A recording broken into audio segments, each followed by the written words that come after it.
Welcome, one and all, to the Ventura College Sportsplex for today's quintuple header, the 2015 Cal South National Cup Olders. We kick things off with the girls U16 game. My name is Danny Page. Two streams up and going at once today at two sites across Ventura. Thanks as always to Steve Hoffman for hosting these games and events, and we have a full slate today here at the Ventura College Sportsplex. Again, my name is Danny Page. Sorry to be joining you a bit late here. A lot to get set, but early action for Legends as the defender helps knock that over the top.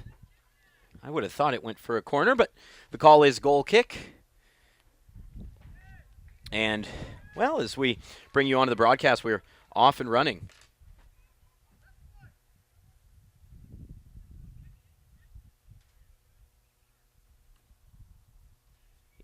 It is Beach FC Academy against CU FC.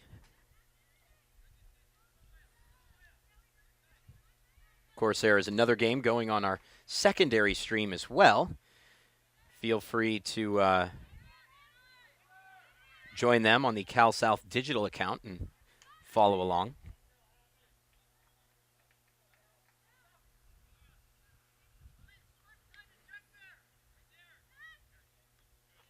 Scoreless, and I'll do my best to update you constantly on time and score. That's obviously an important factor here because we don't have that available on an onboard scoreboard.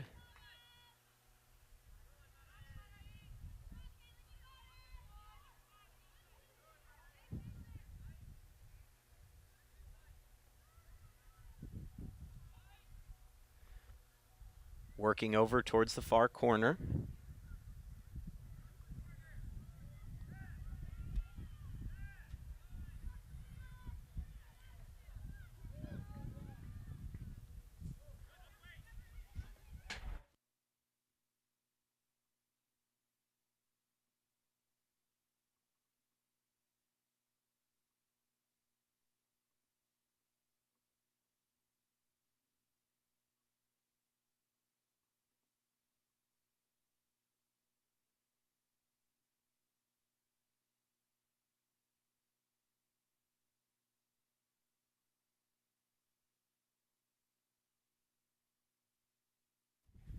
Carlsbad now looking to build their attack. Been a little bit slow early goings, but that's how finals go in general, isn't it? And that's also how, of course, some of these early morning games go. Beach FC Academy in the all black gold trim. And we will take you through the starting teams for each of these groups momentarily. Just getting off and going. Quintuple header. Beach FC also with some of the interesting numbers as we look over the roster. An 88 and a 99. Oh, there's a giveaway. Miranda Hald trying to play it to a teammate streaking towards goal, but looked like a smart move by Hall as the player was likely offside. Here's a shot, and that's hit wide. Good to see some early attempts. Early goal mouth action. Although that one wasn't necessarily goal mouth. That was Emily Ross who struck the ball. Things just off and running here. Into the 11th minute now. On the ball now, number 7, Madison Kennel. Sends it pretty far downfield for Abigail Ross. Played back to the right back. Really cohesive movement from Carlsbad here early. Hadley Spraga wins a throw-in.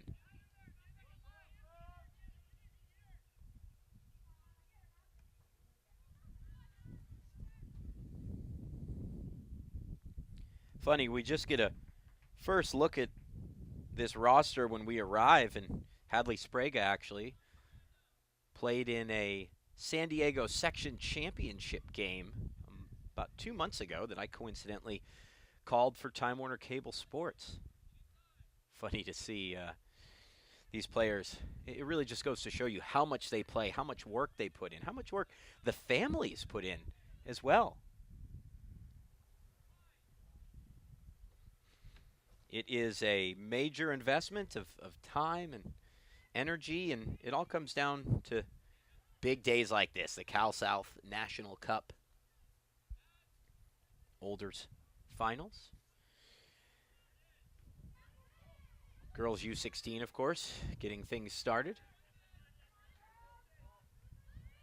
Elise Padilla with a bit of a giveaway. Now played to Caitlin McCarthy. McCarthy with a nice cutback. McCarthy shoots, and that's wide.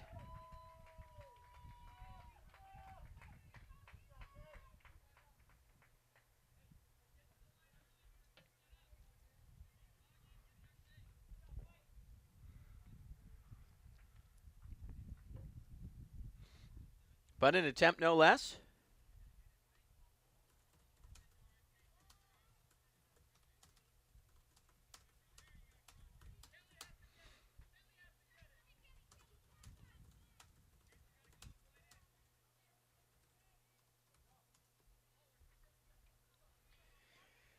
Both teams looking aggressive early on, which I think bodes well for the game as a whole. Catherine Post plays it to the center of the park.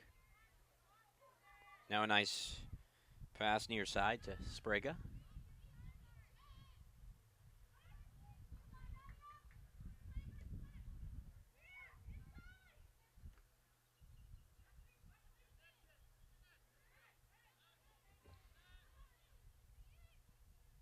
Carlsbad in the all whites with the signature Carlsbad printed across the front of the shirt.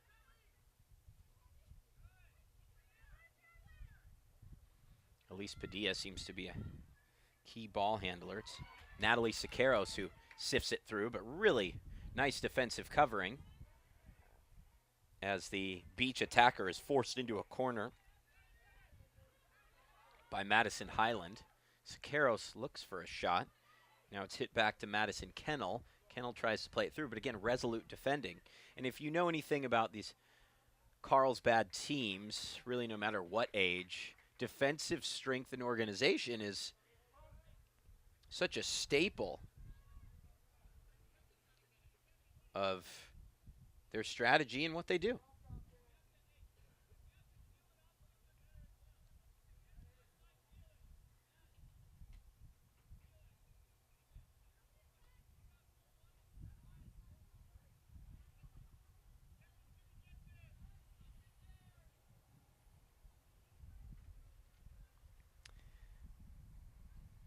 Please feel free to chime in and let us know your thoughts on everything today.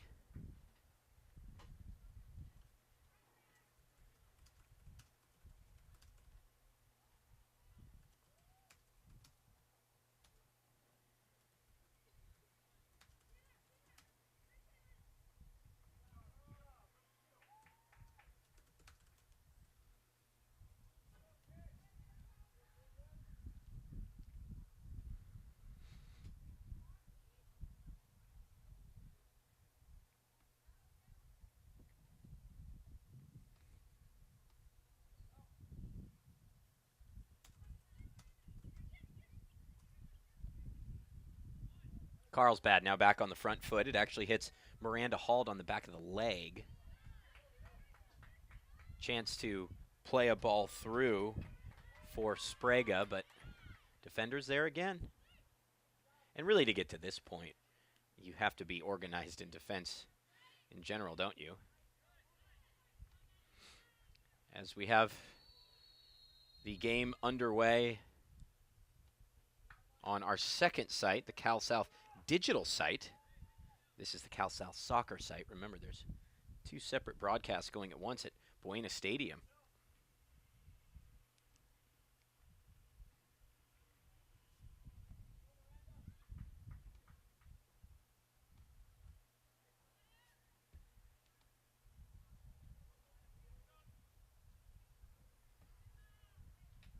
Cleared out again by Kelly O'Neill. I think goals might be tough to come by in these games in general.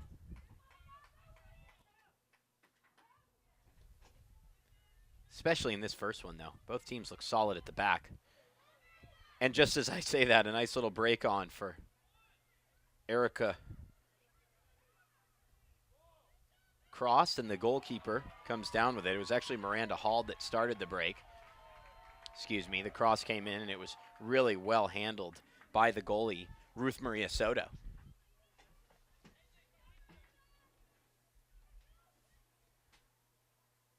Sent down the line, but again, controlling both flanks really are Carlsbad players. I think the strength you're seeing from Beach FC is more through the middle of the field.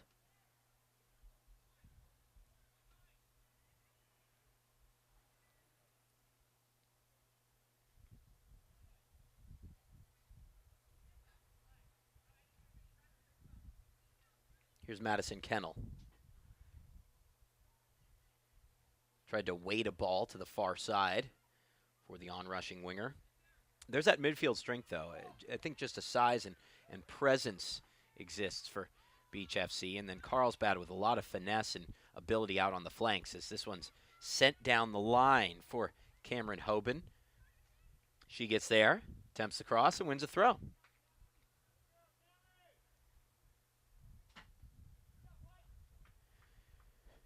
Beautiful day here in Ventura, California.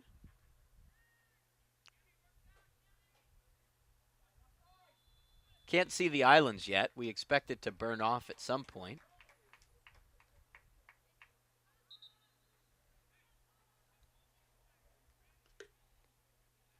Nineteenth minute.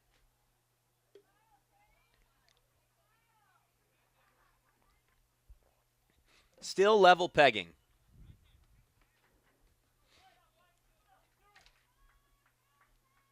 Between Beach FC and Carlsbad United. We're going to have 5 games today, ladies and gentlemen.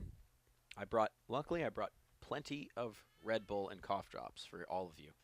If you're watching in the stands, just come up and say hello.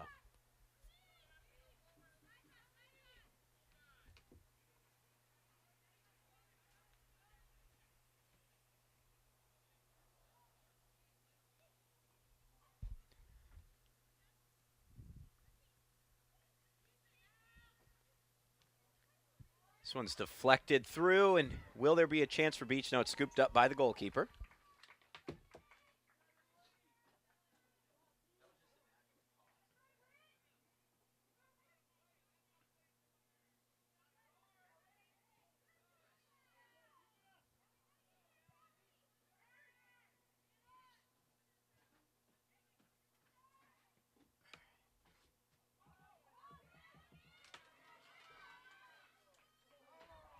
Nice chance through for Beach, and the goalie is able to scoop it up. But it appears that the player was offside and the flag goes up, and that's where we stand. Still 0-0. Probably the best opportunity of the match, although, as I said, the offside flag was up.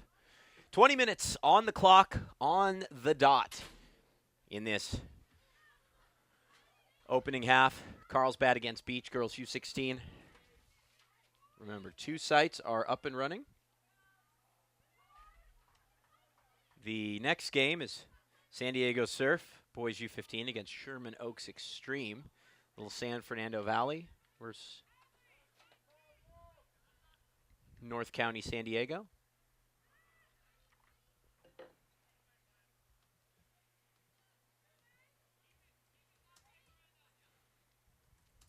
It's going to be a long day of soccer out here today.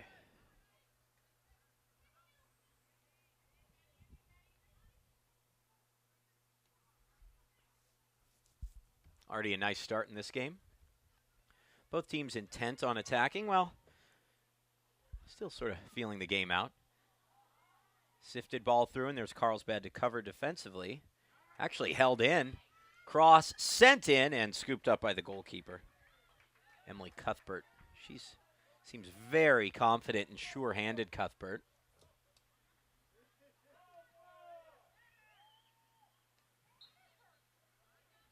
foul called, and there's that physicality again in midfield. Madison Kennel.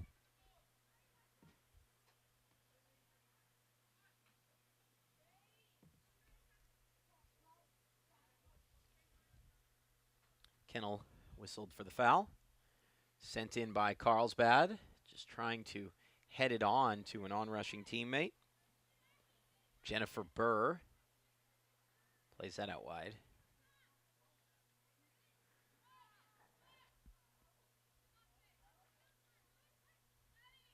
Trying to progress through the middle of the park. Now working the right side. Up for it is Burr again. Burr with the cross. It's missed. Sent all the way back to the left back, Elise Padilla. Padilla swings it across. Nice footwork in midfield there to create a little bit of space from Kennel. Here's Padilla. Swings across in to Burr.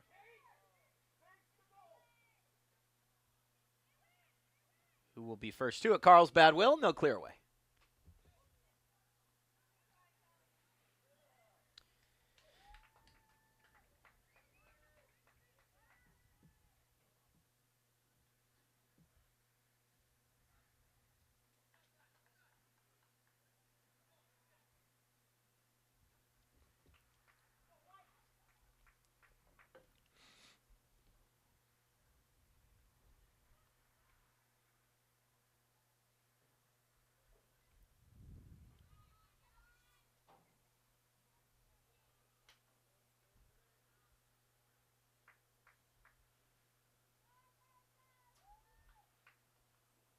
Throw-in taken on the far side.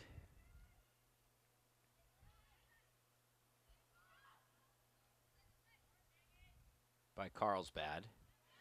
Nice little side-winding run. And a shot from distance, and it's handled well by the keeper. I think that's going to be a common theme here, isn't it? Is really authoritative play from the goalkeepers, at least in this girls' U16 final. So important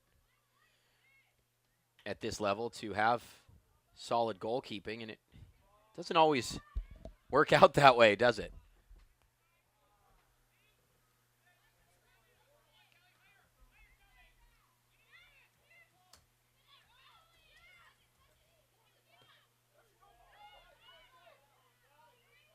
Ball over the top, but it's easily chased down by number 88, Akala McLinn.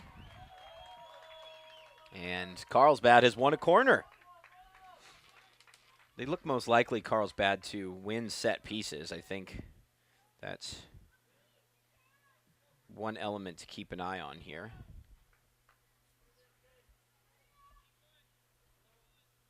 And trotting over to take the corner, Caitlin McCarthy.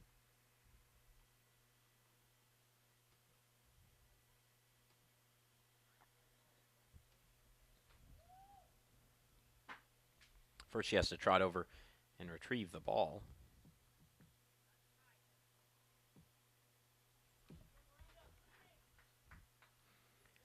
"25 minutes on the clock now on the dot. Left-footed corner, dangerous corner, headed clear. McCarthy will have another chance to send it in. Right to the spot. The goalie's there, and wow, the term I used earlier was authoritative. She just bodied out any would-be attacker and took that ball away. This is impressive.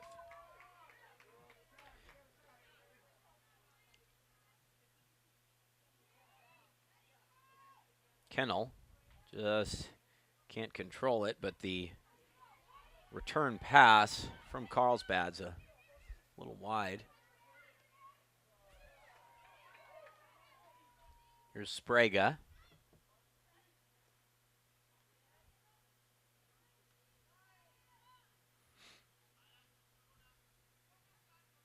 Back to Kennel. She's really the general out there in a lot of ways.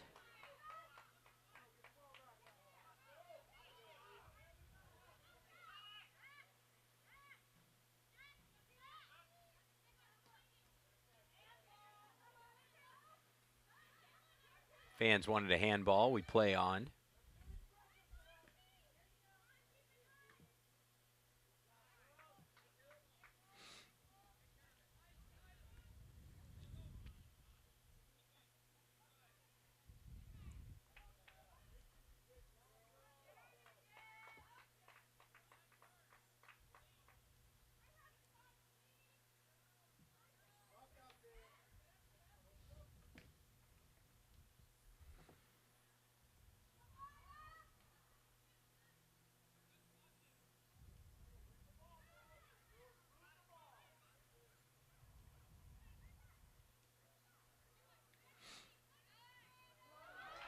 Nice dummy for Carlsbad. Here's Sprague. Sprague is just outrun by the defender, Akila McLean.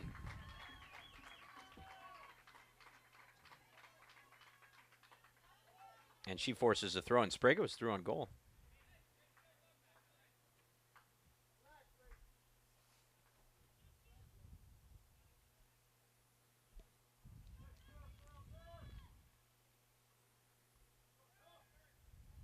Throw in taken. And a nice cross, but goalie's there again. It's going to take a lot. It's going to take a lot to beat the Beach FC goalie, Ruth Maria Soto.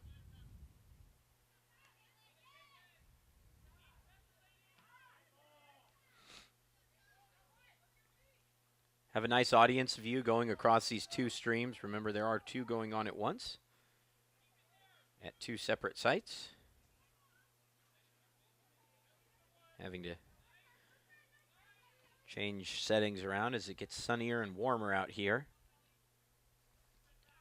Ventura's an interesting city in the way that temperature can fluctuate within a matter of moments in some ways. Look at this run for Carlsbad. Chance to shoot, and it's blocked off again. Resolute defending by McLean. Great run from Natalia Romaine. She beat two defenders, and if McLean wasn't there, was all set to put a shot on goal.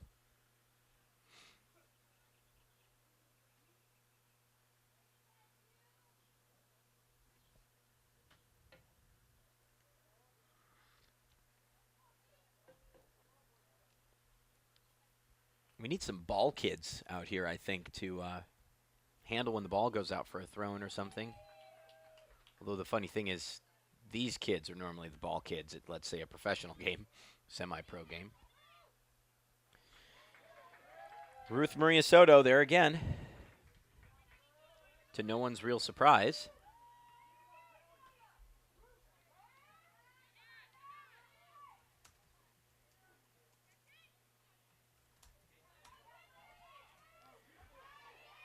Beach FC trying to counter the recent Carlsbad pressure.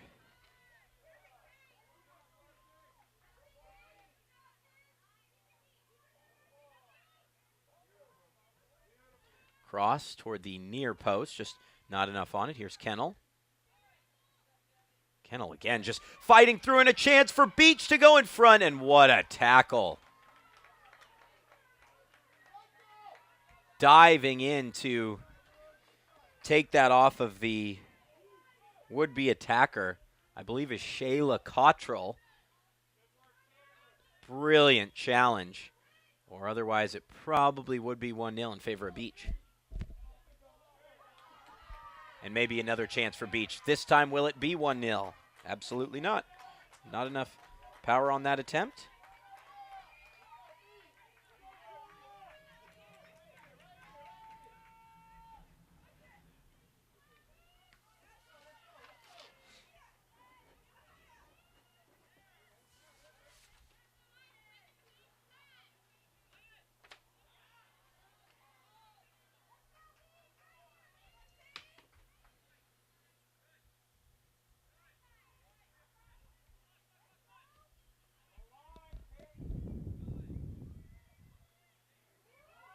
A little bit of a miscommunication as neither the goalie nor the defender went for that.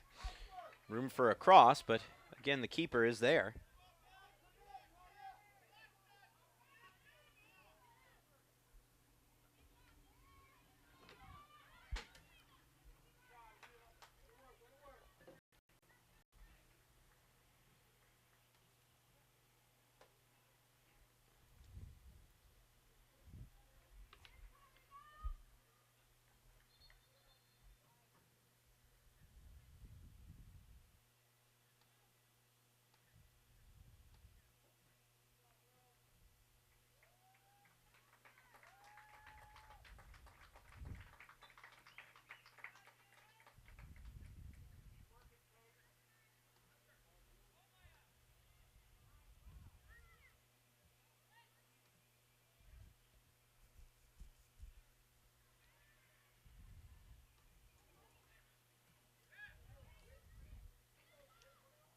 Carlsbad sends it through to Spraga. Nice dummy, but there's Soto again.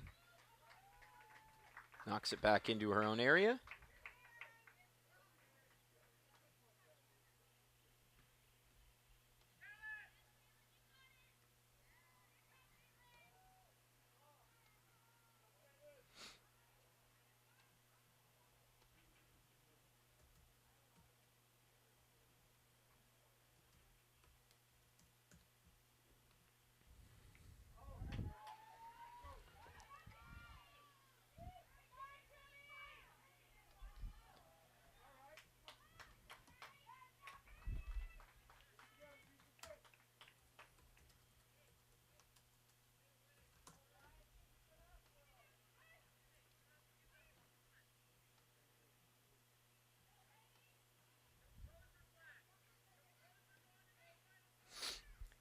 Both coaching staffs pushing composure going into the half. Beach with a nice opportunity, and that's blocked off for a corner kick. They've really had the better of the chances as Beach, just in the last couple minutes.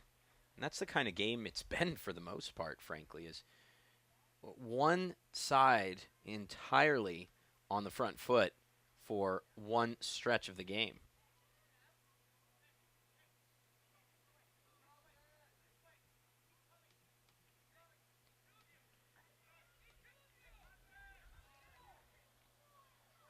Corner taken short. Nice move to create some space. Crossed in. Header is over the top. Kimberly Butland came to meet that and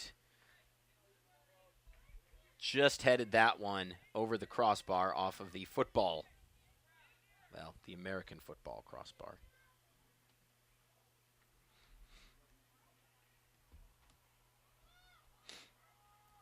Just winding down this opening half here. Bit of a tense affair.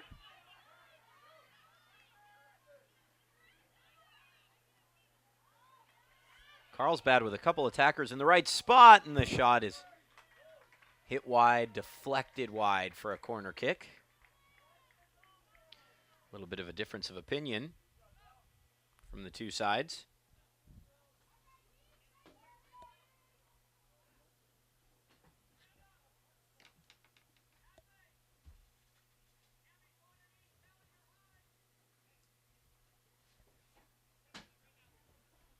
Carlsbad aligning properly for this corner.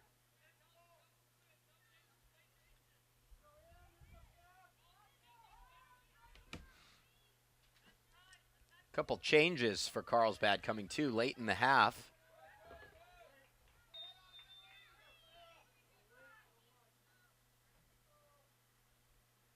To assist on the corner kick. And it comes in. Goalkeeper's there. Instead, it's her central defender that heads away. Sent back into the area. Ball takes a fortuitous deflection for Carlsbad. Looking to create some space for a cross, and Carlsbad wins a throw-in, not a corner kick.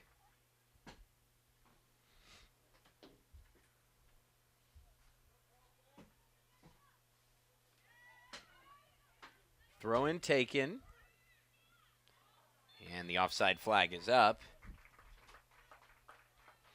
against Carlsbad.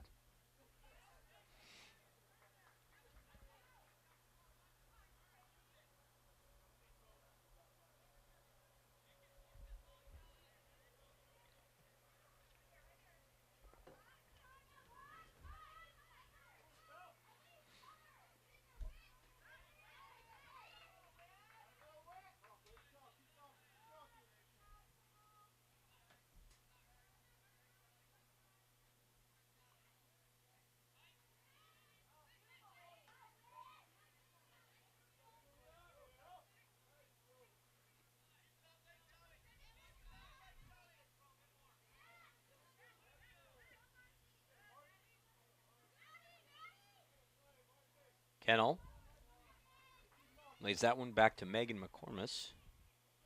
Excuse me.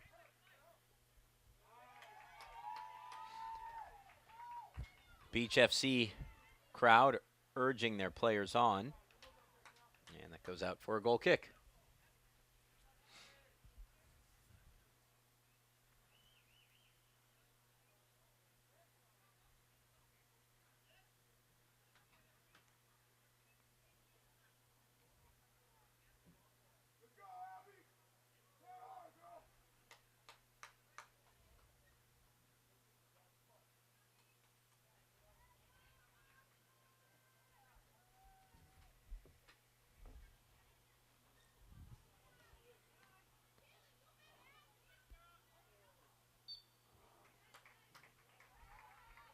Free kick now.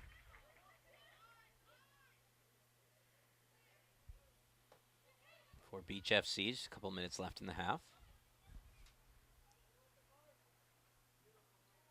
Toward the end line. And that's a goal kick. Solid defending there from Madison Highland. Change coming for Beach.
Just about halftime. The 40th minute, 0-0 here. Probably will flip over myself and see what's going on in the boys' game.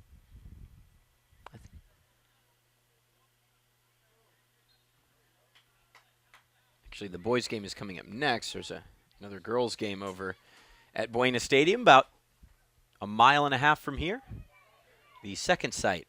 Nice overhead kick. Ball played well through. And the keeper there again to make the save, Ruth Maria Soto.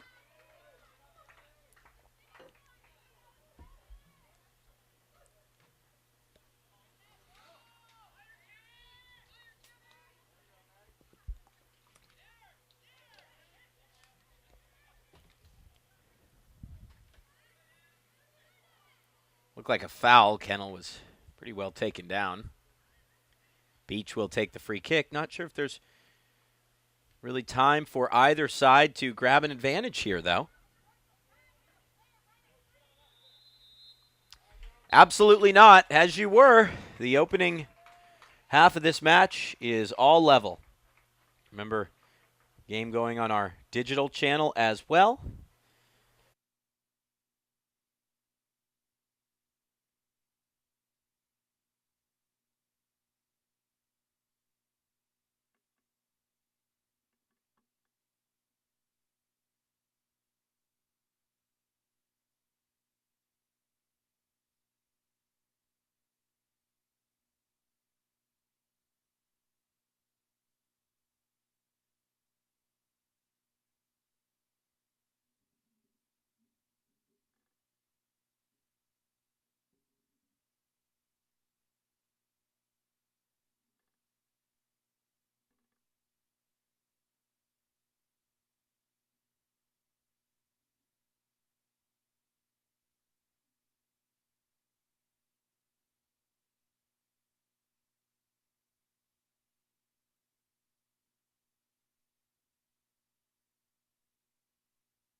We are set for the second half. Remember, 0-0 at the moment between Beach and Carlsbad United. Beach will work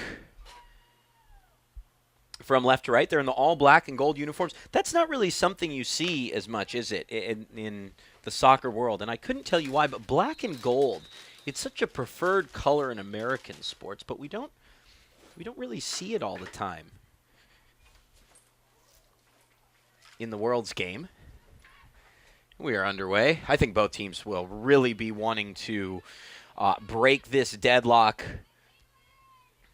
early on here.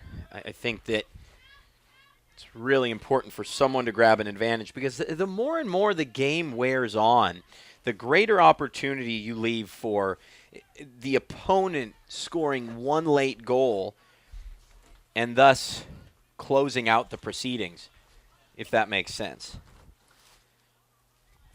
Yes, you have the opportunity for a late winner, but you also leave open an opportunity for a late losing goal the longer it stays 0-0. If your opponent, however, is able to score in the first 10, 15, 20 minutes, then at least you know you're chasing the game. Remember, 40-minute halves at this level, and that will work us all the way until the 4:30 p.m. game, which at the U18s is 45 minutes. Ball played through for Beach. They can go in front, and it goes just beyond the near post. A sparkling start to the second half, though.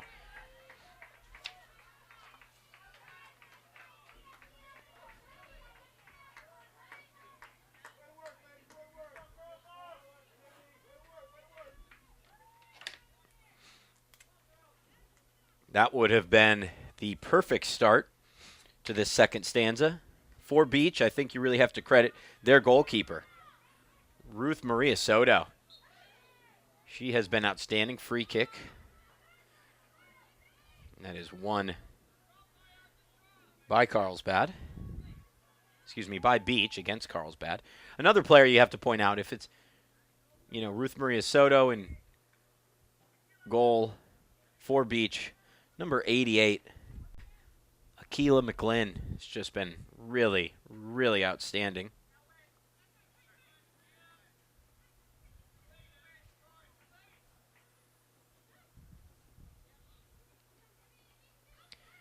Kimberly Butland. Looked like the through ball was on. Just didn't have enough time to play it.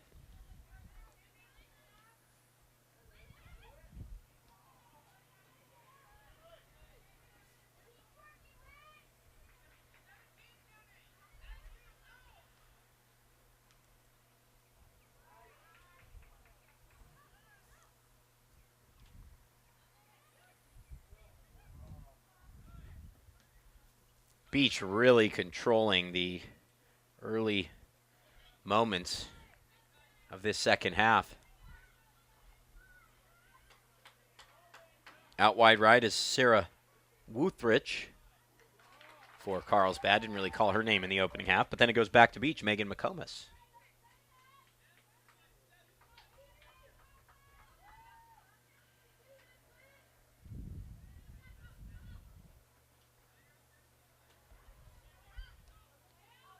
Trying to play that one long over the top.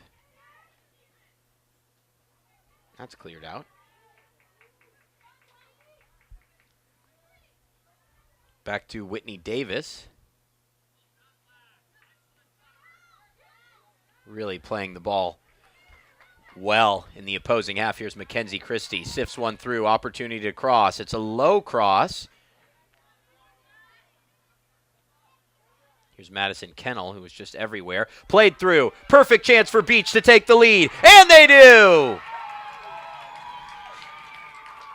Brilliant one-touch through.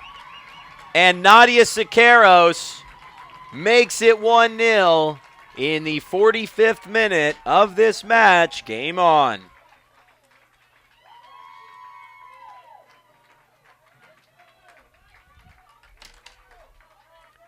Siqueiros with a nice finish over the top of the goalkeeper.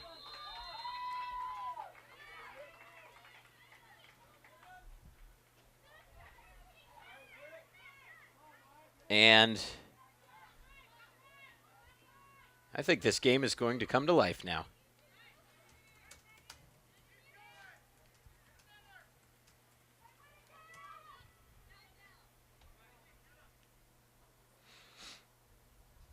You know, we talked as well when we started that half about the teams coming out and really starting to press. Instead of pressing with, 10 minutes left, 15 minutes left, press with 40 minutes left. And Beach did so. They were the better team to start this second half, and they were rewarded. They lead 1-0. Pressing again. Here's a shot from Siqueiros. She'd only had 2 in a couple minutes. Sort of like what happened yesterday. Fastest hat trick in the history of the Premier League.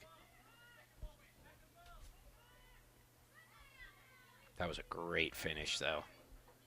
Sometimes players will be a little tentative and hit the ball along the ground, try to go around the goalkeeper. She just went over the top of the goalie. She just said, I know that I can put this exactly where I want to, and she did.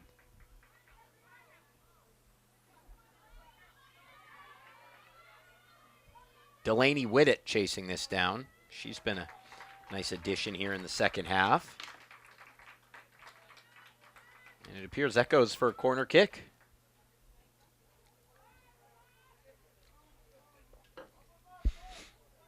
Would love to know where you guys are watching from. I can see we have plenty of Carlsbad fans in the house.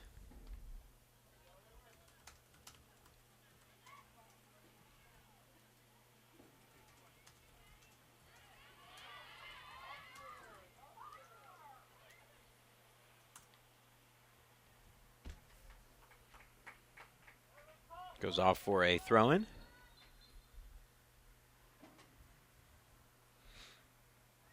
Nadia Siqueiros, the goal scorer.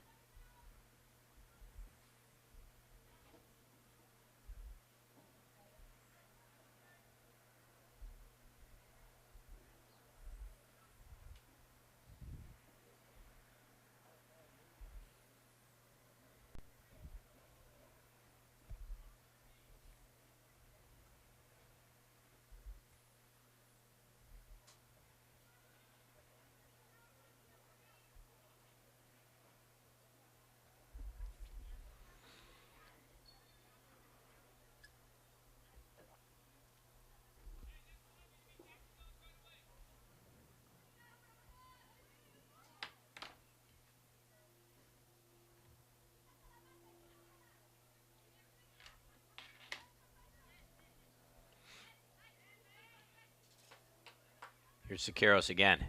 Plays that over top for Delaney Whittet. Siqueiros keeps it in the attacking area by blocking off a would-be clearance. She was a little quiet in moments throughout the first half, but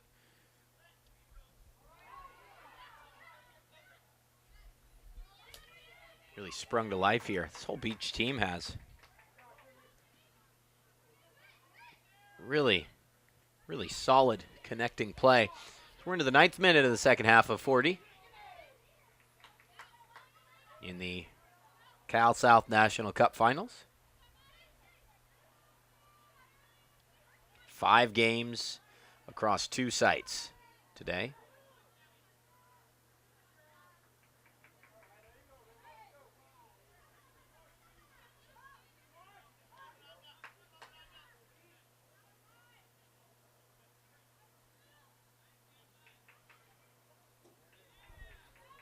Here's the goal scorer.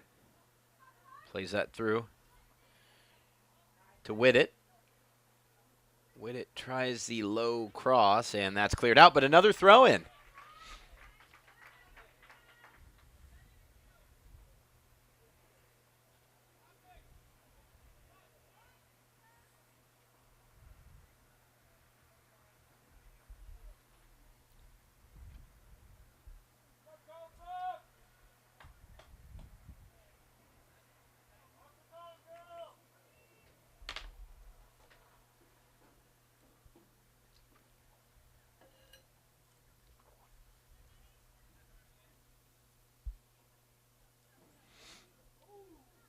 Nice footwork from Siqueiros, but she just loses out, and Carlsbad takes the throw in quickly, trying to jumpstart some type of momentum here. This half really has just been all about Beach.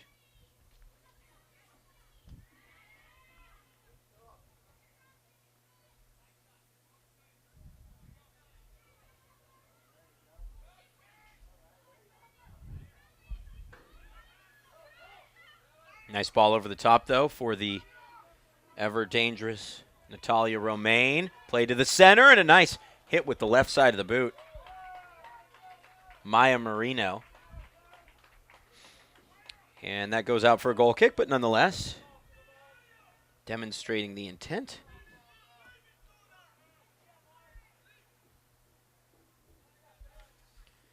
Feel free to weigh in in our interactive chat room just to the right of the video player.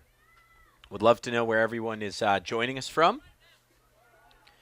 I remember last time we were on air for the Youngers Finals, had fans from all over the world tuning in to watch their children and family and friends taking part in this outstanding National Cup tournament.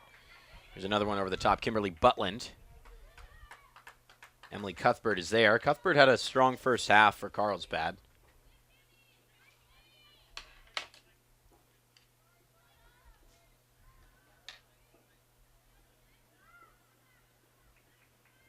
Really nothing she could do on the eventual goal. Another great ball, Delaney Whittet. Low cross, spilled, chance to shoot, now played back, and that goes wide. Great opportunity for Mackenzie Christie. Really multiple opportunities.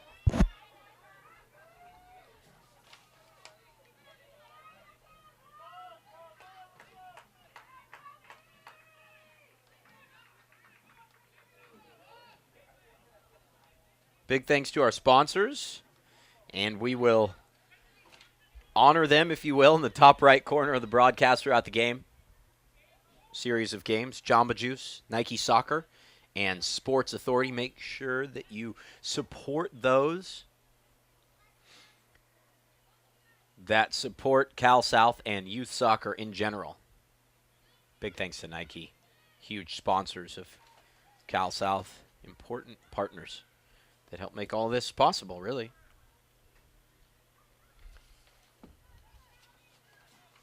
Jamba Juice.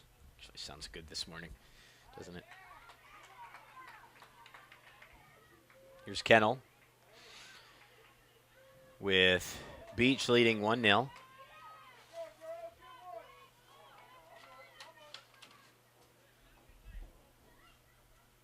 Carlsbad, and we know the skill that Carlsbad United possesses. They can hit back in the blink of an eye. Just a one-goal game, all to play for here. Nearly a third of the way through the second half. Up next, by the way, we have the boys under 15 final. Surf against Sherman Oaks Extreme.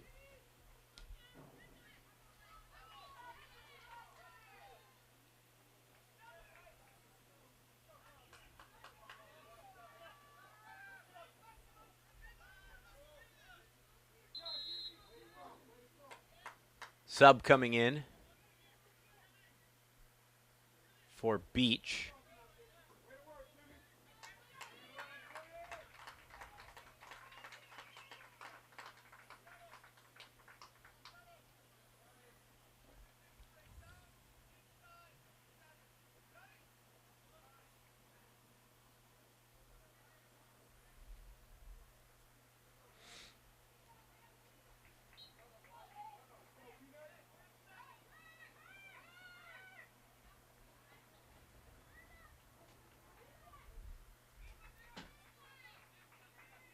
Down the line, and a throw-in coming for Beach.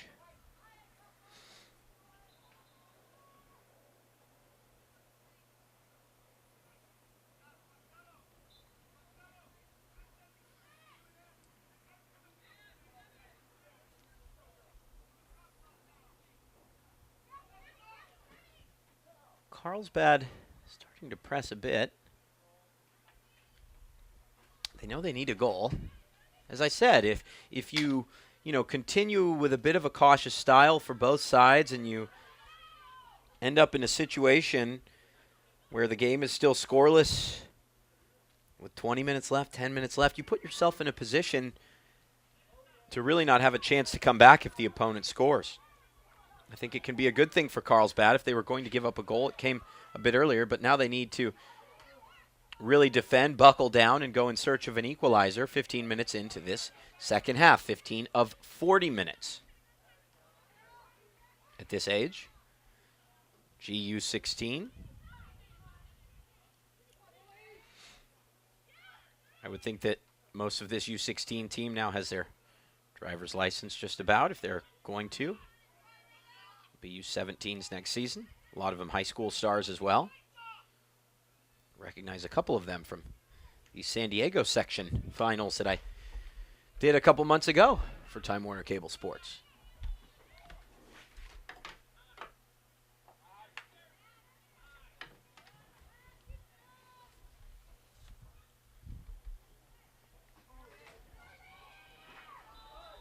Flag is up on the far side.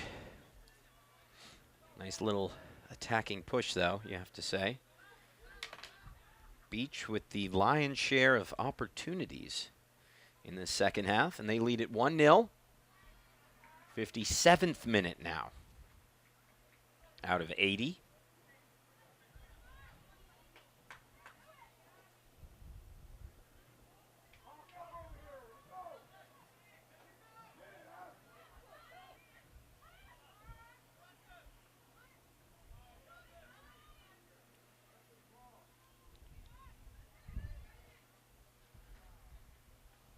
Goal kick.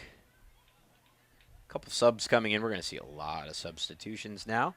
It's been a long weekend, long tournament. It's pretty incredible how these young athletes play so many games in such a short period of time.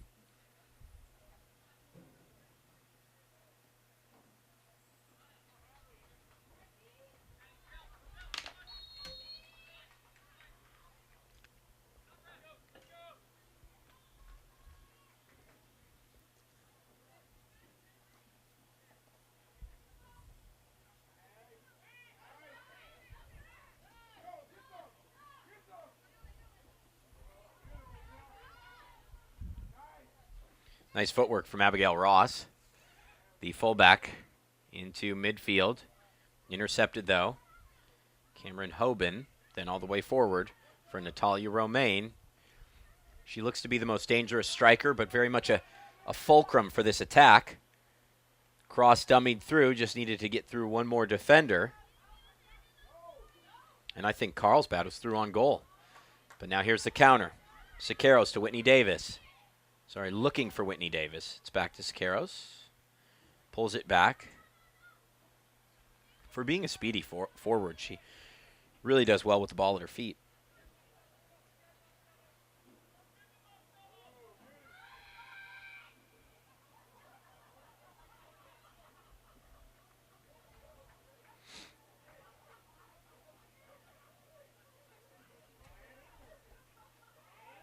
Through again for Delaney Whittet, excuse me. Kind of combined her first and last name there. But that's scooped up by the goalkeeper.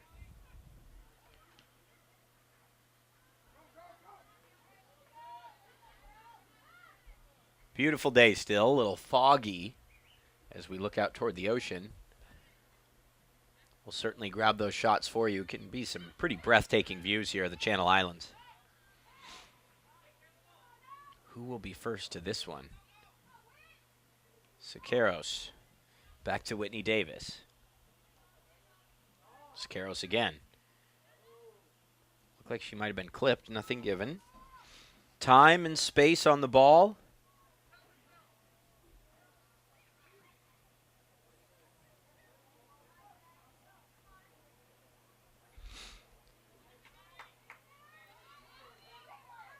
Trying to weave one around the goalkeeper.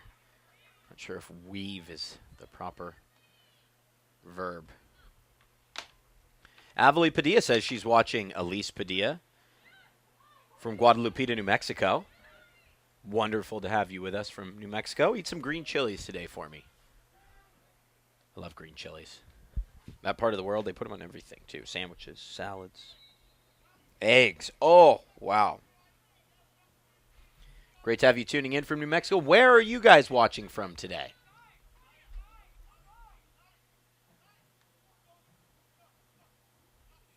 let me know. Let me know any questions you may have.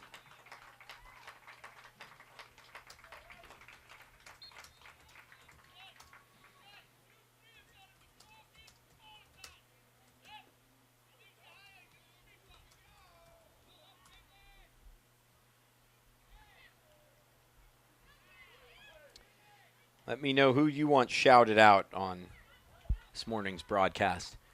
Boy, it's going to be a long day. We're going to go from this morning to this afternoon to this evening as our final game kicks off at 4:30, and that is actually a game with 45-minute halves.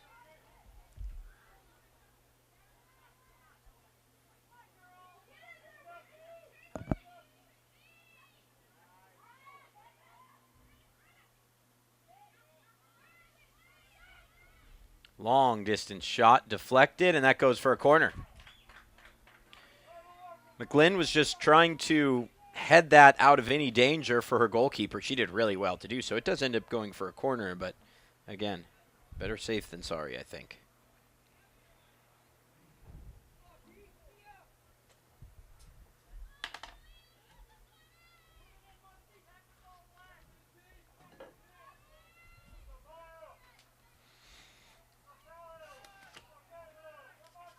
Trotting over to take the corner. Cal South would like to thank our partner Nike Soccer for providing the best apparel and equipment for our Pro Plus teams, Cal South staff, and Cal South events. As that's crossed over, goes out for a goal kick. Visit Nike at where? Pretty much everywhere. It's Nike. Come on, people.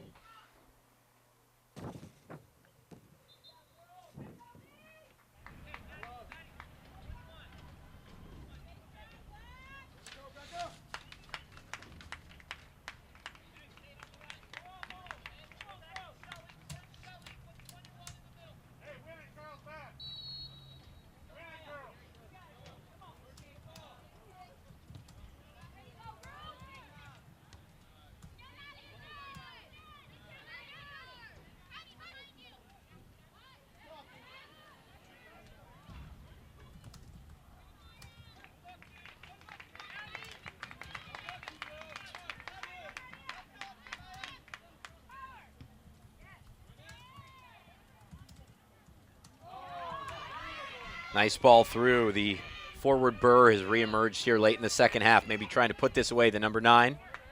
Her strike's deflected, corner kick.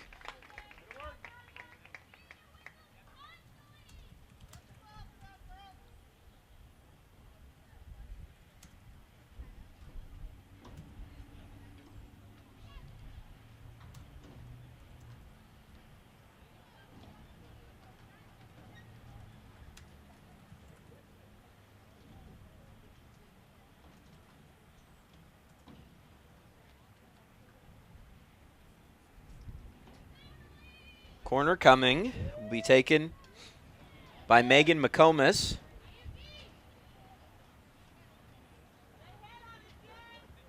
McComas, really well taken corner.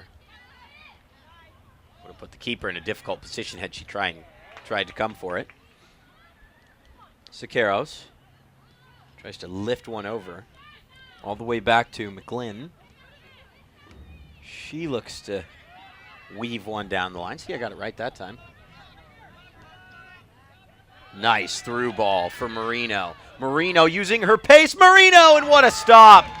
The goalie goes to chase it down. She's beaten. Resolute defending, and now the keeper is able to just clear it out. Ruth Maria Soto with a brilliant first save. Maybe went a little bit too far to try and make the second save.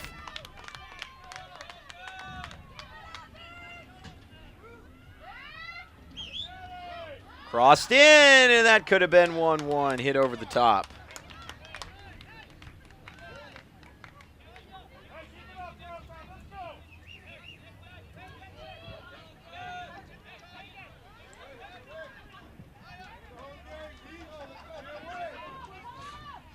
We have our first international viewer. Craig says he's watching from Scunthorpe in the United Kingdom. Where are they? League One, Scunthorpe United? Is that your club?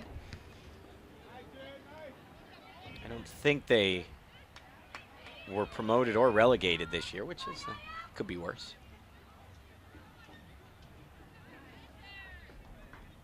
Tuning in to watch Emily on the Beach FC team. Emily Duenas, of course, number 8. Shout out to Emily, as her team, with 15 minutes to go, is leading 1-0. Long distance hit. And that one's wide. Craig, thanks for tuning in. Great to have you with us here.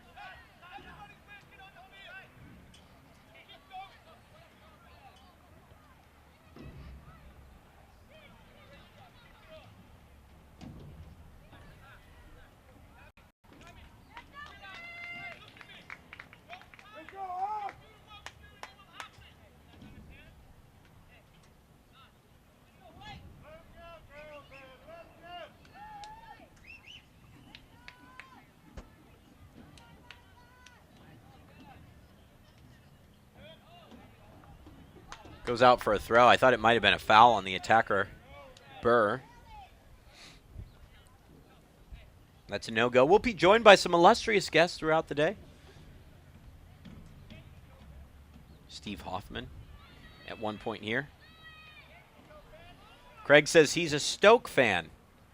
Probably in a similar spot in the table as Scunthorpe, right in the middle. That's Stoke just about every year. They're not being relegated. They're not really pushing for the European places.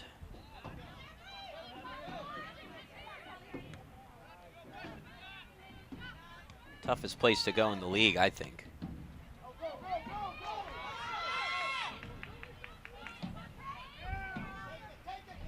Played wide left to Catherine Post. Post around one defender. Post crosses, and that's cleared away.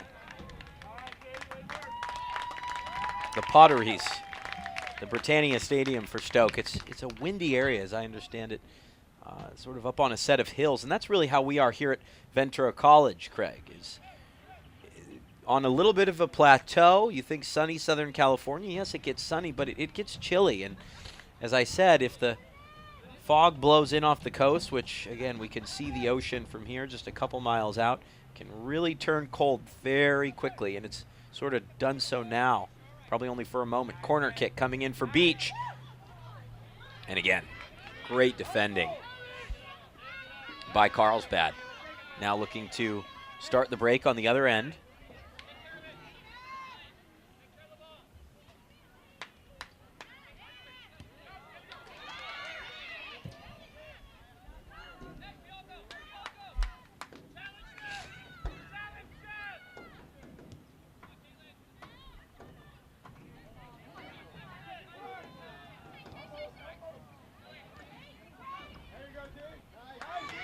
Tussle and a set of dangerous tackles in the middle of the field. The referee says they're all fine and dandy.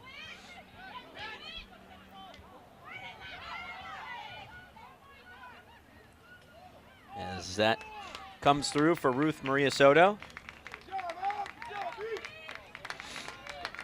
And that's that.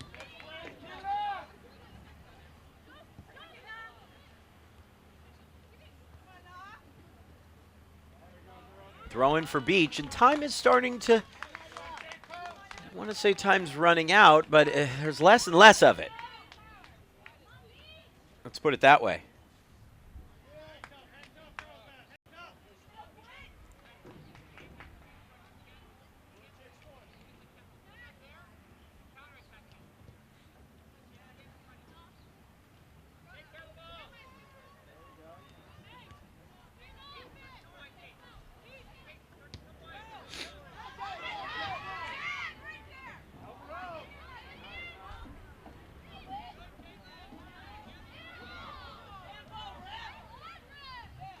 Fans starting to become a bit more boisterous as the implications set in, as does the current scope of the game. Remember, we would go to extra time and potentially penalties In fact, in the last soccer match played here, Wednesday night, it was a U.S. Open Cup tie between Ventura County Fusion and Cal FC, first round of the U.S. Open Cup.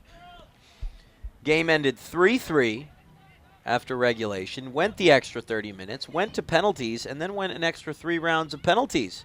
With Fusion advancing 6-5, they'll play LA Galaxy 2 on Wednesday in the second round. So this field is surely familiar with drama. Let's put it that way.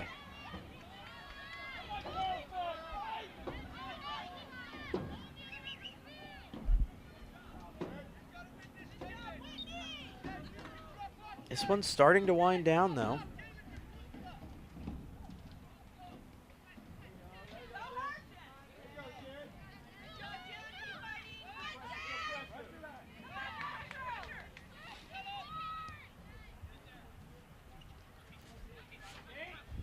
Nine minutes plus stoppage time left in regulation. Cal South would like to thank our partner, Sports Authority, as you see in the top right part of your screen, the official sporting goods retailer of Cal South.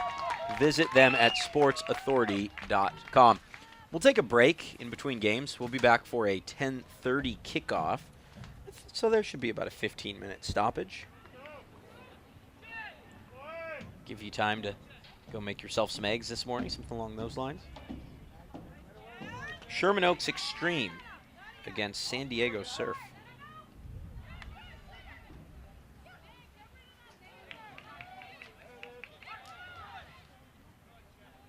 In the girls under 17 game, it's a rematch.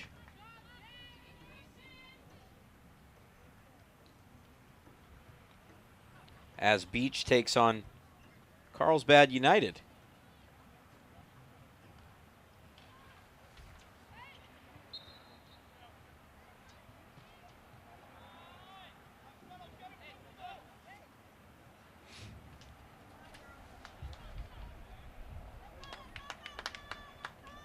The girls' U14 game is Legends against Rebels.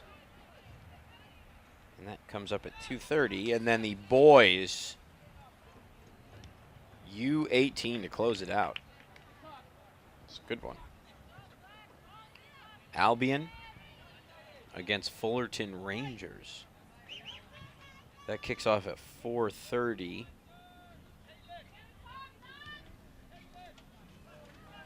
45-minute halves. And remember, we obviously have another channel going with all of the games at our second site. Burr hits it, and Burr blasts it over the top. 7 minutes of regular time remaining.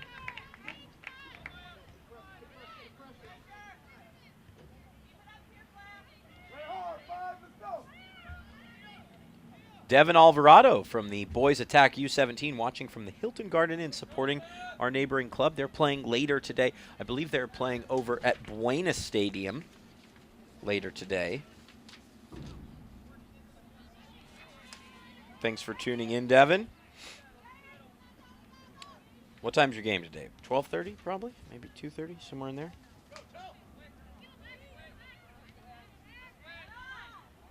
We have a boys game coming up next, U15.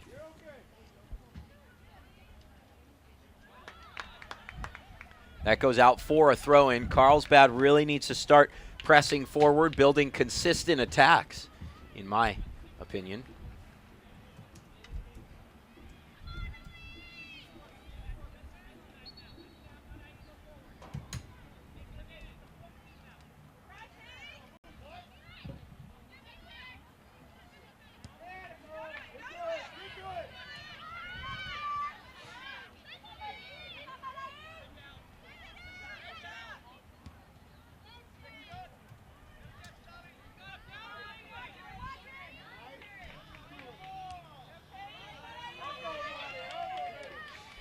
Beach still really the more aggressive side these early stages. Well cleared out by Emily Cuthbert. Emily Cuthbert's had a really good game in goal.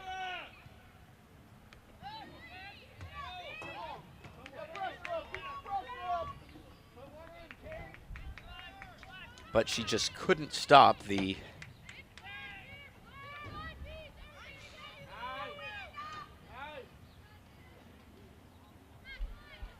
lone goal, really well taken from Nadia Siqueiros. And the way it stands at the moment is that that will be the cup-winning goal.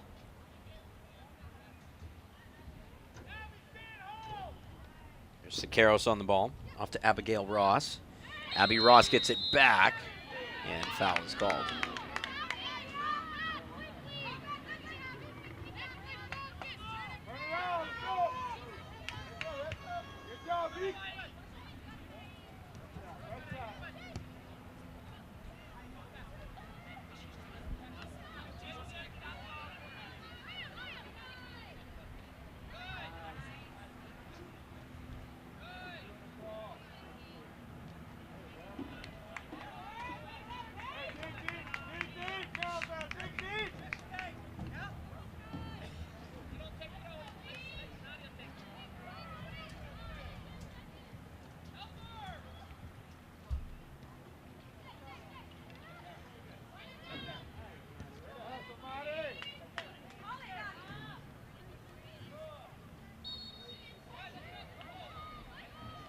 .37th minute.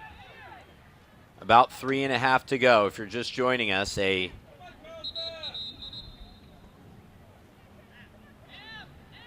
thrilling game here.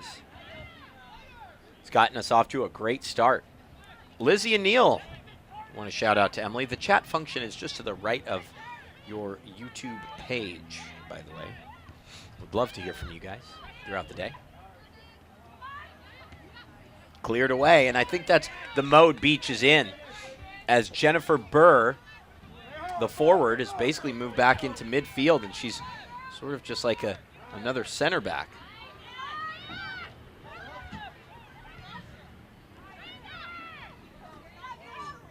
Long distance hit, and it's just over the bar. Boy, what a strike that would have been from Cameron Hoban. My goodness.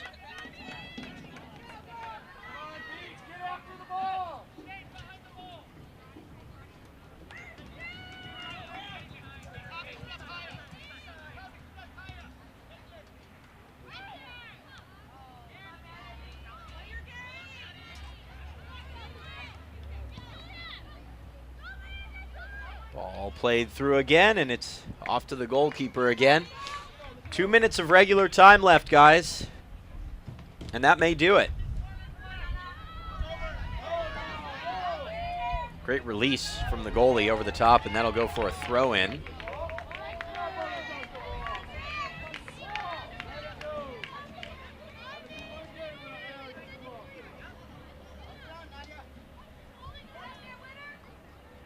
Holding it in the corner. Siqueiros helps out her teammate, and that goes out for a throw.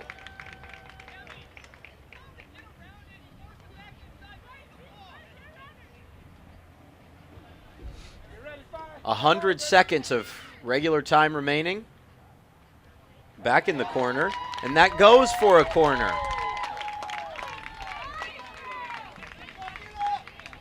Closing the game out like professionals, really. These young ladies. We have 25 minutes till the kickoff of the next game, by the way.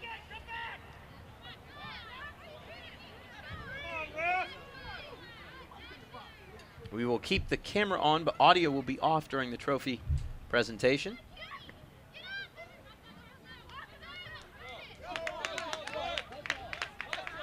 A minute of regular time left for Carlsbad. They need to press forward and try and get an equalizer.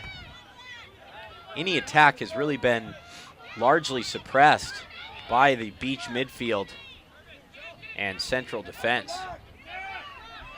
Carlsbad with one last roll of the dice here. Beach clears out. Carlsbad chance, and it's blasted well high. We know Hoban certainly has the boot to do it.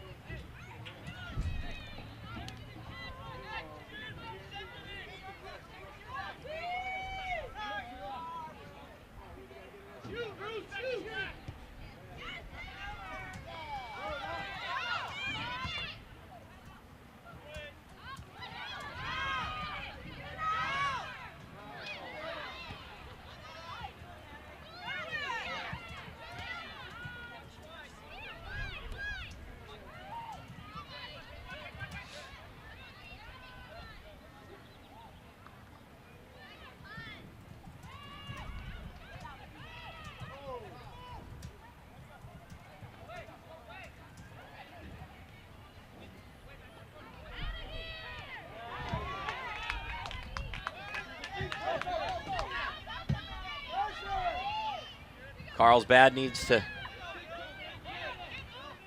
serve this downfield.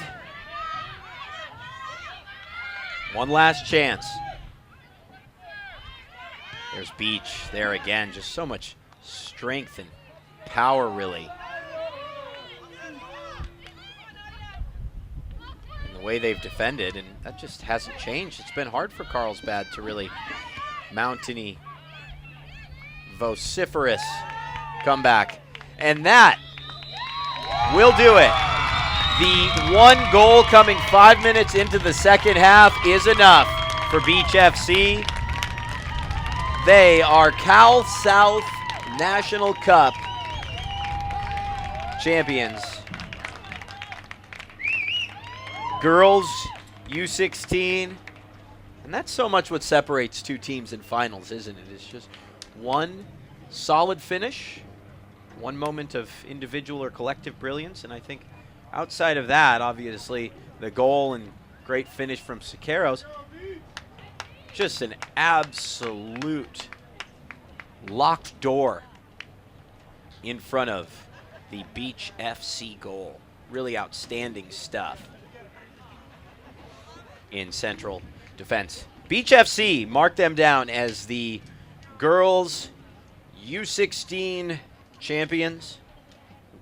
Just run you through the names and then we'll be off air. Ruth Maria Soto, Kimberly Butland, Mackenzie Christie, Abigail Ross, Madison Kennel, Emily Duenas, Jennifer Burr, Catherine Post, Whitney Davis, Nadia Siqueiros, Madai Kaniz, Megan McComas, Delaney Whittet, Kelly O'Neill, Takia McLean, and Elise Padilla. Your 2015 Cal South National Cup champions. We will take a 20-minute break and be back with the boys championship game at the U15 level. We'll see you soon.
Welcome back to the Ventura College Sportsplex in Ventura, California.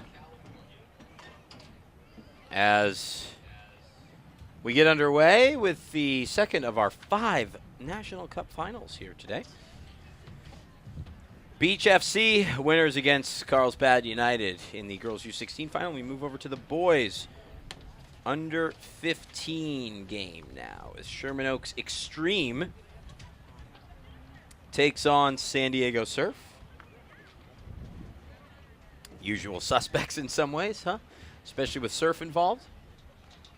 I'll remind you that the other game, the boys U15 game, which is drawing quite an audience over at our other site, it is a girls game. Apologies, I got it confused with this.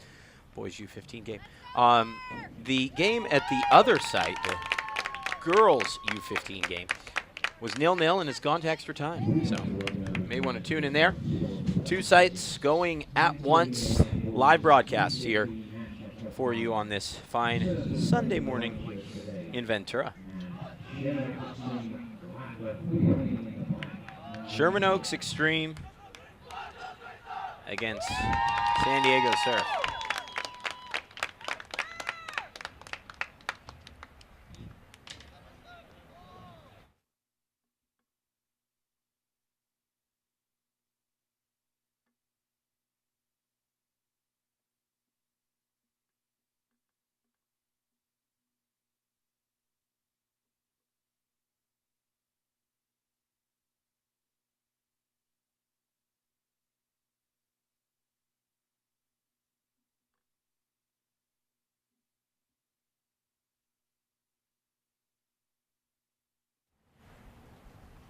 Sherman Oaks Extreme in the all black with neon trim.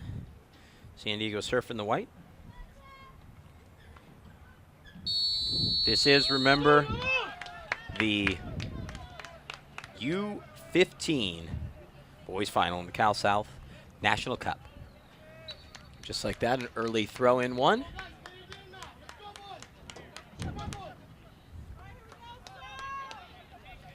Take you through the Sherman Oaks Extreme team. Carlos Contreras wears number 1 and will be in goal. Look at, here's Surf on an early break, and the shot goes right to the aforementioned Contreras. I actually planned it that way.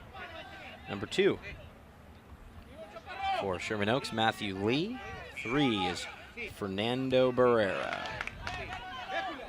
Great opportunity early on here for Surf. A second one, brilliant cross, comes through, edge of the goalie box, bounced over the goalie, and just like that, 48 seconds into this game, Surf leads. Stunning opener.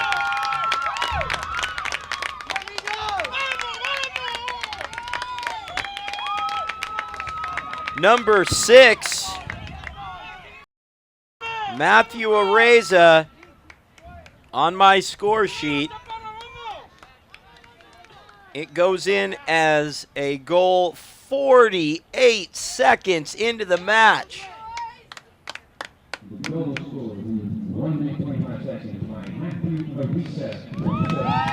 Arisa just bounced it over the top of the goalkeeper. A really heady play. My goodness. And what a start we have. I didn't even get a quarter of the way through the starting teams.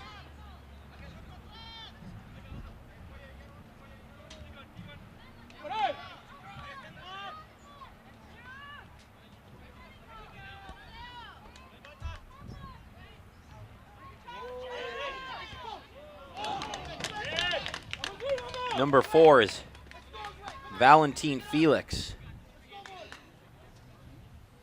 Josue Morales wears number 6. Gerardo Rios. I'm sorry, Morales is 5. Gerardo Rios is 6. 7. Joao Gonzalez. It's a great name. A mix of Brazilian samba and Latin American skill, I want to say. That's forced out for a goal kick, and Surf is really on the front foot here early on. Let us know who you're tuning in for, where you're watching from in this boys U15 final. Anthony Vargas wears number 8. Alejandro Barrera, number 9, as we go through the Sherman Oaks roster. 10 is Isaac Soria.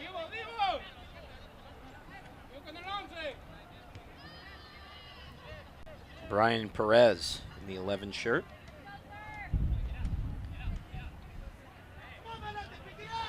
12 is Valente Gutierrez.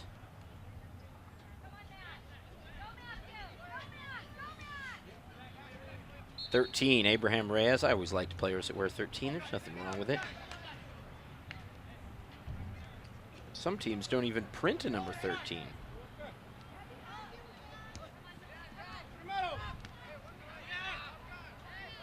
(14) Jason Pacas.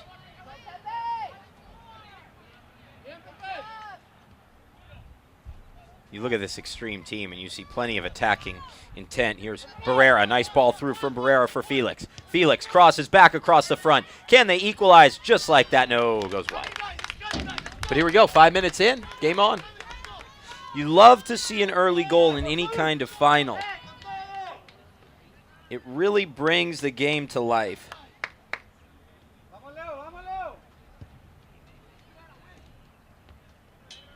Alejandro Mendez in the 16 shirt.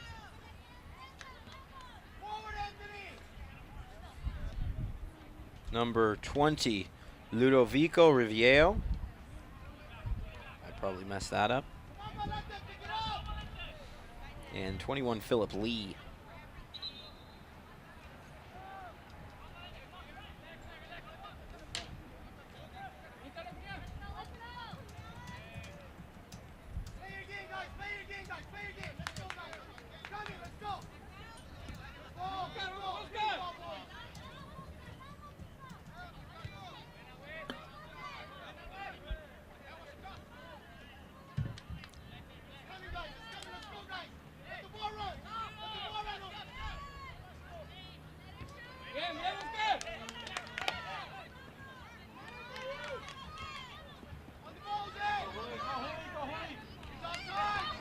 Through again, and the flag goes up not once but twice. At least it very well could have.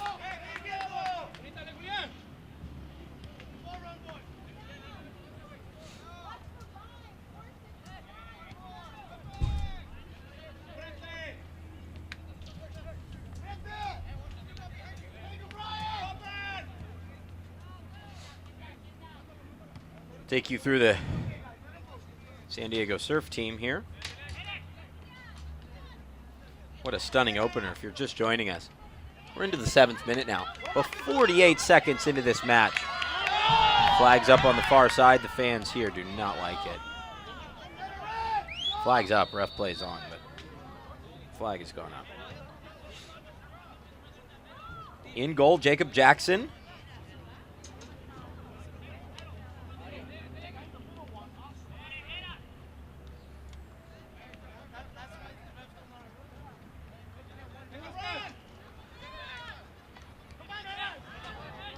Antonio Martin, there's number 4, the defender. Oscar Godinez, the 5. The goal scorer, Matthew Areza, teasing cross again. I will tell you this, there's no way that this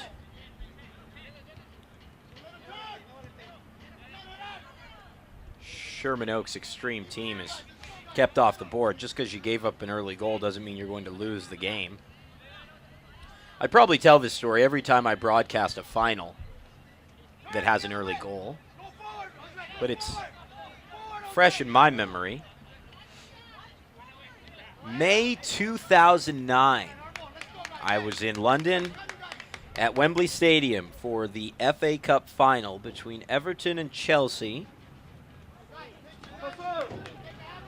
And fantastic game, by the way. Everton scored the fastest goal in FA Cup final history, 25 seconds in. Luis Saha. gave the Merseyside the advantage. Chelsea came back to win 2-1. Because you get the early goal doesn't mean you will get the only goal. Joseph DeLuce is number 7. Jorge Gijon, number 8. Julian Castro for Surf, number 9.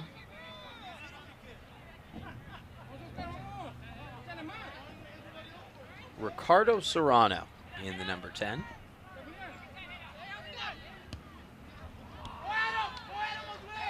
Leonardo Gasca, 11. Ivan Martinez, 12.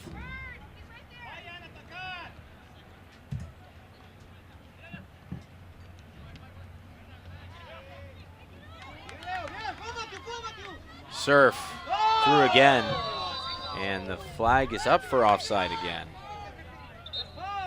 I was pretty close in line. I didn't seem to think it was, but you have to credit Surf for their aggressive play early on. I think that goes without saying, right?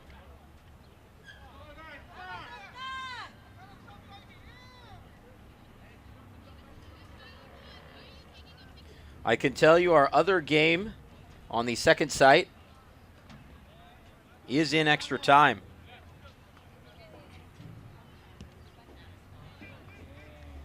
Hard for me to follow along exactly. And that's what you can do. Boy, it's all happening this morning, isn't it? We have 2 sites and 2 games going. La Liga does, as Barcelona chases the title.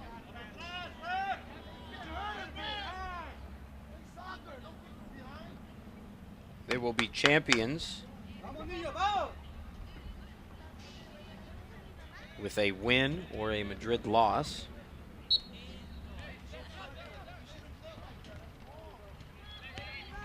Anybody watch Man U Arsenal this morning? How was that game?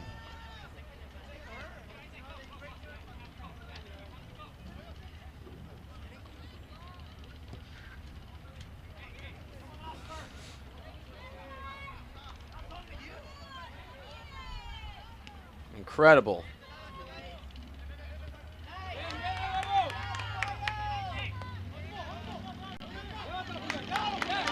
That this game had a goal 48 seconds in. Out to the 11th minute now. And again, both teams looking very positive in their approach, demonstrating plenty of attacking intent.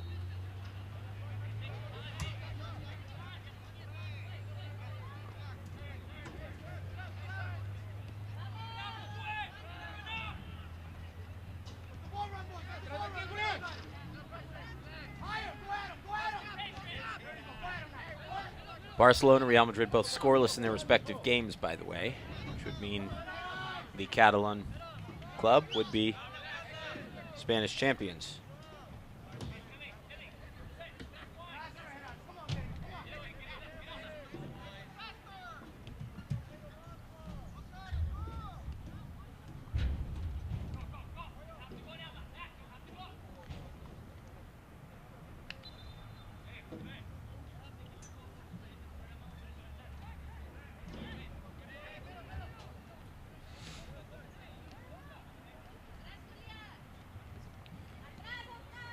Just about a dozen minutes in here.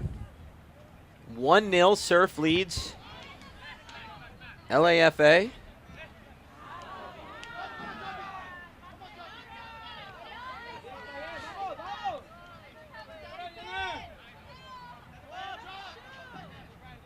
Alejandro Barrera, dangerous with the ball at his feet. Trying to turn in the area and get a shot away, but it's a great tackle from Surf defensively. Some dangerous tackles coming in from Surf. Here's the goal scorer, Matthew Areza.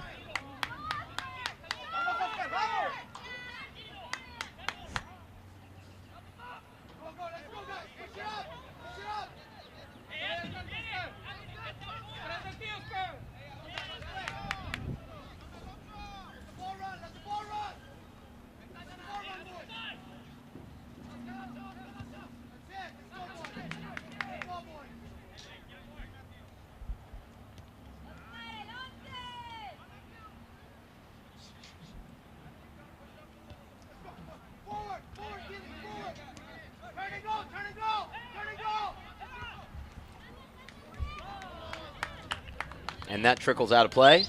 14th minute now.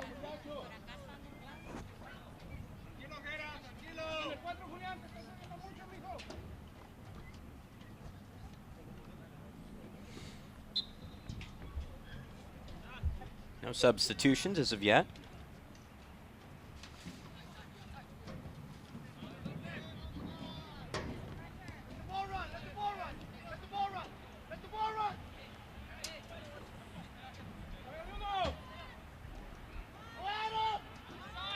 Here's Alejandro Barrera. Barrera off to Isaac Soria. Back to Barrera. Barrera to the edge of the area. And Surf clears it out. The team in need of a goal is certainly really starting to attack. Here's Soria. Great little sifted ball onto the far post. He'll need to send it back across. Brian Perez, except he shoots, deflected, and cleared out. That deflection could have gone anywhere. But the defender did a nice job to get the ball right on the thigh area and make sure it was deflected in the opposite way.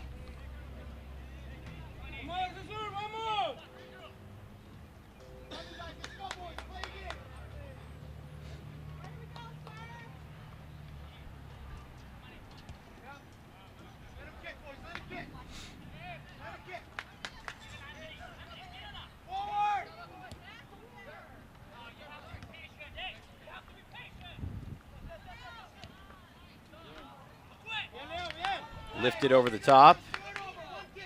Carlos Contreras is there. 15 minutes in.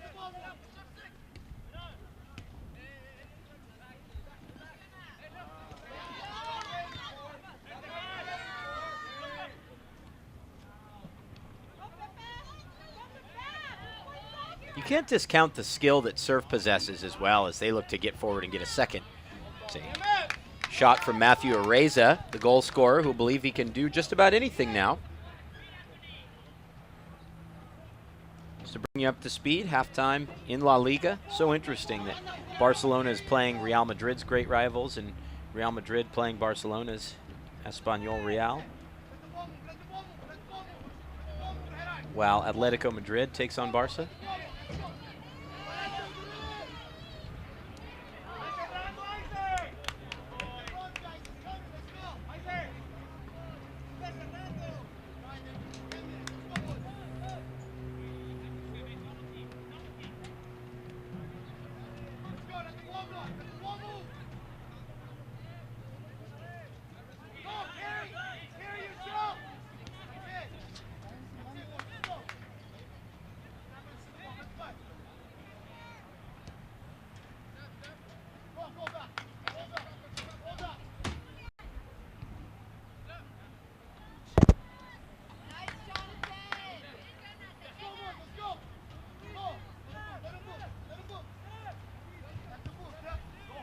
Hit down the line. Boy, there's a lot of space for Surf as Extreme goes forward in defense. Or in attack, I should say. There's a lot of space for Surf to exploit.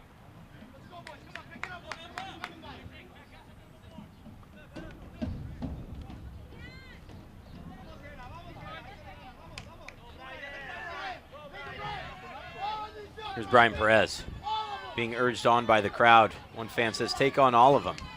Gets by one, that's about it. Surf able to clear is Julian Castro.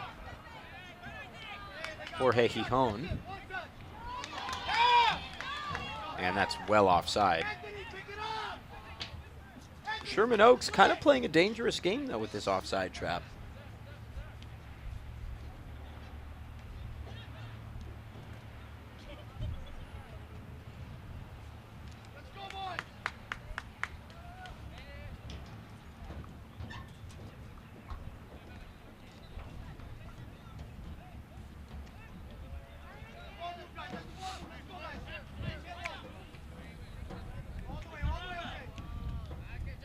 Josue Morales plays it ahead, now off to the near side to Valentin Felix.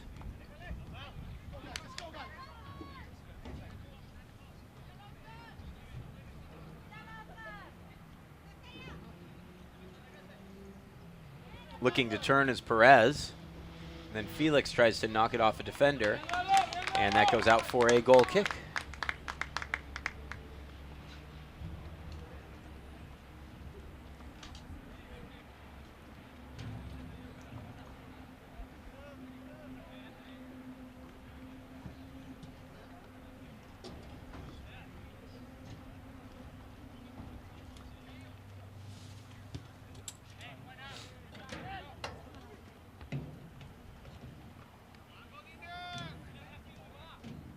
Perez again. Really key in attack is Perez, and the 10 Serrano plays it out wide to the right.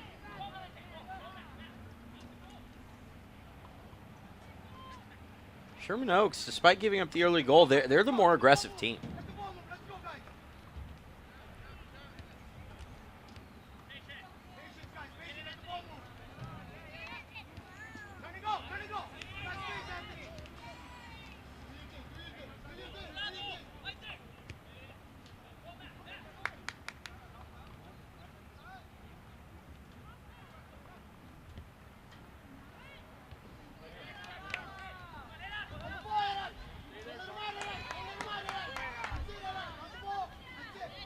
A lot of room to play to the on-rushing attacker on the far side by Surf, Julian Castro. Here's Alejandro Barrera. Barrera on the turn. Barrera plays it back to Gerardo Rios. There's Isaac Soria. Now Anthony Vargas. Vargas to Rios. Morales.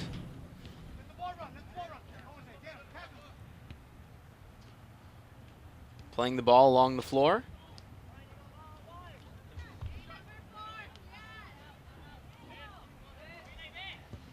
Long distance attempt.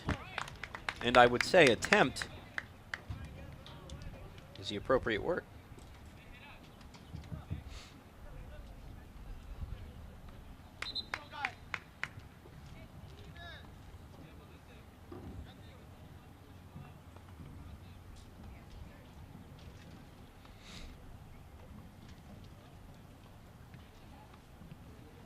Well, it looks like the first game on the second site has come to a close as Surf makes its first substitution. Would be great to hear from you guys. Let us know where you're watching from, the interactive chat room on the right of your player.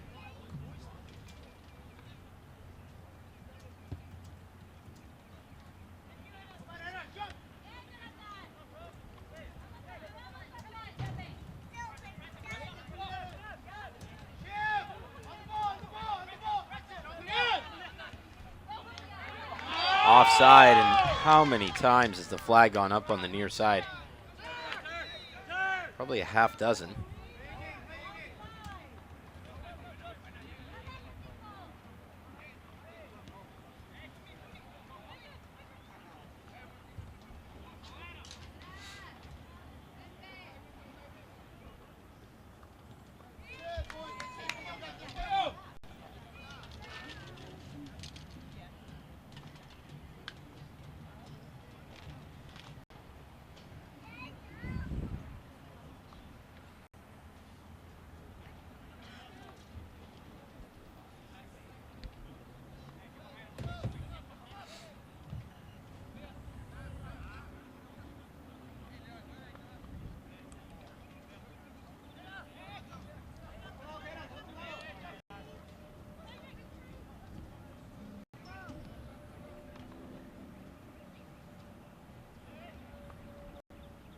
Alejandro Barrera.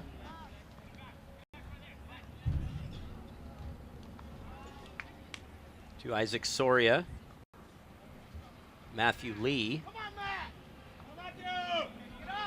Fernando Barrera.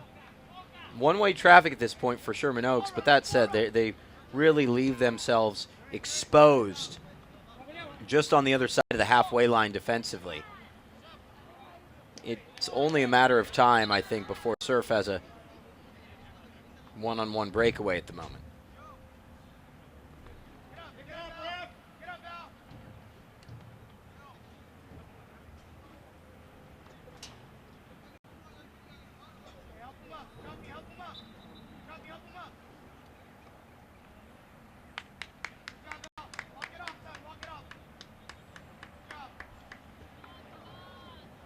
of an injury to Valentin Felix.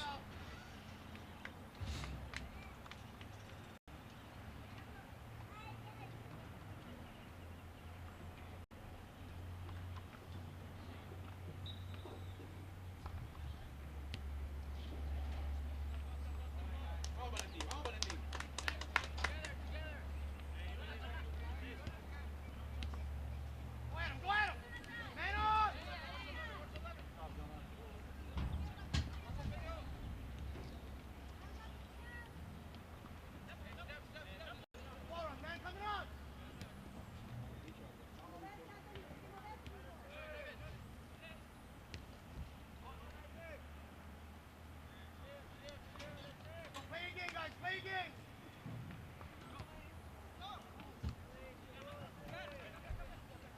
25th minute now. Flag goes up again, at least it should have.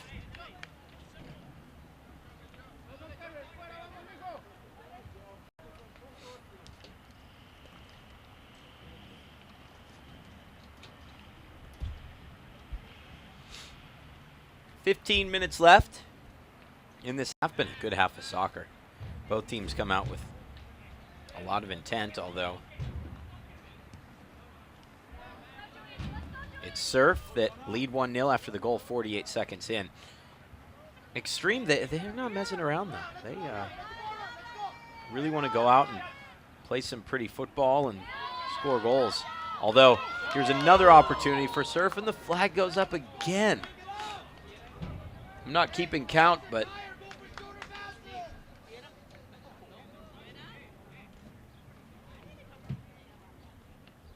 seems that the lineswoman on the near side is, her arm likely growing tired.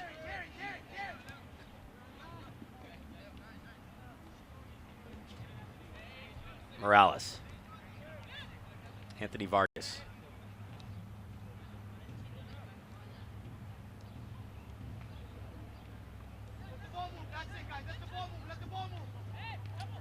Vargas now to Barrera. Back to Morales.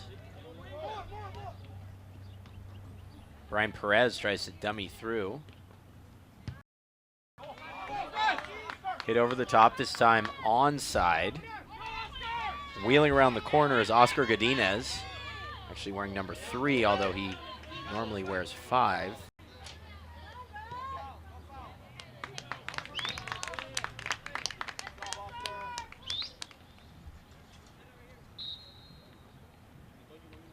Substitution forthcoming for Extreme. Off is number 12, Valente Gutierrez.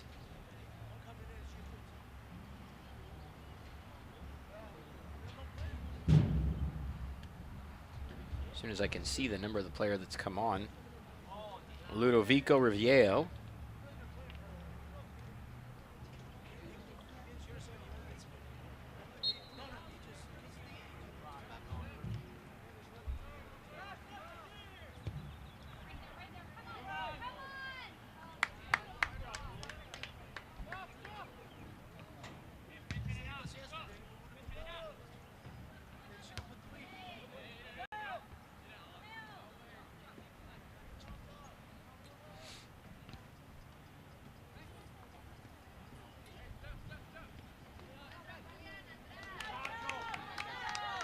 Surf looking to break again.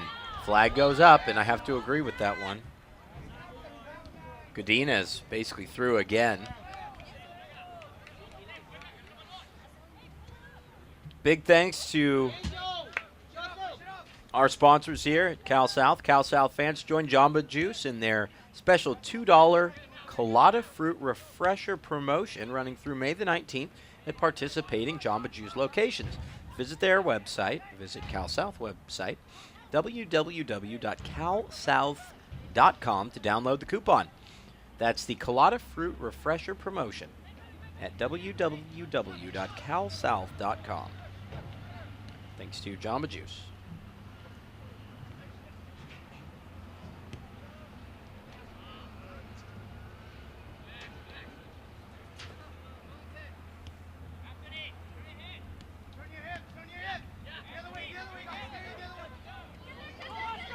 Who will get first to this? Godinez. Godinez through on one side, cuts it back, plays it through for a teammate. Can they make it 2-0? The goalie's out to get it. There's a chase for the ball. A terrific tussle, and the foul goes against Surf as the attacking player on the far side. I love what he did to try and separate the goalie from the ball, but ended up hauling him down and was easily called for the foul. Now, Extreme looking to break. Here's Perez. Perez weaving left. Perez toward the end line. Forced back in the opposite direction. And it's out for a throw. Throw in taken quickly. Sent away by Surf. Boy, how about Oscar Godinez, the Surf forward? He really is a tricky young player.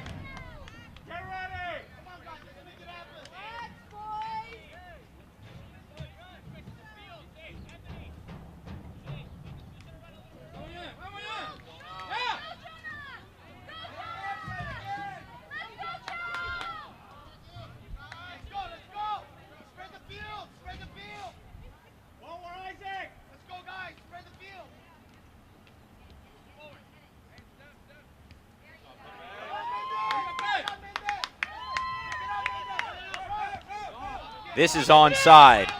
Ball through for Juan Castro. Castro looking for a cutback right on goal. Castro takes it on his own, and it's punched away by Carlos Contreras. Castro tried to fake out the goalkeeper by looking back across the frame of goal. What a fine punch away from Contreras that was. Waiting for the resulting corner.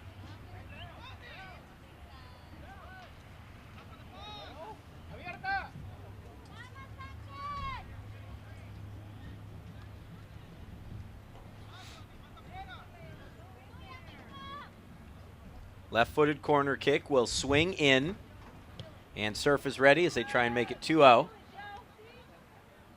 A little too much height on it, I think, but still ball in an attacking area. And now Extreme will look to break out of this. Quickly intercepted, but sent right back to the initial passer, Riviero. Here's Anthony Vargas. A lot of skill for this Extreme team. Vargas looks to hit it down the line on the near side, but really nothing there.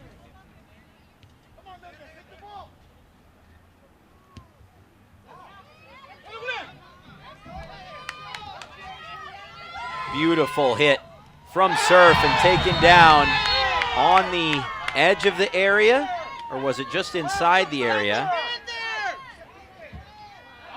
Fernando Barrera will be given the yellow card on 32 minutes, and they'll say that it was right on the edge of the penalty area. It's a free kick and not a penalty kick, a really contentious moment in this match.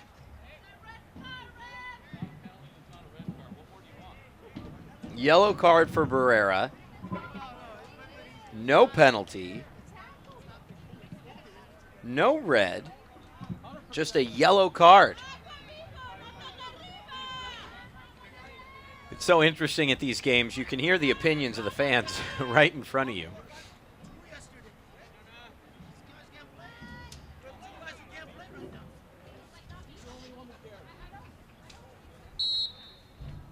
Left-footed free kick. Go, and it's tipped over. What a save. Contreras again. It probably would be 3-0 right now.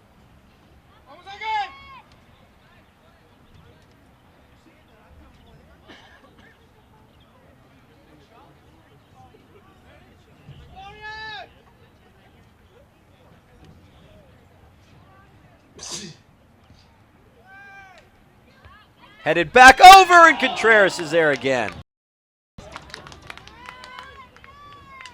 Looping header.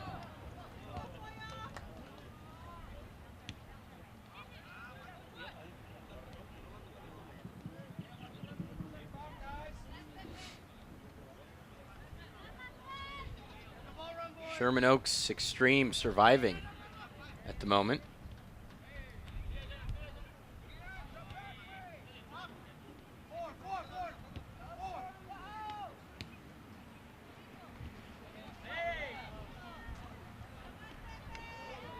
And now attacking again. Here's number 9, Barrera. Intervention. Julian Castro.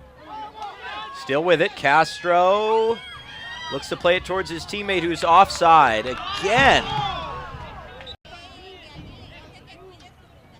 The flag keeps going up, and the fans for Surf are, I have to agree, basically, on every occasion.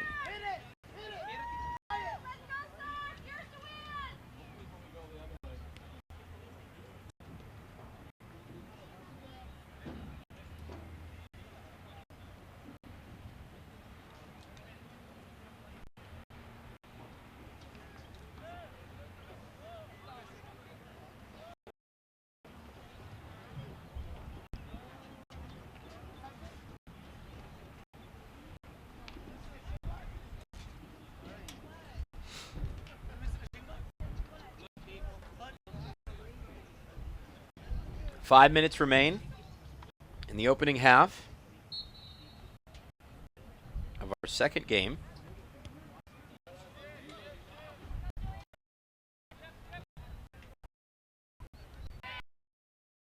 From number 8, Anthony Vargas, off to Alejandro Barrera. Here's Morales. Morales over top for Riviero.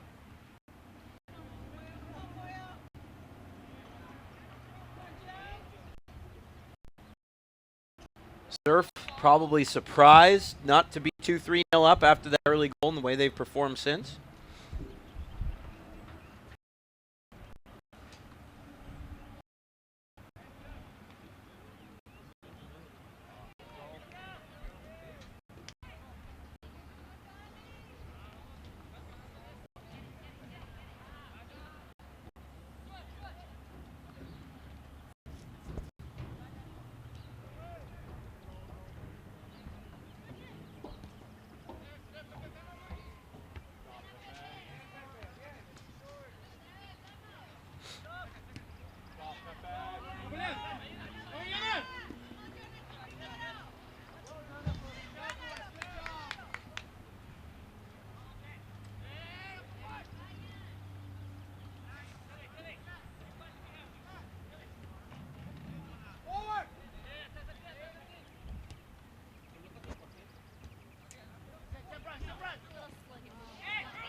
Josue Morales trying to link up as the ball's tapped forward for Mendez. Just a little bit over 2.5 minutes of regular time remaining. Substitution on the way.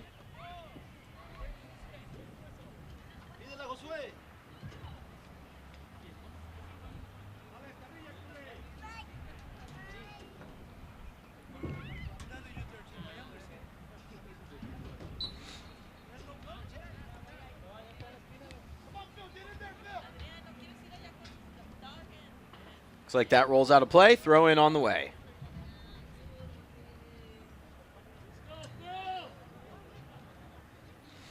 It looks like our second game at site number 2 over at Buena Stadium, which is really just about 1.5 miles away as the crow flies, maybe 2 miles.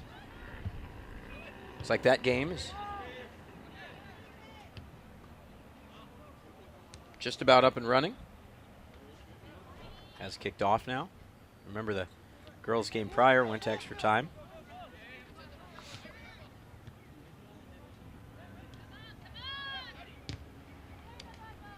That is deflected out off of Mendez.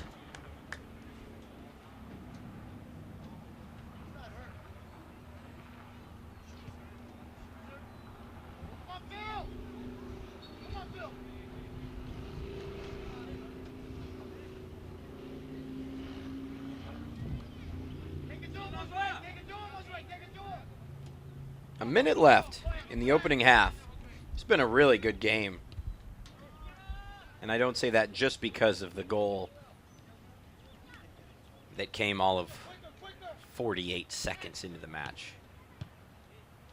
Extreme has showed a lot of attacking intent, and I think they would have approached the game in a similar way. Oscar Godinez looking to cut back, but Surf obviously could be 2-3 up at this point. Foul called on Godinez. Surf fans aren't happy. There was a big moment in the 32nd minute. Barrera was yellow carded for bringing down Godinez just on the edge of the area. And there are two questions. One, was it a penalty? I think not. I think it was a really smart foul. And two, was it a red card? I'll let you be the judge. Extreme can level before halftime. And they do. It has been all Surf nearly all the way.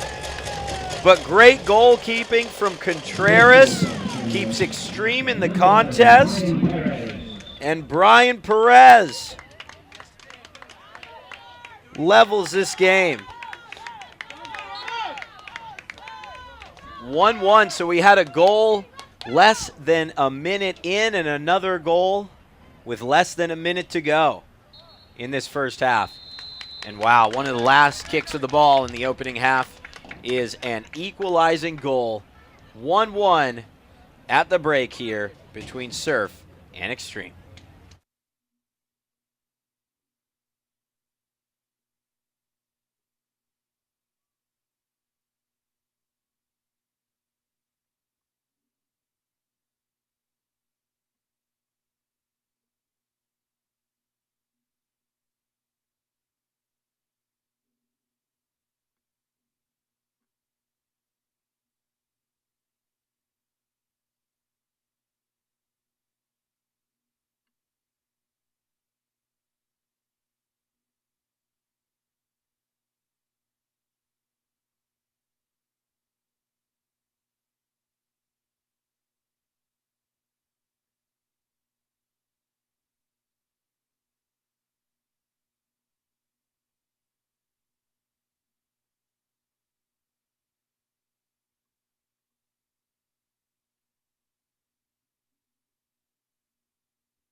Set for the second half here at the Ventura College Sportsplex, as we're level, 1-1. And I'll tell you this, watch out for the first 45 seconds of this half, will you?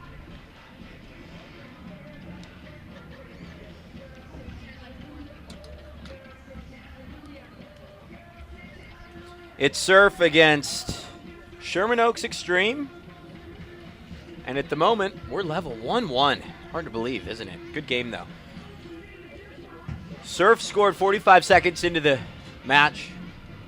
Sherman Oaks Extreme leveling in the final 45 seconds of that opening half. Here we go.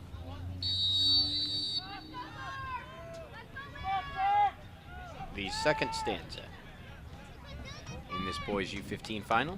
The second of 5 games out here. Sherman Oaks Extreme in the all-black neon trim. They work from left to right. They like to play the ball along the ground and do so well, I would say.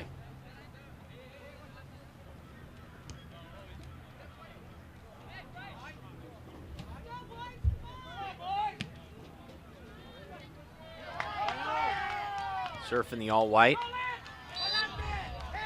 Have a little bit of an offside problem. Frequently caught offside. Approaching double-digit offside infractions. They really like to play the ball over the top and utilize their speed to beat the defense, but Sherman Oaks Extreme has had the offside trap on point. A couple of outstanding opportunities. Flag goes up there, just as I praise them. A couple outstanding opportunities, really, for Surf to make it 2-0, 3-0. But Carlos Contreras, Sherman Oaks Extreme goalie, was up to the challenge.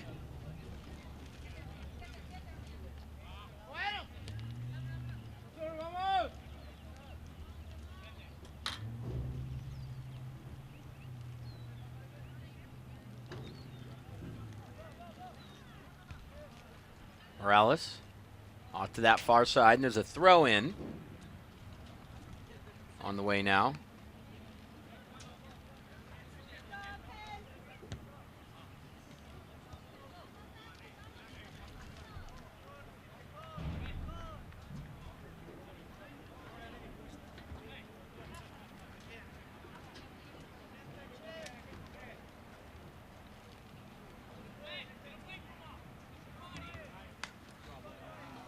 Fortuitous bounce gives Extreme the chance to break. Here's Gutierrez. Wild tussle between Gutierrez and Leonardo Gasca. And we'll have a corner.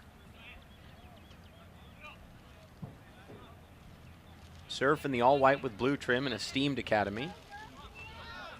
We saw Carlsbad's U15 girls team lose in the final. The girls U16, I'm sorry. And their U17s are up next. Overhead clearance. Kickoff in that game slated for 12:30. We'll see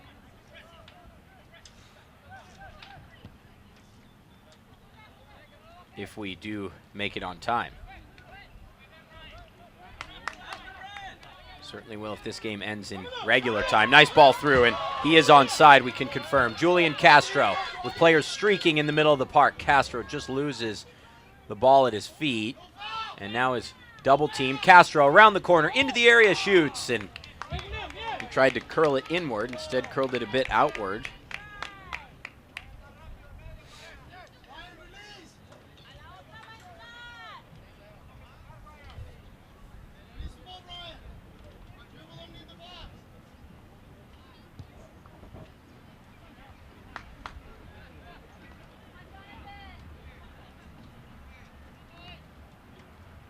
Flag goes up.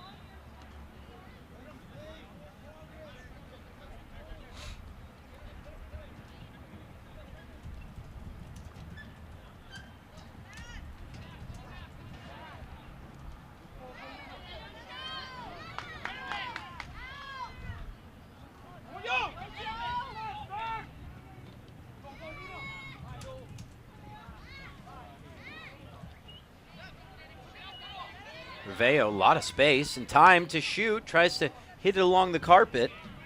Cleared away. Ludovico Riveo was a substitute. As this is chipped over the top. Bearing down on goal, one-on-one. A player to his right, and he doesn't even see him. For Surf, that's hit over the top. As 19, of which you'd think this far into the season they'd have their uniform numbers right. There is no 19. As I see it, number 19 had Aiden Osborne just to his right. He could have just sifted it to Osborne. Osborne easily could have made it 2-1. What a waste.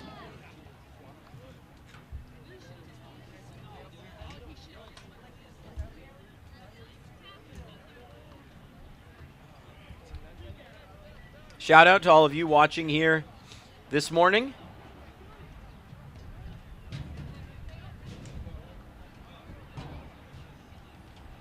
I'm watching our second stream as well.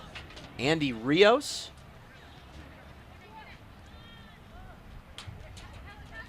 On the second goal for the attack, watching the live stream from San Marcos, California. Where are you watching from? Let us know. Just to the right is the YouTube interactive chat function. Weigh in, let us know where you're watching from, who you're cheering for, who you want to shout out to, what you're doing on this great Sunday. Pleasure to be with you guys. I was here with some of the young girls finals back in March. Had a great day, great Sunday with Cal South. It's always fun to work with this organization. Ball trickles out.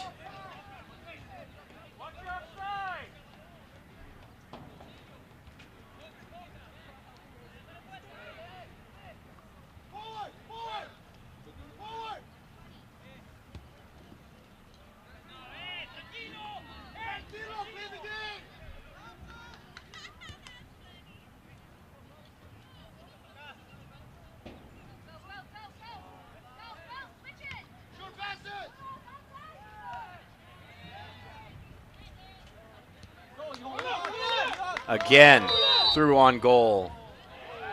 And the flag goes up on the far side. I got to be honest, I didn't necessarily see that one.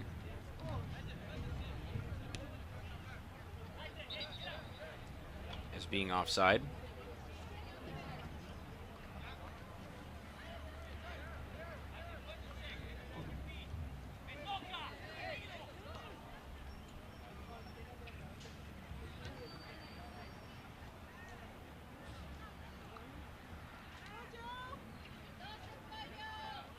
Please, if you do weigh in the interactive chat room, you will be blocked from this broadcast.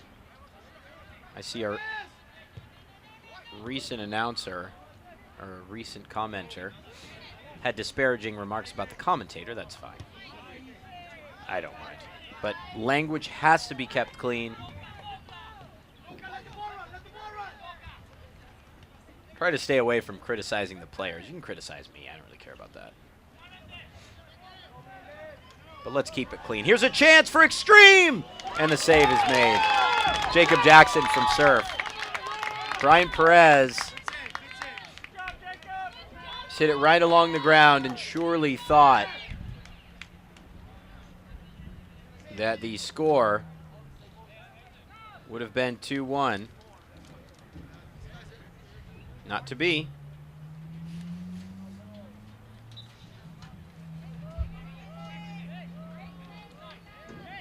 Cal South would like to thank our partner, Sports Authority, the official sporting goods retailer of Cal South. Visit them at sportsauthority.com. As you see the Sports Authority logo in the top right-hand corner. Make sure to support those that support Cal South and youth soccer.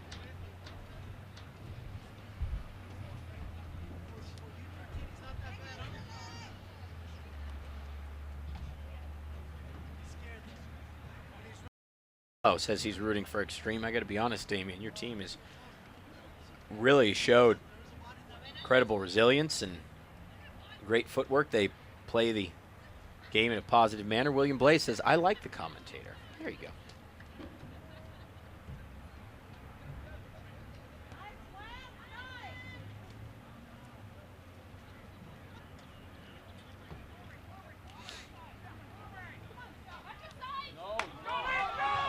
In on goal again. Here's Aiden Osborne. This time, can Osborne make it 2-1? No chance. Stopped by Carlos Contreras. For me, Contreras has easily been the man of the match so far. Contreras has made a couple of absolutely crucial saves. 3 or 4, really. How often do you see, though, in finals that it's the goalkeeper that keeps the team in it?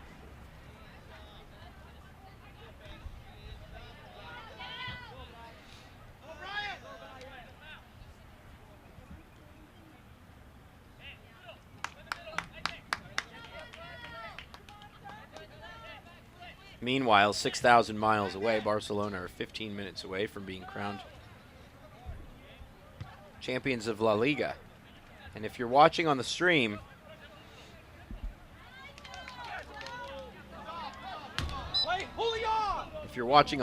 then you should be watching the game at home on your television. That's why I hope I'm not playing spoiler for anyone.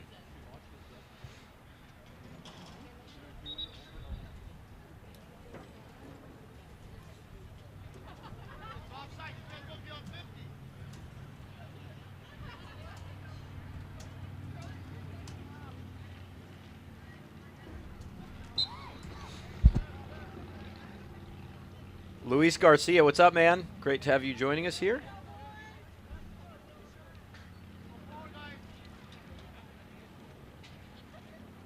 Pleasure. Luis, where are you from? Tell us more about yourself. Look like a solid young player on your own. Stay on, Lance. Chula Vista. Good stuff. Here's Osborne through again. Osborne is really proving to be a menace for this Surf team. They can't put it in the back of the net. Now a bad foul. Barrera.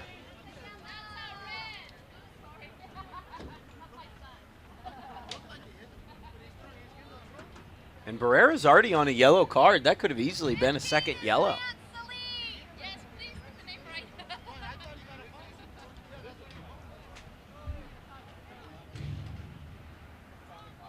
Throw in. I thought it should have been a free kick. Huh, I'm a little bit confused there. He really kicked out at the player.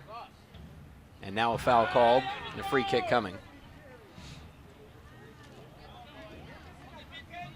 Shout out to everyone down in Chula Vista.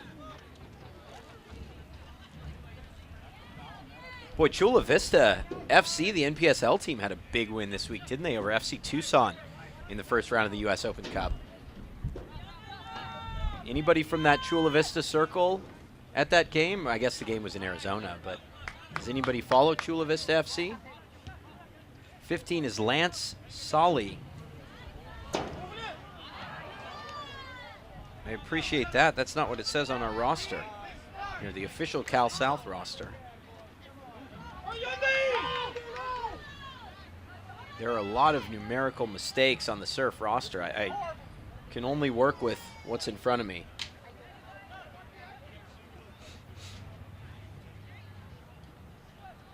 Boy, this is a big Chula Vista contingent.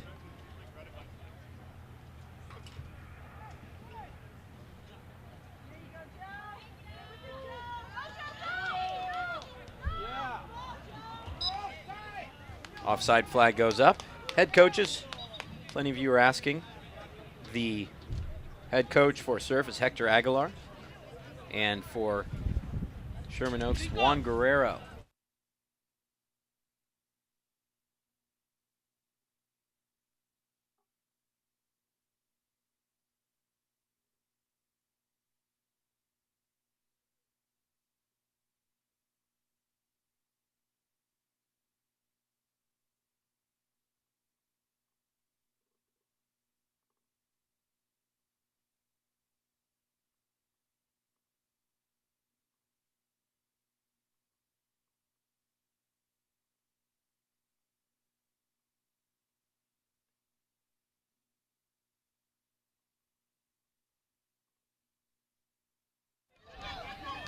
So just to confirm the roster issues, if you will, John DeCastro is wearing 16 for Surf. Lance Sally is wearing 18, we've been informed.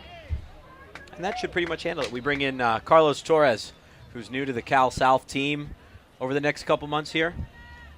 Carlos, it's a pleasure.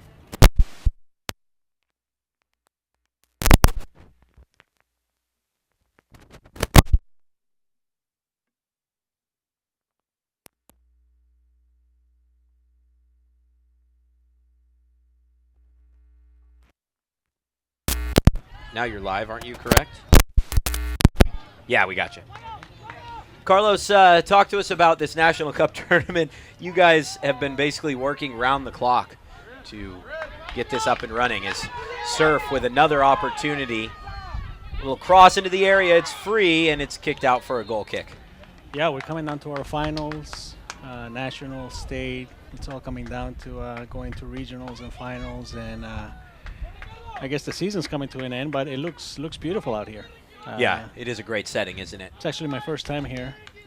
Like you said, I'm new to Cal South. I'm the media manager, and I've only been there for a couple of months and kind of learning the ropes, and it looks very nice out here. Very competitive game, actually. Left-footed corner, swinging in. How about the performance from this goalkeeper, Carlos Contreras? He's been solid, hasn't he? Yeah, because he's had to. He's been. He hasn't had any choice. Nope. Here's Perez. Perez bearing down. What it would be if Sherman Oaks went in front, and they do. What a nifty finish, the outside of the boot. 47 minutes in. You have to take your chances, don't you, Carlos? He went near post on that. That was nice. I think he used just the outside of his foot, too, to completely fake the keeper. Yep. Absolutely did. Goes near post. Brian Perez with the double. Against the run of play a bit, too. Certainly against the run of play. If you look at the opportunities for Surf, it could be, a 2-3 goal lead. And now they're back on the front foot. Nice nutmeg into the area. That one spilled, but spilled just wide. Yeah, they've wasted a couple of very, very good opportunities. Surf should be leading this, actually. Without a doubt. Got a good crowd, good contingent tuning in from Chula Vista. Makes up plenty of Surf's team. Really, players come from all over San Diego to be a part of that academy.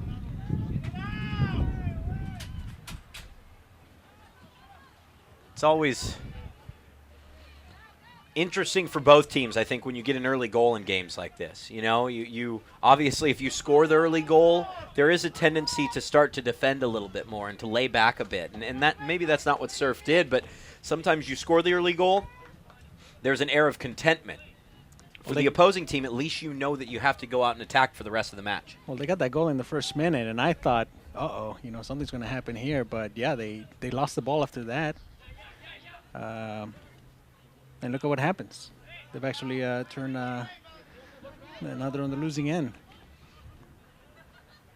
I thought they were really going to take control of this game after that first minute goal, right? Second minute? 48 seconds in, to be exact. Wow. Told a story earlier. I actually went to an FA Cup final at Wembley. 25 seconds in was the goal from Luis Saha for Everton. But Chelsea went on to win the game and win the FA Cup 2-1 when I was there. And that's what happens sometimes. Sometimes you just get this air of confidence. Yeah, you can't count on that confidence for 89 minutes. That's for sure. No. You have to go and get a second, really. When you score that early goal, you need to go and get a second. And Surf have been unable to do so, although they've created so many chances. But Carlos Contreras has been outstanding in goal. A good contingent tuning in from Newport Beach, Costa Mesa. A couple questions as to why they're playing on turf. And, the predominance of stadiums in this area, and I would think that stadiums in California available at this time of year, mostly turf, because most of the stadiums you would play in that are grass stadiums are being resodded now ahead of the high school football seasons and college football seasons. Yeah, I mean, it's tough. It's getting tougher, too. And understandably so. Yeah, we know the problems that California's having when it comes to water, so a lot of Venues are turning to turf all over the place. But look, it's a nice looking field. It obviously plays very fast, but it's nicely set up. It's not tore up. You know, turf will still get all torn up, but it looks good. Like I said, it plays fast. But yeah, sometimes you just have no choice. And let's remember that a lot of the earlier round games this weekend, quarterfinals, semifinals, many of them were played on grass Yes. at Kimball Community Park. Yep. A lot of the facilities we use are all grass, and yeah, then you get to this level, and it plays cleaner though. The grass, you see it. At doesn't matter the venue, the park, whatever. The ball is gonna skip around on you. You're gonna try to kick it, and it's gonna bounce on you. When you get to this point, you do need something a little cleaner, something where the ball isn't gonna skip all over the place. Well, and to have this stadium-like championship atmosphere that you guys do such a fine job of building, it's important to be in a venue like this, isn't it, as opposed to at a park? Yeah. Oh yeah, it makes a huge difference. We obviously have a lot of our finals. That head to state and national. We have them at different venues all over Southern California, but these are important finals, and it makes a huge difference. It's a great like we talked about. It's a great venue. You have all the bleachers. You have a scoreboard, which a lot of venues don't have. You know, the PA system. It just makes it for something a little bit more prestigious than playing at a park at times. I can tell you that last July, Glasgow Rangers actually played a friendly match on this ground. Oh, really? They lost 3-1 Wow. to Ventura County Fusion. So if the field's good enough for Rangers, then, Yeah. then it'll suffice, I think.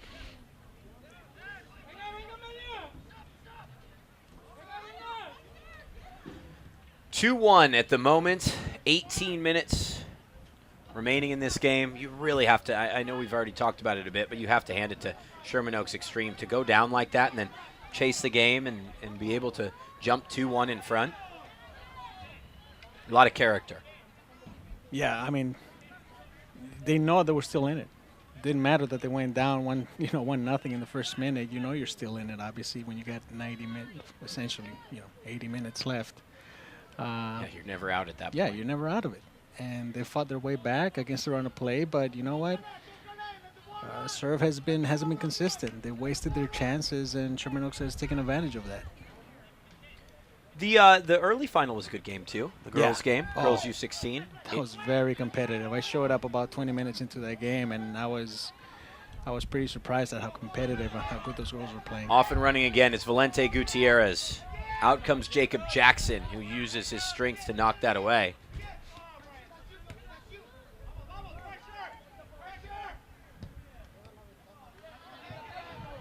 It's always a different view because I was on the field taking pictures for both these games, and the view from up here, it just gives you such a different perspective on the game. I wish I'd seen In the what girls from regard? up here. Just you can kind of see how teams are plotting their attack. From here, you can see the high line, just the complete high line that Sherman Oaks has been playing. And that's what's really, it can obviously bite you, but if you maintain that high line and you run the trap to perfection, which they've run it to near perfection, and you have a smart, aggressive goalkeeper, you can play a high line like that. Yep.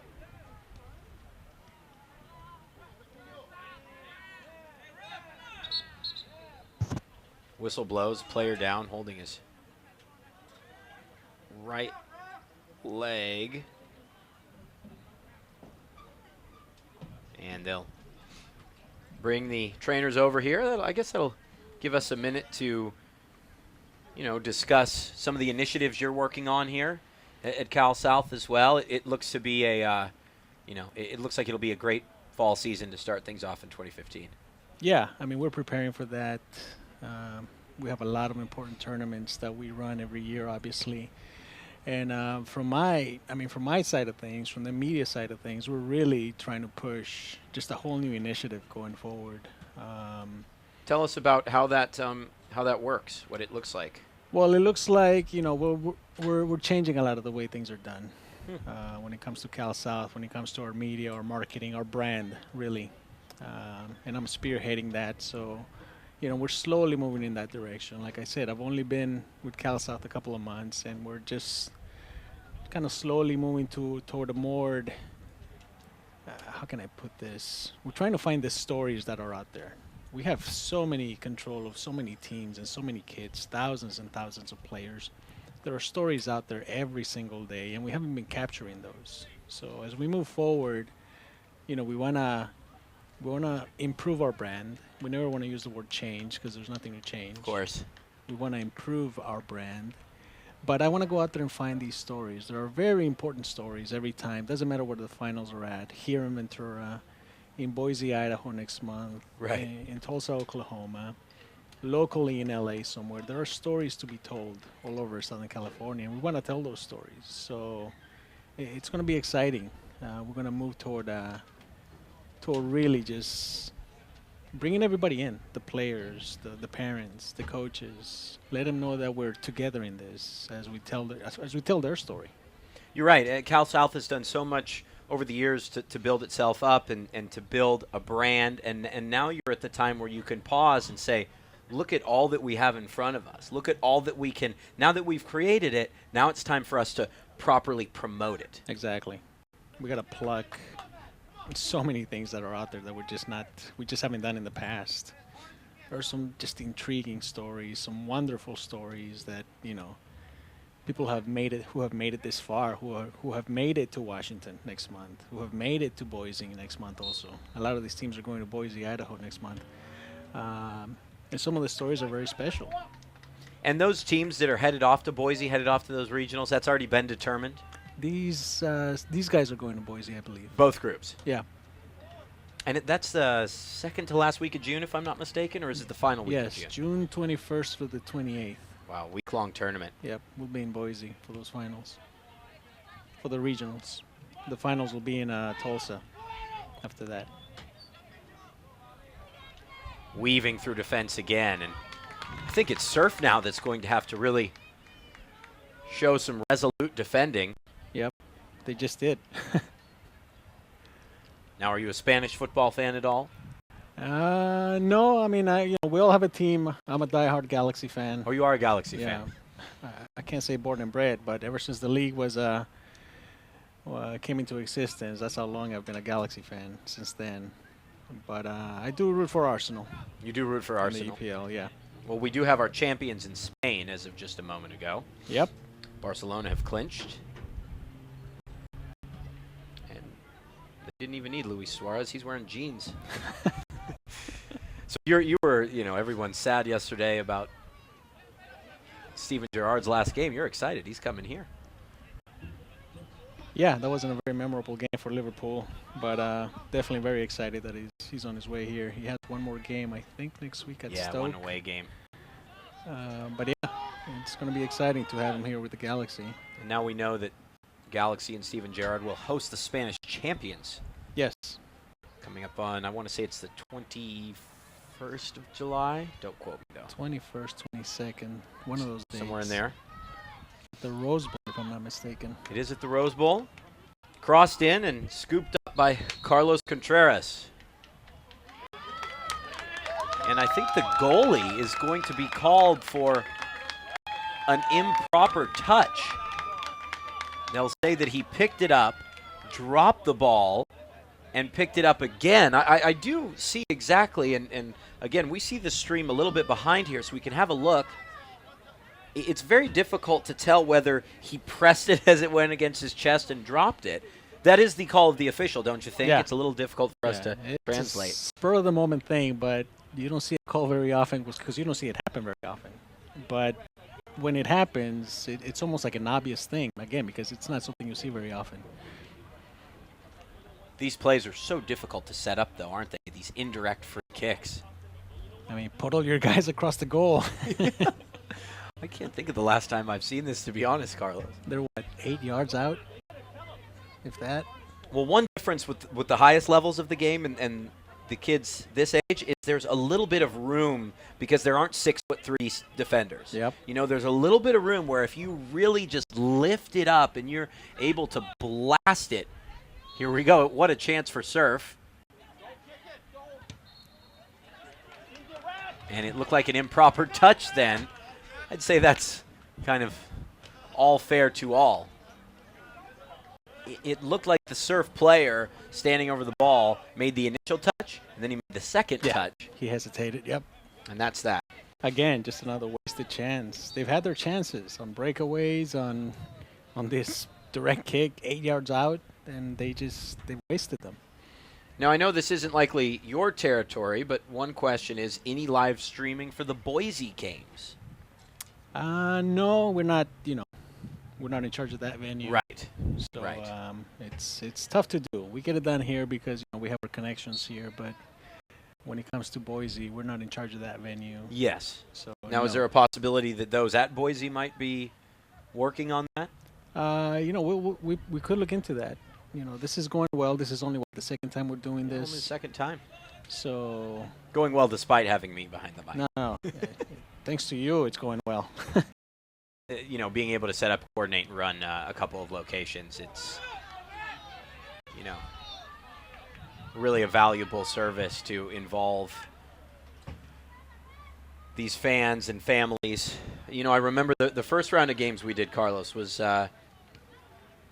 pretty incredible, really. We had fans from, at least half a dozen, maybe 10 countries. That this was some of their only opportunities to see their kids. There were a couple military families in the Philippines, and this was, one of the only opportunities to see their kids play. And for us to be able to do that and bring that service, how outstanding, really. No, we definitely appreciate it. We appreciate the work you've put into this.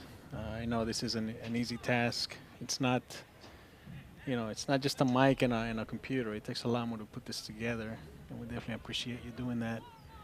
But again, it's only the second time we've done this, so we're almost still in a testing phase, really. Couldn't agree more. So as we move forward, we'll obviously improve it. We'll do a lot more promotion around it, and it'll become the norm, really, in the future. Brilliant. Extreme. Now it's really a dangerous time for Surf. 10 minutes left. How much do you press? How much do you take on pressure as Surf is forced to clear that out? Dangerous time, as I said. Right in the front of goal, he had to clear that out.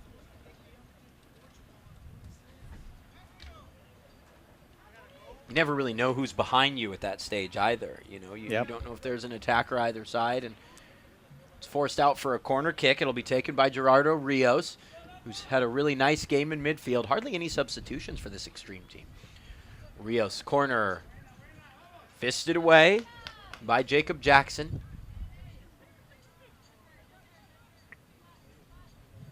Sent toward the end line. Pop it over the top. Can Extreme confirm it? More than likely they do. A sucker punch for Josue Morales. 3-1. Extreme. You just mentioned substitutions and the lack thereof. Surf was pushing so much. I mean, they got that first goal in the first minute, and they pushed so hard. It just seemed like they wanted a second right away, and I think their legs. I saw it in the first half. I'm like, their legs are just gonna give in the second half, and it looks like they have. I think that when you play the high line and you really focus on the offside trap, one thing that gets lost or maybe is under discussed is the impact that has on the attacking team mentally. Yep. That you really just are a little bit more hesitant to really press the way you need to. And I would say there were 8 or 9 offsides calls. Yeah. Offside calls in the opening half. And, Yep. and I think that's made Surf a little tentative in the way they make their runs in the attacking half. Yeah, because obviously, you're going to get, look, these are still kids. And you're still going to get reprimanded a little bit by your coach. You know what I mean? It's like he doesn't want you with a dozen offsides by the first half, by the time halftime comes by. So it does change your attack a little bit, your style a little bit. You're seeing that you're making those mistakes, and you don't want to keep doing them. And things are not they're not falling into place for Surf this game. And it's just one of the cruelest ways to potentially lose, isn't it? Because you look back and you say, 45 seconds in, Yep. we were up a goal, and we couldn't get a second. Nope. And they've had their chances for that second. That's the biggest problem. They say, 2-0 being the most dangerous lead in soccer, and it may very well be, but 1-0 inside of a minute also seems to be a precarious position to be in. Yeah. Yeah, you kind of grab a little confidence. You say, look, we got that quick goal. And again, they kept pushing. They were pushing very, very strong for that second goal, and it just never came.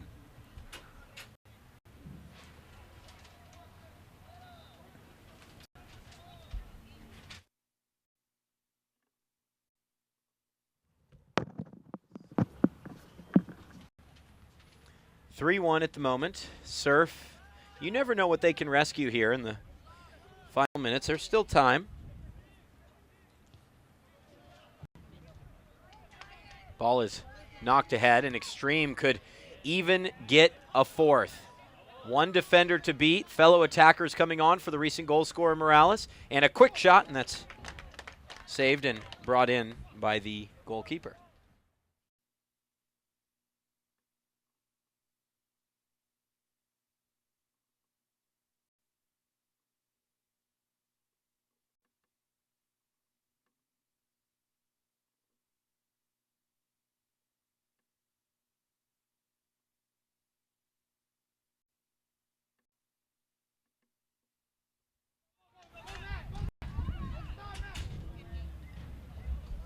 Well, that is sort of winding things down at this point, isn't it? Yeah, they're running out of time. Got what, 5-6 minutes left? And the funny thing is someone, Maria Aragon, weighed in and said, what a boring game, everything in favor of Sherman Oaks. But really, if you spread it out and look over the whole of the game, it hasn't been that way at all. If you watch the first 20, 30 minutes, you thought this is all Surf, really. No, it hasn't been boring at all. Actually, the second half has been very exciting. Surf has had their chances. Sherman Oaks has had their chances, and they've put them away.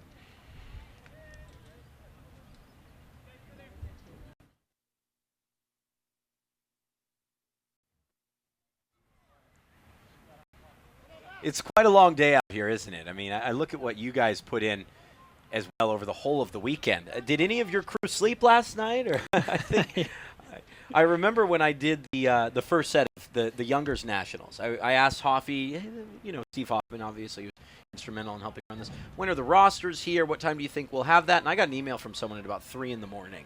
The team was pretty much working all night to help execute this. Well, I can't speak for everybody else. I know Steve Hoffman, David Lamb, they put so much into this. Luis Salcedo, he's on a Buena right now. Here's a chance for Surf to pull one back, and they do. We have 4.5 minutes on the clock, and there is still time to potentially send this game to extra time. For Matthew Areza, that's his second. Well. Finish. Very nice finish. Finally. Very nice finish. And finally, I think one of those Surf players actually got through. That's how you beat the goalkeeper. Yeah. That was a very nice finish. Now, I will say this, and I referenced this game earlier, but on Wednesday night, there was a U.S. Open Cup first-round game here that there was a 91st-minute equalizer that sent it to extra time with the score at 3-3. Maybe this one could go to 3-3. Yep. That game actually went to 8 rounds of penalties. Wow. Yeah, we had 3 teams in the U.S. Open Cup games Wednesday. That was one of them. I think that was Cal FC, right? Yeah. Crossed, post, overhead kick, and it's scooped up by the goalie. I think he did the same thing again. He brought it into his body and then he went to grab the ball again. And who were the other teams that you had? Cal FC, Chula Vista, and PSA Elite. And PSA Elite advanced. They take 2 of the 3, I should say, advanced. Yeah. PSA Elite plays the OC Blues. And Chula Vista, the big upset in Tucson. Yep. Yeah, PSA Elite with a big win. 6-1? 7-1, yeah. Against Missioneros? Yeah.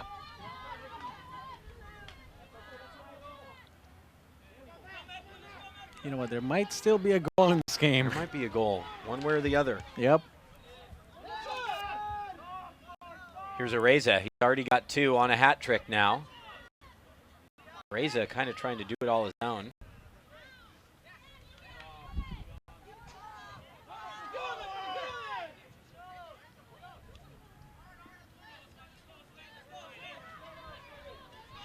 Yeah, kudos to these kids, man. There's a lot of talent on the field. Isn't there? We just had our college showcase a couple weeks ago down in Oceanside, and I mean, colleges, you know, coaches from all over the country come and scout these players. I mean, there's just a lot of talent at all these games. Ball through for Surf, and what a great intervention defensively for Anthony Vargas. And a free kick coming up. I personally am looking forward to the girls U17 game. I do play-by-play on a decent amount of the section and some of your state championship coverage for Time Warner Cable Sports at the high school level. And I did the San Diego section championship this year, an absolute thriller, the girls Open Division Championship. And I think half the players on this Carlsbad roster were in that game. So it's fun to see them at the high school level in a final, which they were playing on 2 different teams in that high school final. And then now you get to see them playing together as it's a rematch, Beach against Carlsbad United. Yep. Those teams from down in that area, like you mentioned before, the whole San Diego area, San Diego County, they got some talented teams down there. Youth soccer has just been such a staple of the culture in San Diego, I think, for a very long time. We're into the final minute of regular time. Sherman Oaks Extreme looking to hang on. Here's a ball over the top for the double goal scorer, Areza. And this is back to the keeper. Nice long hit from the goalie to leave no mistake.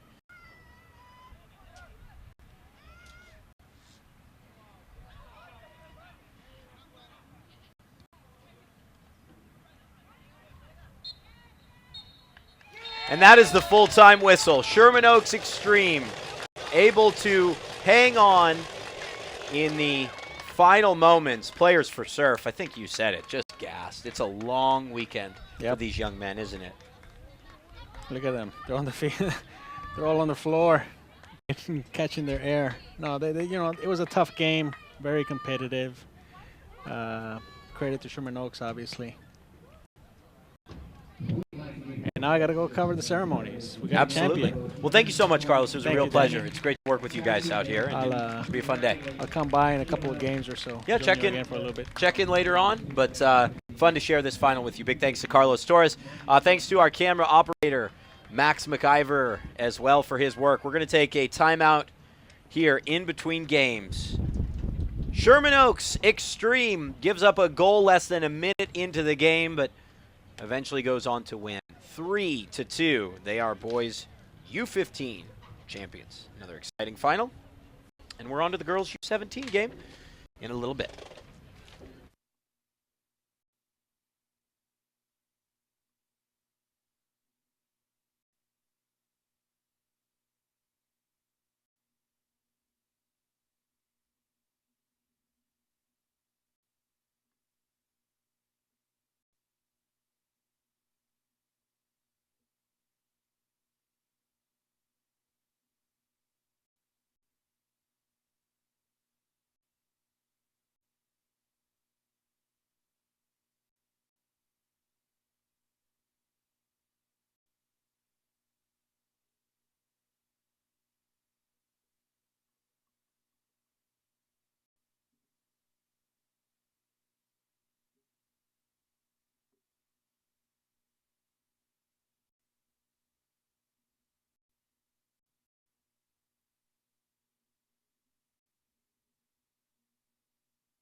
All set for kickoff here in the girls U17 final. It's a rematch, basically, of the girls U16 final, although two different age groups. I would imagine these teams have met each other plenty of times over the years.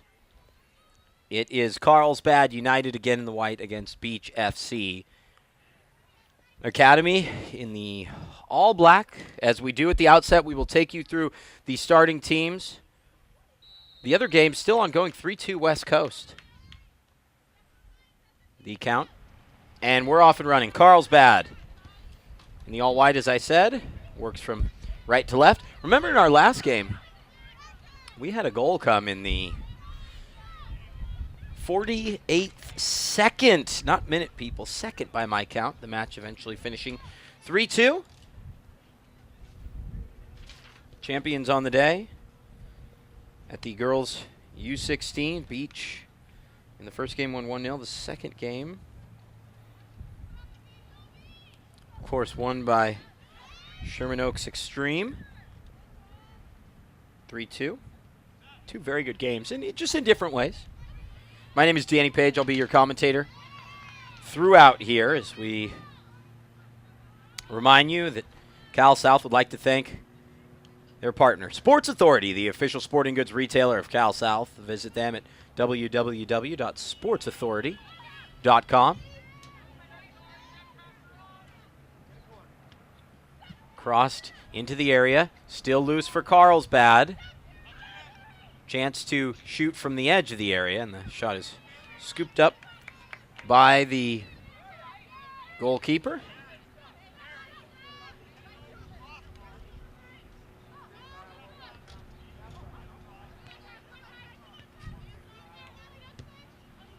Thanks as well to Jamba Juice. Cal South fans join Jamba Juice in their special $2 Colada Fruit Refresher promotion.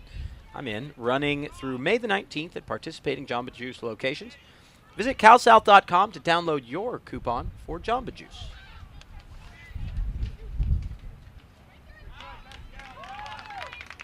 Some early pressure for Carlsbad United. Adam Skumowitz, the head coach, Michael Dugan, the assistant. Let us know, by the way, the interactive chat function over on the right, as to exactly where you are listening, watching, hanging out with us on this beautiful Sunday. It's already been an eventful morning so far. Even furthermore, again, at the second site, second game still ongoing.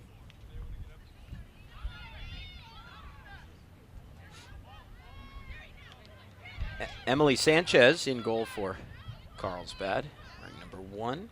Again, we'll run you through these teams. That's how we generally start these events. Brianna Torres, number 2. 3 is Danielle Baldwin.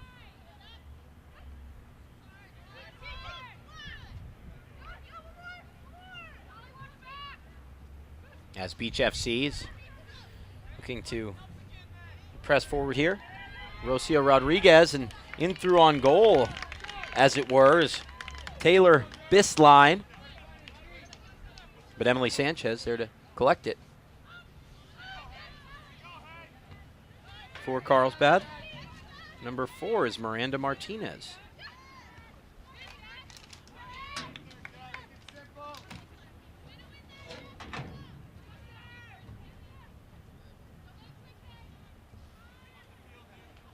Five, Crosby McKinnon. Just into the 4th minute here. Early days. Real feeling out period for these two teams. Although, that didn't exist in the last game, didn't it?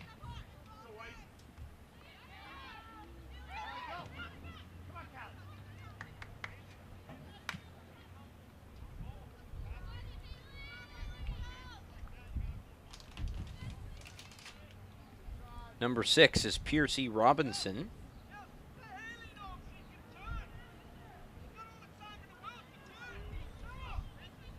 Kaylee Campbell, number 7.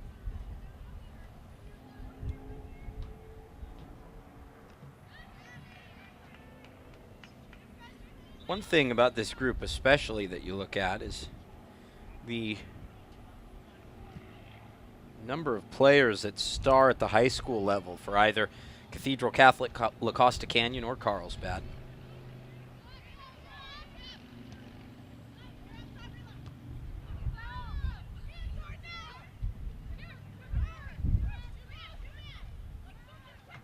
Eight, Pascal Dumancel. Number 9, Haley Main. 10, Shelby Cormier. A lot of familiar names for me as commentator of San Diego Section Championships. 11 is Carson Hatch.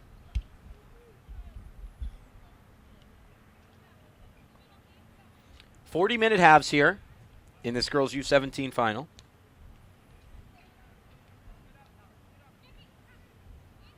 "13 is Natalie Rocha. Interesting how frequently you see the top teams, no matter the age. 15 is Danielle Goad, by the way. So we take you through the team. No matter the age, it's so frequently the same clubs in these positions. And again, this is just a rematch of the girls' final we saw earlier, albeit 1 year younger.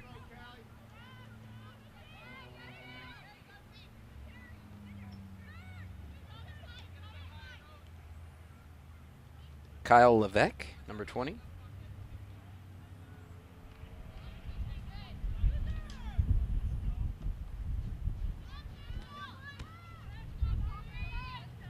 Carrie Kunert,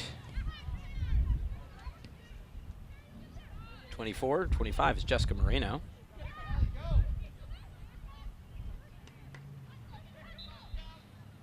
And 35 is Elisa Briennes. That is the Carlsbad team. As you can tell, I like to run you through the lineup as I fill out my lineup.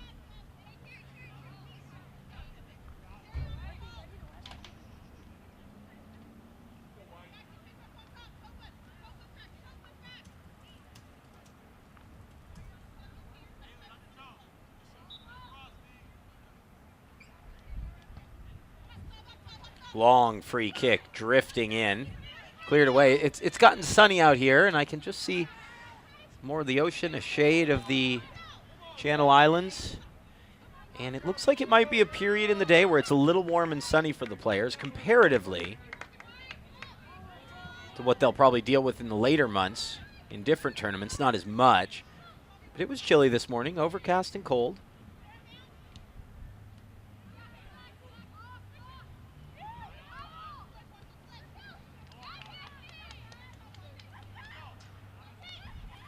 Here's a soft cross off to the edge of the area and cleared away.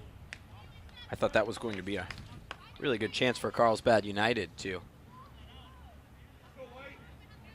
shoot at goal.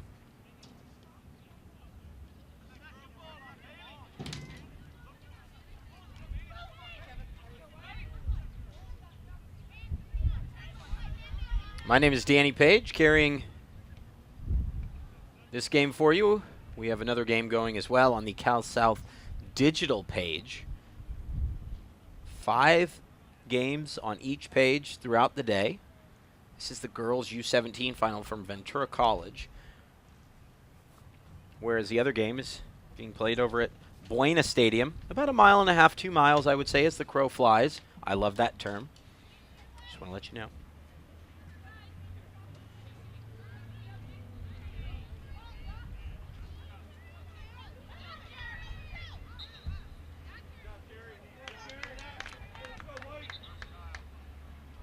Not exactly only one-way traffic, but Carlsbad United has had the better opportunities here early on.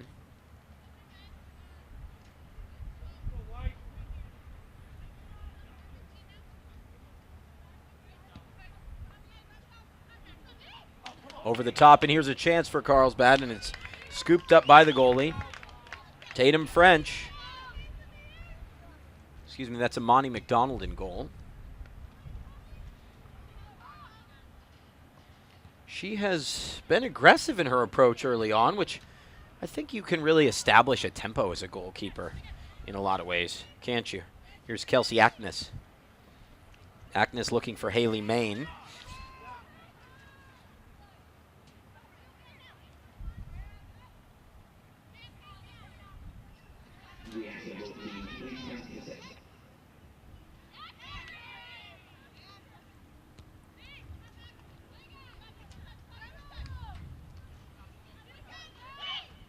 It's Agnes again, tall, rangy midfielder. Looks like she was fouled there. A free kick that will come from the 30-yard line, which is obviously a little awkward to say in a soccer game. But we like to use the grids on the field to our advantage. These games being played in this setting because it really provides a stadium-like feel. Better opportunity for some of the presentation factors afterward. It's a great little event out here at each of these sites, and I shouldn't say little. Big audiences watching at home. Nice crowds out here. Various youth footballing dignitaries.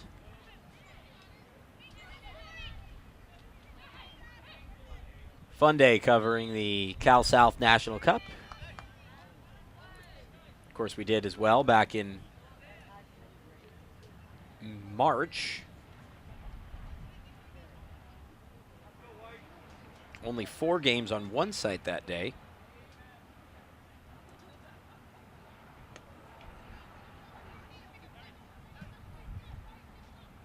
And now the third of 5 on one of 2 sites.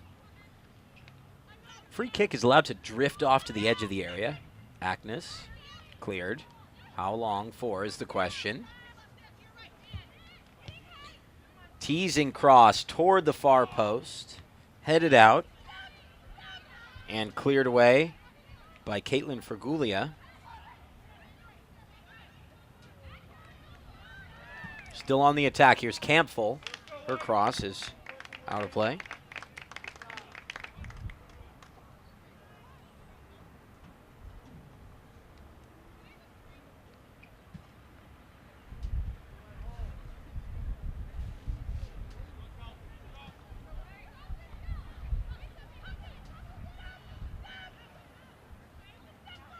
Left-footed cross coming in. Knocked clear. Little wind kicking up here at the venue. And now just like that, it's overcast again.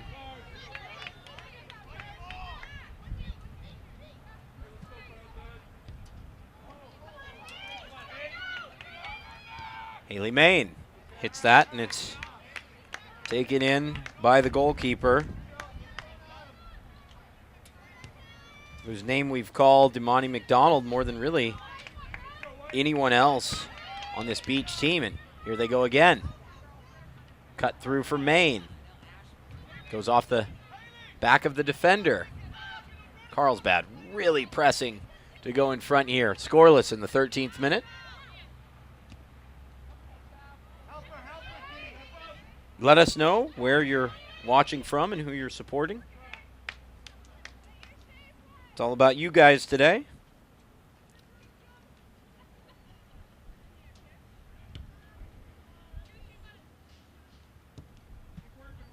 And just like that, another throw-in. Beach is really up against it at the moment.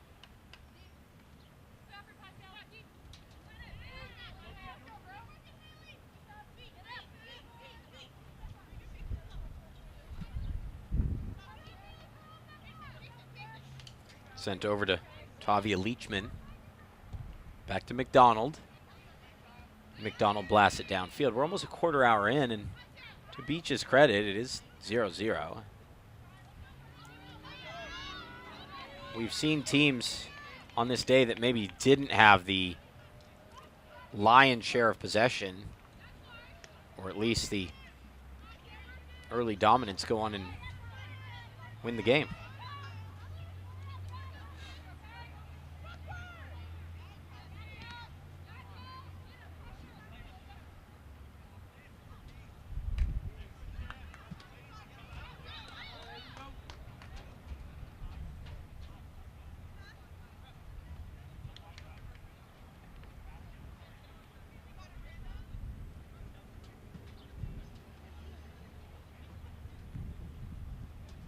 First change in the game comes from Carlsbad.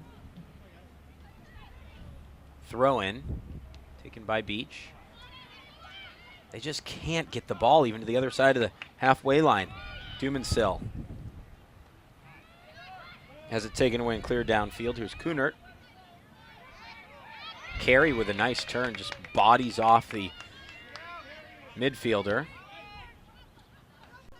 Nice first touch to spray it to the edge from Campbell. Here's Haley Main. Prepping for a cross. Great cross, headed just away by the center half. That was a really good opportunity.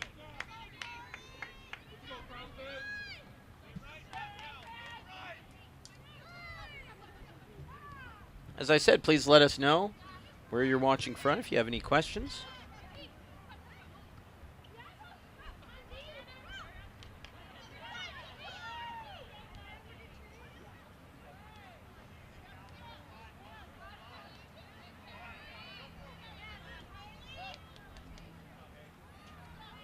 Haley Main. Not sure if it was a cross or a shot, but it hit the side netting. Crowd calling for a corner, I think. Not, ladies and gentlemen.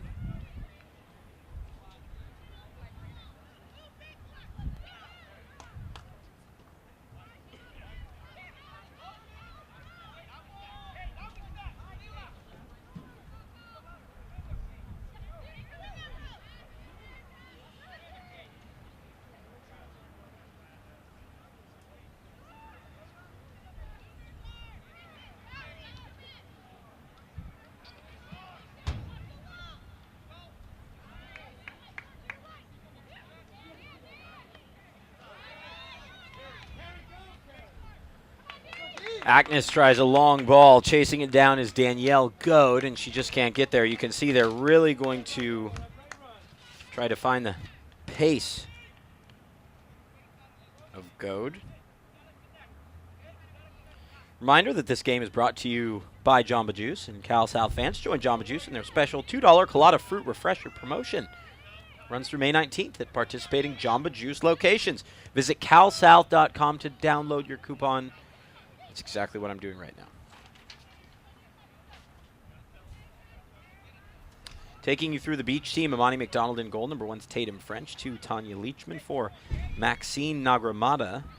Number 6, Daria Petredes. Here's Dumansil for Carlsbad. Conclude the roster in a minute. Here's Miranda Martinez.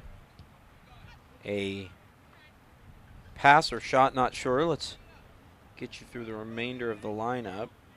Jessica Johnson wears number 7, Carly Brown 8, Savannah DeMello 9, Rocio Rodriguez 10, Taylor Bisline 17, Chloe Farmer 11 is Bisline, 17 is Caitlin Fraguglia, 19 Riley Hoover, 23 Sabrina Delgado, 24 Sarah Marr, 32 Terry Wilkin, and 99 Logan Karam.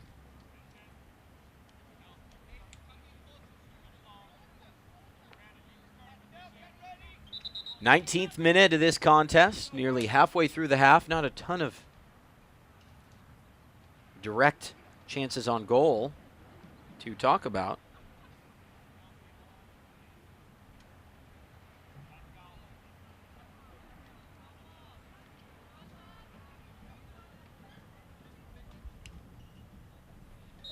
West Coast in the other game with a big 5-2 win.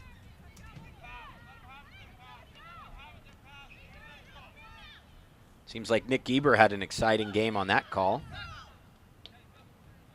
If you're a soccer fan, you of course recognize the name. Longtime Fox Sports host, one of the pioneers of covering the game in the country. He's over on the other call. See that? You get a real commentator. And now Beach has earned a corner.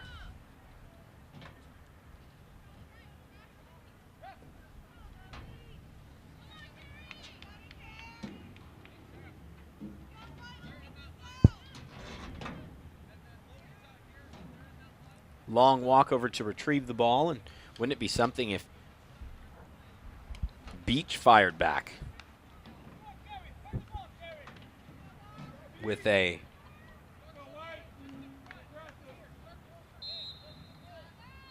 goal off of a set piece.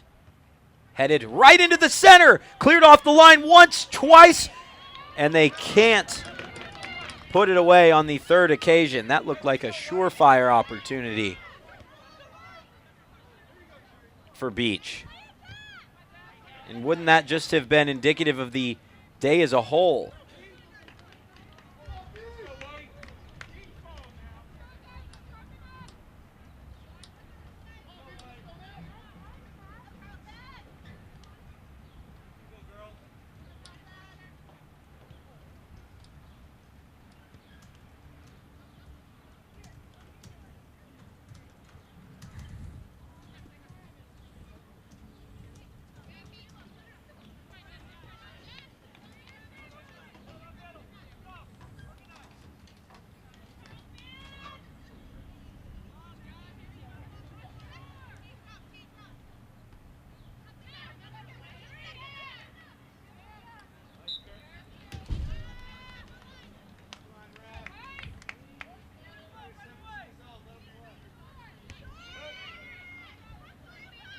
.22nd minute now, and Beach starting to press a bit more. Rocio Rodriguez. Here's Dumansil again, but it's Rodriguez coming in to make the tackle. Haley Main trying to start a break. Taken away by Terry Wilkin, and now somehow Main soldiering through midfield to help initiate an attack that's cleared away. Not necessarily in the right direction, and a throw-in coming for Carlsbad.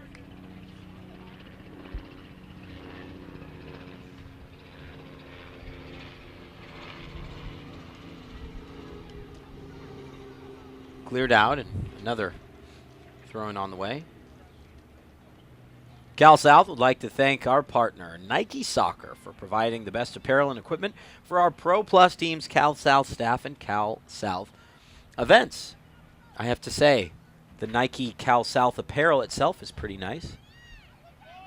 If you're interested, visit calsouth.com.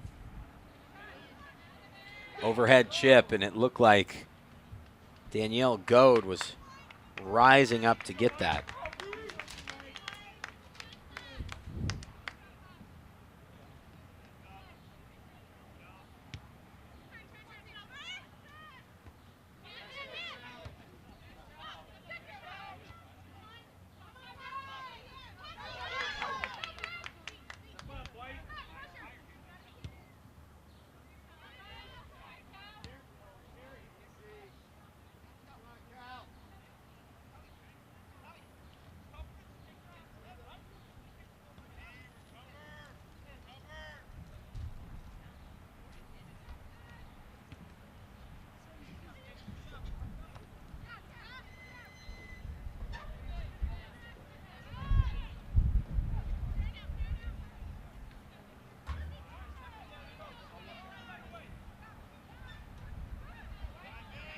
.24th minute now.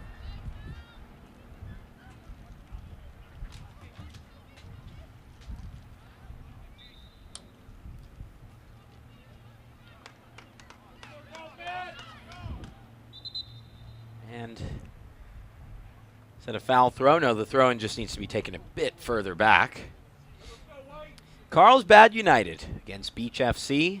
Nothing to separate the two, I hate to tell you.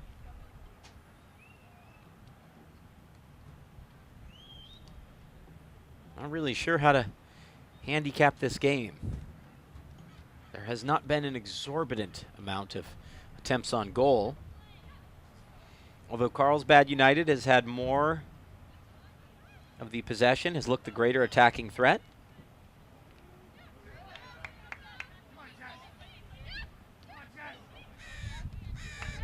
Nice slipped ball near side. Jessica Moreno tries to cut it back, but she's double teamed.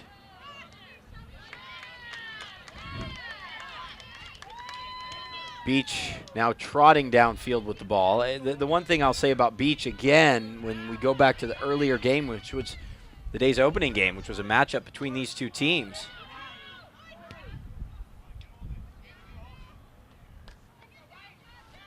Beach definitely so sound and organized defensively, and I think that that's what we're seeing from this group.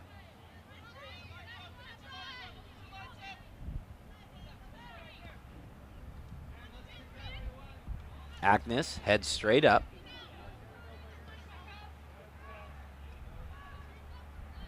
And a throw in for Carlsbad United.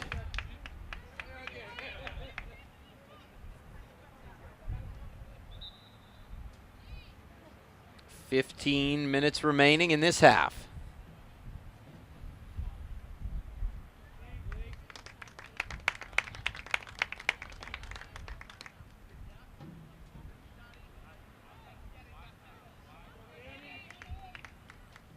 Quick sub for Carlsbad. They'll take the throw.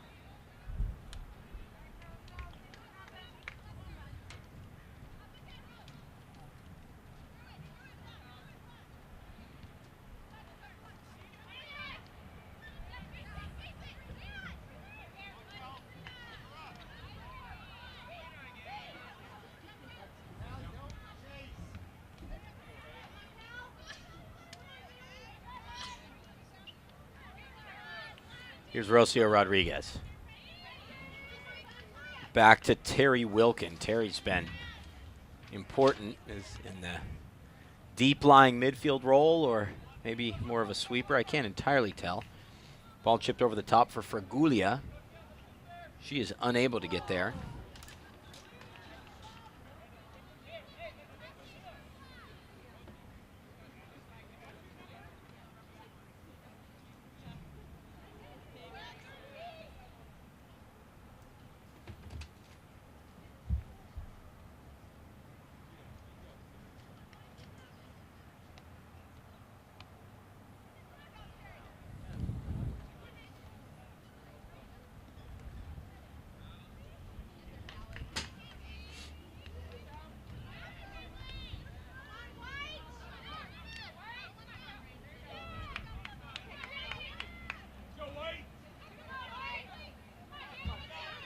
Played back to the center back.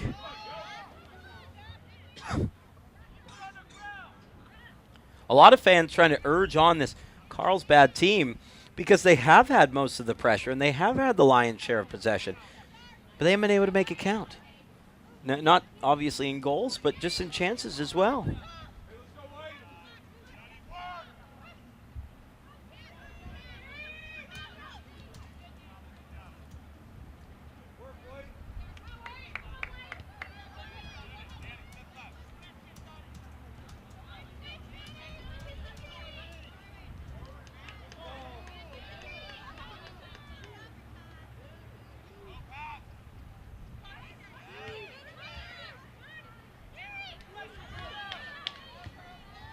Terry Wilkin, one touch through for Fragulia.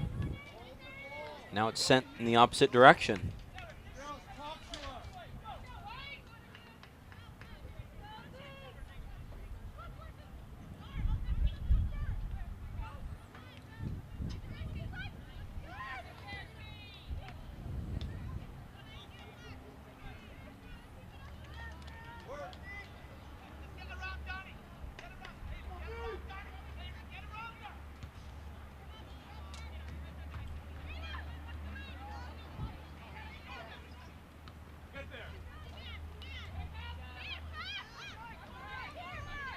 Here's Agnes.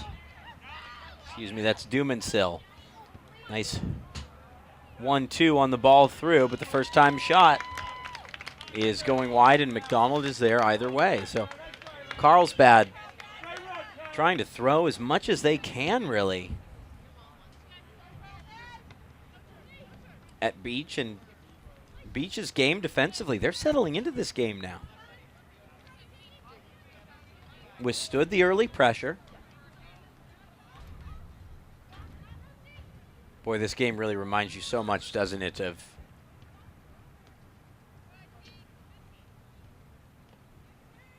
the game that we saw to open the day at 8:30 in the morning.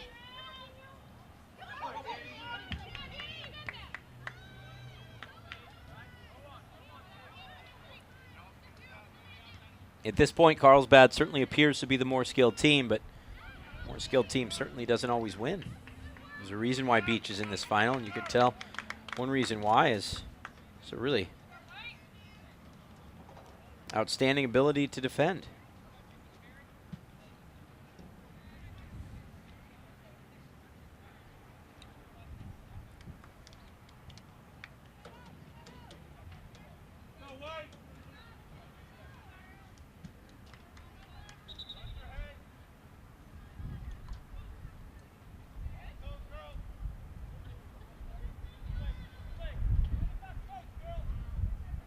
Long throw in coming in just toward the edge of the goalie box. Back into the center. Nobody's there for the second shot attempt. Beach recovers it. Here's Rodriguez. Rodriguez near side to Delgado. And that runs out of play.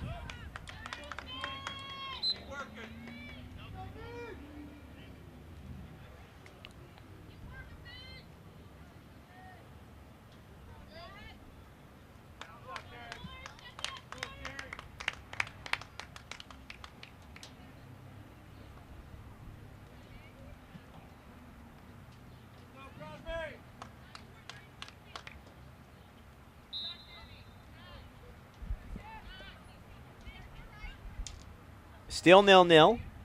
Into this, the 32nd minute.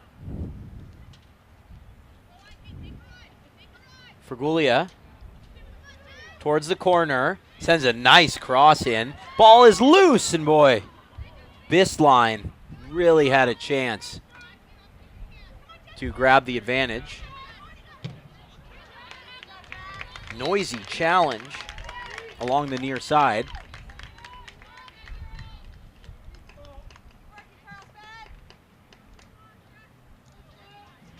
And now a throw-in coming.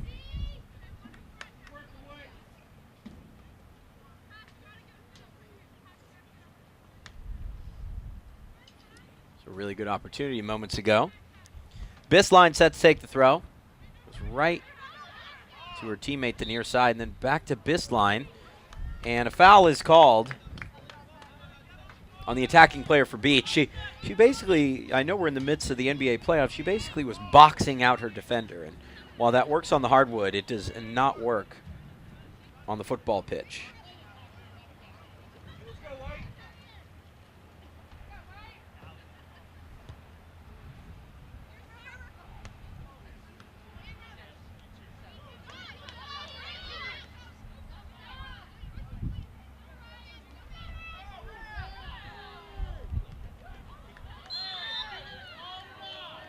Foul called. Referee initially looked to play advantage and then elected to whistle that back.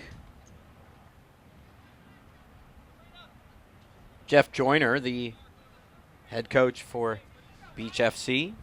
Robert DeMello. Mauricio Ingracia, the assistants.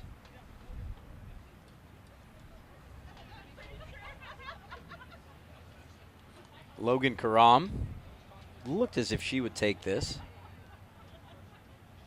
Now she's taking instructions from her head coach.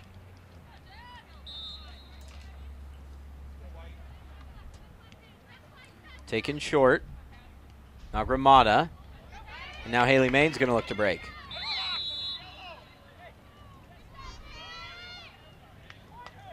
And Rocio Rodriguez is booked.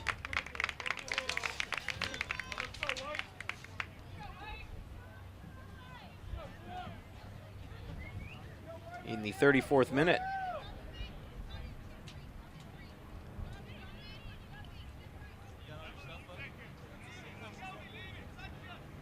Really the first major event of the match.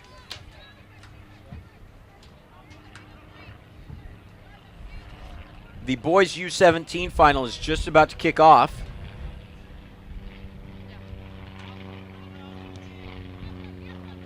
In case you're interested. Here's Rodriguez, who was just yelling, looking to start the break. She appears to be such a key cog in attack. Sifted ball through, gets through two defenders. Still with it, in the area, Beach! 1-0! 35 minutes on.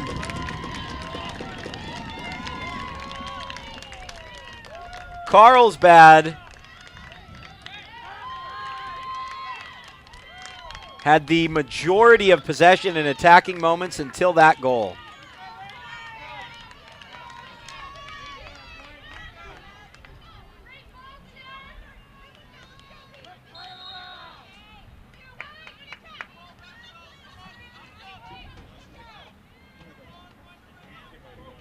I believe the goal scorer was Savannah DeMello, although I can't confirm that. We'll find out for you at halftime. But here's Maine looking to counter immediately. Low cross is scooped up. 1-0 Beach. The way that Beach FC is defended today, just fantastic. As that goes out for a throw-in.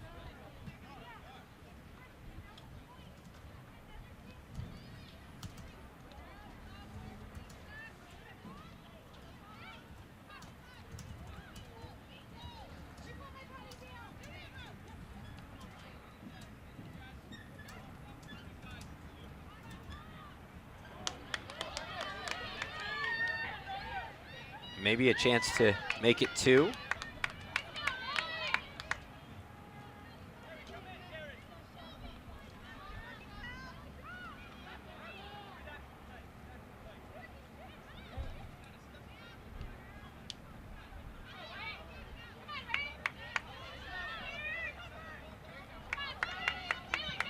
Played toward goal for Haley Maine. She's got a lot of work to do. 2 defenders to beat.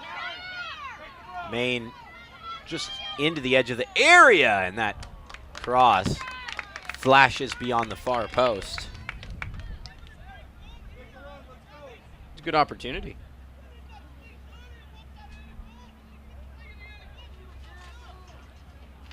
Cal South would like to thank our partner Nike Soccer for providing the best apparel and equipment for our Pro Plus teams, Cal South staff, and Cal South events. Nike Soccer, really no better brand in soccer, is there?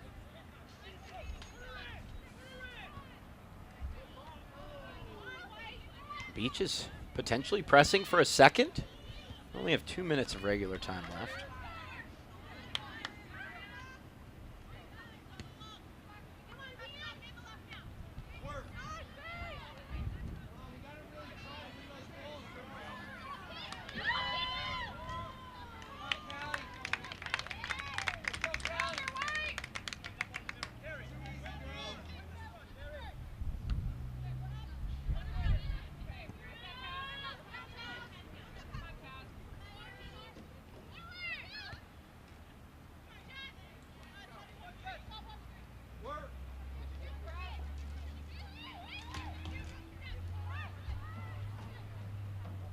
Here's Maine again. Sees so much of the ball for a forward. Maine. And the one-time attempt scooped up by McDonald.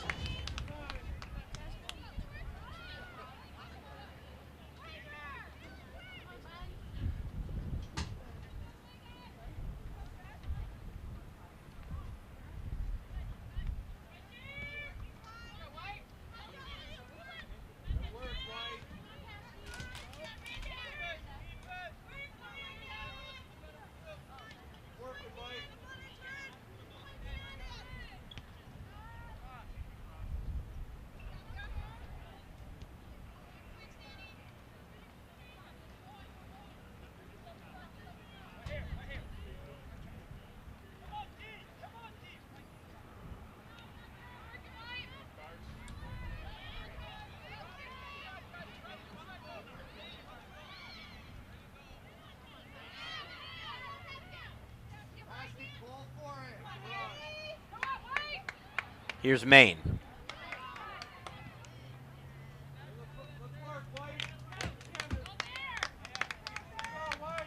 Throw in to be taken in by Carlsbad.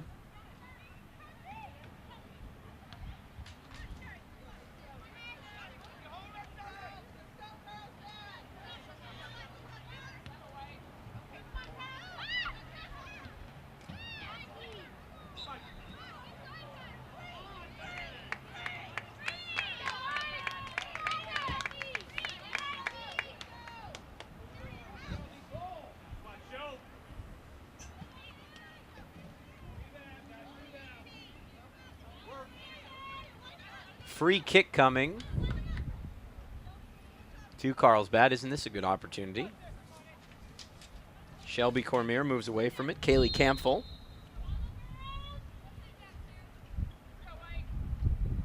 And it's Campbell that'll go on target, and McDonald knocks it down.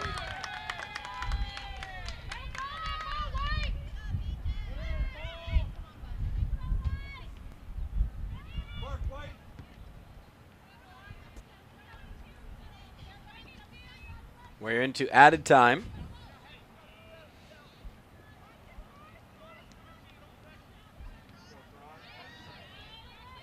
Here's Maine. We saw a goal in added time in our last game.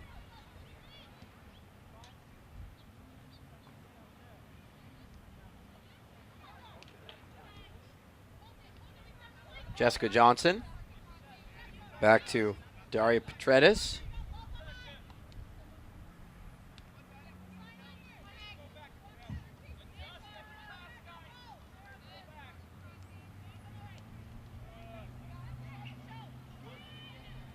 Sarah Marr. Now it's Rodriguez. Trying to play that down the line to Fergulia. Cleared back in the opposite direction. Dumancil. To Baldwin. Beach clears. We should be just at halftime for the most part. Played back to the goalie. Hits that downfield.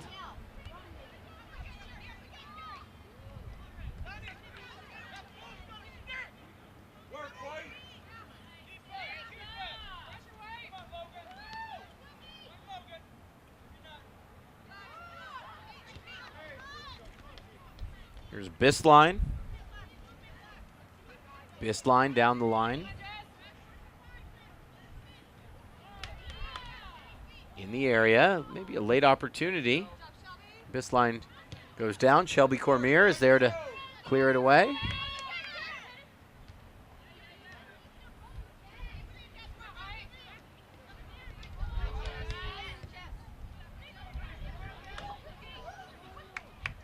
Goalkeeper came for it. Center back wanted to leave no mistake. As now Carlsbad will look to play out of the back potentially.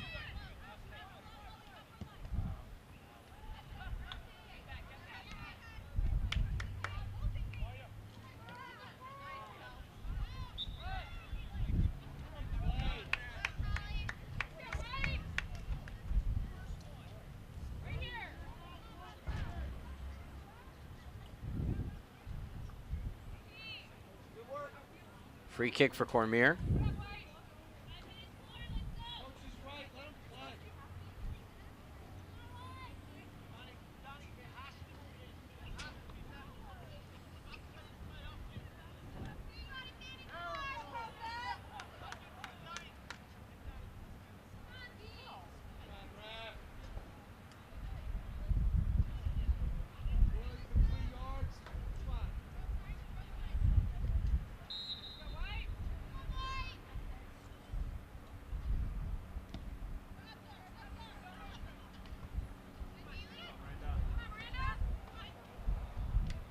Shot over the top by Carlsbad.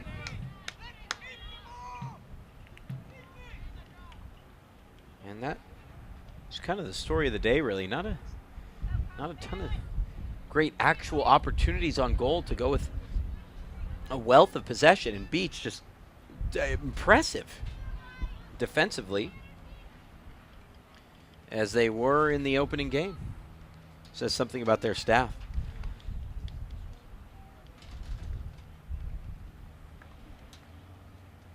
So much going on with Cal South. Have a visit to their website, calsouth.com, for all the latest news, information, and now video content. And a free kick going in the opposite direction.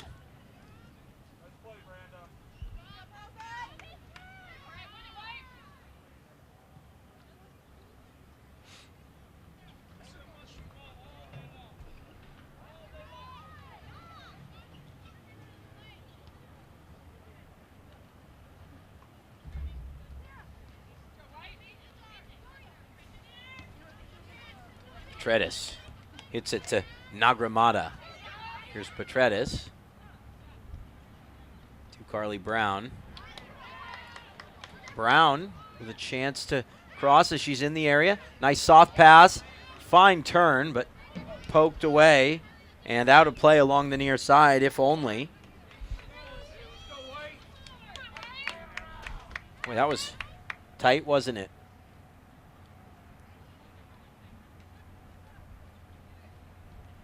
Nearly at halftime. Great to have all of you soccer fans tuning in, joining us. My name is Danny Page. Whether you're a fan of one of these teams or the game as a whole, let us know.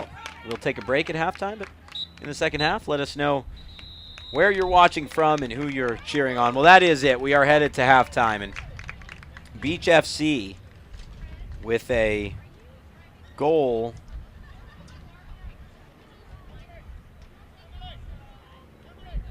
in some ways came out of nothing.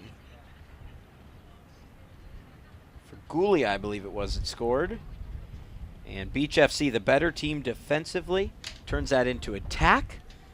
They lead 1-0 at the break. It's been a fun first half. We'll take a break, come back with the second half of action from the Ventura College Sportsplex in Ventura, California.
Just about to get started with the second half of play. Linesman needed to get in proper position.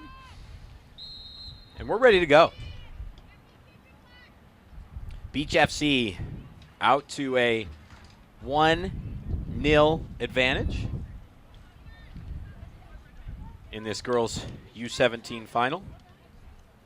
It really, and I remarked it at halftime to the gentleman that's actually just about to join me right now, Carlos Torres, remarked how really this is so similar to the early game today between these two same programs. Yeah, same two clubs playing, right? Just these are olders. Yeah, but it was girls U15 this week. Yeah. Girls U17 now. And, you know, really when you look at the approaches both teams have taken and the way the game is played out, it couldn't be, you know, it couldn't be more identical in a lot of ways. People probably think they're watching a replay on the right on the broadcast. Yeah. Beach just looks to go out and, you know, defend in a very strict and resolute manner and then create chances when they can. And they took the chance, which Carlsbad has not been able to do. No. And that's the difference in the game. But Carlsbad has the talent. They've been able to almost control the game, but again, against the run of play, Beach just all of a sudden turned around and took the lead. But this Carlsbad team has got to be it's got to be a little frustrated. Exactly. How long until you become, you know, largely frustrated? How long until that frustration kind of, you know, takes over your mental approach? And you can tell from our conversations, I always like to try and look at the mental side.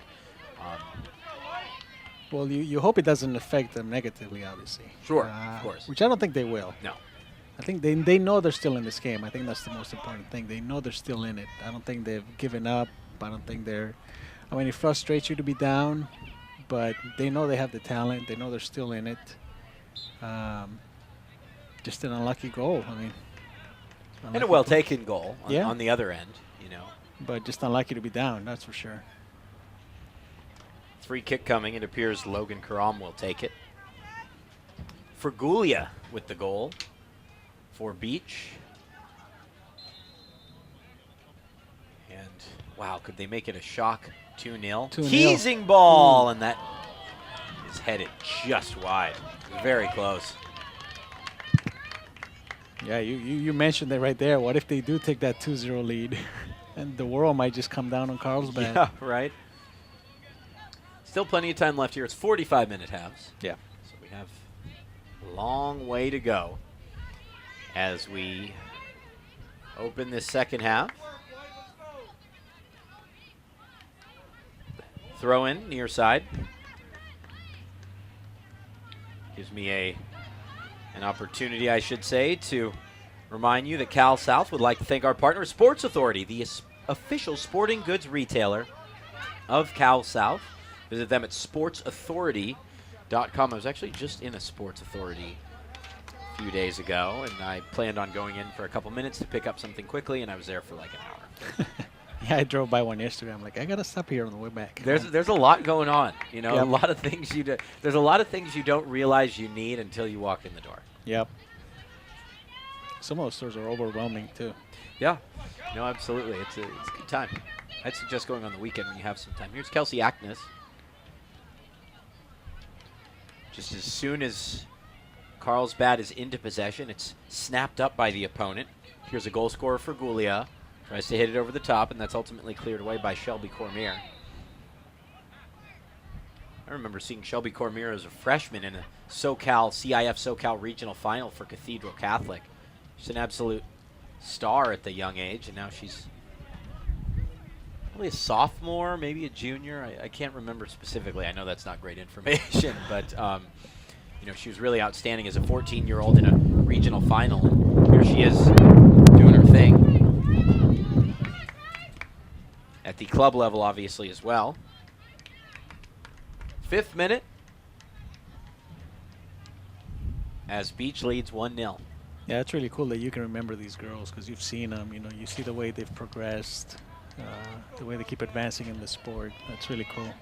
Well, I mean, there's I think if players can do it, if it's possible and their club coaches allow, and I like that Cal South works within the boundaries of the high school soccer system, if the players can do it, then go play for your school, and it's certainly a drain on them.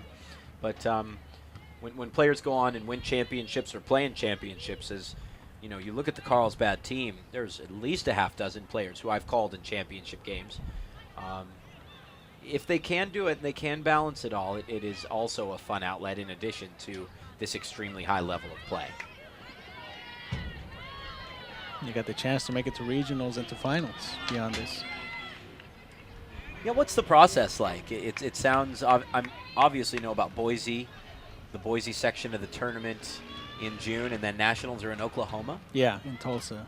And I believe, I don't know if it's the winner of this club, of this game here. I think they might have, there's an option. You have the option to go to the regionals or to just go to the finals because you're in the finals already. And I think the winner of this match is actually going straight to the finals. They're going to skip the regionals. The winner of the match skips Boise. Yeah. And moves straight on. Yep. Got it.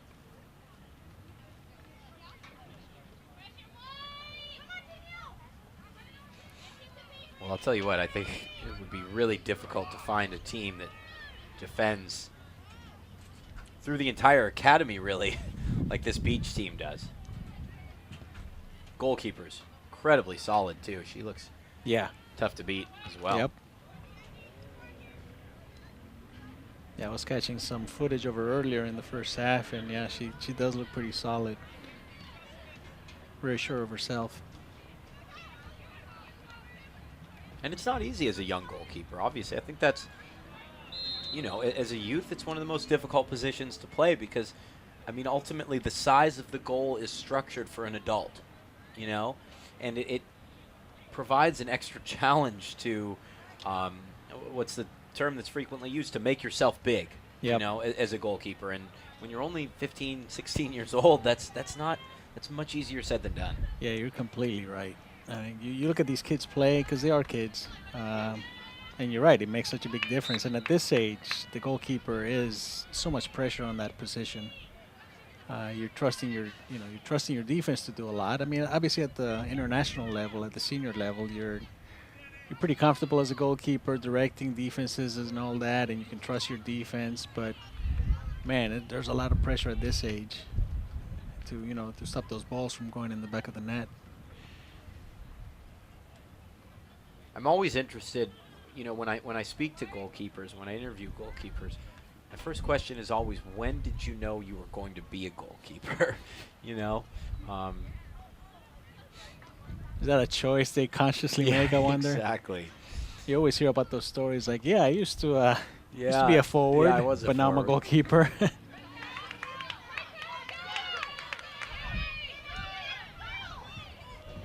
Ackness looks to slip that one down the line for Baldwin. We talked about kind of the frustration mentally in some ways, and I just think that goal for Beach and the way that they're defending and frustrating Carlsbad, it's taken them off their game a little bit. Yeah, you know what? It frustrated Carlsbad in the game earlier, in the first game this morning, and I don't know. Beach has their number today, apparently. I think they're still in it. Look, there's still a goal in this game. Without a doubt. Could it be right there as the shot is whistling wide? A nice left-footed hit from the goal scorer, Figulia, and she nearly made it too. That would have been right on cue. Yep. Carlsbad knows they have the talent. They just, you're right, they're frustrated a bit, but I don't think they'll let it get to them right now.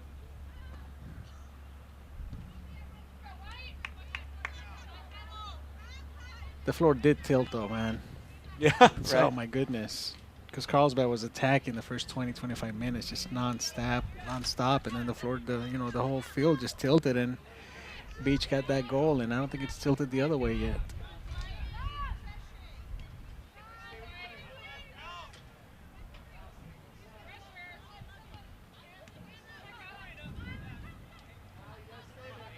Here's Sabrina Delgado. It's passed off to Sarah Marr. Has Bisline to her left. Instead tries to hit it forward to Logan Karam. Makes it all the way through for Frigulia. She's trouble. Frigulia settles it onto her right and intercepted. All the way back to the goalie.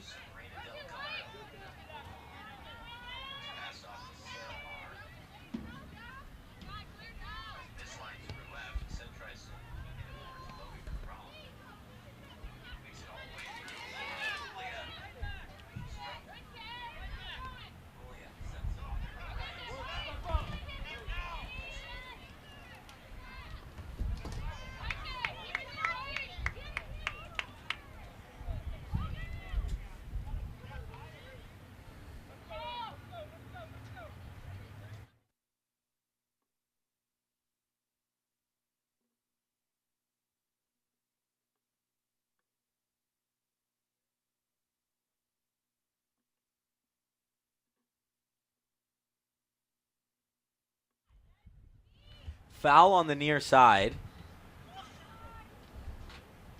And she is in a lot of discomfort.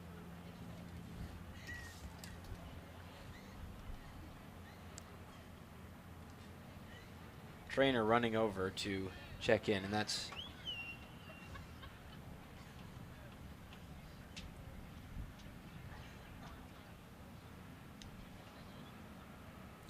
hate to see that at this level, don't you? Yeah, that's what freaks me out. When I go out to these events, it's I saw it at the college showcase. Just some tweaks, tweak your ankle, tweak your knee. I just actually fractured my wrist a while back, a couple months ago. Really? Yeah, still not 100%. I don't know. You don't have a No. brace on or anything? I do have it. I put it on there once in a while, but the movement is not there right now, and it's at this age, at this young age, for these girls and these boys, it's the last thing you don't you want wanna anything see. serious to Yeah. happen. Yep. It's the last thing you want to see. Well, we hope the young lady down on the field is all right. As soon as we know who it is, we will inform you. Won't necessarily speculate on the nature of the injury. I've been there too. I suffered a broken leg playing high school football, and it's just, it's not just the physical toll it takes, but you're especially when you're young, you're just surprised. You just don't understand, you know. And hopefully this young lady down on the field is all right. And I got to give credit to our association because we're, everything with concussions and all that. We have a really good protocol that we're implementing and that we keep tweaking because the sport demands it. So many problems going on, and not only in soccer but in all sports when it comes to concussions, and we keep working at it every day at Cal South just to make sure we're up to date with everything, make sure we're protecting all these players. Yeah, it's the, as I looked at the website leading in, I noticed really the policies are in line with the CDC, as the CDC has really pushed this initiative for awareness on concussions in youth sports. I tell you, it makes me wonder, how many people there are with issues in our generation. Yep. How many head-related injuries went untreated Exactly. when we were youths, and thank goodness there's a greater awareness now. As the player is to her feet, it's Carson Hash. She's walking off the field. To me, it appeared she was favoring that right arm. Like maybe she had gone to ground at just sort of an awkward angle. But at least she's able to make it back to the bench. That's good news for Carson. All the best for her. The clock, meanwhile, did stop at the 13-minute mark. So we are 58 minutes, still half an hour to go. This is a wide open game at this point. Yeah, you're completely right when it comes to so many issues that went unnoticed in the past, but we've become so much aware of it, especially because of the NFL. Definitely. But it's a problem in all sports. So you got to keep an eye on it. You got to keep implementing things, and you got to keep developing. at all levels, and this is what we try to do also here at Cal South. I think for years we've been behind the issues, and now I think we're starting to utilize technology to get ahead of the issues. And it seems like that's a lot of what No is pun happening at intended. Cal South. Yeah, right. None intended whatsoever. Again, you have to. Yeah. These are kids. The last thing you want to do is to, have something serious happen at this age. So you got to protect all these kids. You know, the more and more I talk to parents, and listen, I, in the spirit of full disclosure, I grew up as an American football fan, and I love American football. You know, so many of us do. I obviously love this game equally. And one thing I am noticing, though, especially with young boys, is that they're just not being allowed to play American football. Yeah. Are you seeing, obviously youth soccer is the most popular youth sport in the country, but are you seeing an even greater spike in the growth of the game throughout California because young kids are being turned away by their parents from what is known as America's game? I think I'm seeing it because we just see the growth that's happening every year, and at all levels, not just at the youth level. It's happening at the professional level with our leagues, because we have multiple leagues here in the States, obviously. But yeah, it just you do. Hold on. Here's Cormier. McDonald punches away. The return goes over the top. Thank you. I appreciate fine broadcast etiquette. Yep. Thanks for that. Continue. No, yeah, you do see it though, and you hear the stories, and even the players themselves are turning away. I heard the story of a couple of NFL players who were only like 23, 24, and they decided, you know what, I'm going to retire already. I've made my money. I'm going to retire because I don't want any issues in the future. You know the case of the gentleman who was drafted at the linebacker position by the San Francisco 49ers. Yep. And he only played 2 years. And to be honest, in his case, I don't think he did make the money you would want to make, but he just recognized that I just can't do this anymore. It's not a risk he wants to take. Yeah, exactly. And I think, like you said, at the expense, I think soccer is growing. Youth soccer is just amazingly huge in this country, and it keeps growing. And there's so many outlets now. You got the women's national team, you got the women's league, you got Major League Soccer. There's so many outlets and avenues that they keep growing. So yeah, unfortunately, at the expense of the NFL, it's happening, but it's just too dangerous. Kids don't want to. I think the NFL's not going anywhere. It's not. The elite athletes will still play that or this sport or basketball. I just don't think that the elite athletes are. And I think more and more there are the elite athletes playing soccer in this country. Yep. But parents are recognizing it. You're totally right. They're saying, you know what, I don't want my kid to go through anything like that. I don't want my kid to have a concussion at 10 years old. I'm going to give you a name here that probably isn't highly recognized. As Maxine Nagramata is yellow carded. His name's Drake Davis. And Drake Davis, I followed his story a bit about 6 months ago. He was a 4-star college football recruit, offers from LSU, Florida State. Drake Davis could have gone to Alabama even. Drake Davis elected to go to college and play soccer in college instead of football. And I think he's one of the first major defectors as he ended up going to play soccer at the University of Virginia. Headed down in front of McDonald, and McDonald is there. The flag had gone up anyway. So I think, he might be the one that kind of the quiet hero that's one of the first ones remembered that breaks opted the for ice. this sport. Yeah. Yep. It'll be interesting to follow the arc of his And career. obviously it happens a lot more. This is just somebody with a high profile, profile, that's choosing to do that. But, it's happening every day. I don't doubt it.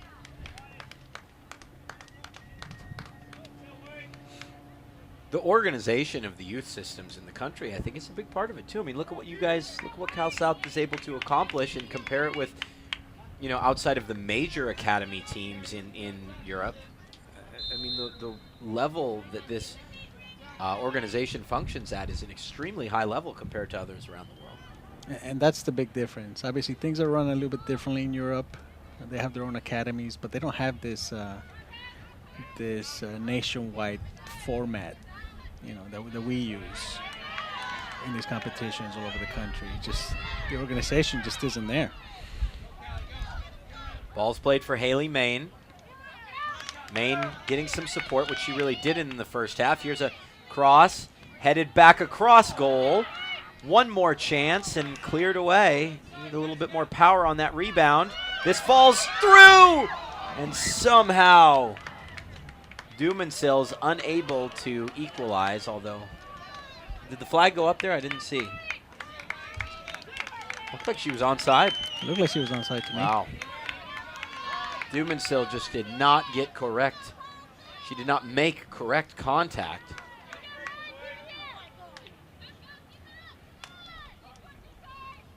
Yeah, going back to the organization, it's just amazing the way it's run here in the States.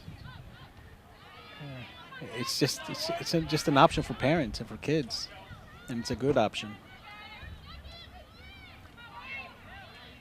to join your local association and play in a club. And you know what? Let's see how far you can make it. We got a lot of players actually that come out of Cal South that are in the U.S. men's national team system right now, and the Which women. players specifically? And the women too. You know, players like Abby Wambach, they've come through our system. Okay. Obviously, the most noticeable, recognizable one would have been Landon Donovan. What club did he play for? remember? I do not remember. Nope. I'm sure somebody with a lot more knowledge than me knows that out there. Yeah, it's been a while, but I know there are plenty of players in the current setup that did as well. I don't, except for the ones that grew up in Germany. You can blame Jurgen Klinsmann for that. Oh, man. As long as we have the best team out there possible. Yep.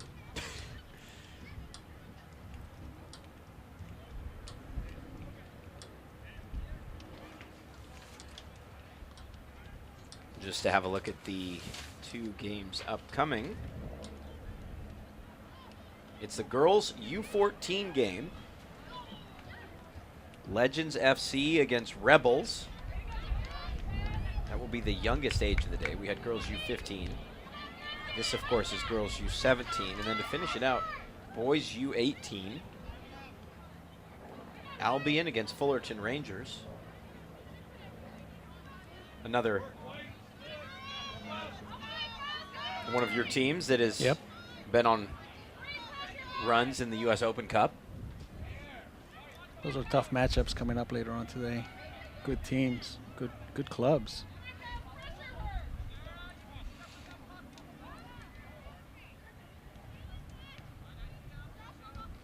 Fergulia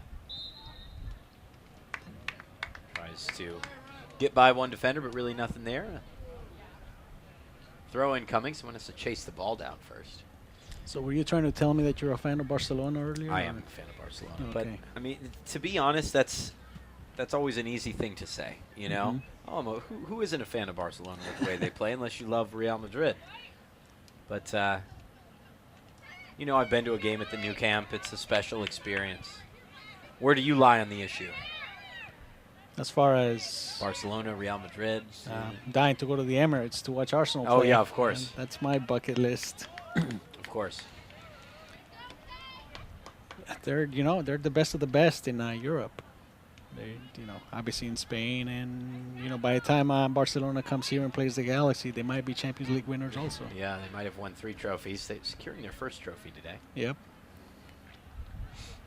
How much do you believe that the young people that you work with at Cal South and identify with at Cal South and communicate with are fans of the game abroad and domestically as well?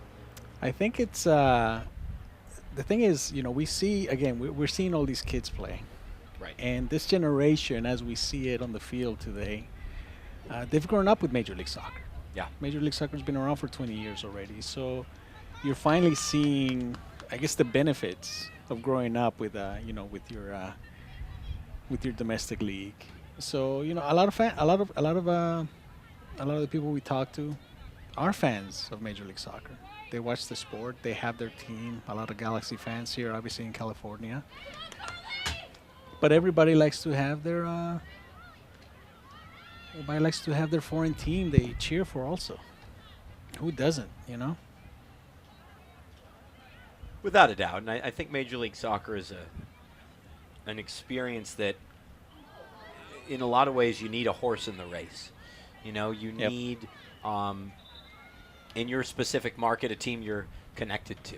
And it's funny because some of the highest soccer ratings in the country are in San Diego, which obviously one of these teams is from, but they don't have a Major League Soccer team. They don't have even a high-level professional team, NASL or USL Pro or anything along those lines.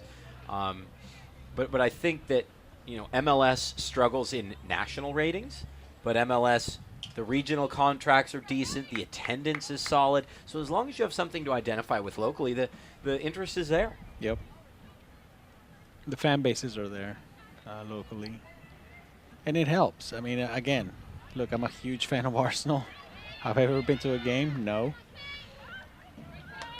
Of course, your new rivals, if you're a Galaxy supporter, your new rivals have a big announcement coming tomorrow, presumably Really? on the location of the stadium. Well, if they do get that downtown LA location they're after, that'll be huge news. That's what I've heard is the LA Sports Arena location. Yeah, right by the campus of USC. It'll be a threat to the Galaxy, no doubt. Well, especially with the new Expo line connecting the millennials on the west side with the stadium, basically. I do some work for the athletic department at SC and There's a use breakaway. that train all the time. Here's the goal scorer, Fergulia, to make it 2-0. Fergulia, and it's just saved. Emily Sanchez hasn't been called upon a ton of times, but she makes the stop this time around and keeps it at a 1-0 deficit. The game becoming more and more stretched as Carlsbad presses forward off to the 70th minute of this girls U17 final. That was a nice breakaway, 2-on-1. But the goalkeeper did a good job of stopping that. Not every goalkeeper, not all these goalkeepers try to shrink the goal every time, but she did a good job there. Corner kick on the way from the near side. Oh, and there will be a change in terms of who will take it. Trotting off the field as a substitute, I think, is Daria Petretis. Actually, she simply will not take the corner. On to take it is Jessica Johnson. Johnson with the right-footed corner. Right at the edge of the goalie box. Bounced over the top. And it'll be another corner. Looked like that was a defensive header to clear. And we'll just move to the opposite side of the field.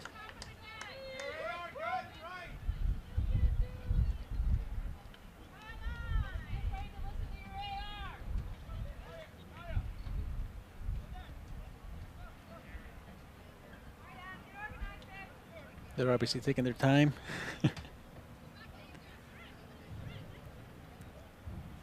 This corner left-footed. Gets beyond the attacker. Trying a little back heel is Tara Leachman. Leachman knocks that to Fergulia. Headed away. Here's Cormier. And can Carlsbad start the break? Haley Main gets held up, and that'll be a beach throw.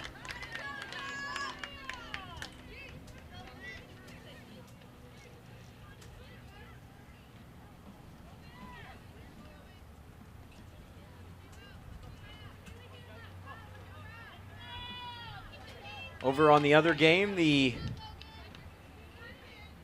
boys' final is about to get underway. I believe that's the boys' U17 final. I know Santa Barbara Soccer Club is one of the teams. I'm not sure if you have the whole lineup in front of you. But there is a Santa Barbara Soccer Club alum and a rather recognizable alum that at that rate watching on the stream. He just chimed in the chat room. Abu Dinladi. You know Abu, he was rated the number 2 forward going into the draft, MLS draft, from UCLA. Abu elected not to go in the draft, and he's widely expected to be the top pick going into next year's draft. Wow. I do not recall his name at all. So he didn't go into the draft at all. He was on Soccer by Ives board. You know, Ives scouts. Yeah, Soccer by Ives, yeah. He was, Abu Dinladi was number 2, and Abu elected to go back to UCLA for another year. And he's tuning in watching Santa Barbara Soccer Club in the other game. But let's focus on the here and now, shall we? Carlsbad scrambling a bit. Yeah, I feel like we were at a point in this game earlier on. There were about, 10, 12 minutes gone. That injury, the game seemed to be moving slowly. There was a lot of time for Carlsbad to really get back into the proceedings, but the time seems to have flown by now. Yep. And Carlsbad running out of time.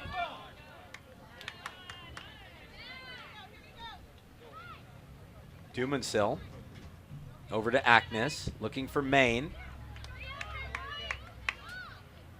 Meanwhile, Beach will go on looking for a second and clinching goal.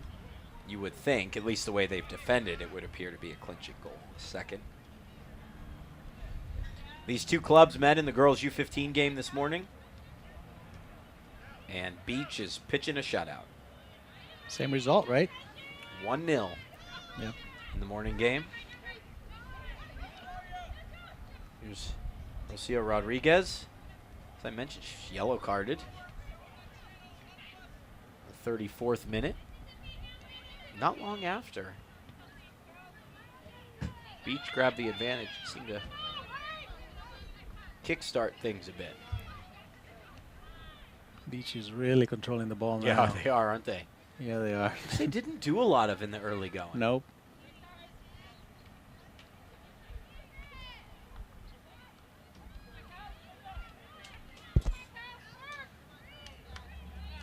Those first 10, 15 minutes, I actually told Joe, my videographer, I told him, you know what, it looks like Beach is playing down a girl here, down a man, however you want to put it. Yeah, It's certainly. Because Carlsbad was attacking that much, that often. But it's a totally different game now. It's a 90-minute game, and we learned that, or an 80-minute game if we're talking about the boys' U16 final. We learned that in that game. Surf led inside the first minute. They led for the next 39 minutes and gave up an equalizer right at halftime. And from there, the game was basically controlled by Sherman Oaks Extreme. Yep. Half hour into the second half. Slip through. Cormier is there to clear. And Carlsbad will look to break in the opposite direction. Maine with a strong touch. Now hits it back to her own center half. Gives this Beach team time to line up defensively. They don't even need to. There's a throw-in coming up.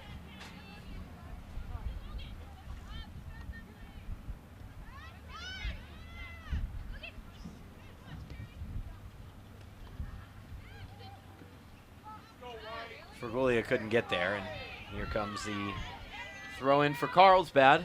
They need to start to show some urgency, I think, Carlos. Yep.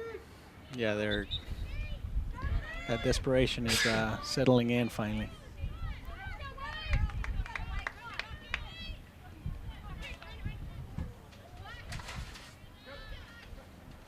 Here's Rodriguez.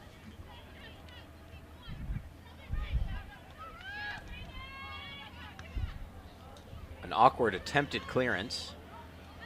And a second time, and that should go for a corner kick.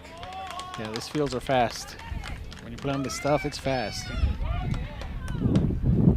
She couldn't help but let that go out for a corner kick. Especially when they, I believe, before the weekend's action swept it. And I don't mean, got out a broom and a dustpan, but went over the field and kind of leveled the lines, basically. And that obviously has an impact as to how the ball moves. Logan Karam set to take the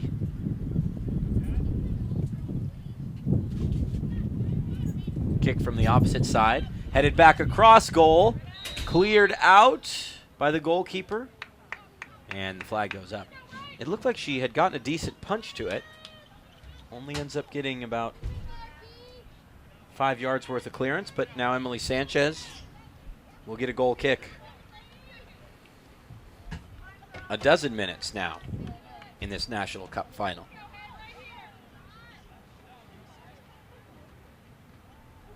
I didn't really see the foul on the goalkeeper there. I looked back at the replay.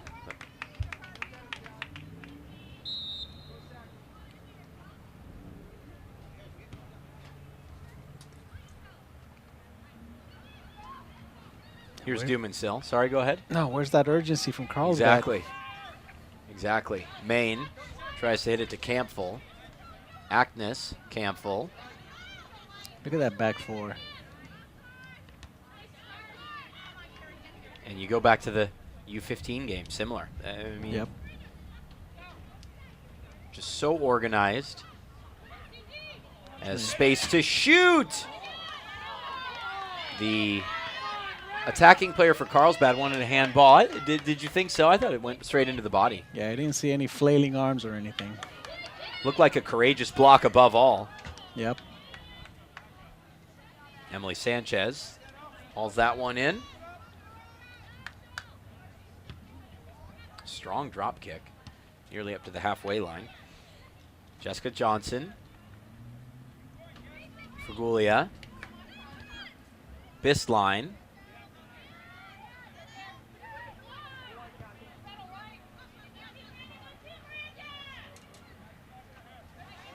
Trying to chase it down is Martinez, Miranda Martinez, and the whistle blows.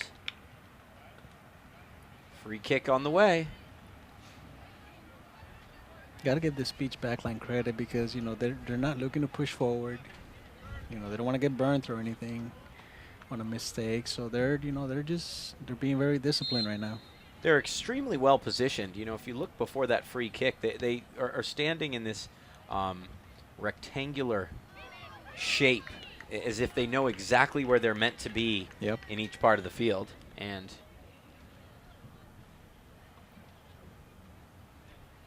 that winds up as a goal kick. Cal South would like to thank our partner, Sports Authority, the official sporting goods retailer of Cal South. Visit them at sportsauthority.com.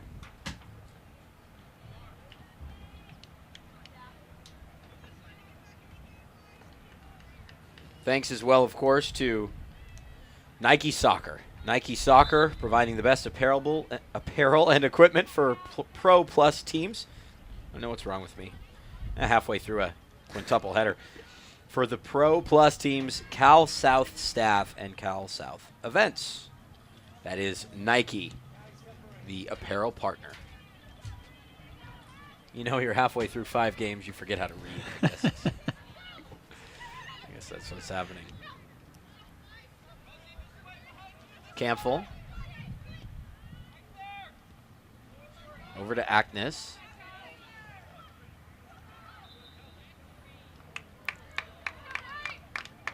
Throw-in, or was a foul given? I believe it was a foul. Cormier will come ahead to take it.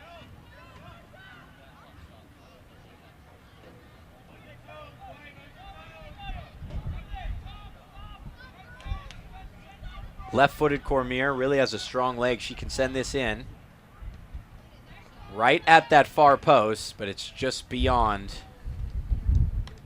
just about anyone. They just can't find a hole in that defense right now. No, and then obviously if you can't find a way to break them down, you're forced to play the ball over the top, and that's what we saw there. 9 minutes. Yeah, slowly but surely. What? 8 minutes and change remaining. Yep.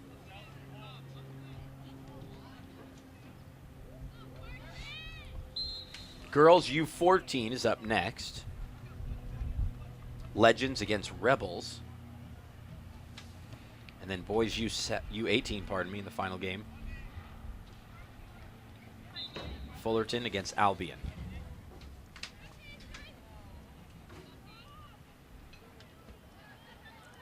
Beautiful day out here. Yeah, it is. You can see the Channel Islands from here. I hadn't noticed that. Yep. Anacapa away to the left, and Santa Clara.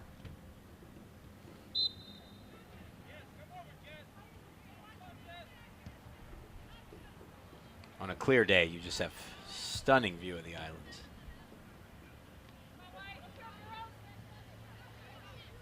Not a bad venue. Our own Steve Hoffman coaches here, right? Steve Hoffman is the coach here. I think away to my right is where the conference championship banners are for his team, Ventura College, of which there are many. It's also the home of the Ventura County Fusion in the PDL. Like I said, just had that Open Cup thriller the other night. 8 rounds of penalties after a 3-3 draw. Jeez. Here's a chance to make it 2 for Jessica Johnson. Cormier kind of shoves her off. To me, that was just intelligent, mature defending. Just Shoulder use to your shoulder. size, give her a little nudge. Yep. Now things starting to get rather chippy in the center of the park. Headed off to Terry Wilkin. And that's a throw-in.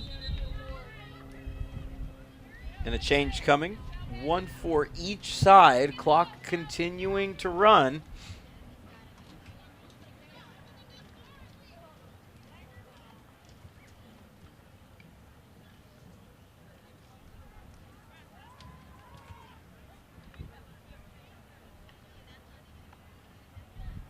So, you know, it's competitive, man. These 1-0 games, these are good teams at this level, you know?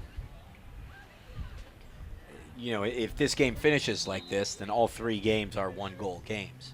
Yep. Really not much to separate the 2 teams in each game, the 6 teams overall.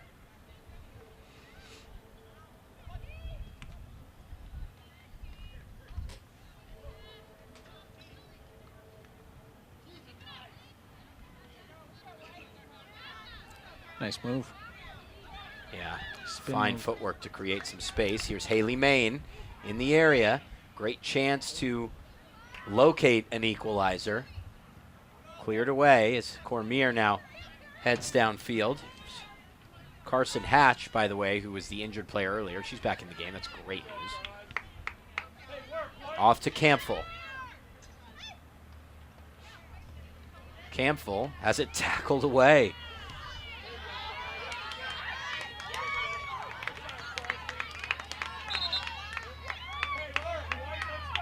Throw in off to Carlsbad in the all-white, moving from left to right, trying to chase down an equalizer in the final few minutes of this game. Pass goes all the way back to Elsa Brians, and she's fouled. Elisa, pardon me.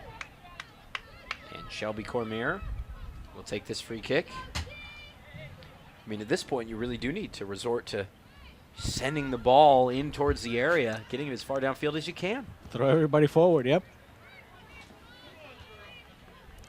You're susceptible to the counter, but what does it matter if you lose 1-0 or 2-0, right? Nothing to lose at this point. Yep. Maine heads forward, trying to find Campbell.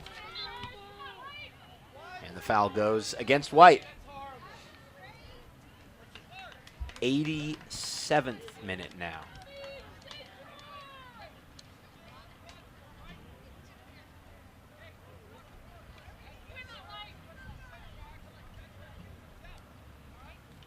I like that you know how to tell the minutes. Not a lot of people know how to tell the minutes. Most people would have said 86th minute. Oh man, you know what? It's key for Americans to really understand the game. You have to go experience it in other countries. Yep. I think, you know, and because if you have it wrong when you're in another country, they're going to let you know. You know. Yep. Been all over the world to It's experience this sport. It's a very simple game, but it's got its nuances. That's for sure. And isn't that what makes it so special? Yep. You know, and even beyond that, one team can dominate a game and not go on and win. I'm not saying Carlsbad is dominated by any means, but certainly the more resolute and structured side is the one winning today, not the one with the flair.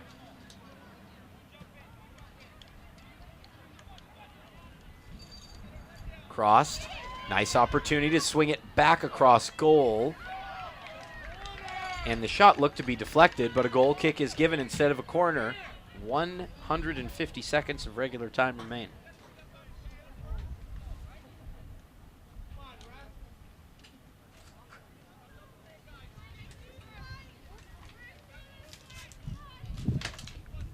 Been a pleasure to have Carlos Torres in the booth for this game. I mean, if I sat here for 10 hours and talked to myself and myself alone, they might have me committed. Hey, thanks for having me. This is Been fun. a pleasure. I might just join you later on again. Please do. Why not? McDonald cleared. Here's a good opportunity. As Hatch looked to play it through. Slip to Campbell. Campbell. Ball's right at the spot and then cleared away. And just another solid boot to knock it out of play on this near side. Just less than a minute and a half now.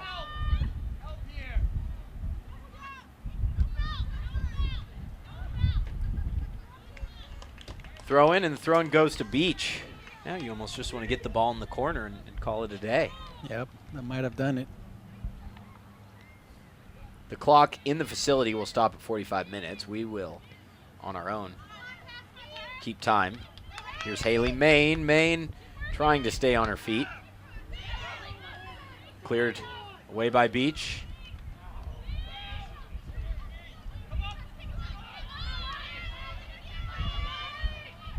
Sort of a ping-pong movement in the center of the field. Terry Wilkin, she's been a really unheralded midfielder today. Number 32, Terry Wilkin. Outstanding game.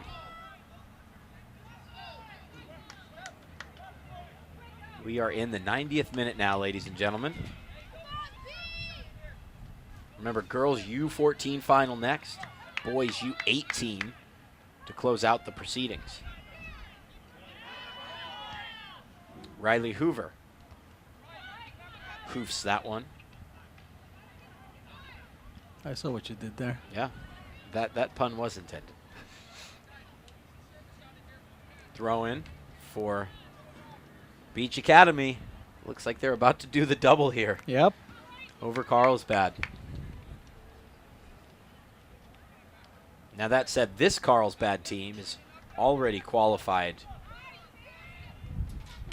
for regionals, you believe, and potentially nationals. I think they may have told me that in the pregame. Yeah. Carl Higgum, the assistant coach and director, is in the UK at the moment. So the season continues on. Well, it really never ends, does it? Ask No. you guys at the Cal South office. It never ends. No, it's about to start next couple of months. It's about to start again. The season begins anew. Maine tries to haul that one down. Another strong clearance from Beach Academy. Long distance hit. This might be it. Goes to Maine. Cleared away. Throw in. Perhaps the last roll of the dice. The referee checks his watch. We are now beyond. We are into the second minute of stoppage time. Here's Maine. Chance to cross it for Campbell. Brought down, but cleared again. Headed back in, headed out again. And that's the full-time whistle. Beach Academy doing the double over Carlsbad United. First they win the girls U15 game, and now the girls U17 game by identical scores in an identical fashion. 1-0. Carlos Torres, your final thoughts. Oh, credit to Beach. They played a solid game, very good defensively. They kept their composure, and Carlsbad couldn't break them down. You have to admire teams like that these days. Everybody wants to. You talk to every team and they say, we want to go out and play like Barcelona, you know. But you have to love the teams that go out and put defense and organization before flair. And you don't think at this level that, I mean, you see it sometimes. You don't think these teams have the organization, but we saw it today with Beach. They were totally organized. Brilliant stuff. Thank you, Carlos. Appreciate Thank it. you, Coming Danny. up next, the girls U14 final. It is Legends FC against Rebels. We'll take a break and be back with that one in a short time.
Welcome back to the Ventura College Sportsplex.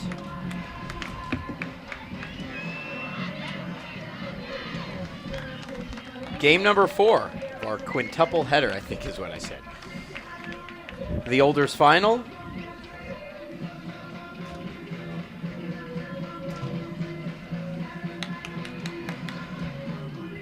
Girls U14, Legends FC against Rebels Soccer Club. And we are all set to kick off. Rebels FC in the all blue. They will move from right to left. We will take you through the starting teams.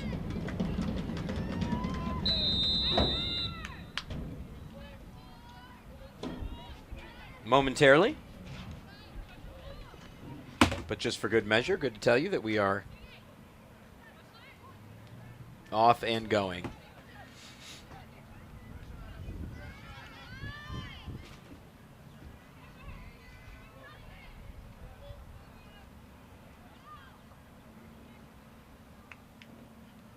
In this game, just 35-minute halves, actually. As we'll be counting downward, the clock counting downward. Steve Hoffman will be joining me in a bit as well here on the broadcast.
Underway here, having a couple of technical problems over at our other site, so trying to help deal with that. It's just a couple minutes into this game. Again, the good news is Steve Hoffman will be coming and joining us.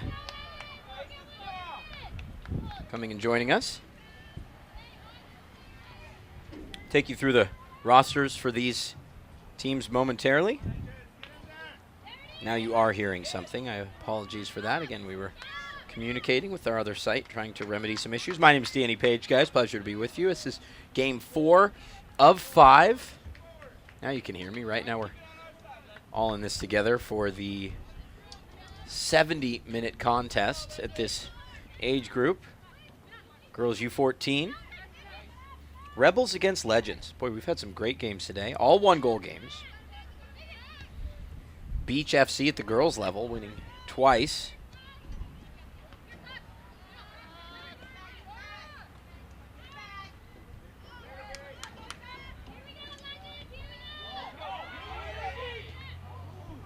Legends really pressing early on, although you'd expect nothing less. Legends, such a proud and well-recognized club.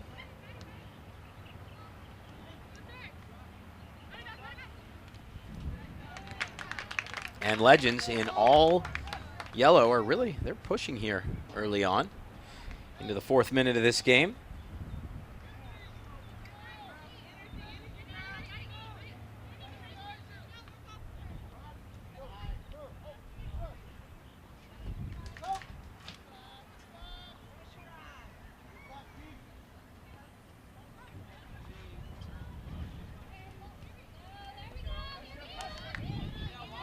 Long distance shot, and that one's hauled in by the goalkeeper, Brooklyn Hawkins. By the look of things, it might be a busy day for Hawkins.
Get you to these starters in a moment. But I'll welcome in Steve Hoffman now. Hoffy, how are you, pal? Doing good. Good day at the Plex, good day at Buena. Lots of good games to watch, lots of good youth soccer. Karina Gallardo says number 5 on Rebels is fire at soccer. I like that. That would be Scarlett Camberos-Becerra. Yeah, it's been a good day so far. Thanks to you guys for joining me in here. It's much more fun talking to someone than just talking to myself all day. Well, you're used to talking to yourself. That's what the wife says, right? Yeah, certainly not the wife, but definitely my cat. Let's put it that way. A pleasure to have you here, Coach. Obviously, you're a coach to me, and just talk to me about this event a little bit and you know how it's all gone so far. Oh, terrific. You know, I mean, obviously, representation has been on the girls' side, particularly from Carlsbad United Football Club and Beach. Obviously, we've seen a couple of games with them today, and also Legends. They had 4 teams in the semi-finals and 2 teams in the final. So, you know, this game particularly, I think probably the favourites would be the Legends. You know, Rebels is a smaller club from San Diego, but I wouldn't underestimate them. They've done a great job to get this far. The player to probably watch on Rebels is number 11, Jacqueline Berriantes. She's been with our ODP program for a little while and a special player, so she may help them do what they can do. But I can tell you that the Legends do have 3 or 4 kids that represent the state team, so it should be a great match.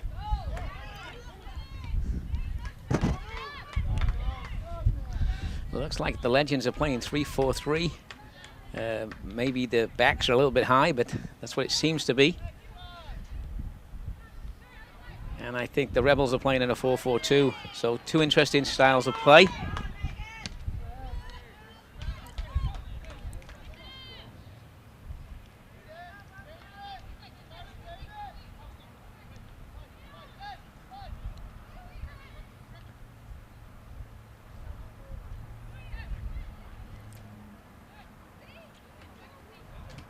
Legends, of course, in gold, moving from left to right. Wasn't that something what we saw in those 2 prior girls' finals? Beach against Carlsbad United, and Beach were just they were more resolute defensively, I think, and more organized defensively. I think both Beach and Carlsbad United are excellent clubs. They've done a great job in developing young ladies, and they're obviously collegiately, I'm sure a lot of those players will see at the next level. Definitely a very, very, very athletic teams, both of them. And like you say, the difference at that level is the one mistake. And that's probably the biggest difference in the games we've seen today, Danny, it's whoever makes the first mistake defensively looks like they're not going to win. Because in the San Diego game against Laffa, the boys' game, that was exciting when 2 goals in the last, 5-6 minutes. Could have seen Surf come back and end up losing 3-2, but again, great end-to-end entertaining soccer. Yeah, that was a brilliant game. And the boys' U18 game to follow. We have 3 of the girls' games going on here. There are 10 games total across our 2 platforms. We're having a couple technical problems here and there at the other site, but that's to be expected when you're on air for 10 hours in a location without internet connection. So they're working on that one, and we should be back up. I'm wondering whether you're setting some kind of a record, Danny, for back-to-back games here. Maybe you're going to go in the Guinness Book of Records. At least for this city, man. I'll tell you that much. Oh, for sure for Ventura. There's no doubt about that. But, it's interesting. We get to see, varying styles with these different age groups, teams from different areas, boys and girls. There's really a lot on display today across the board in this venue. Yeah, it's terrific, and I think finishing up with the final, you're going to finish up with Fullerton Rangers. They've won the national championship a couple of times. They're a really solid team. So that last game is going to be a humdinger to finish today off. And it was a great week here at the Ventura College Sportsplex. We watched an unbelievable match in the PDL on Thursday when the Fusion played Cal FC, and the Fusion scraped through after a 90-minute equalizer by Cal FC and 6-5 in our men's game. And the Missioneros finished off their opposition 7-0. So as you know, Cal South is it's the main adult association. So they're part of what we do. Very exciting games. Other way around, though. PSA Elite took care of Missioneros. Oh, that was it. Yeah, my bad. Yeah, yep. PSA Elite. And that is a Cal South affiliated team. PSA Correct. Elite, yes, so. correct. So, it's Impressive been like stuff I say, in the Open Cup. well, soccer, great. You're in a week. I mean, if you think back 20 years ago, we didn't hear anything about soccer. Now here you are, live streaming 10 live games from from the city of Ventura, and with some great female and male soccer players. Got a breakaway, maybe. Ultimately played back to the goalkeeper. You're so familiar. You're more familiar with this venue than anyone, basically, Steve. And one thing that happens, I would think our viewers at home are having a look at how this goes from sunny to overcast, from warm to windy. I mean, there really are very polar weather conditions, aren't there? Yeah, you love it. You love it out here, playing out here. You're playing a team from Los Angeles. It's 102 degrees. They come to Ventura and they're freezing cold. I mean, we have this beautiful climate. I mean, I think the great thing about having the national championship for the youth program here is, it's a destination resort. I mean, you've come to a beautiful area, as is San Diego and Manhattan Beach and those places. But the weather obviously on the coast is always a little bit different. But it's been fantastic, and big thanks to Ventura College and Buena High School for allowing us to use these great facilities. This is the first time, Danny, in the history of Cal South that we've done this. We've had these games in stadiums with live cast, and a credit to our board of directors for funding it. So couldn't agree more. As ball's played down the line by Rebels, Ariana Hernandez trying to chase it out.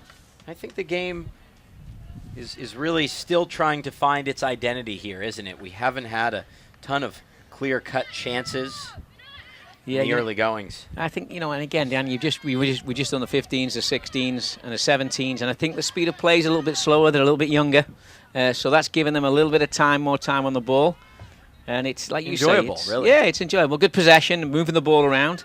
Could be the first shot of the match there, a little bit high. Albada, hits it over. Lovely idea. One of the issues in the girls U17 game is there was no time on the ball, and I think part of that was the way that Beach set out to defend, and it really forced Carlsbad into an uncomfortable position for the entire 90. Yeah, and the first half of the game, I felt Carlsbad dictated play a little bit, and like you say, I think it was the way that Beach set up, almost allowing them to have that possession. But again, stingy defending does it for you. Yeah, that's the key. If you don't give goals away, you can win games. Although I'm not exactly sure that's your philosophy over the years, is it? I think I think for all of us, we all love to play soccer the right way, and you go at it, and that was a prime example the other night in that Fusion game, 3-2 in the 90th minute, someone scores. I mean, that's what we need to promote the game. Unbelievable, isn't it? Well, people get upset when it's 0-0, and but the interesting thing, I think we've had one overtime today. Did I hear from the other venue? We have not. Yeah, there was one. The opening game was 0-0 and went into in OT, an extra period. Second game that followed, though, 5-2 the final. So I know that they've certainly had their action over there at the other facility. Great work from Cal South, really, to be able to manage all of these various facilities. It's a lot. Yeah, nice penetration from Scarlett Becerra for the Rebels. Got in the box, just couldn't get that final cross in there, which have really helped her, Yeah, Rebels, as you said, not as widely recognized as some of the top clubs that you see around the area, but they played their way into this game. Yeah, and I think the Rebels overall this year in the National Cup competition have shown tremendously well, building a club, and it's maybe not as big. I mean, Beach is a really, really big club, and so is Carlsbad. They've got Beach have got about 3,000 players under their banner, but Carlsbad's about 6,000 players, so it's a huge club, and a credit to all those folks at those clubs that have done a great job in developing the players. But it's lovely to see a Rebels team, which could be a Cinderella story, Danny. Yeah. Because I don't think a month ago you'd have picked this particular group to be in this final. So a credit to the club. Talk about the qualification structure as well for these teams. Are they already on to Boise? Does the winner go to Boise? Or does it just depend on the age group? No, the winners, everybody that wins a national championship is on their way to Boise. So it's a big day. You're playing for the big marbles, and of course the championships, the national finals in Tulsa, Oklahoma in July. So they just got to get through this hurdle. And obviously we know Carlsbad and Beach have teams on the girls' side going already through what they call the regional league, California Regional League. So there's some hiccups. There's some people who have already pre-qualified, but not today. Everybody's fighting for that those airline tickets to Boise. Yeah, it seems as though even if they were unable to get a result on the day, Carlsbad is still well in the frame to qualify for nationals. Yeah, no, they've had a great season. They've done a great job, as have the legends. I think we've seen 3 of the top girls clubs in Southern California competing. And again, I want to point out the Rebels for them. This is a Cinderella story. It should be and they're right there. It's toe to toe right now. Is it a Cinderella story or is it just a process of building something even greater, really? I think and that's what you alluded to initially. Yeah, and let's face it, these kids are from Chula Vista, that area of San Diego. It's not the most affluent area, so great demographics, great mix of players. And I think the staff up there have done a wonderful job. We've seen them in the under-14 age group. Now we've seen them in this age group, the 15s. This is the 14s, I beg your pardon, but the 15s did a good job, had a great showing. I think they lost in the semis yesterday. And we've had boys teams also, so they're making their name. Great ball through for Hernandez. And wow, look at the Legends defender just catch up to that. And as the ball goes off of the corner flag, force a throw in. Yeah, I think that area earlier as well when we had Surf Academy in here, it seemed like most of the players for Surf Academy were from Chula Vista.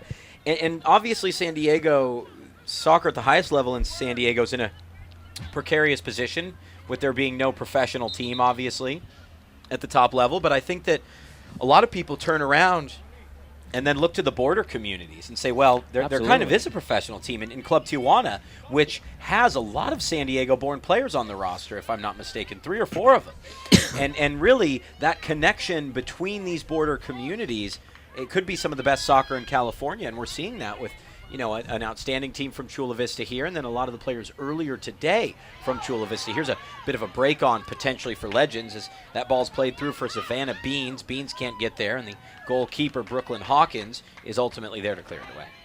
Yes, at Chula Vista, obviously, with it being a bordering town, I think that a lot more of the kids are involved with Cal South, but I think that the Cholos down there have done a great job in building their brand. They do a lot of stuff in San Diego. And we do have, Stevie Rodriguez, who's from Southern Cal. I think Areola's still there. Areola from Capitoria, I believe, still playing for Cholos. So we have a swarm of bees on the field, so everybody wonders what's going on in the real world.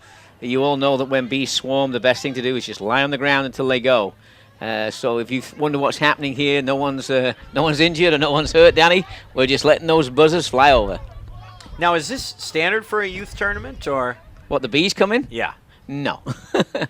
I was out at Relay for Life yesterday on the adjacent on the field that Hoffy built, right on your grass soccer field. We'd like to get the grass field out there, just off to the side. And that swarm of bees came through there as well. Is this like a Ventura College thing? It happens throughout the seasons, Danny. Really? Yeah, I think they swarm in, they float over, and you just got to lie down and.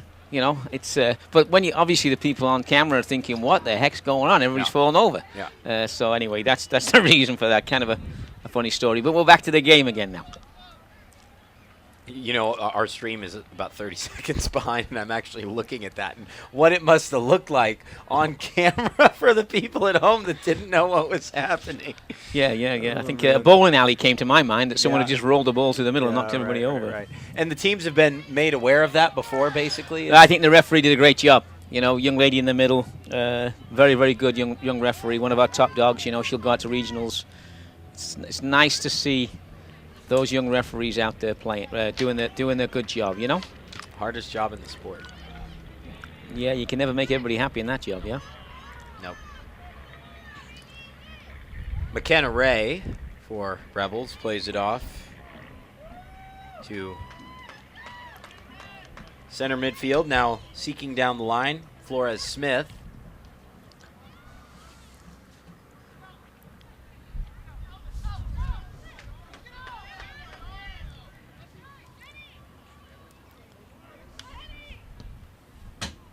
Trying to link up over the top. Searching for Ariana Hernandez. And ultimately Savannah Beans comes up with it. She's going to be a really important forward today, you can tell. Well, good tackle. Yeah, trying to weave through is Janelle Gutierrez. Ultimately unable to, as that goes out for a throw-in. Now those bees, they don't come up to the press box, right? No, they fly nice and low, about 7 or 8 feet off the ground, believe it or not.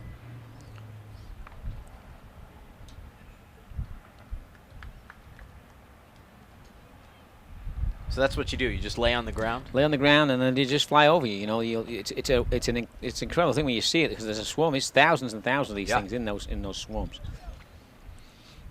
As long as they're not coming up here, then you know We're safe. I'm still on the commentary. Angela Morales has it in the corner and has it knocked away. Throw in on the way, as both teams really unable to carve out any outstanding chances early on. Sage Robledo. It's a matter of just midfield play, isn't it? When we get the attacking third, there's not much creativity at this point.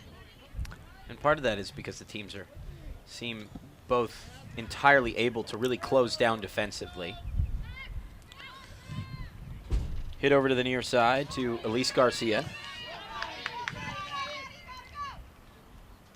A little bit of a nutmeg from Madison Fordich. Rebels living dangerously as they're a little bit tentative to clear. And cleared out by Legends FC.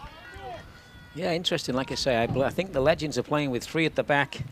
I don't think they're playing with 3 centre backs. I think they're playing with 2 outside backs, and then they're playing the stopper in front of those back 3. So it looks like there's only 3 there. And I think the Legends, the Rebels are playing 4-4-2, and an impact player for them is 32. Jennifer Pam, if she can get it going. We've seen little glimpses, but she's a great distributor of the ball. Nice run, unfortunately, probably just a little bit offside. Just a little bit as she sought out Jasmine Pineda. Now, Jennifer Fam-Alvada is going to be an important player in midfield. It's a term I use a lot, especially when you're watching youth games, sort of the fulcrum. Yep, for sure, you know. Move from the back foot to the front foot quickly.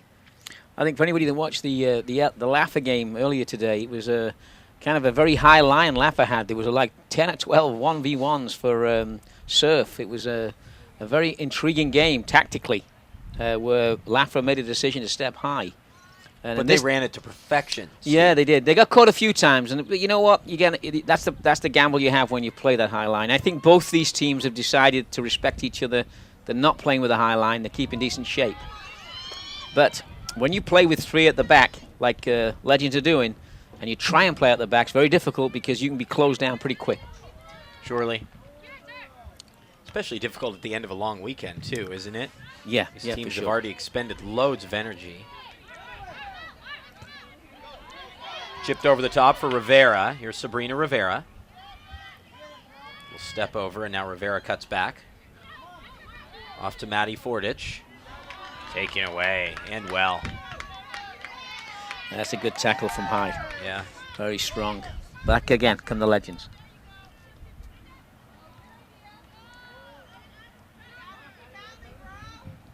Hyde it is again. I think that's the deepest I've ever seen a number 9 play in my life. Megan Day last with it. Popped over the top, headed awkwardly to one side. Chance to cross, settle, and the shot is hit wide. What a good attempt for Janelle Gutierrez.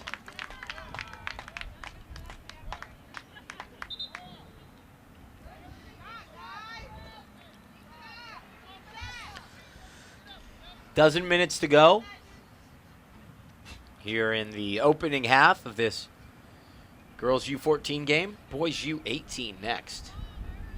That's a high-level game. Yeah, that'll be a nice way to finish the weekend off, and you've got 2 great teams playing great soccer at this point. This one, it's like you say, it's kind of feeling each other out still. You know, with 12 minutes left in the first half, we've not seen too many chances, Danny. Creativity in the attacking third's not quite been there. Battle being waged in midfield as both teams try to carve out a chance, and here's one! And it's 1-0! Right on cue! Janelle Gutierrez brings the game to life, and Legends have jumped in front. Superb finish, Hoffy. Yes, great finish, and a lovely spin turn away from her defender. She was actually marked, you know. they always say great attacking will always beat great defending, and I felt that the Rebels kid did a good job, but what a finish. Wow. Nail that one in. All of a sudden the game has come to life with 9 minutes left in the first half. Now the Rebels will have to push a little bit harder, Danny, to go try and pinch that one back, but there's plenty of time for them. Gutierrez brought the ball down, turned brilliantly, just fired it into the back of the net. Brooklyn Hawkins, seemed to get a hand on it, but there was absolutely no keeping that out. And a great cross. I think it was what's the young lady's name? McKenna Ray.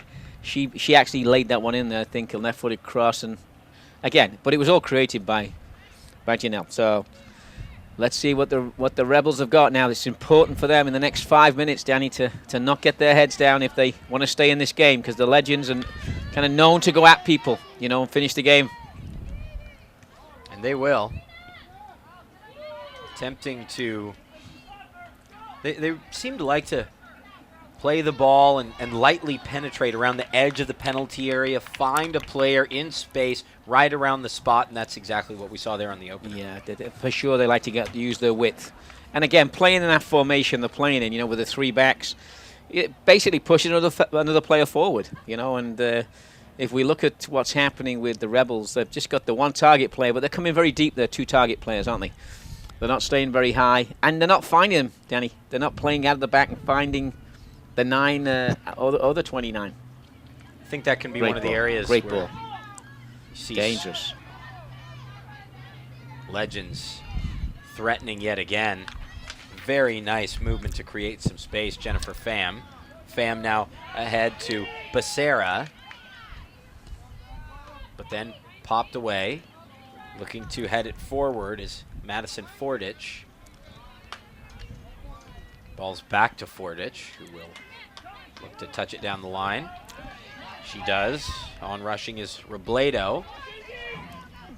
Robledo holds it in, and it goes out for a goal kick. Cal South fans join Jamba Juice in their special $2 Colada Fruit Refresher promotion, running through May the 19th at participating Jamba Juice locations. Visit calsouth.com to download your coupon. That is the Colada Fruit Refresher, $2. I'm in. Jamba Juice, you see their logo in the top right corner. Well, I'm getting the sense that in the second half they may have to move Jennifer Pham a little bit higher up the field. She definitely is in it. Look, I mean, she's having an impact on the game, but she's very deep. Two players around her all the time. Obviously, the Legends know she's key to the Rebels team.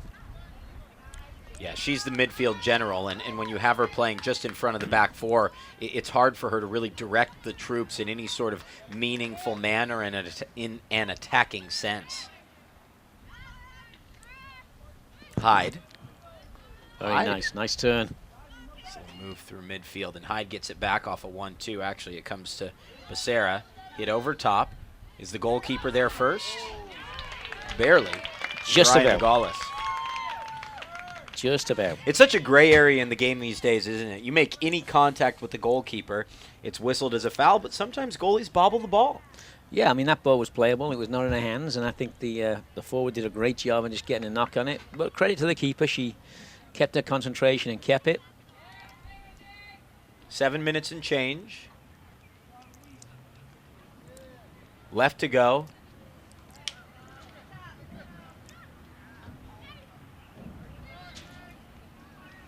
Fordich plays that one back to Angela Morales. And you know you've been performing Good well press. if you're not really calling the names of the central midfielders that frequently, at least the deep-lying ones. No, that's Legends. Like I say, I think their formation is causing Rebels a little bit of pressure. They're not able to play through the center of the field because of that deep line, or should I say high line, what we would say maybe center back. Sure. Playing as a 6 almost instead of as a 5, and if we can see it right now on camera, it's pretty interesting. So tactically, I think that second half Rebels will have to adjust, and they're going to have to try and get Jennifer more involved in the game going forward, like you say, not so deep. Well, I think in three-back sets, frequently people imagine that the wing backs and the way that they play is the most important position. I think if you're using a 3-5-2, frequently it can be the two deep-lying midfielders and how they go forward and how they help defend. Yeah, I mean, basically they're playing with two sixes. You Yes. know, and you know, we think about the World Game. We know that people like Gerard and have played that, and a ton more people. But that's he went into that deep lying role. Well, when you play with two of them, it's protecting that back three. And obviously, if you're playing as what we call a wing back in this type of formation, your work rate is from box to box. And that's what I think they've done. And the actual Legends wing backs are very, very high. They're not dropping very deep, and that's creating problems for the Rebels.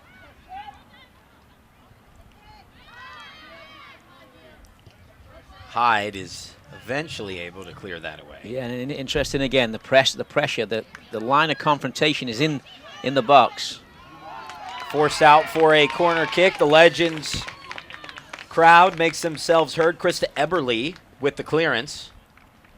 4 minutes and change remaining. I think that the Legends now have to stay resolute here and defend this corner, maybe get in and have a little talk and see what they can change. But I think the Legends' line of confrontation is so high, it's taking the passing game away from the Rebels. It does seem that if a second goal is coming from anywhere, it would be coming from the side in yellow. Funny game, though, isn't it? Oh, soccer is. But I think Hyde's a key player for the Rebels. But like you just said, she was actually passing out of the back. Good cross, good ball near post, and cleared quite easily. Good clearance. Good, well clearance. Throw in coming. Touched by Gutierrez, the goal scorer. Well sent in. Nice cross, but there's no one on that back post waiting for it. Touch, is that too strong for Flores Smith? Holds it in. Keeps it in play at the end line. Fine footwork from Flores Smith. Looking to turn her defender back toward the end line. Still on her feet. And it comes back to Flores Smith somehow. Yeah, Garcia did a good job in keeping her out there, Danny. Really worked hard defensively. On the actual throw-in, very, very little pressure on the ball, allowed to turn. I think that's, again, the Legends, maybe they're losing their discipline a little bit. They've got to stay tight on these forwards, otherwise, like you say, they do look more likely to score a goal. Well, we have seen a game-changing goal in first half stoppage time in that second game, obviously. Surf in the boys U16 final, if I'm not mistaken. Boys U15, I'm sorry. Led for That's about a good chunk of the game, 39 minutes. Yeah, it was 39 minutes when that goal went in, and it was a little bit against the run of play, but that's the game, you know. I thought that Laffer's transition was tremendous. They really moved the ball forward fast. And obviously that line at the back for that particular team helped them. Even though they were flat, they were able to push forward really quickly. Beautiful day, temperature's perfect for the game. Yeah. We've got a little bit of wind coming off the ocean, not a whole lot, so the wind is not a factor in this game at all.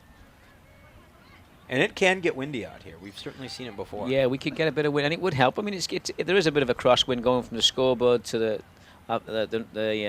north of the field, a little bit, the flags, but it's not affecting the players whatsoever.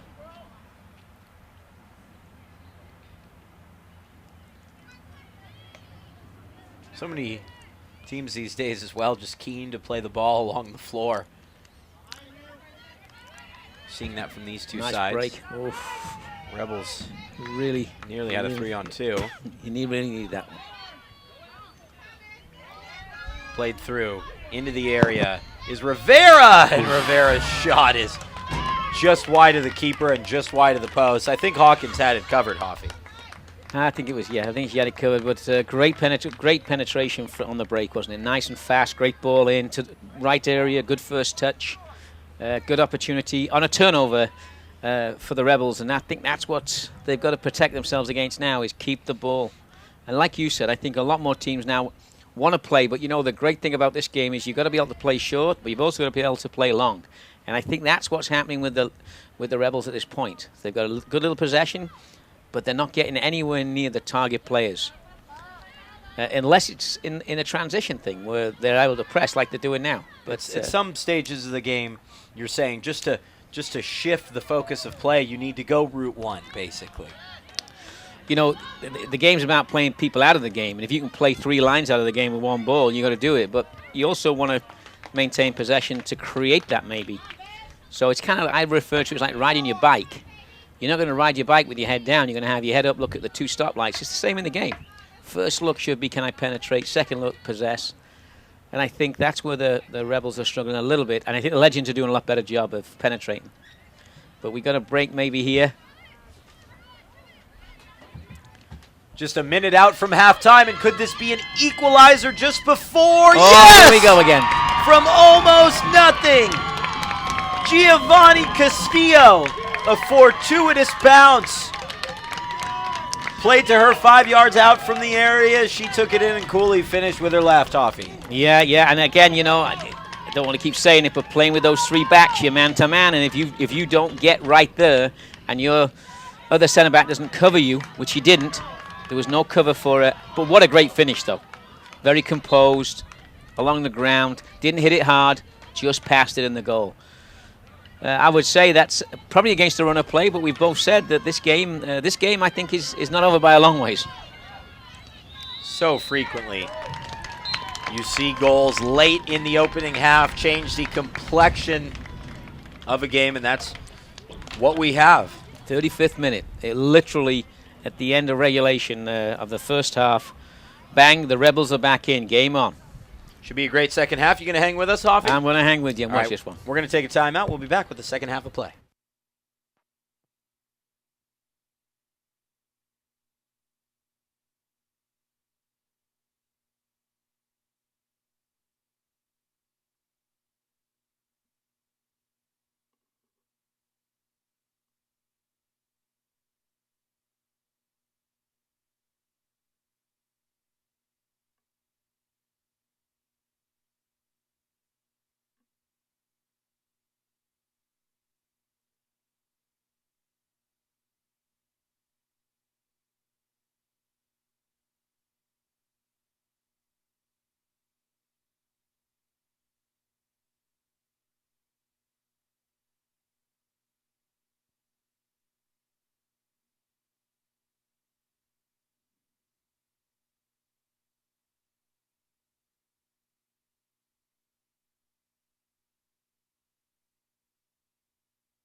Girls U14 Final.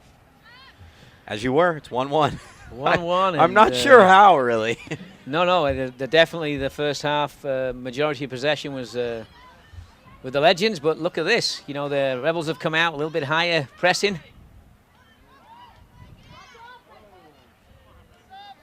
There's something about seeing that scoreline on the scoreboard at halftime instead of equalizing in a game that you're maybe a bit inferior in the middle of the first half. You know, if you score and you recognize and you go into halftime with one of the last kicks of the ball at 1-1, it makes a big difference.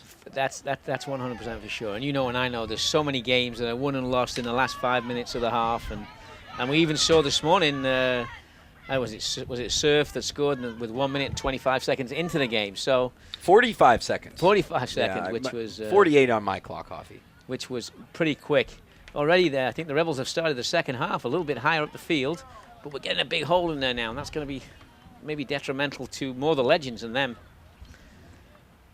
But second half, so far, I think the first minute or so, Rebels look like they've kind of shaken off and got that bit of confidence from that goal, like you said. My name is Danny Page. With me in the booth here, Steve Hoffman, as we carry 10 games from 2 sites. Nick Gieber, longtime Fox Sports host, is over at site number 2 at Buena Stadium. We had a couple technical problems there, as you can imagine, being on air for, it'll probably be about 11 hours today, maybe only 10, but no less. Couple things to sort out, but it looks sorted. And now the Legends trying to sort this attack. Sabrina Rivera, who's helped kickstart multiple meaningful attacks. Rebels need to be a bit more responsible in their clearances.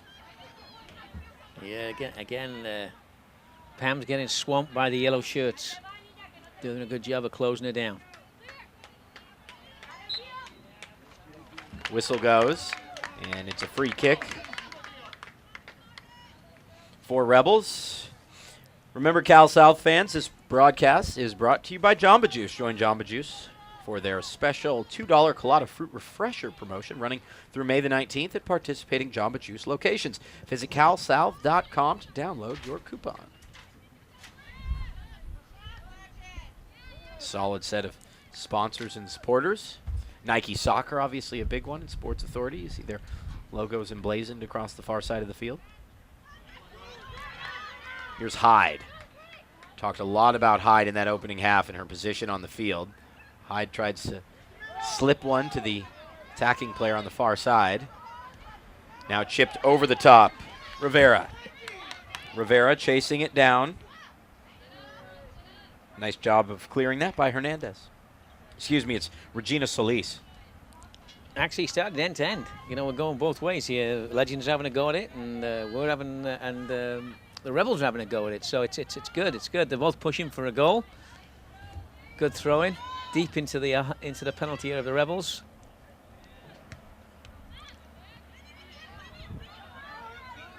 Popped over the top. Solis is there. Her clearance is just to the middle of the field, though.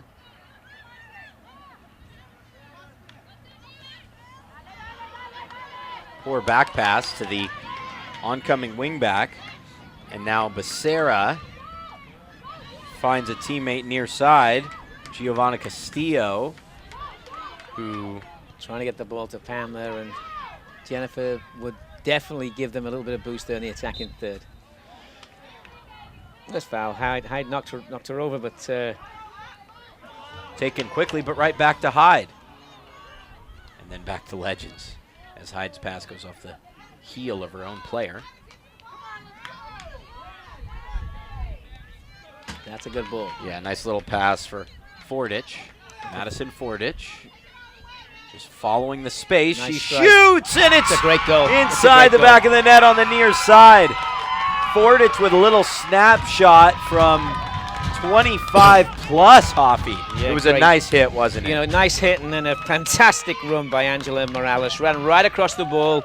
Everybody thought she was going to play into Morales on that diagonal run, cut inside, and like you say, great finish. But give a lot of credit to the run by Morales. Terrific run. Great goal. That really creates the space doesn't it, for Fordich to hit that? Yeah, it was. I mean, it was just really timing was perfect, and you had to take the run. You couldn't back off. So, again, Morales deserves a lot of credit for that. Angela did a great job there, and of course a great finish as well. But this Rebels team, they're resilient, man. They're going to come back into this game. We saw that in the first half. Don't count them out.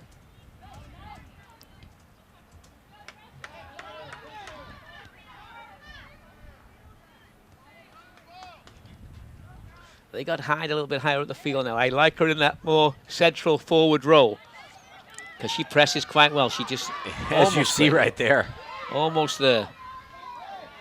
The goal scorer, chance to dangerous. get a second. Players onside, and the shot rolls up straight to the netminder for the Legends, and she'll be able to clear. Showing a little bit of resilience. The Rebels come right back at them, which is good for the Rebels. That gives them a bit more confidence. And even if you don't score off that, response attack in some ways, just the fact that psychologically you were able to create an opportunity almost immediately after going down, I think that's really important over the scope of the whole game and finding an equalizer.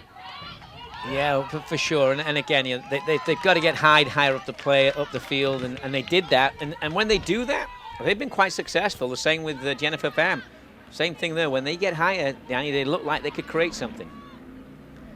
So I think the Legends have gone back into 4 at the back. They're going to a 4-3-3. From the looks of things right now, they've changed their formation, and maybe even 4-5-1. Well, they've won a throw-in. It does look like they've gone to 4 at the back. Yeah, I think that's. I think they're for sure in a 4, but it almost looks like they've gone to 4-5-1 very early in the game. Not that they did that; they came out the second half that way. They've not adjusted because of the scoreline, but maybe they feel they can get them in transition.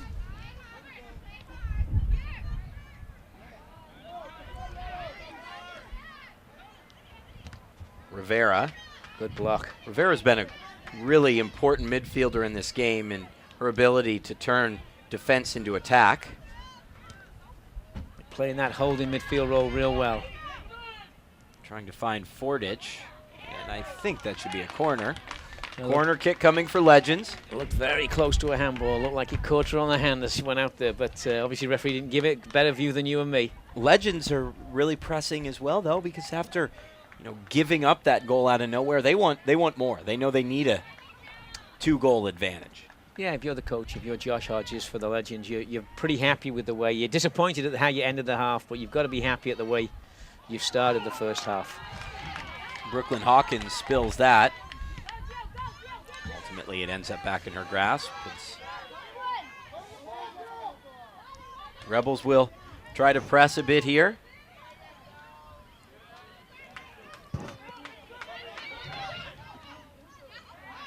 Throw in for Legends, of course, in the yellow and white. Yellow socks, moving from right to left here at the Ventura College Sportsplex. Let us know where you're watching from and who you're rooting for in this National Cup final that goes out for a throw. Yeah, that'd be nice to know that, Danny. Maybe the furthest person away that's listening, we can send them a nice gift. There you go. I mean, you're sending the gift. We'll Cal South. I promise you, we'll send a gift. So please, let Danny know where you're listening from. And I can tell you when we did the under-14s, we had Qatar, we had Kuwait, didn't we? And we had. I know there was at least one in Indonesia as well. I believe maybe so. It was the Yeah, Philippines. if you're listening from a long ways away, send Danny. Let Danny know, and let's get you a nice gift out there. Maybe a nice T-shirt, and as a thank you for tuning into the games today. Brilliant. That's marketing right there, my friend. Giving stuff away. I'm good at doing that. Yep. Welcome to my world. We had a lad listening from Scunthorpe earlier today. I love it. One of the most famous players in English football came from Scunthorpe. Paul Gascoigne.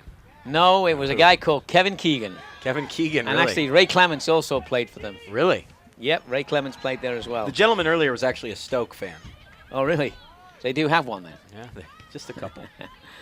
Yeah, they play horrible. I kind of equated that venue a little bit to how it gets here. Kind of windy and cold. Nice right. Long distance hit that time coming from Angela Morales. Stoke City, I've played at Stoke City Stadium, and it's windy all the time. It's never a day when it's not windy.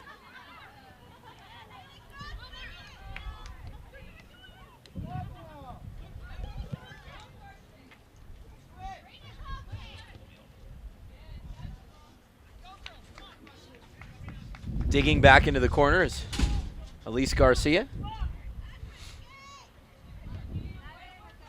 Garcia clears it about 30 yards downfield. Camberos Becerra. Legends really providing a lot of pressure. And there will be a throw.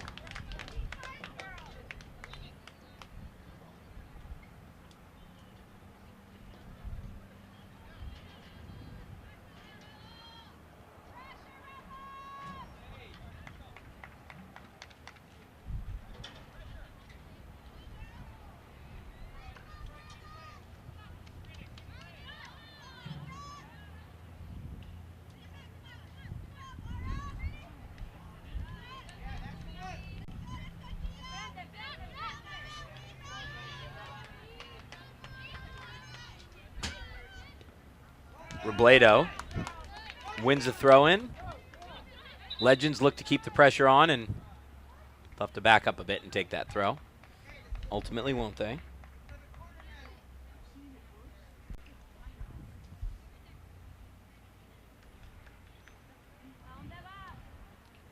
Lisa Kolek takes the throw. Looked like a foul and a free kick. Whistle goes against Regina Solis.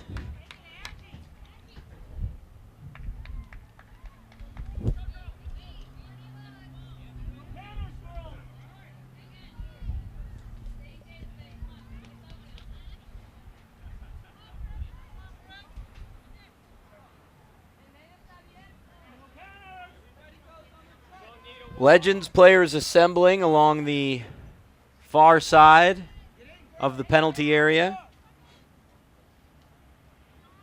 Luciana Flores-Smith planning to send this toward the far post. Rebels with the wall up, bouncing up and down. What a fabulous ball, and what a fine save by Brooklyn Hawkins.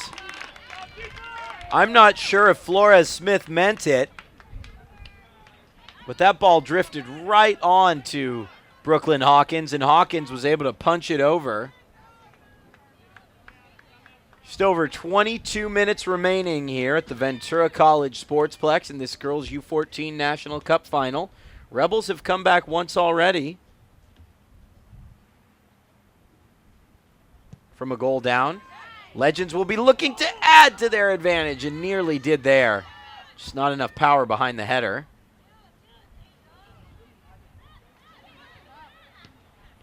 Legends keeping the pressure on. Quickly cleared out by Brooklyn Hawkins. She's had a strong second half in goal, hasn't she, for Rebels?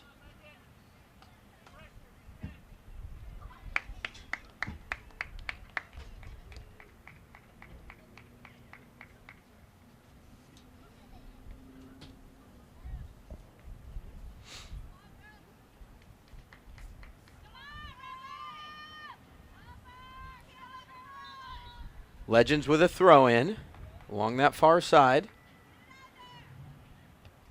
Headed clear.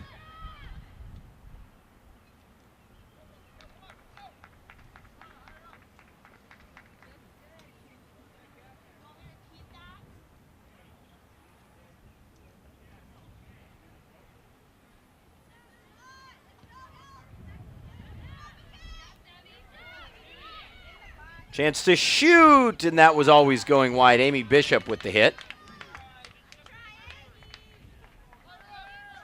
Sterling Radke says he's rooting for the Rebels from Northern California, Weed, California. Regina Solis, good to hear from you.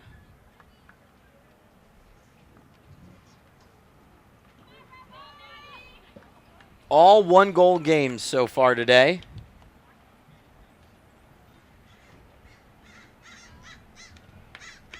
As Hawkins is back to take another goal kick. There is another goal in this game. The question is it an equalizer or more than likely a clincher?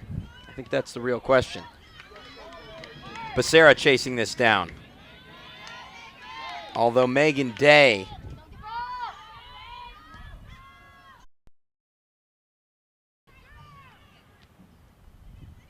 lost our signal there for just a second, but we're back on.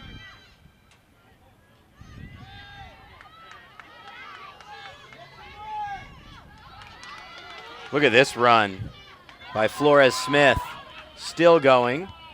Flores Smith tries to weave one into the area, and then her responsibilities lie much more in midfield, so she turns around and heads back towards central defense, I should say, as to where her responsibilities lie.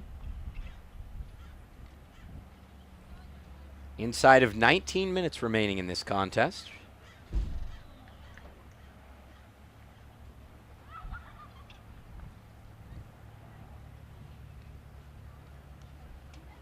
Long walk over there to get the ball for this throw. Clock continuing to run.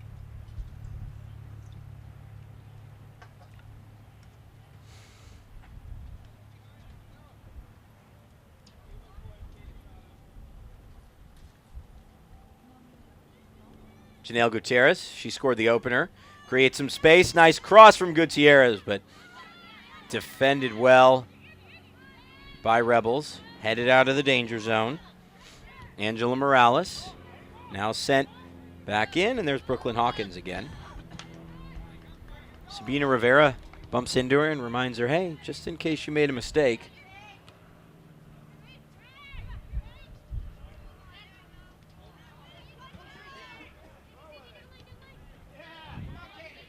Chip forward for Katie Prado. Prado with a low cross. Falls for Legends, but no space to find an attempt on goal. And now, great ball down the line for Gutierrez. Carla Gutierrez through. And great cover defensively from Megan Day. She has been a rock, really, at the center half position. Ball's held in play along the far sideline. Mackenzie Kimmel. Up to Sage Robledo.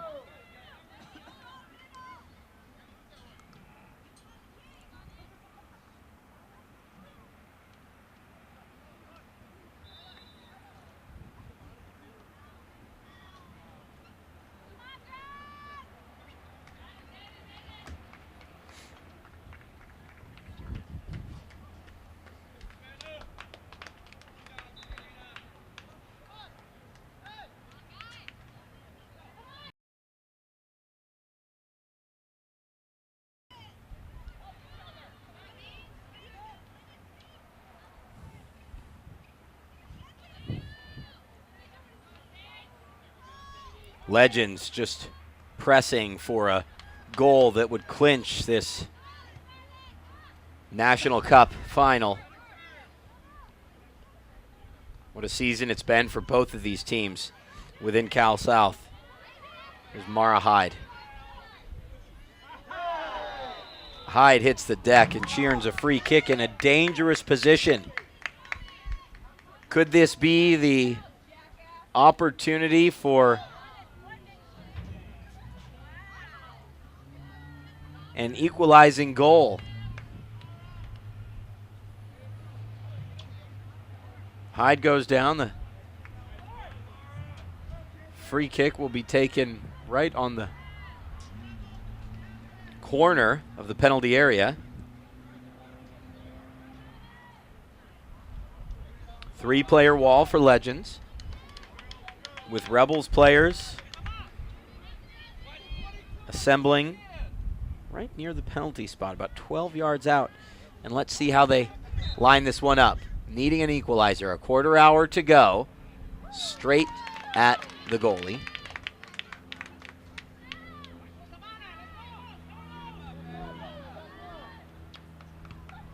Easily handled and just blasted downfield. Great header forward, and that goes for a goal kick. A little bit too great, I think, in terms of that header.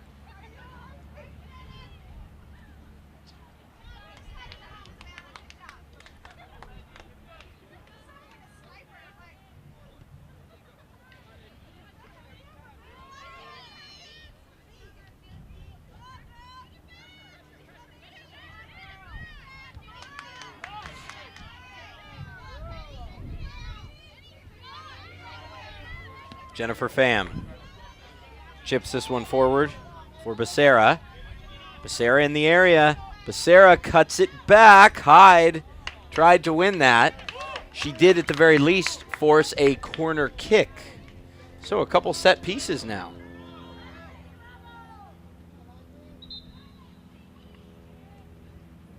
Have a great audience this afternoon across both of our games.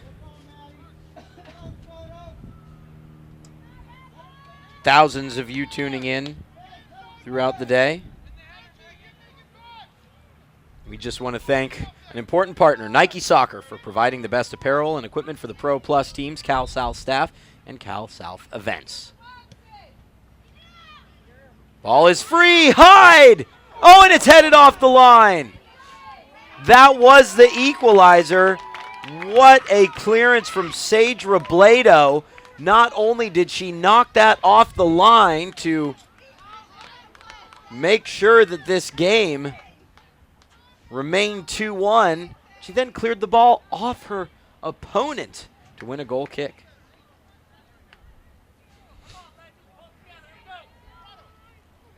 "12 minutes and 55 seconds left.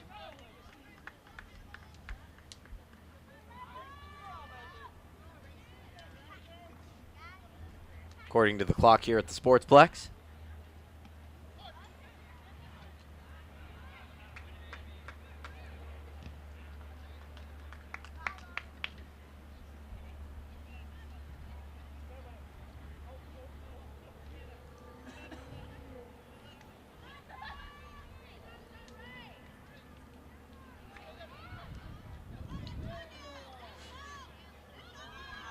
Down the line again for Hyde. Her advanced position in the last few minutes has been huge. Hyde cuts it back. Hyde looking to shoot. Oh, and she aims right at the goalie.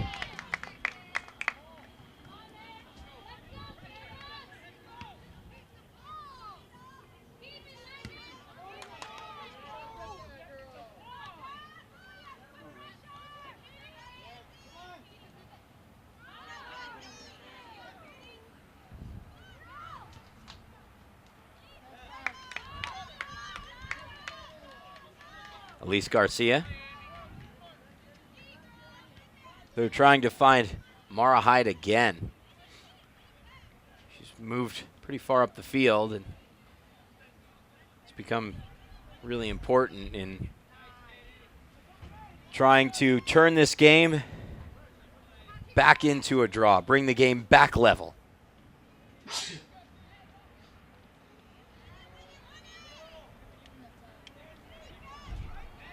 Just not happening at the moment. Katie Prado gets the ball back just on the edge of the D. Prado with a nice turn. Prado will look to shoot, and Brooklyn Hawkins collects it in. 10 minutes and 55 seconds left.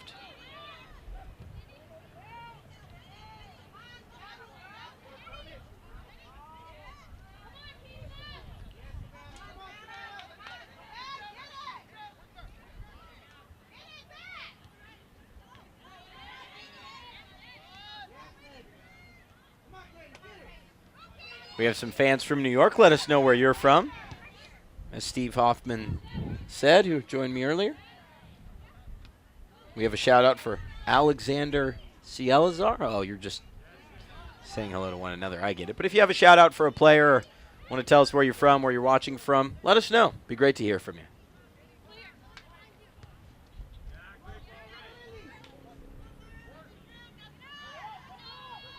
Here's Becerra. Getting around the corner, going into the box, low cross, cleared away. Who will be there first?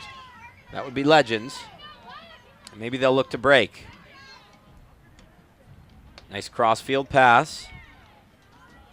Played over to the Legends bench, and they've won a throw-in.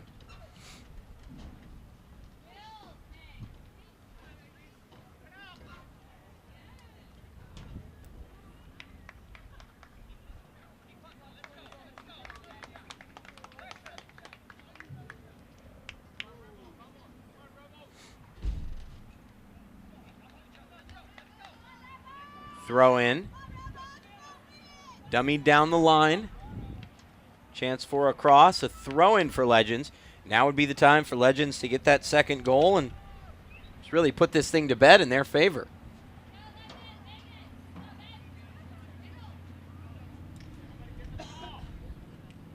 Legends and Rebels in this girls U14 final. We are 45 minutes, less than that, away from kickoff for the boys U18 final that we will have for you here, of course.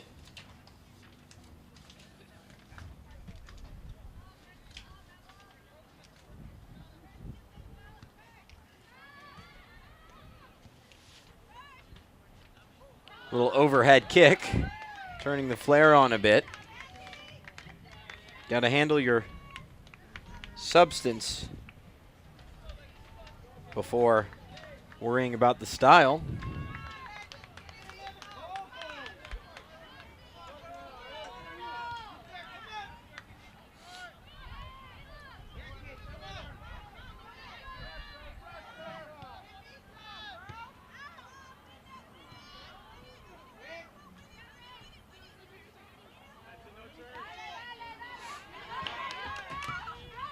And now Solis, so many fans tuning in, looks to start the break. She's going to have to play forward from that right back spot. Solis with it again.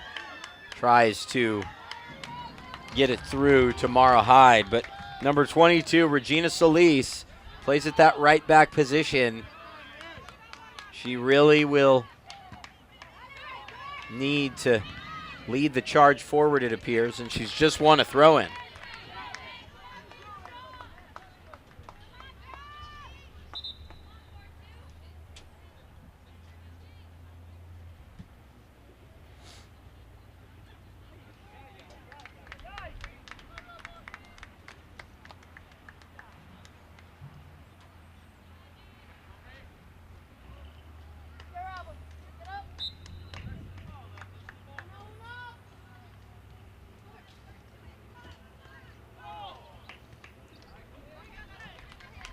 Under 7 minutes to go now. Throw in for Becerra. And the ball comes back to Legends. I think at this time they'll just, for the next half dozen plus minutes, try to blast the ball to the opposite end of the field. Waiting out the potential goal kick. And now headed right near the halfway line. Throw-in coming for Rebels. Solis to take it. 6 minutes and 20 seconds left in the half. Legends will make a change.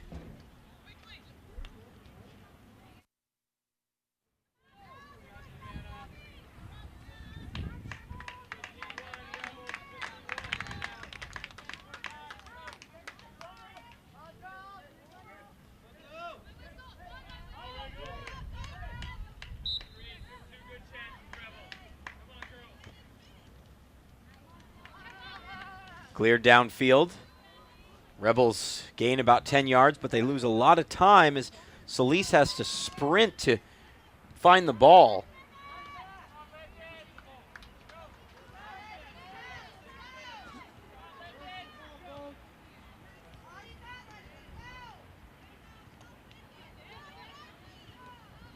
Here's Solis again. We said she'd be crucial if Rebels are able to mount a comeback. Angela Morales. Nice ball over the top for Rivera. Brooklyn Hawkins comes out to get that. Clears it up to about the halfway line. Now works back into Legends territory, and that will be a Legends throw. 5 minutes remaining now.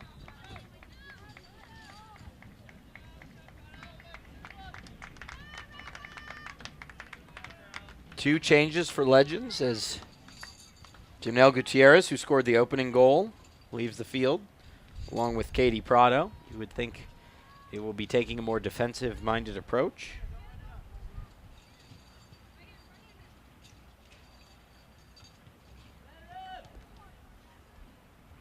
Our final game will kick off at 4:30. Boys U18. A little bit of a miscommunication there, but what a tackle. Sliding in is Angela Morales. 3 of our 4 games so far today have been a throw-in, not a free kick. 3 of our 4 games thus far today have been girls' games. Our final game will be a boys' contest.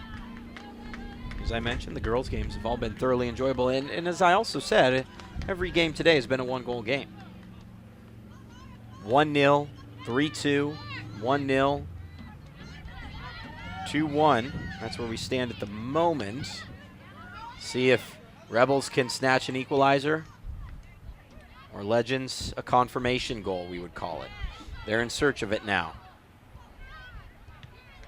Nice cutback, but a solid intervention defensively by the Rebels player on the near side. That was Krista Eberly. A lot of fans of Regina Solis. Here's one from Corpus Christi, Texas. Nice to have all of you with us this afternoon. Time running out, though, for Regina and the Rebels. Mara Hyde trying to wheel around her defender. Hyde still going. But Legends are able to clear. They have a couple players forward.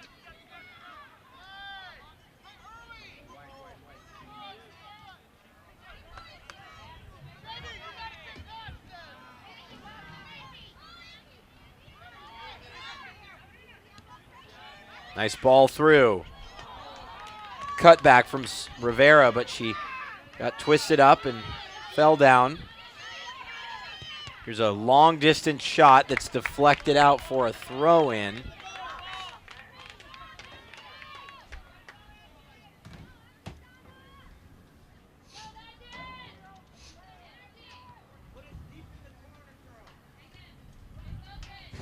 Yeah, at this point, Legends might be able to just take the ball into the corner and pretty much run out the clock. Boys U18 final coming up next, mind you.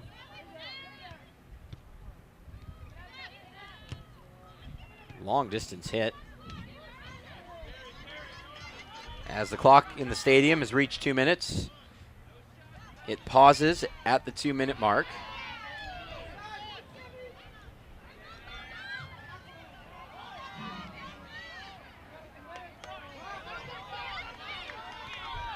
I'll be keeping time here in the booth, though. We'll keep you posted, although we're not informed of how much time is added on.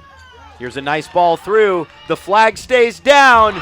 Courageous push from the goalie, who's able to reel that one in ahead of the on-rushing forward.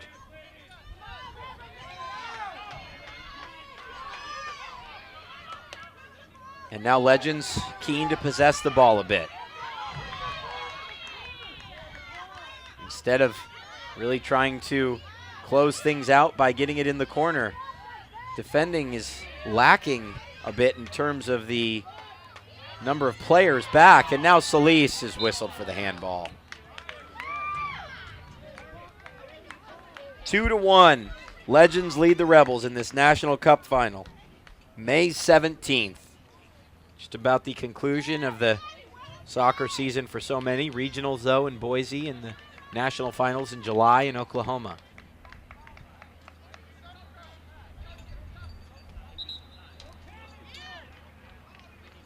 Legends to make one more change. Off comes Angela Morales.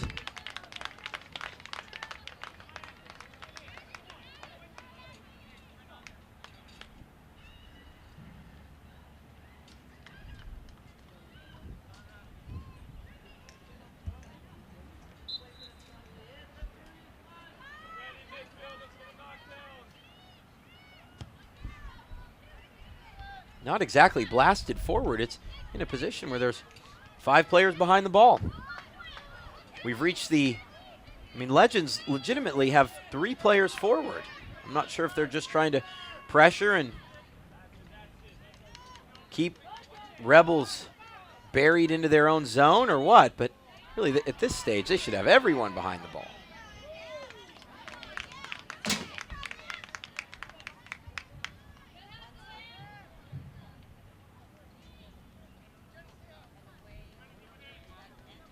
Into the first minute of stoppage time.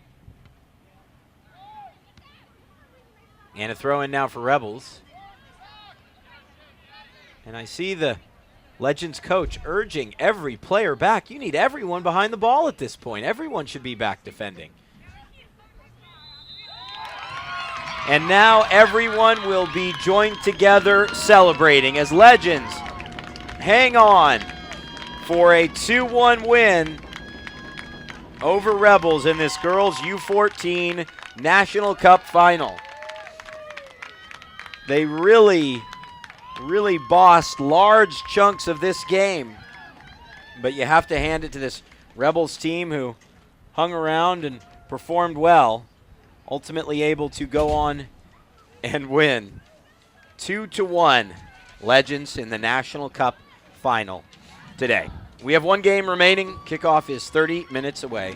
The boys U18 Final at 4:30 p.m.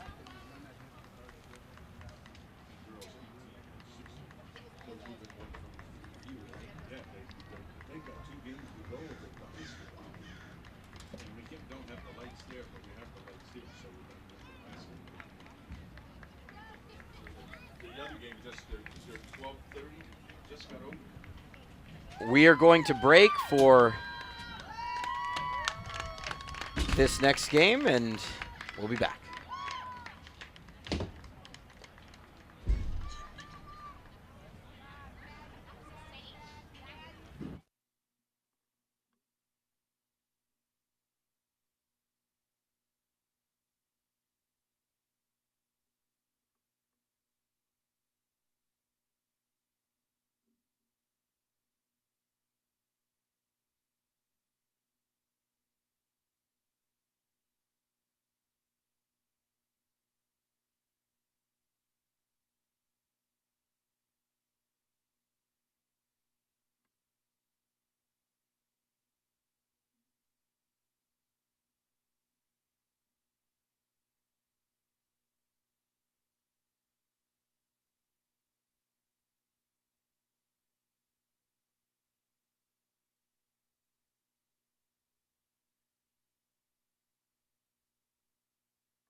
all set for the 5th of now, as we learn, 6 games that will take place here at the Ventura College Sportsplex.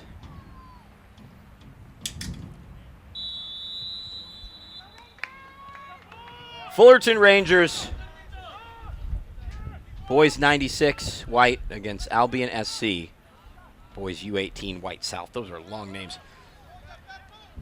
As we get underway in this boys U18 final, and it really should be an incredibly entertaining final.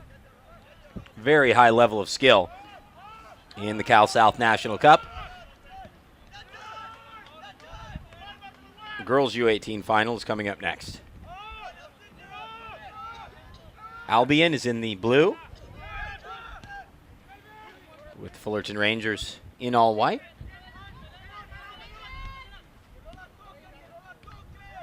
We will bring you team information shortly. Ball played well through. Fullerton with a chance to cross. Goalkeeper's out, and the goalkeeper ends up scooping it up. But again, going from girls U14 to boys U18, there really is no comparison.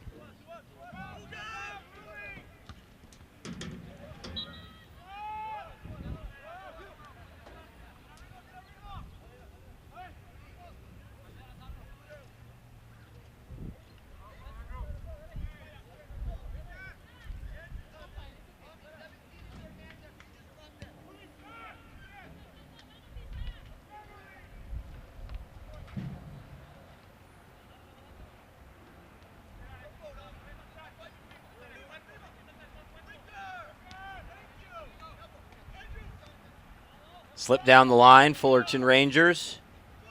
Andrew Guerrero. Guerrero looks like a really skilled forward. Guerrero looks to cut it back, and it just is behind his fellow attacker.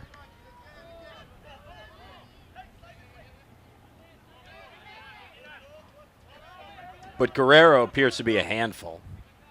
That's for certain.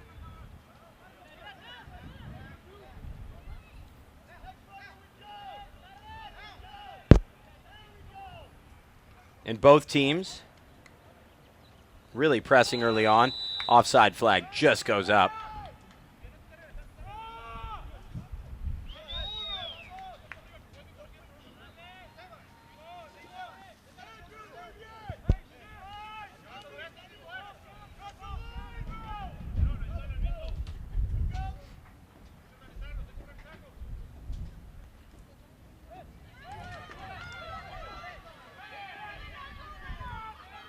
Albion into the area, and the shot is saved by the goalie for Fullerton, number 22, Keith Murphy. Again, great action at both ends early on in this boys U18 final.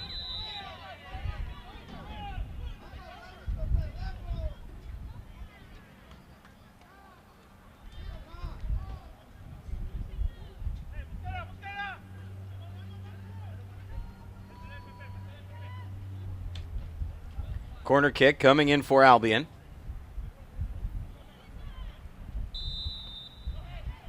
Right-footed from the captain. Headed clear, sort of. And now Fullerton will look to break. Both teams really looking to play aggressor here.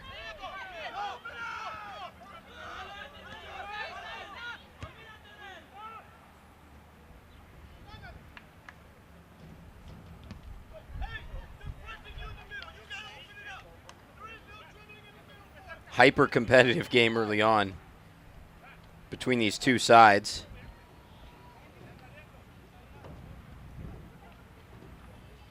Just at this age, the level of play, and it appears now we'll have the girls' U18 game following.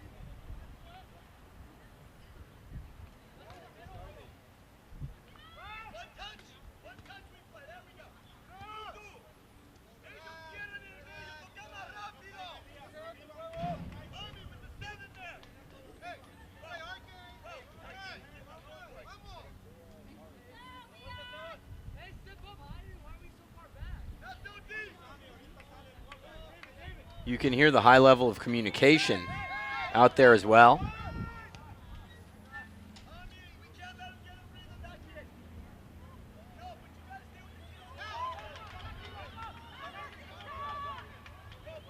Sent into the center by Albion. The goalie appeared to get a piece of the ball, but then at the same time, he completely took out the oncoming attacker, and here he goes again, Andrew Guerrero. A beast chasing the ball down.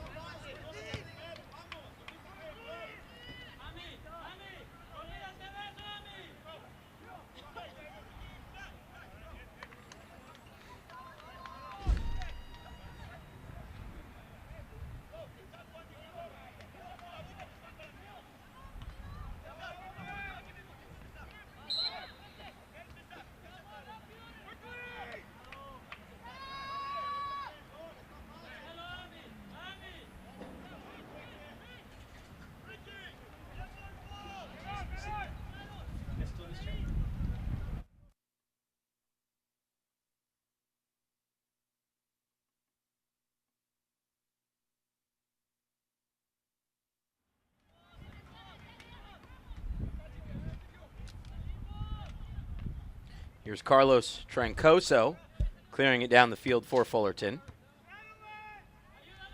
Early stages of this game, about 7 minutes in. Here's Guerrero. Guerrero, great pace, and he's bodied off by the defender.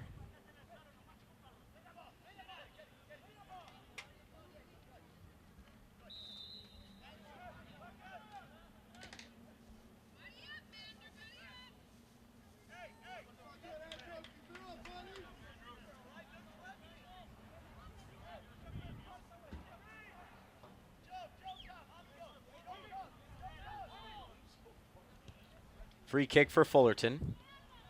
Seeking out Guerrero, who turns, but goes back to the goalkeeper. Looks to turn defense into attack quickly.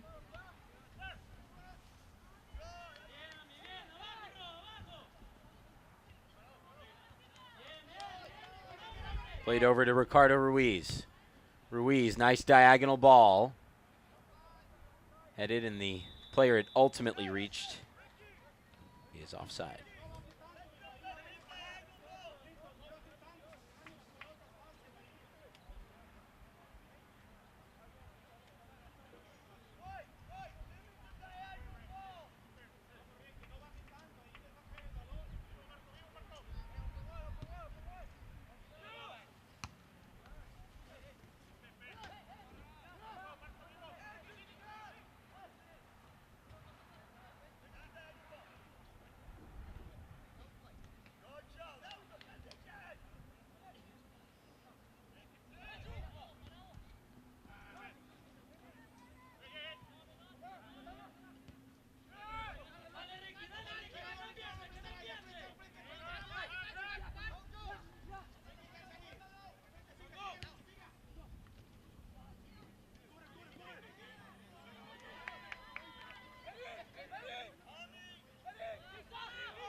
Just more than 10 minutes into this game.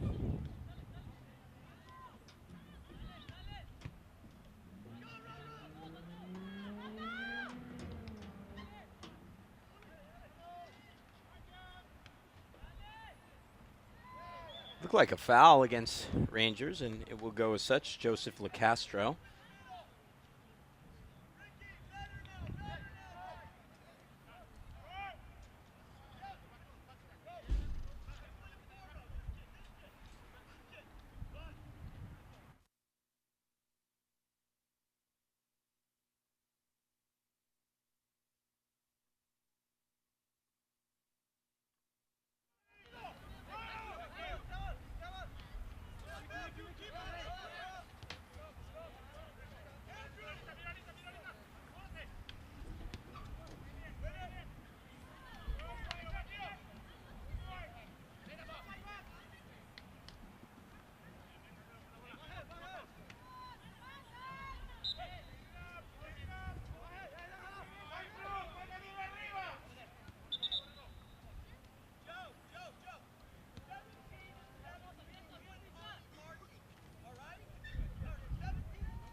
Nice challenge on the near side as these two teams just kind of going through the motions here.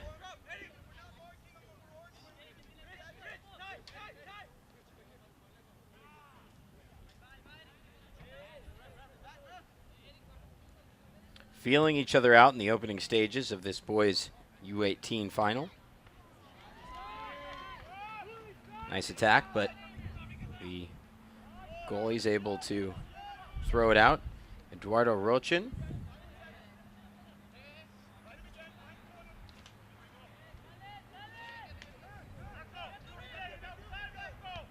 Thanks to everyone joining us for these finals today, the Cal South National Cup.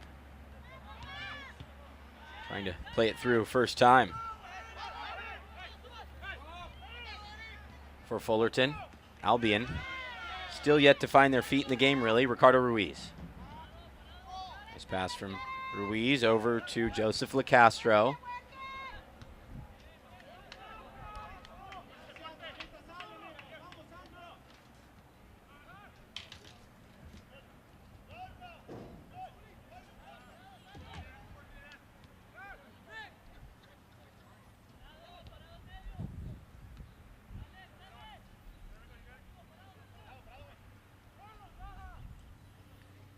Fullerton really with the predominance of the pressure early through this contest. I think it's all started with the play up top, hasn't it? Albion really being forced to defend. Andrew Guerrero. I know many of these players are men, but he is a man among boys in some ways.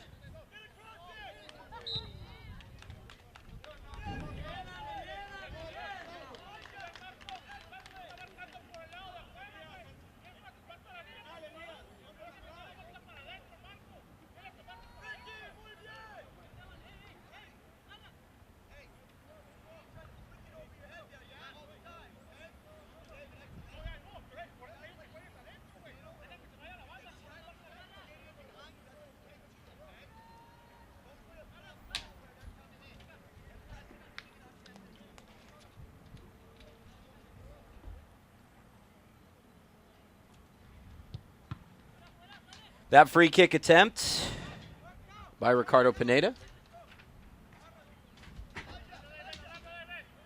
Blocked off. Still Fullerton with the predominance of good chances.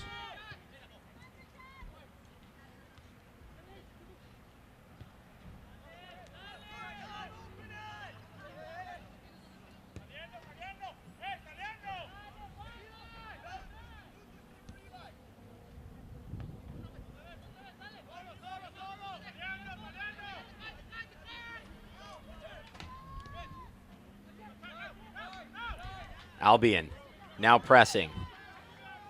A nice chip on the left side, and Pedro Garcia goes in for it. It was was really Richard Gonzalez, number 12, that helped initiate the attack. And now Ronaldo Pineda ahead for Guerrero. Goalie comes out. What a fine job to sweep that away defensively. Esteban Lopez.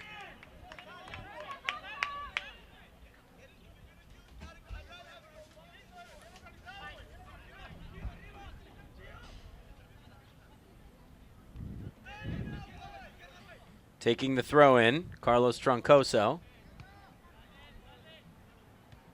Ricardo Ruiz.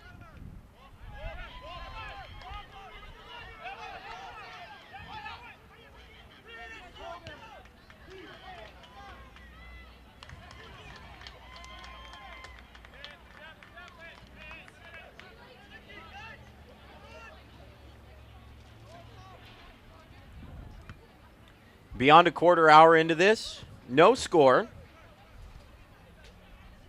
Interesting play going back and forth, though. Let us know where you are, where you're watching from, who you're rooting for today.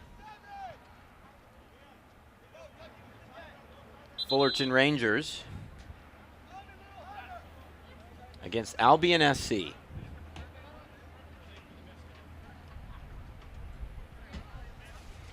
And today's games are, of course, brought to you by Cal South's partner, Nike Soccer, for providing the best apparel and equipment for the Pro Plus teams, Cal South staff, and Cal South events. Big thanks to Nike Soccer.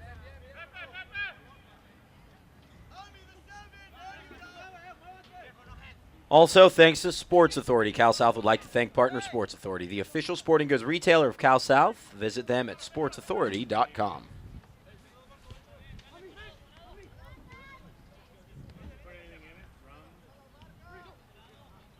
Ricardo Ruiz. Now LaCastro. Cut back. Guerrero! And Guerrero just chips it over the top. Guerrero thought he had won a corner. Nice move from Carlos Troncoso in the area. Laid that off to Guerrero, who then hit it over the top.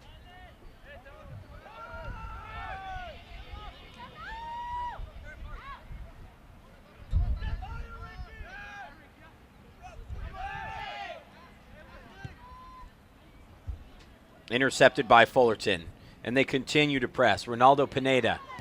Pineda shoots, and the deflection is fortuitous for Eduardo Rochin.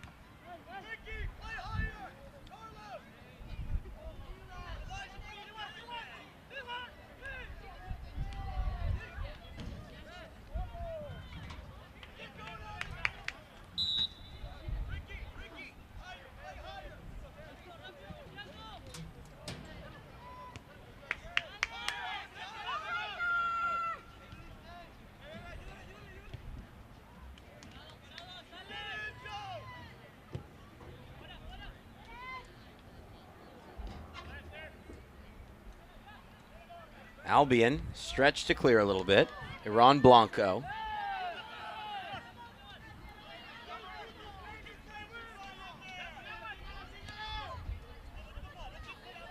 Now ball off to the left side.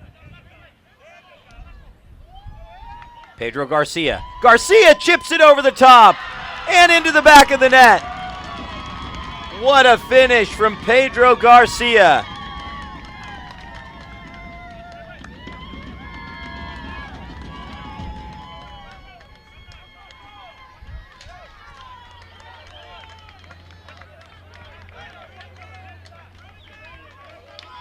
Pedro Garcia had it come to him on the bounce.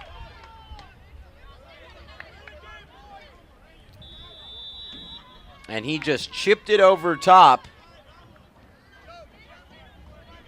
The goalkeeper caught in a precarious position. And it is 1-0.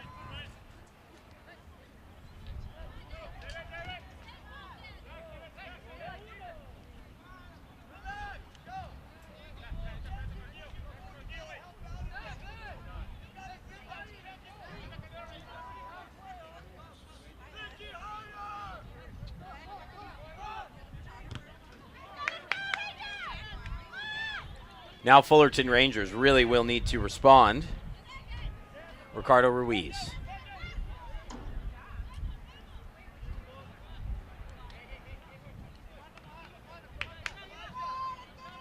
Ruiz set to take the throw.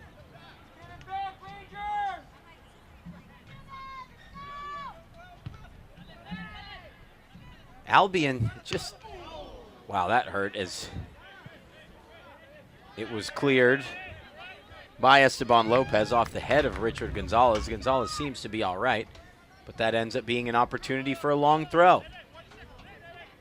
What an interesting match so far. As the throw-in is headed clear, Fullerton has seemed to have more of the ball and the greater pace, obviously, and nonetheless, it is Albion who leads. An outstanding individual goal.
Free kick coming for Albion.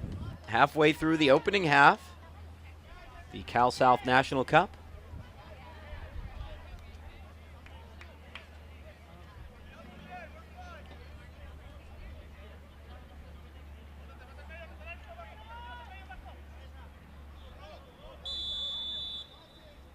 And Albion now goes in search of a second. Scooped up by the goalkeeper, Keith Murphy, though. Murphy could be to blame a little bit for just being caught out. Difficult to say whether he really was at fault. I don't think anyone expected a deft outside of the boot touch from Pedro Garcia like that.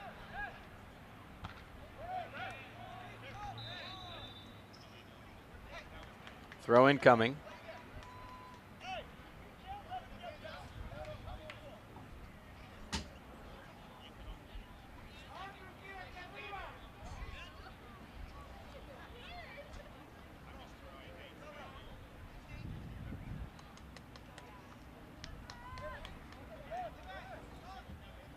There's been a stoppage in play because they can't find a ball.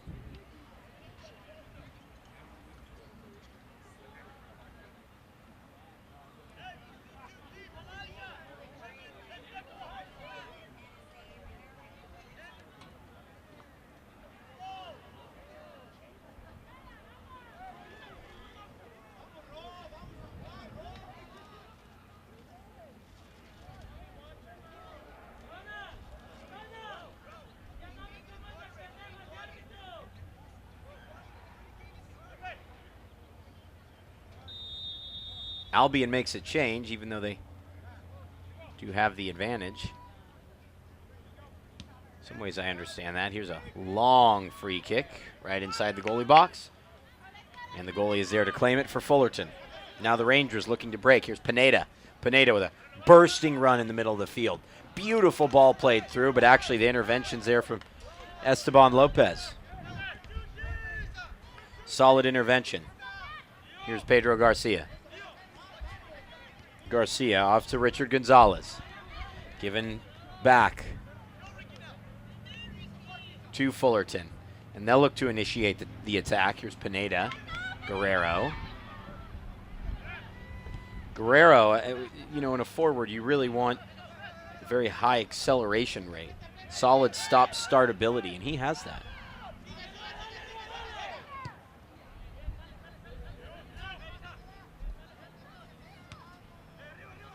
Punched forward.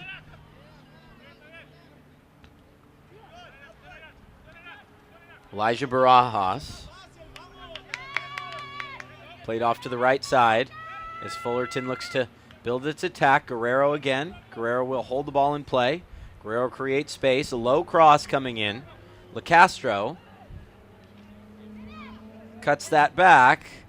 Barajas crosses with the left foot.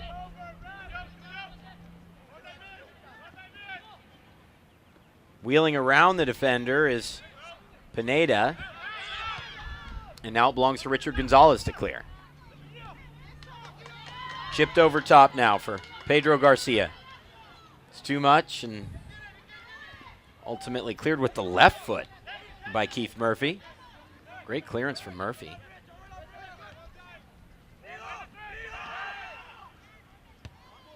Jonathan Rodriguez.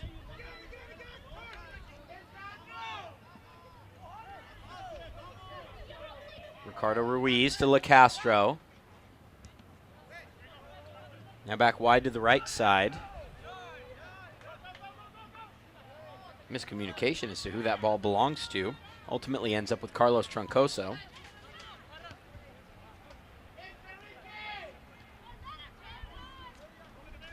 Ulysses Rosales has come in as well. Great name for the Rangers. Here's Troncoso on the ball. Troncoso was fouled.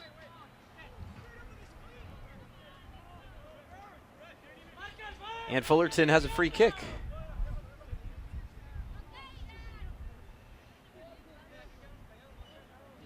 Fullerton player all the way behind play, holding his left leg.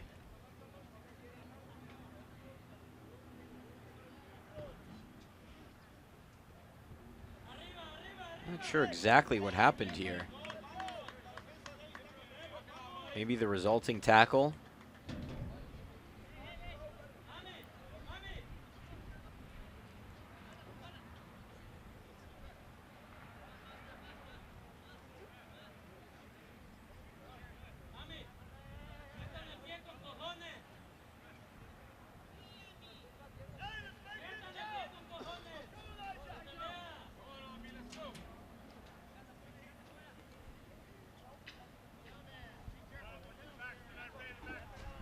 Just a little bit more than 15 minutes remaining in the half.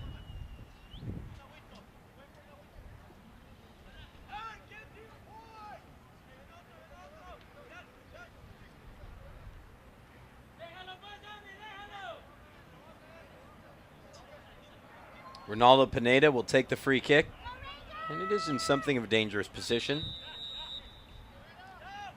Here's Pineda. Delivery just isn't there.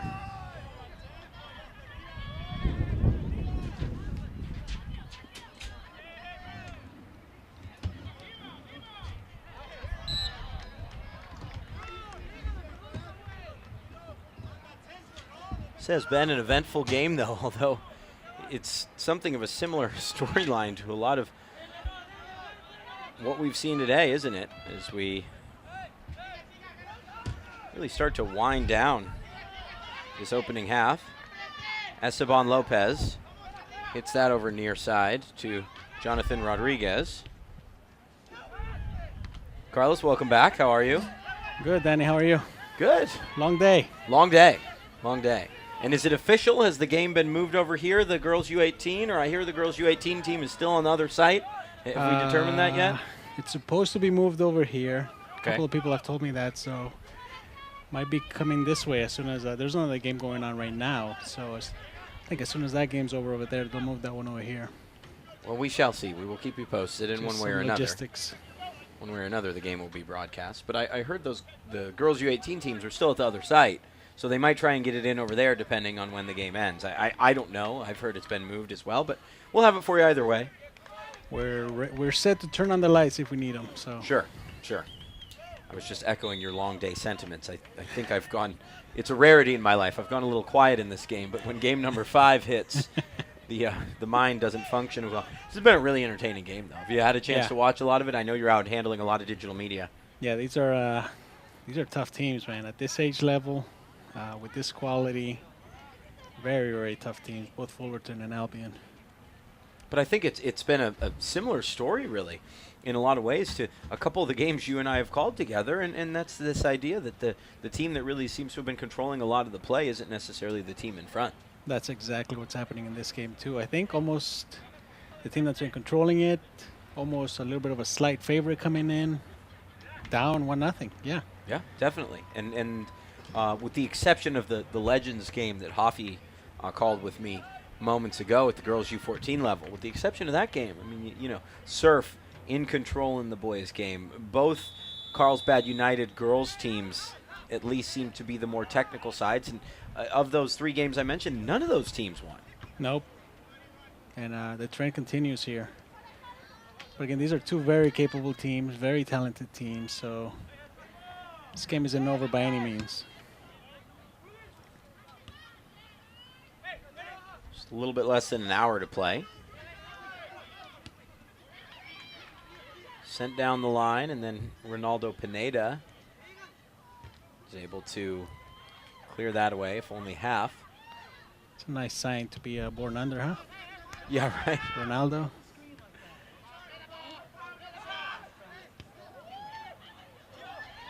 Played into the area, looking to turn is Garcia, who had that fine chipped finish. Just took one touch with the outside of the boot and looped it over the goalie. I don't think anyone expected that. Here we stand. There is Keith Murphy. I think it's hard to fault Murphy on that. What a boot Murphy has, too. Plenty of room for Pineda to run under it, and ultimately, Eduardo Rochin, the goalie, collects it, releases, and away we go. It's just a step below collegiate soccer in some ways, isn't it, at this point? I mean, Oh, man, it's entertaining. When you're down there on the field, you look at these guys battle. They're tough on the ball. They're tough defensively. I mean, they are college players. Yeah, basically. these are kids who are going to college if they choose to. So, yeah, the level is right there, right? Can't even call it below, really. I mean, they're just months from college, so the level is definitely right there.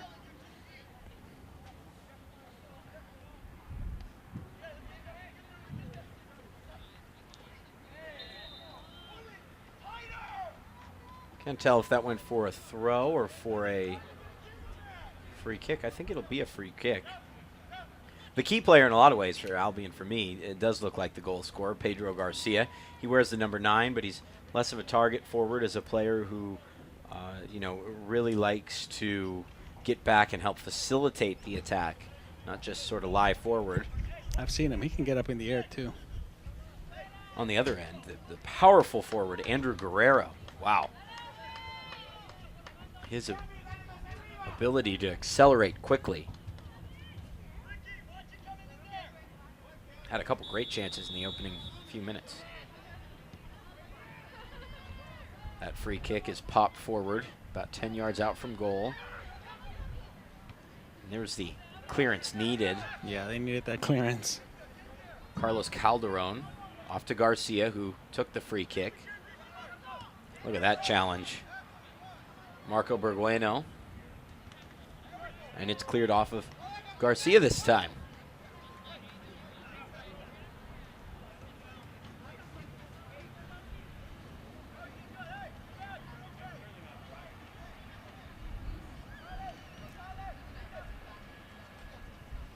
These are your current national champions, if I'm not mistaken, Fullerton Rangers.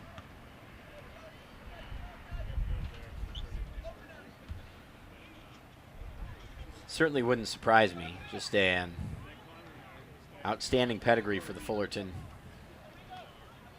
teams over the years. Albion with a chance to potentially make it 2. And the left-footed shot is dragged wide and well high. This Albion team is attacking, though. They can attack, and they've been attacking. They're not afraid of Fullerton, that's for sure. Not one bit. And again, Fullerton were the aggressor, and now they're really really on the back foot here. Yep. 1-0 in the 36th minute of the first half. Again, whatever site the girls U18 game is at, whatever site it is on in terms of the stream, we'll have that for you.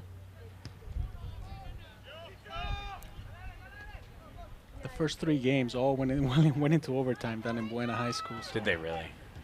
that's why we're having the schedule conflict. We haven't had one go that far here. Nope. Now, I thought the second game finished 5-2, but did that go to extra time? I think he went into extra time, yeah. Wow, that's a lot. It is surprising in a span of 5 games, and this one isn't over, but even in a span of 4 finals like this, it is surprising if one game doesn't go into extra time.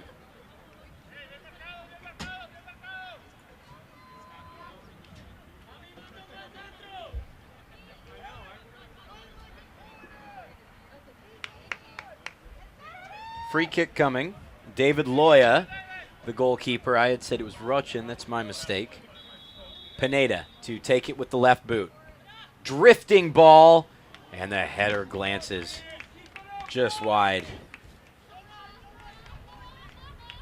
As it appears, we have confirmation that the girls' U18 teams are headed over here to contest the girls' U18 final following this one.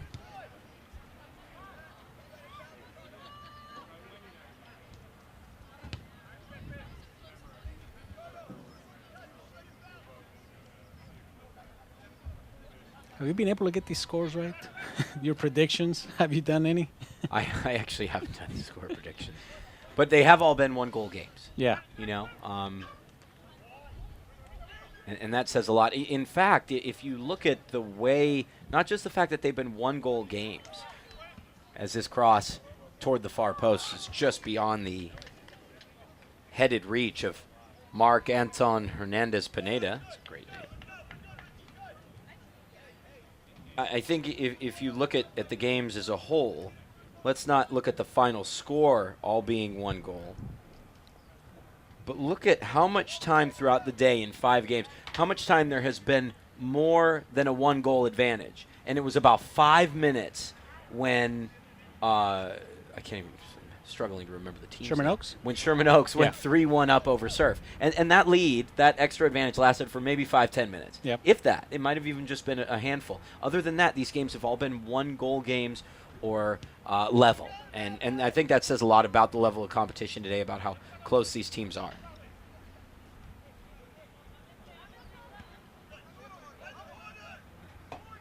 I mean, you know, it's a cliche, but they're really all winners at this point, you know?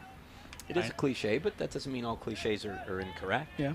I know not all of them advance to regionals and finals, but they are just so good at this level. They really are just all winners at this juncture in the competition. Spot in Boise on the line. You know, Yep. a lot of these games. Some teams pre-qualify through other leagues, obviously, but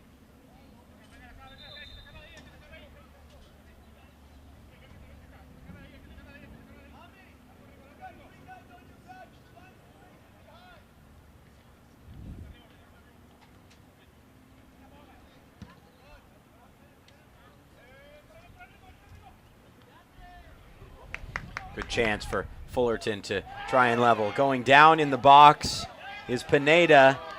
Pineda wanted a foul. I don't think that was enough contact to award a penalty kick. He didn't get the call, but yeah, it looked like he went down easy. And I gotta give credit to these referees because you know they don't get fooled too often. They were I've seen some questionable plays out there, but they're getting them right for the most part. well, and young players these days, I wouldn't say the 18-year-olds are necessarily young players, but you watch a game with 7- and 8-year-olds even, they know how to play to referees. Yeah. You know? They know what they're doing. I've seen games with even 6-year-old kids, and they're putting their hands up and complaining to refs. I think they see their idols do it so well on television. Those are 6- and 8-year-olds playing like adults already. Yeah. They already know what to do. Too good.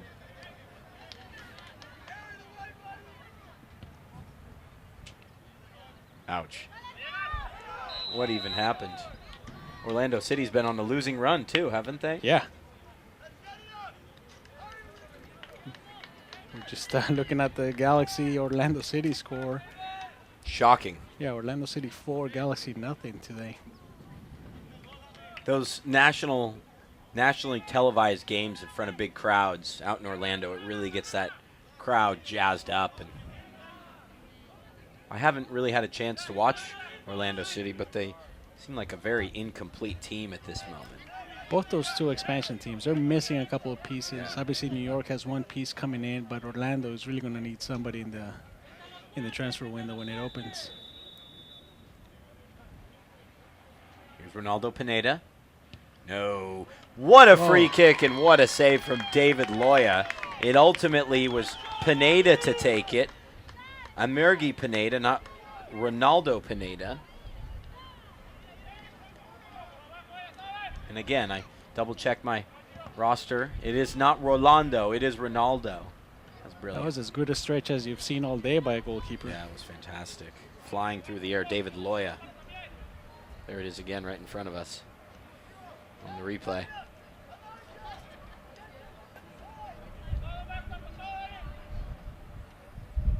Fine hit. Drifted through near post, and it just goes in off the inside of the boot. Mark Anton Hernandez Pineda makes it 1-1. Great goal. Just near halftime. Similar storyline. We're about 2.5 minutes out. Are these the Pineda brothers? Is it a coincidence? We're going to have to find out. Nice goal from Pineda, and probably no less than Fullerton Rangers deserved. Give him credit because that was a very nicely taken corner kick too, to get to squeeze that ball right in there, pretty much at the goal almost. We'll see if it rattles Albion any or not. Going into halftime, it's a little bit of a psychological defeat almost. Yeah, we talked about that in the last game. In our 5 games, this is what the 3rd time now that we've seen a goal just before halftime. Yep. In games 2 and 4, it was on the stroke of halftime, and this one, at least there's a couple minutes to play. We'll see if it spurs on the full comeback for Rangers. I mean, you want to go into halftime with that lead. You got the early lead. You've been nursing it for 45 minutes. You want to go into halftime with it, and nope, they take it away from you. Well, I still think, you know, if you look at the way that Albion have to approach this game, there's no way that Fullerton was not going to get on the board in this game. Honestly, I don't think a clean sheet was in the cards. Nope. So eventually they were going to score. This might just open up the game, actually. It'd be nice. Just before halftime. Played out to the near side. Troncoso loses out. Nice footwork from Eric Gonzalez. And Gonzalez played ahead. Intercepted. But for how long? His foul will go against number 16, Orlando Vasquez.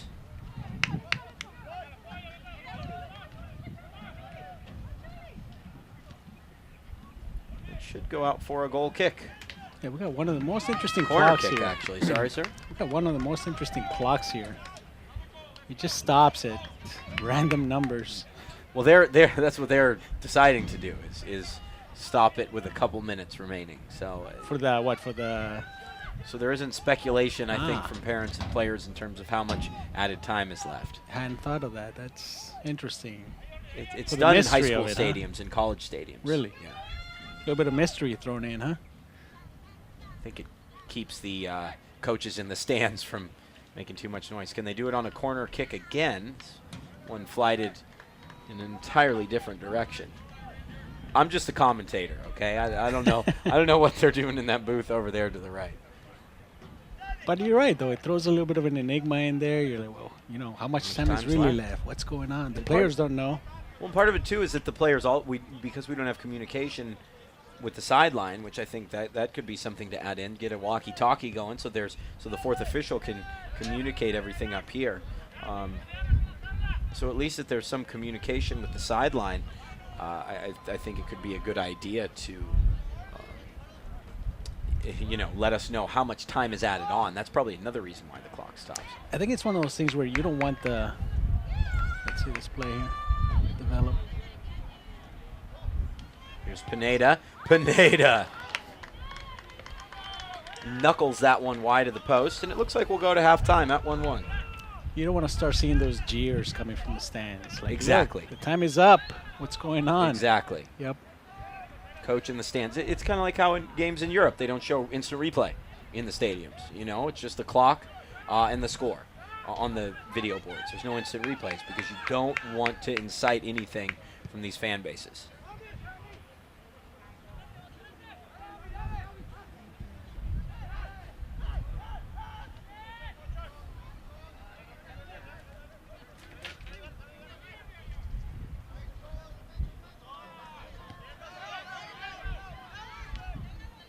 We're already into the third minute I was going to say actually.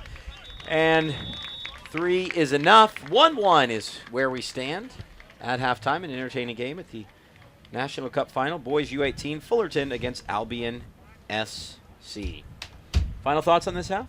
Entertaining. Yeah, definitely. Good Two half. tough teams, very skilled teams. That's why they're 1-1 at halftime. Good half of football. All right, we're going to take a break. We'll come back with the second half.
And we're off. Game 5 of 6 now. Yeah, 6 now.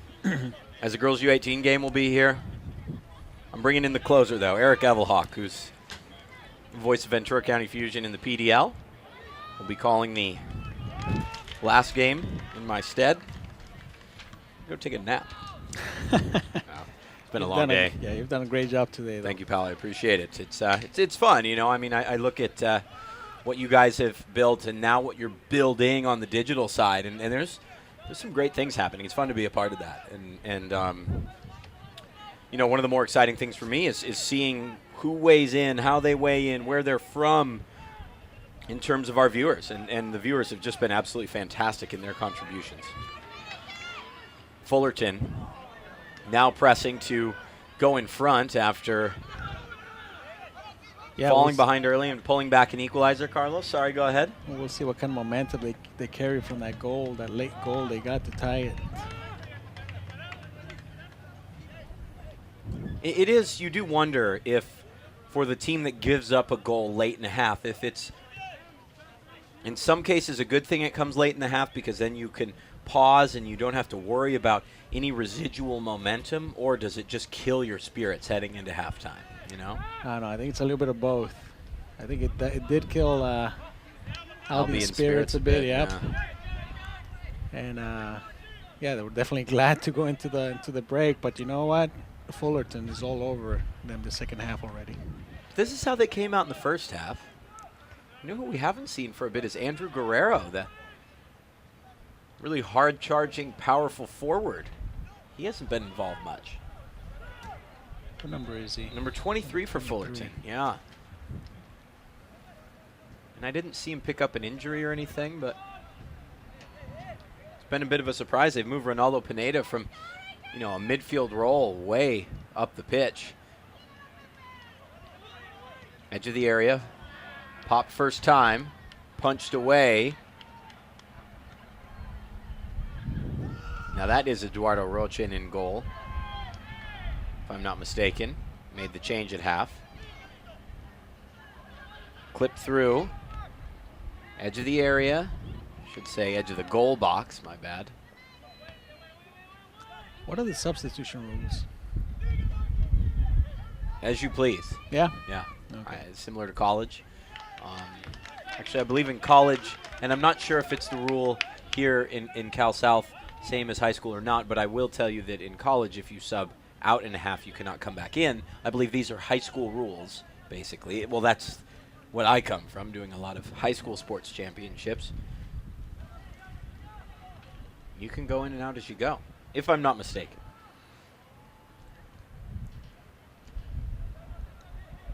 Yeah, we're spending a lot of time on this side of the field already. Definitely. Definitely. I'm not sure if that's how Albion wants it, or maybe by design they're hoping to win this match on the counter. On the counter. You know what you do get? We've seen it in a couple of games earlier. You get those tired legs. That team that's attacking, that's really kind of pushing the tempo. You know, their legs get worn out after a while, and the team that's been absorbing all of that is able to counter later on. Here at Cal South, we'd like to thank our partner, Sports Authority, the official sporting goods retailer of Cal South. Visit them online at sportsauthority.com. Big thanks to Jamba Juice as well, as you now see their logo in the top right corner. We've been rotating through all of our sponsors throughout the afternoon. We'll hope you support those that support youth soccer. Cal South fans, join Jamba Juice in their special $2 Colada Fruit Refresher promotion. That runs through May the 19th. Participating Jamba Juice locations. Visit calsouth.com to download your coupon. Corner kick coming now. Yeah, go to calsouth.com, and at the bottom, we have all the links to our sponsors, and we got that coupon for Jamba Juice. Yeah, those type of tie-ins and promotions have been so effective over the years for Cal South. Here's Pineda, one of the three at least. To keep up with these guys. Pineda gang. Yeah, the Pineda gang.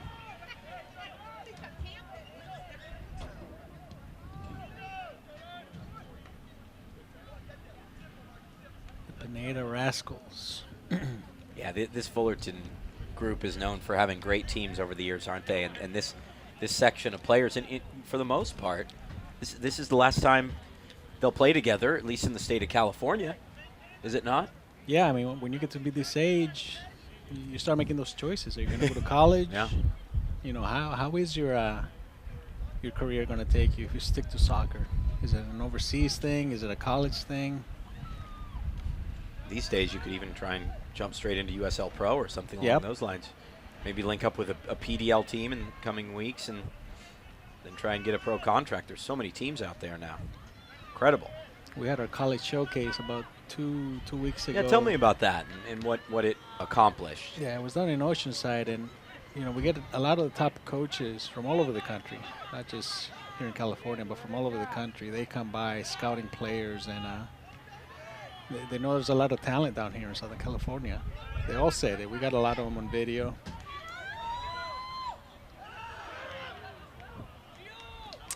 And you invite the coaches in, obviously. You invite teams in to play showcase-style games, Yeah, right? It's not a tournament. There's no real winner. Oh, yeah, it's not a tournament, but they do work. It was the Nationals. Okay. It was still another bracket of the Nationals. So it wasn't just a showcase. It wasn't just for show. They were actually competing in the Nationals. But it was just knockout stages. So the coaches come in and take that opportunity to scout players, coaches from Ivy Leagues, some of your bigger universities, UCLA, Arizona State. And they come and spend a couple of days there scouting players. And we got them all on video, and they all agree. I mean, there's a lot of talent out here. And are they looking more at juniors that they'd offer scholarships to next year? They're looking at college or at high school seniors as well. Yeah. Yeah, they're looking at various age levels. I mean, there were a lot of age levels at this competition. So they're not only are they looking forward, but they're also looking for their immediate needs. We talked to the coach at Brown University. We talked to the coach at Fullerton, coach at Loyola Marymount, the coach from Arizona State. So a lot of the big colleges around the country, they all come down here to Southern California to scout players. We also talked to Adam Eaton, actually. He's going to Berkeley, player who got recruited last year, so he's on his way to Berkeley. Already visited the campus, likes the way Berkeley plays soccer. They obviously took a big interest on him, and that's where he's going next year. Really? Yeah. Great story. And is that video content available on the Cal South website? Where can we find it? Yeah, it's going to be up this coming week. Great. We have a big breakdown of everything that happened in the college showcase visually through video. So that'll be up this coming week. Two Albion players giving chase. It's Pedro Garcia, the goal scorer, first to it, and he's just brushed aside. Look at the strength there. Ulysses Rosales.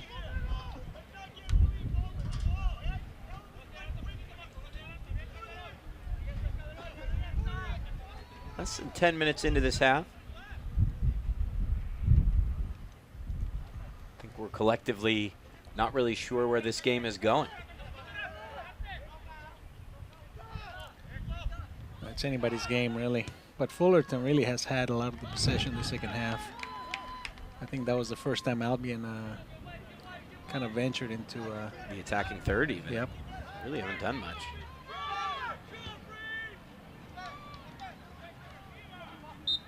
Like a handball called for by Ronaldo Pineda.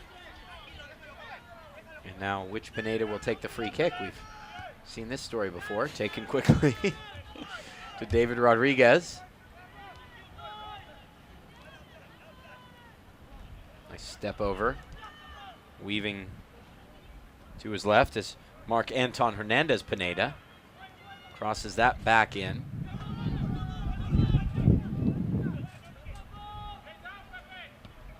And now across toward the far post. almost brought it down. Did he stay on side? Ronaldo Pineda, yes he did. Holds it in.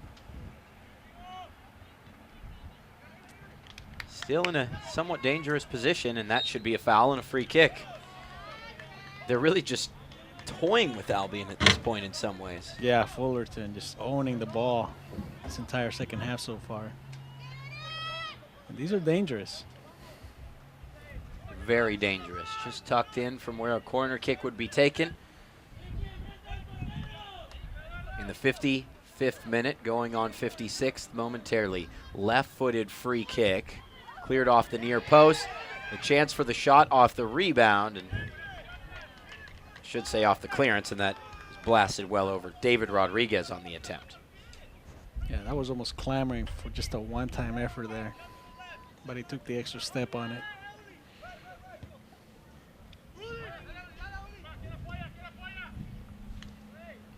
Well, this is certainly no surprise, but it looks like the final game now, the 4th and final game over at our other site has also You kidding? has also gone to extra time. So we will finish 5 games in about the, including 2 90-minute games, in about the amount of time it took to finish 4 over there. They basically played an extra game. Yep. And that's why the girls U18 are going to play here next. I'll have a guest commentator coming in, and believe me, he's a lot better than me. Voice of the Ventura County Fusion, Eric Evelhawk. Called that U.S. Open Cup thriller the other night. 3-3 Fusion after 8 rounds, winning on penalties. Right on this field, quite a game. Played off the defender, still 1-1. Albion really with not more than a good chance, maybe 2, but they made the first of those chances count. Long throw in on the way from Ulysses Rosales. Headed right where you want it. Chance for a first-time hit, and just far too far under the ball. Yeah, couldn't keep it down. He couldn't get over it. He got under it and ended up sailing it way over the crossbar. Alan Garcia. That was.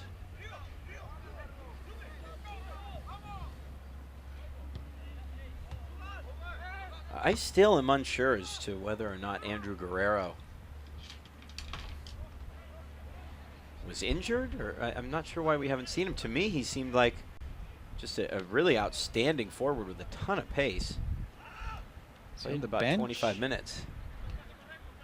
I would think he's on the bench. It's kind of hard to pick him out from here.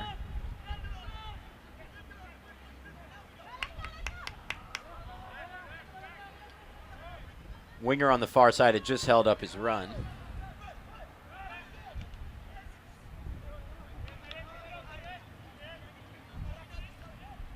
We have one question. Sorry, a couple questions. What minute are they in? They are in the 59th minute.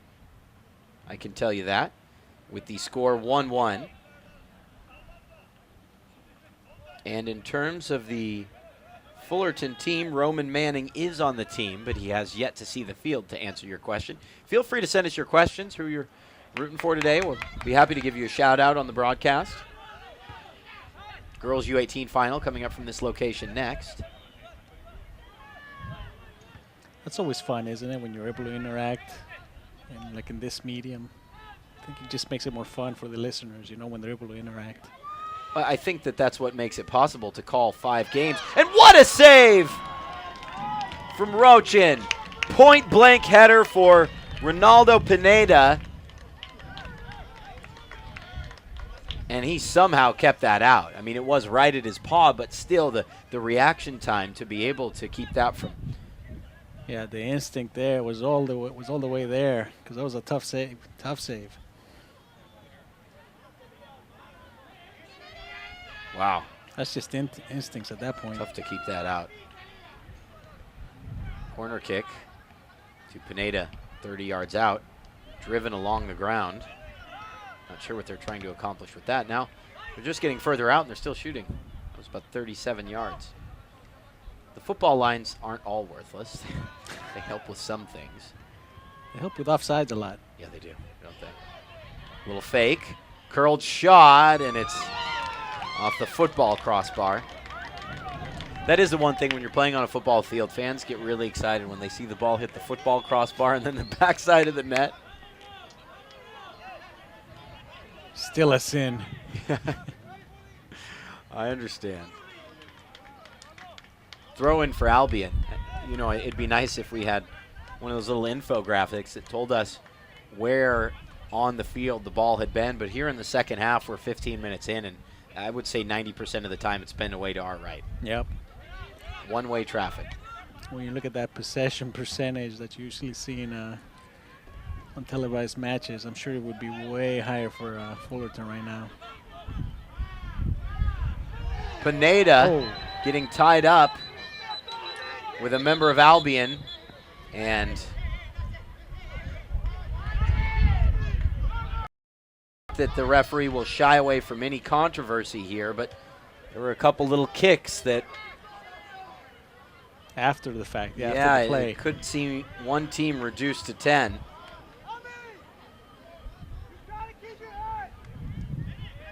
Maybe he'll consult her. I think we might see yellow cards for both players. And to be honest, if you look at the actions here, which I just did, it probably could have been a darker shade of card for both players. But at the same time, just diffuse the situation, keep everyone on the field. Yep, we're bringing the ball back. So it will be a free kick at least. Is that correct? Yeah.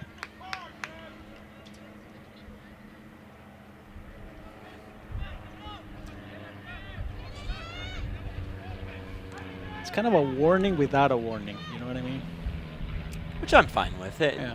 You know, there's a difference between a heated temper and malicious intent, really.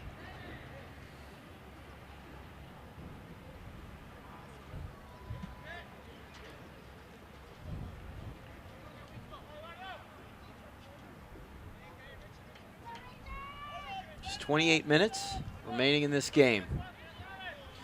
The brothers Pineda, we'll call him, standing over the ball. Will it be the right foot or the left foot? It'll be the left. Well driven, headed down, and headed wide for a goal kick.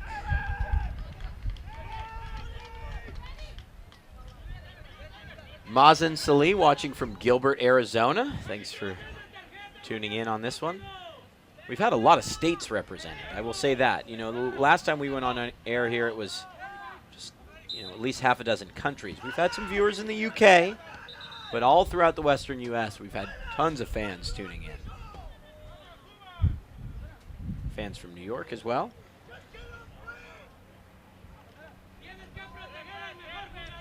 I can't believe that other facility's going to extra time again. Every game Every seems game. like it's gone to extra time over there. Every game.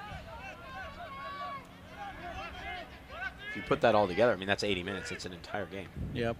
Actually, it would have been 90 minutes because one of the games was longer. One of the games was a full 90-minute game.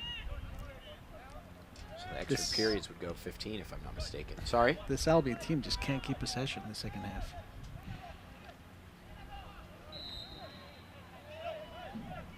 And they're really starting to get frustrated, I think.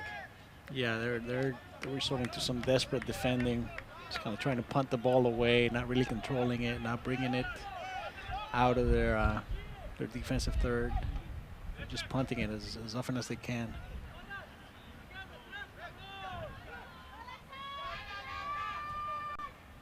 But they are level. And again, that's been such a big story all day today, is the teams with the greater possession and greater flash that seemed like they could walk away with this National Cup. They just haven't won. Nope. In I would say 3 out of 4 instances. Here's Ronaldo Pineda. Nice little pass from Pineda. What a tackle by number 2, Esteban Lopez. Kind of a dangerous little takedown. They kept their cool, though. They just saw what happened a couple of minutes ago on this side, so I think they're going to keep their cool now. You don't want anybody thrown out of this game.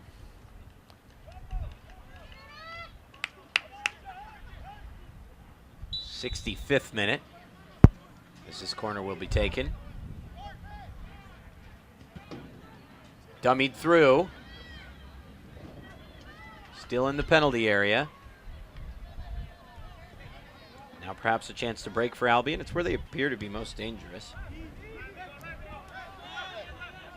It's really all they can do at this point. And if I was Keith Murphy, the goalie here, I'd just smash it all the way back to the opposite end of the field. Yep.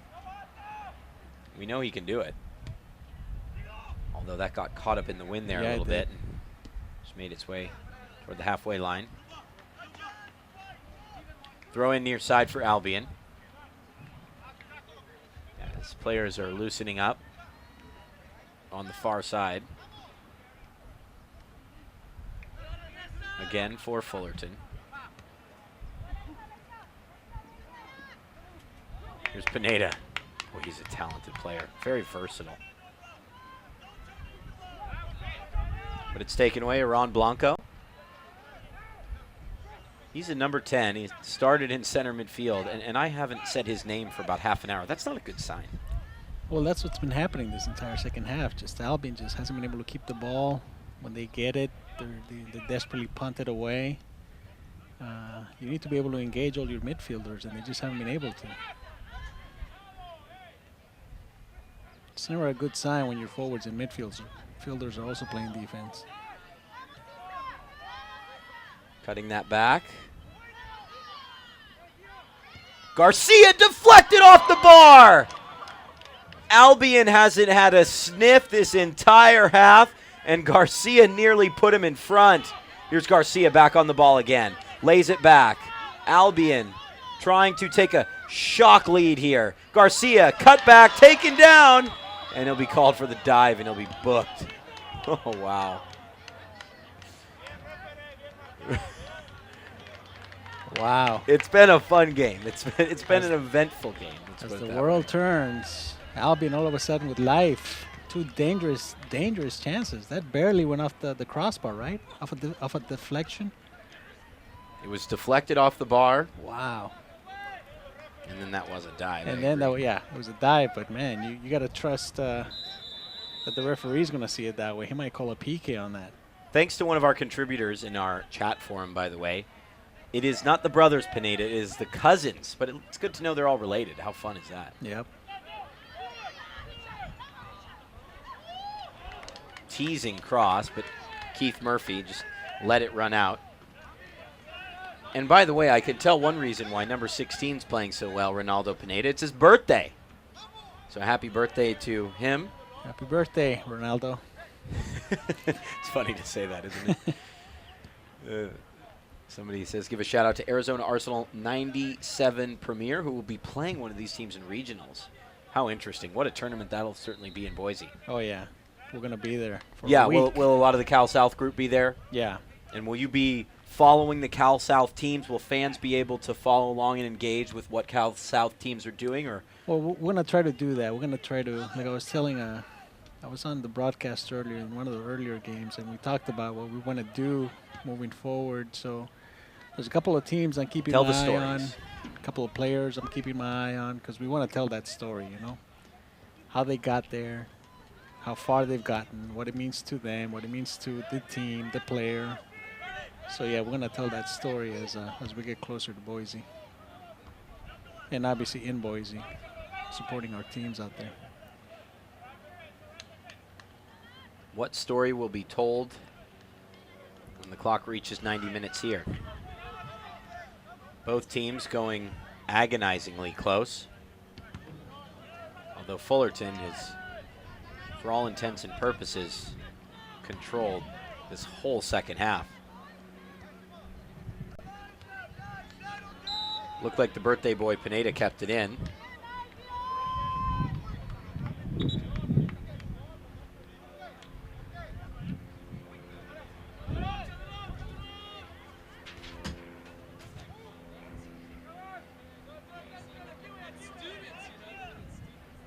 If Fullerton hasn't been able to do, man, they've had so many chances, but they really haven't been able to put them away. I mean, what are the odds this game goes into overtime? It certainly could. You do feel like one team is going to take their chance and close this thing out, but you never know. It may go to an extra period.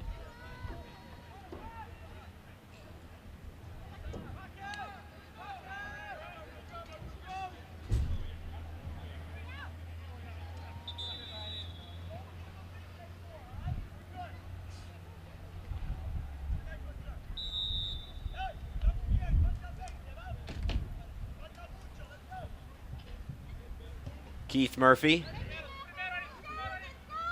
slams that one up beyond the halfway line. Fullerton playing against the wind, but still with most of the possession in the second half. Seriously. Again, I think it goes back to something I was talking to Steve Hoffman about, which is so many teams interested this day in really getting out and playing the ball along the floor. You just see that, more and more these days in the game in the U.S. Yep. You have to develop that. Especially on a windy day like this one. Yeah. Serves zero purpose to punt it like that.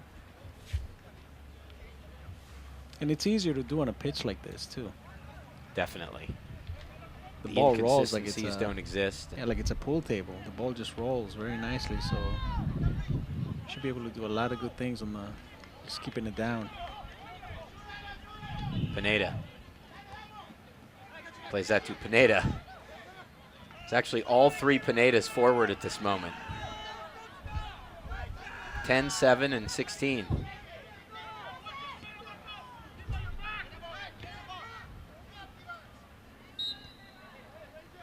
And a throw in coming. Actually, a free kick was given, my mistake.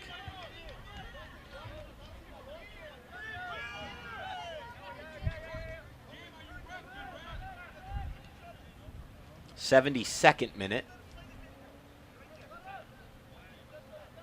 Throw in on the way, and a change coming. At least 2, maybe 3. And I think Fullerton's bringing in a group that they hope can close this game out. They don't want to risk it, Joseph LeCastro comes back on. He was really important in midfield.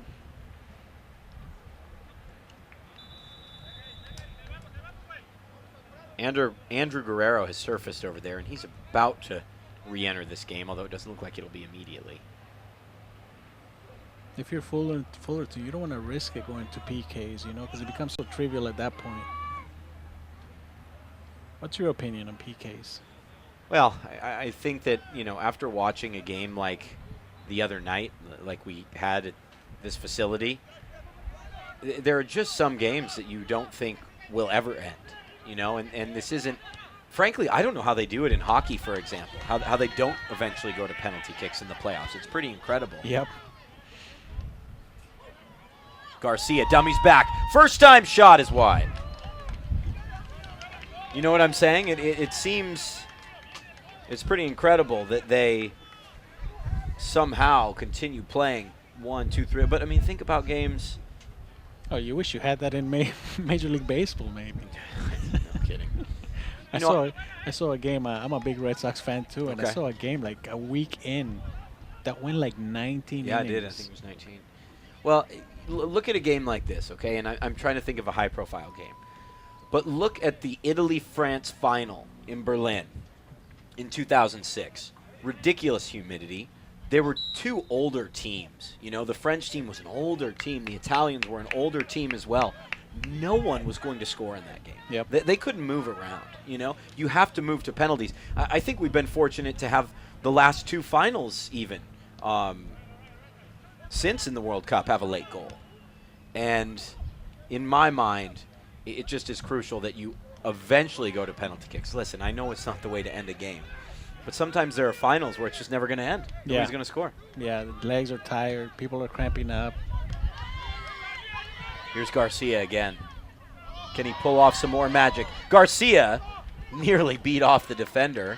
And that, I thought, would be a foul. Ref letting him play on. Throw in coming. 75th minute now.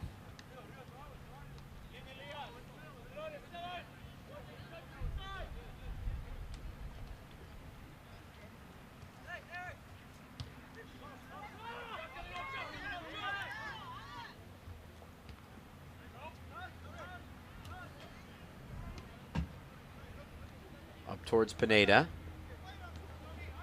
Does a good job to keep possession there. He's just been running his socks off today.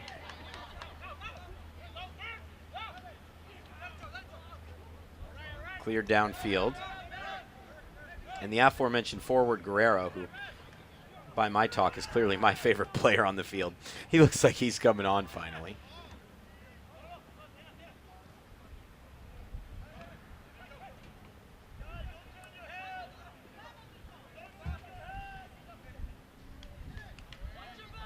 A little bit more possession in the opposing end for Albion.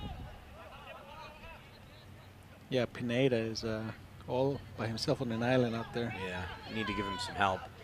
If he can even stay on, he's been running so much. He seems to have covered so much ground. We'll see how long he'll be on the field.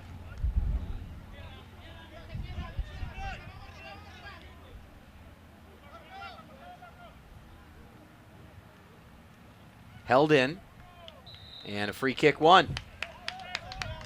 You earned that. Definitely earned that free kick.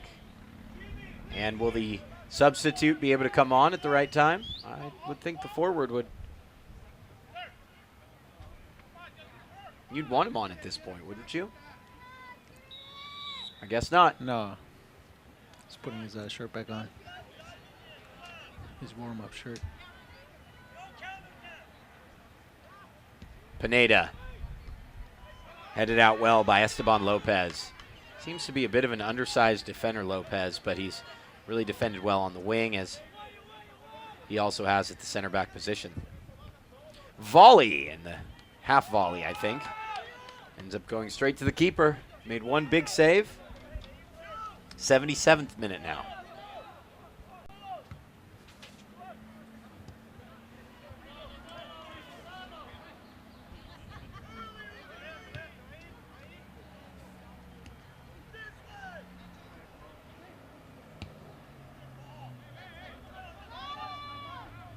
Nice ball sent over the top. Brilliant header to control it in the area. Ricardo Ruiz free. Ruiz taken down. I was close. Yep. This referee does not want it. He doesn't want to decide it. No, he doesn't. We haven't seen a penalty kick all day. Nope. Which I don't think is a bad thing necessarily, but at the same time, there could have been a couple in this game.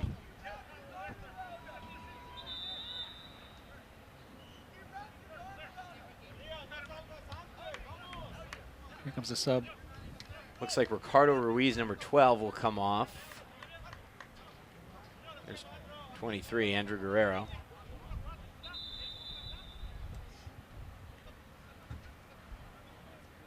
According to you, Danny, he's going to mark a huge difference. You're like, who is this guy?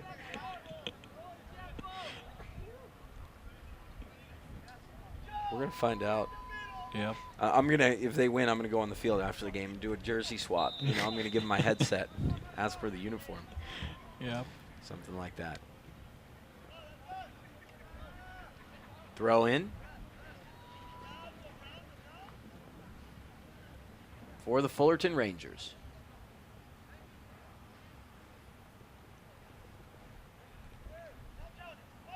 Nearing the 80-minute mark. Pineda tries to chase that one down, the birthday boy.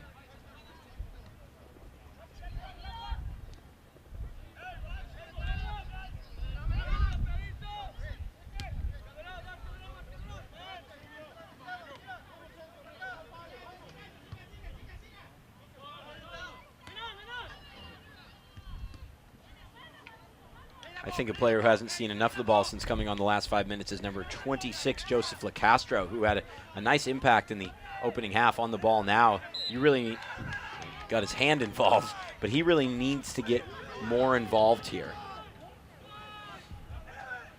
if Fullerton is to see this out. Because at the moment, we're headed to extra time, and I think that doesn't really properly describe how this game is played out. Yeah, only 10 minutes left here. The game's gotten a lot tighter, a lot closer.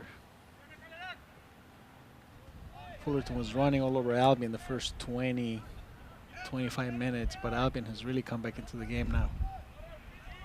It's almost like those two breakaways and that chance off the crossbar has really sparked them in a way.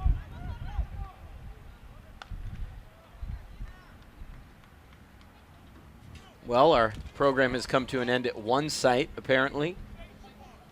4 games and they are done. We've got a whole girls U18 game to go.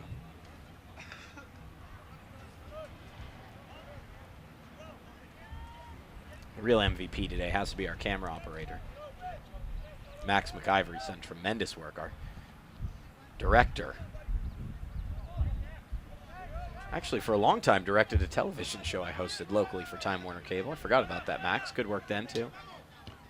He's been sitting in the sun all day. I know. He's had a good sort of makeup covering him, and I don't mean actual makeup, just a makeup of shirts and hats, and he's stayed out of the sun. Plus, we keep the crew well stocked with plenty of healthy snacks, you know, waters. Probably some Jamba Juice in the future. Yeah. That would be a good idea. Jamba Juice run. Less than 9 minutes remaining in regular time. Here's Pineda. Pineda into the area. Cuts it back, and keeper is able to haul it in. And a card for kicking out. And is that a penalty kick?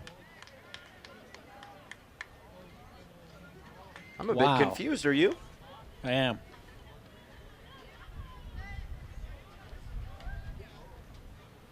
Looked like the keeper corralled that just with no issues.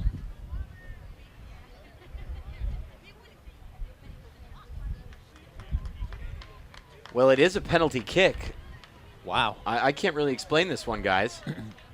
But it will be the birthday boy, Pineda, and there wasn't a ton of complaining either from the Albion team. I'm shocked. Less than 8 minutes to go. And Ronaldo Pineda can decide this, potentially. Here's Pineda, long stride. Pineda's PK is in the back of the net. We haven't had a penalty kick all day. In the final 10 minutes of the final scheduled game, there will be one more game now. People are asking in our interactive chat room, what's the call? I can't answer the question. I have no idea. Could you? No, I have no idea. I saw the keeper corral it and kind of come out ready to punt it, and all of a sudden the whistle blew, really. It looked like he put out his leg in a kicking motion as if to say, you know, you kicked out or something, but I just didn't see that. Trying to trip somebody? Yeah, I don't know. And it would have had to have happened before the contact, obviously. Before the ball, I should say, was scooped up by the goalie. Wow. But like you said, though, nobody complained. Yeah, on the other end, it seemed like Albion was hip to what was going on. And I'm not here to, you know, criticize officials or anything like that. I'm just curious as to what the call was. It really is difficult to explain at the moment. He's a lot closer than we are. Yep, You that know? too.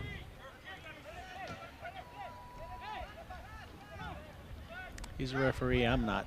Yep. I only play one on TV. Yeah, definitely. 6 minutes to go, and Fullerton will be keen to possess the ball and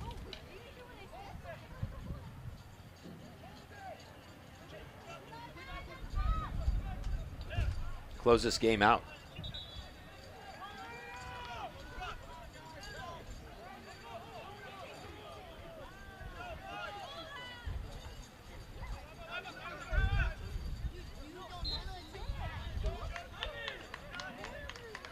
And a free kick. It seems every call is going Fullerton's way, and in some ways rightfully so. Albion widely frustrated. There's no reason to put this on frame, is there? I guess you obviously want one more goal. It seems like a long free kick attempt, 35 yards. But Pineda seems keen to have a go. Which Pineda is the question? The birthday boy hits it. Popped up in the air. Guerrero heads it off the goalie, then makes contact with the goalkeeper. Long clearance. goes to Garcia. He's going to try and take on the whole team himself. He's taken down, and he wins a free kick. We want to take it quickly. Yeah, that was 1-on-4 right there.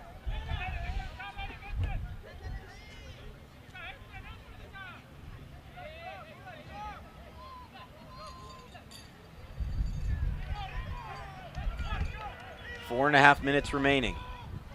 Played over to the near side. You know who was really looking on with a high level of interest on that PK is the girls teams who have already been delayed. They were supposed to kick off at 4:30. Yeah. Now they're slated to kick in about 25 minutes. Yeah, it's not like this is their kickoff time. They've been waiting around for a while.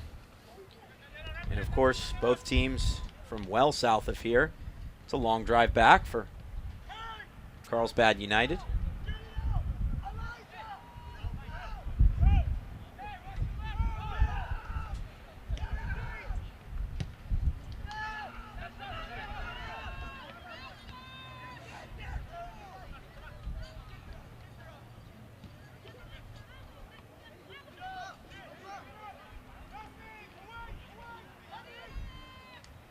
We got another Carlsbad team playing. It's the same matchup. Wow. So just to review what would be coming up next in the girls' game, we had Beach FC against Carlsbad United in the two earlier games, and here's Guerrero now trying to seal this match. Guerrero tripped, taken down, and this one goes for a goal kick. That looked to be more of a penalty to me than the foul prior.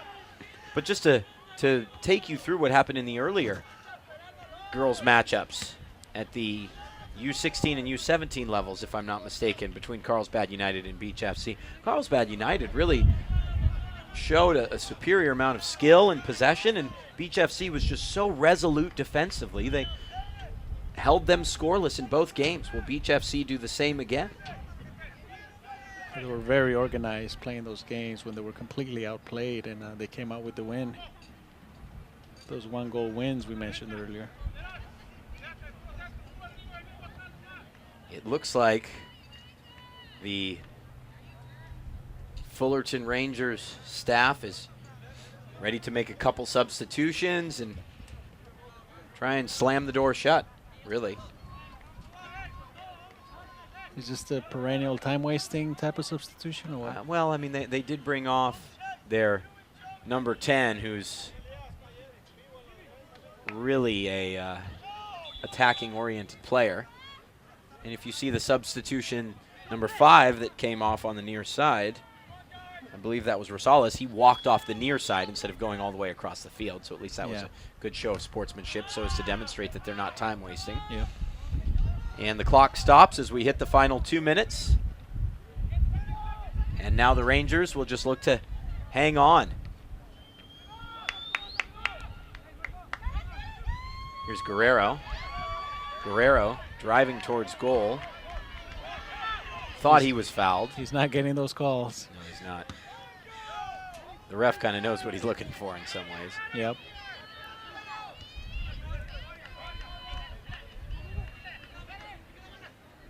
And here's Albion going in search of an equalizer. Eric Gonzalez back to Iran Blanco.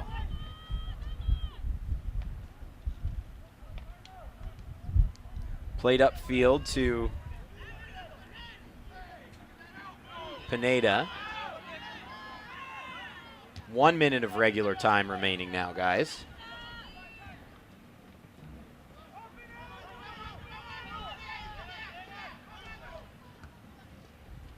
And Albion just needing to send it forward and desperately, although a throw-in coming for Fullerton. The two girls U16 teams get set to take the field.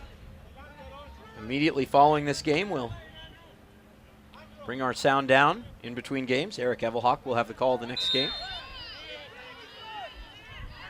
Guerrero wins that free kick as we nearly are into added time.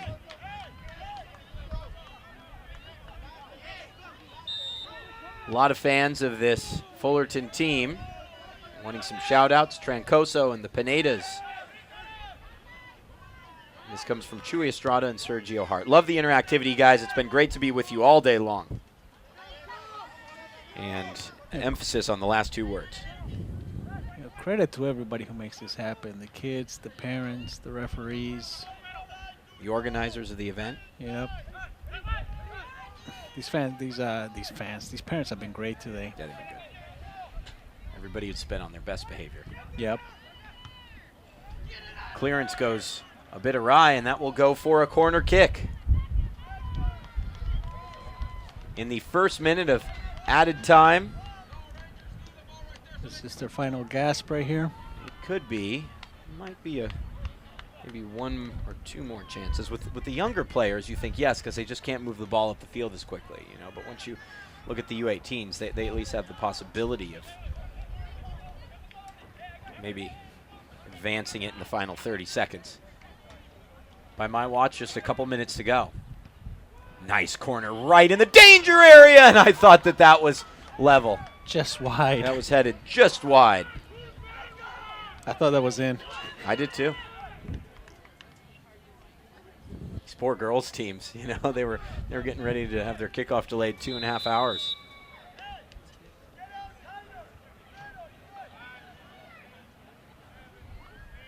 Just needs a big boot to blast this downfield, and what a hit from Trancoso. Fans want the ref to blow the whistle, although it's not happening. Fresh legs to run this into the corner. Nice tackle from Esteban Lopez. He's got to send it downfield if you're obviously this Albion team. We've completed the second minute of added time. They finally get a ball. There's two at once. A little bit of confusion which one to throw in. Cleared down to the corner. Referee checks his watch in this boys U18 final. Really powerful header. Yep. Nice clearance. Nice job to win a throw, and this should be the final roll of the dice. Yeah, it looks like the referee is giving him one last chance here. Nope. Checks his watch again. And again. Kicked over the top, and that's full time. A late penalty secures the three-peat for this Fullerton Rangers team. Back-to-back-to-back National Cup champions. Probably not how they wanted to win, but it is how they did win. They got the job done. You know, they came in here. They control a lot of the ball throughout the whole game, really. Even though Albion took the lead in the first half, they really controlled the ball, especially in the second half, and they come out with the win. Tough team to beat. Final score in the boys U18 final. Fullerton Rangers 2, Albion SC 1. My name is Danny Page. Carlos, it's been a pleasure being with you today. I really appreciate your commentary. We're going to hand it over to the Hawk, Eric Evelhawk. He'll bring you the final contest tonight. Huge thanks to the entire Cal South team for all the hard work they've done to put this on. It's been a pleasure working with you guys. Thank you. Thank you, Danny. Appreciate it. Thanks most of all to our camera operator and director, Max McIver. We'll take a break. We'll be back with the girls U18 final.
Good evening and a pleasant Sunday to you, wherever you may be joining us for this presentation of Cal South National Cup Soccer 2015. Eric Evelhawk with you from the VC Sportsplex on the campus of Ventura College in Ventura, California, bringing you the final of the U18 Girls Cal South National Cup featuring Beach FC and Carlsbad United FC. Beach FC in the yellow tops, Carlsbad United in the all-black strips. It's the third time these clubs have met in this tournament. The U16 and U17 levels both saw Beach FC come away with 1-0 victories. Carlsbad United with the first push forward, and goalkeeper Winona Frichette will be out to gather for Beach. Pressure up the far sideline from Hannah Miller forces the ball going out of bounds. This will earn Carlsbad United the first throw. Well, it was really the countering play of the yellow and black side at the U16 and U17 level that helped them get past Carlsbad United and hoist the gold cups. We have our first match incident here as Carlsbad United, player down and appearing to be in some distress. Shoulder to shoulder on the challenge. We'll look to see if we can get a better look at the actual incident that led to the player down upon the pitch. Of course, this is never something that you like to see, be it in a championship match, be it in a rec match. It's just a challenge for the ball in the middle of the field, shoulder to shoulder, perhaps maybe head contact as well, and that's always something that must be concerned in a situation such as this. In the early going here, this match just barely over 2 minutes old, and Hannah Miller, the injured player for Carlsbad United, looks to be all right. She's back on her feet and will head to the sideline so we may restart. Beach FC with the drop will receive the ball back from United. So Winona Frichette working from the back, giving for Carolina Velez. Up the near sideline, this is Senna Brennan. Brennan, challenge coming from behind. She felt the heat from Bridget Daly. Ashley Villalobos gives near sideline for Brennan.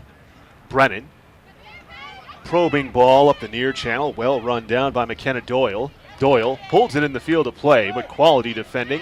Clears it momentarily. Brennan can't run it down, and United are off and running. In the middle of the pitch, this is Megan Grant. Correction, no, that's Sydney Yates, but a foul on the defense, and free kick given for United.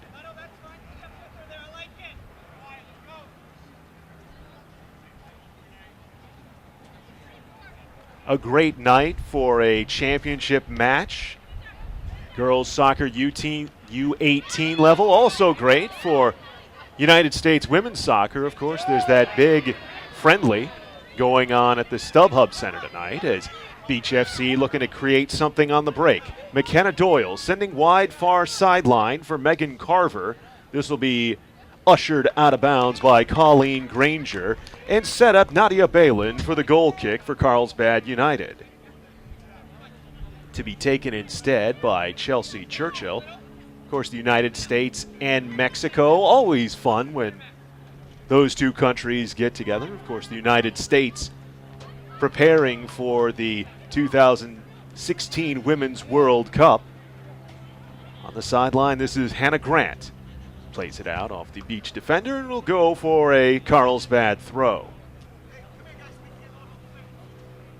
This is the 6th match of the day taking place on the same pitch where just this past Wednesday, the oldest tournament in American soccer was competed upon. Ventura County Fusion defeating Cal FC in penalties 3-3 through 120 minutes. Fusion winning 6-5. to set up a date with LA Galaxy 2 in the second round. Defense in the middle of pitch. This is cleared momentarily by Bridget Daly, but now Beach sent to the far sideline by Selena Cuara. With the ball there, Megan Randig. Randig probing ball forward, looking for Carver. Carver will run it down. Pressure on her. Kelly Stonebreaker. Far sideline, still continuing to twist and turn. Poked away from Megan Carver by Colleen Granger. And this goes for a Beach throw in decent attacking position. Neither of the keepers yet to be tested as of yet, as this match now just over 6 minutes complete, and it'll go out behind for a United goal kick.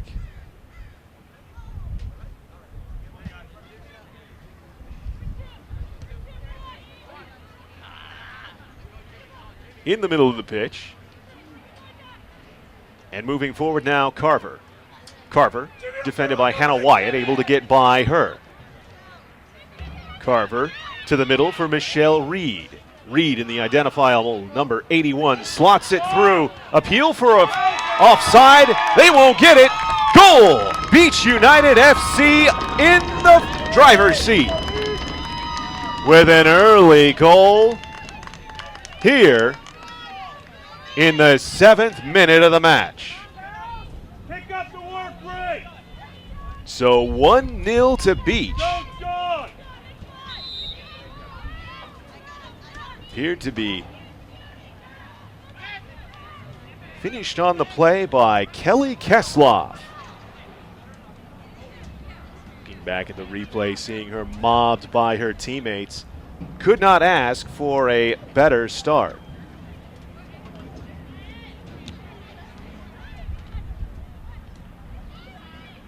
In the back, Nicole Phillips. Played towards the near sideline. Beach 1-0 at the advantage and continuing to press. Senna Brennan curls back towards the middle. Will play there for Cuara. Wide for Phillips. Stepping up is Wyatt. She sends it wide to get past her. Beach perhaps smelling blood in the water here. Turned on, headed over the bar. It was a nice entry. The turn by Carver was well taken, and Villalobos at the last moment just sending it popping over the top for the goal kick. So Nadia Balin has been under fire in the early going here in the Carlsbad United net. CUFC trying to turn play. Granger sent it back for the clear forward, but this will be headed the sideline by Velez. Now into the middle for Cuara. Selena Cuara. Well read on the attempted feed, looking for Reed, and now breaking away with it, Chelsea Churchill. Churchill, head for Sydney Yates. Yates takes her defender on 1-1. Ball rattles back towards the middle third. Beach will come away with it, playing near sideline for McKenna Doyle. Doyle to the middle, looking for the return. Well defended and won. But Beach will take the ball back. Probing ball. This will draw the flag up on the far sideline as Megan Carver caught off. First offside of the match. You did have the appeal on the opening goal of the match, scored in the 7th minute by Kelly Kesloff.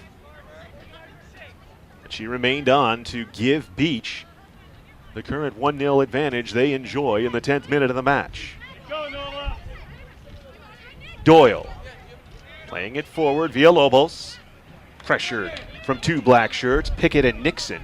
Able to get away from both Nola and Christina. Sending it forward, Nicole Phillips. Far sideline touch ahead, looking for Villalobos. Able to come up with it. And now Valen will send it forward. Touch to the middle for Daly, sends it back. And stepping up, Reed wins the challenge but has it thumped clear by Chelsea Churchill. Quada. Wide for Megan Randig. Randig, lobbing ball. Cut down. And worked up the far sideline. Ahead, Yates. Muscular challenge to get by her defender. Now being grabbed at from behind. And this will go out for a Carlsbad United throw. Beach tries to take it, but a little cheeky bit of defending there from Randig. Trying to get the quick restart, but the center official immediately on it. Saying, no, that belongs to Carlsbad United. First real time that CUFC's seen time here in the attacking third, but this will be quickly thumped towards the middle. Nice job chesting down near the middle of the pitch, and now turning with it for Chelsea Churchill. Churchill looking for space, sends the through ball wide, right at the feet of Christina Nixon, but she can't keep it from going over the end line. Goal kick for Beach. Had to like the creativity in looking forward, and it was a well-slotted through ball, just unable to be corralled in the field of play. So now Beach. In the return, Villalobos has it dispossessed in the middle, and once again, Bridget Daly running. Fight to the middle of the top of the box. Now this will be Reed turning around and clearing it towards the middle. Stepping up. Defender pushes forward, blocked down by Phillips. Plays forward over the head of Doyle, and just a real pressure release sort of kick by Beach. With Balin way out of her net to play it forward. It's won by Reed, and now Beach will reset. They lead it 1-0.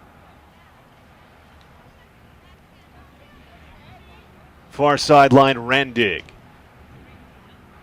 For Villalobos. Can she keep it in the field of play? She does. Turns from the defense, Steele, into the middle. Stop. Reed has it blocked at the moment of truth by Pickett. Goes out of bounds over the end line, and it'll be our first corner of the match for Beach FC. Kesloff set to take it.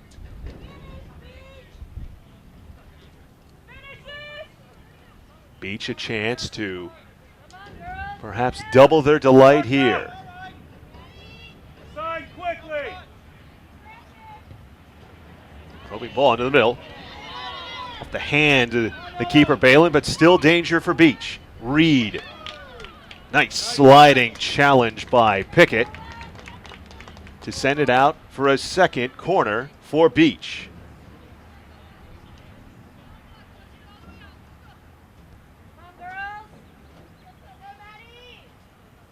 They have had the majority of the possession in the early going of this match that is 15 minutes old.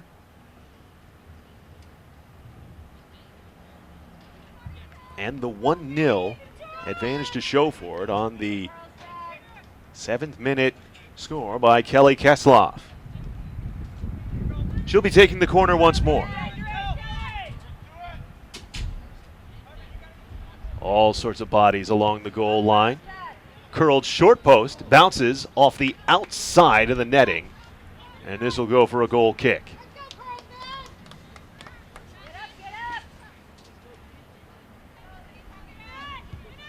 Churchill towards the middle, looking for control, and stepping through and away from the pressure was Wyatt, giving it back. Nixon allows the clear forward, but Senna Brennan once again will intervene on the attempted move forward by Carlsbad and send it back for Frechette. Allow her side to reset. Nicole Phillips. Lurking forward pressure from Sydney Yates, number 22 in black. Beach switch and will now attack up near sideline with Carolina Velez. You have to love a footballer with the neon cleats, don't you? Always a sharp look. Frechette getting her touches in here. Now pushes it forward for Randig. Ooh, challenge overrun by Granger, but a nice job helping her by Hannah Miller to clear it away and prevent Randig from moving forward. Even better, puts it out off the Beach FC player. And a chance to attack for Carlsbad.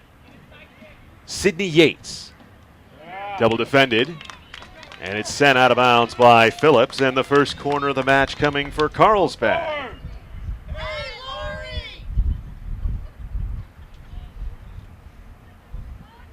Is this the opportunity for Carlsbad United to equalize? It'll be taken by Miriam Bloom.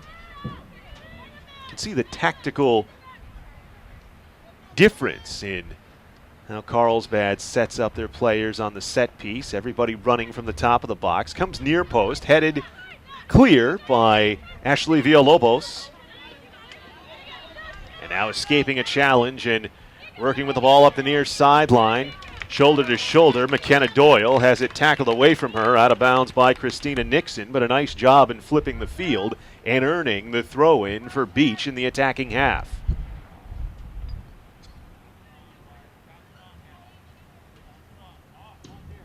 Can tell the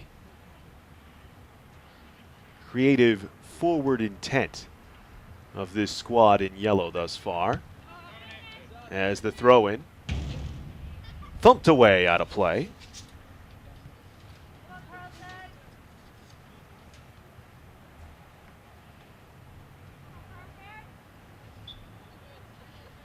All apologies, by the way, to Carlsbad FC followers that may be joining us. They do have a number 7 on the pitch, but unfortunately, in looking up and down the roster, I do not see the name of the girl associated with that. Beach with a chance for a second. The center to the middle, turning and striking just wide of the left side of the post is Quara.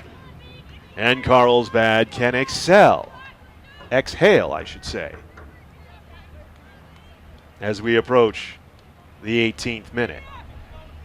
Churchill will clear as she's been called upon to do so all match with the goal kick, but turning with it now Ashley Villalobos. Far side, spins. Looking back post. Nice clear by Nixon, but still danger. Turned and blasted forward. Yates drops back, but on the pressure from behind, Reed wins the ball. Corkscrewing through defenders is Kesloff. Drop back for Quara. Sending wide Randig. Randig with pressure coming from Wyatt. Tries to go up the sideline past her and sends it out of bounds. Well defended by Wyatt. She got the inside position, and with Randig's ball running towards the sideline, allows it out for the throw. Throwing over the top of the intended target's head, but Yates controls, goes down hard to the pitch. No foul given. There's Beach, content to dribble, to switch, and now it's sent back the opposite way by Velez. Phillips for Randig. Could not link up. Hannah Wyatt in the area giving her something to think about. And the forward throw-in ball now, Yates. Yates. The cynical grab from behind is whistled by the official, and it'll set up a free kick. Bloom from great distance here.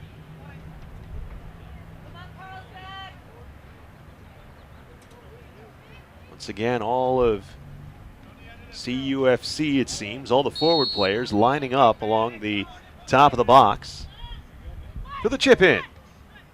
Headed clear momentarily by Carver, but the danger has not abated. Nice turn far sideline by Bloom to get away from her defender once. Shrugs her off, sends it to the top for Miller. Miller, Reed knocked it free, and it's taken away by Quara. Out of bounds, far sideline. Beach with the throw in leading 1-0. Carlsbad has had a few opportunities here in the attacking third, most of them coming off of set pieces. There's been great difficulty, though, in getting support forward and finding outlets for Sydney Yates in particular, as she seems to be the most attack-minded forward for this United side. Foul. And Carlsbad will take it on the restart. Also had Bridget Daly on occasion moving forward down that right channel to ask the question, but not been able to do so with great emphasis as of yet. Big pressure, and on the second try, Quara able to knock the ball free and enable Beach to turn things. Flag comes up as Ashley Villalobos has step in front of the final defender, Christina Nixon, and it's the second time that Beach have been caught in an offside position. You can certainly see the willingness to counterpunch here from Beach, already holding the 1-0 advantage. As this match now in the 23rd minute. Velez sends near sideline. Brennan. Two black shirts around her. She'll give back for Velez. Phillips for Randig. All kinds of time and space for her to turn, crossing half. Randig, a nice run. Flying challenge as she sensed Hannah Miller stepping up at her, and now on the quick restart, cheeky from Kelly Kesloff trying to find the advantage, springing water up the far sideline, but forced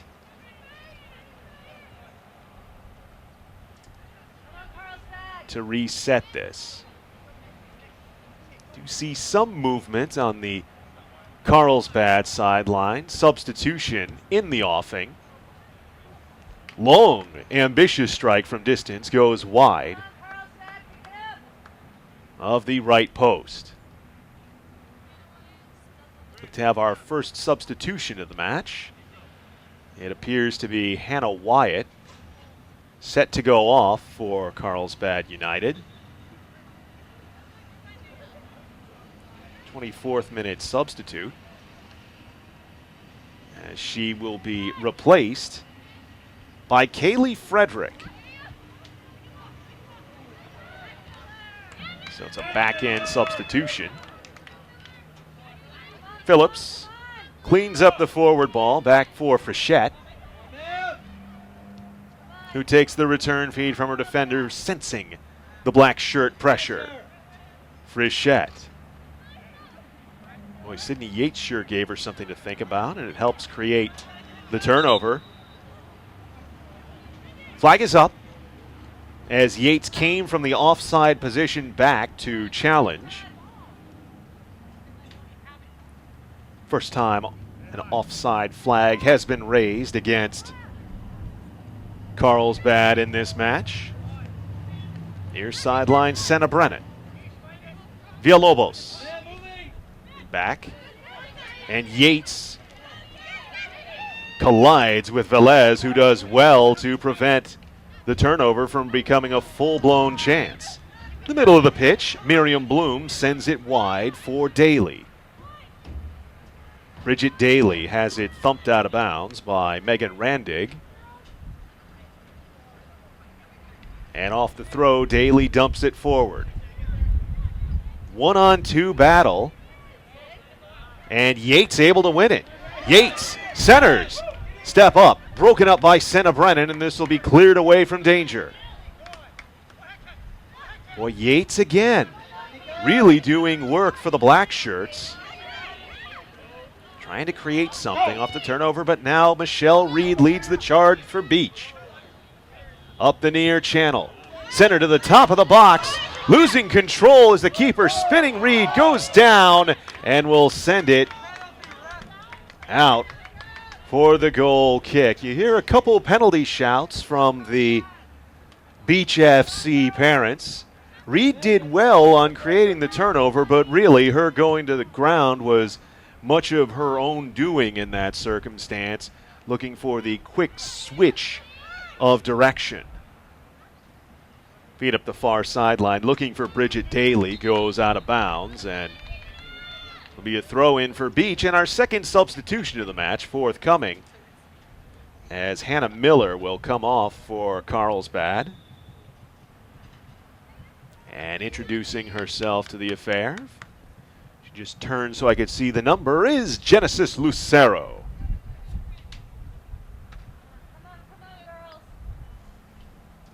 Beach 1-0 at the advantage, as they've been since the 7th minute of the match.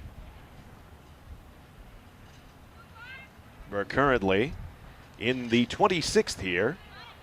The VC Sportsplex, home of one of the Western State Conference's most competitive women's soccer sides, Ventura College, of course. So many times have they been able to put a banner up at the top fence here for years that they win the Western State Conference North Division. In the middle of the pitch, Lucero looking for her first touch. Sends it out of bounds off a Beach touch. Carlsbad looking to equalize here in this, the Cal South U18 Girls National Championship Cup Final. Pressure forthcoming, well read by Churchill to send for Kaylee Frederick near sideline. Puts to the middle for Yates. Sydney Yates sends it wide. Megan Carver, though, wins the ball back for Randig. Randig under pressure from Megan Grant and sends it out of bounds. It went off of the shin protectors of Grant, and Randig to throw for Beach.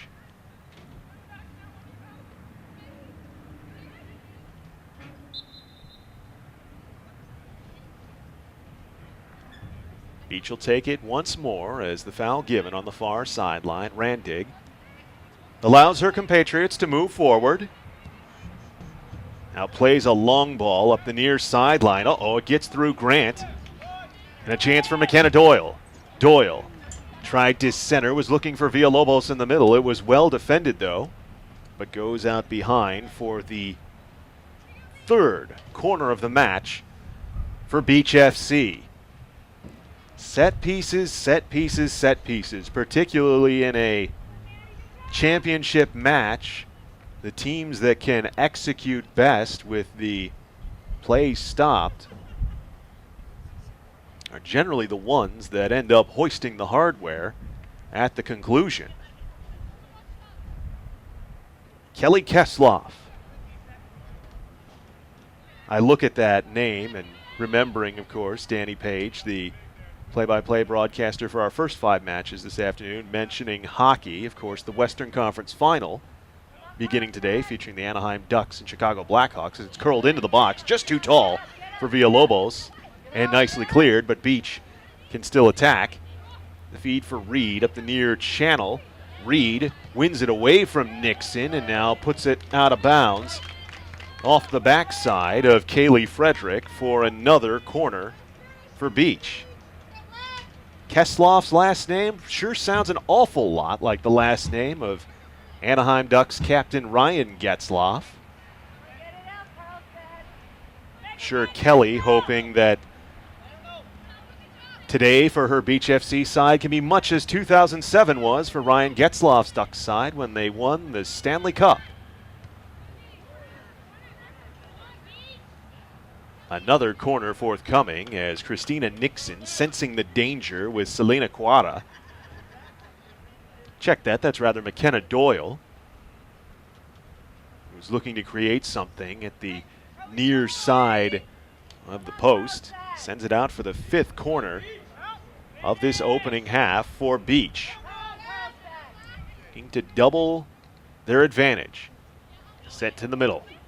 Head back post, turn, momentary clearance, but still danger. Kesloff once more.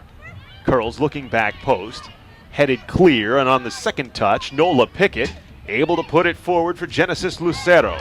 Lucero, long ball for the run-on by Nixon, but back defensively, Velez able to play it for Frechette, who turns it forward. Well kept in the field of play by McKenna Doyle, but she puts it out, and Carlsbad takes over off the throw. Quickly turned forward, though, by Senna Brennan for Beach, and the feed to the far sideline, near sideline, I should say, by Villalobos. A can just not reach B is McKenna Doyle. Missed the feed, and once more Frederick to throw. 31st minute here. 1-0 Beach. And a substitution for Carlsbad as taking a seat will be Nola Pickett. Introducing herself, Danica Steele, in returning to the fray. Have not seen a substitution as of yet from Beach. But head coach Antonio Arash, assistants Jeffrey Joyner and Stephen Phillips, has to be happy what they've seen so far.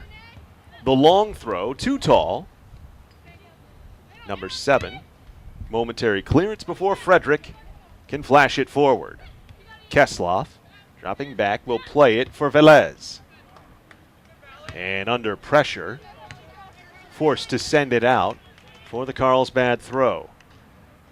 Well, you sense the build of pressure here from Carlsbad, getting close to that attacking third, but have yet been unable to some real sustained possession and create a real opportunity for themselves. A lot of it have come on the creation of turnovers. Here's Yeats does a nice job feeding forward, and play on, says the official. As Chelsea Churchill created that opportunity from next to nothing with the steal in the middle of the pitch, touching it for Yates and then running on herself before a penalty shout that went unanswered by the center official. Steele turns a long ball up the near sideline looking for Nixon. Nicole Phillips flares it out, and Carlsbad to throw.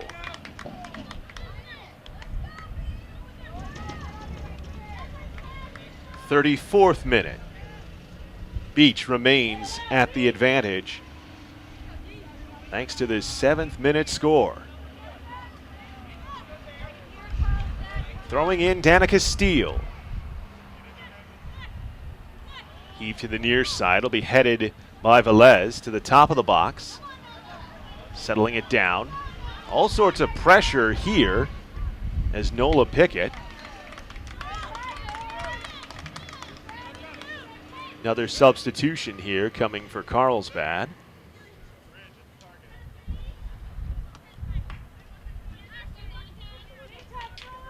Looks to be Sydney Yates striding towards the far sideline. Throw-in to come from the near side when we resume from Danica Steele. Yates has done well, being just the most perfect of pests in the forward pressure. The throw-in controlled short and turned out for a corner by Bridget Daly. Second corner of the match forthcoming for Carlsbad United. It'll be Steele to take.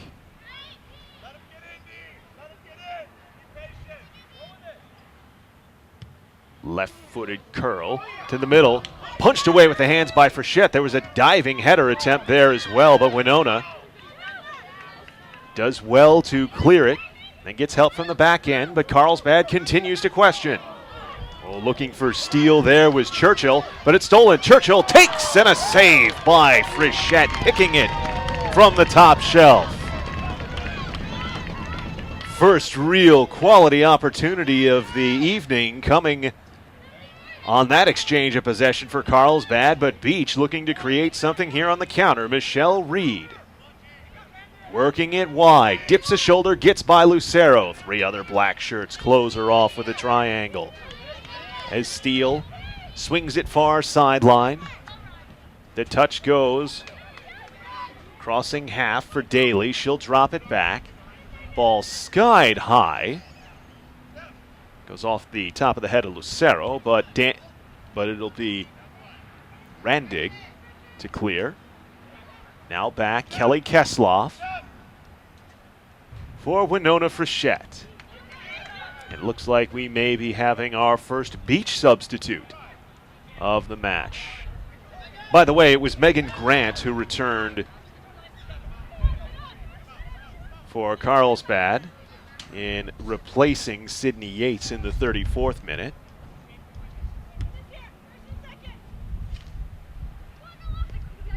Balin. Forward ball, and it's sent out of bounds by Kaylee Frederick.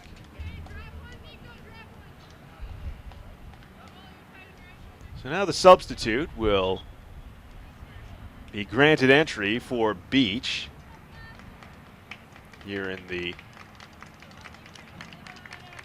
36th minute. Getting a deserved breather, Selena Kawada has done well in the midfield. Looking to see the number of the Beach player introducing herself to the proceedings. Instead, she watches ball cleared forward as it's Isabella Diaz. And a collision. And both young ladies down and slow to get up. Bridget Daly and Nicole Phillips. Slow to get to their feet, but both appear to be all right.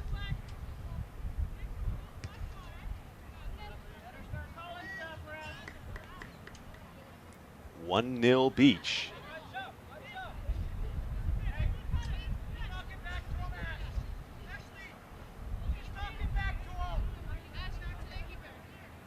The official comes to the near side, and on the restart, we'll have Villalobos lob it for Nadia Balin to come out and retrieve for Carlsbad.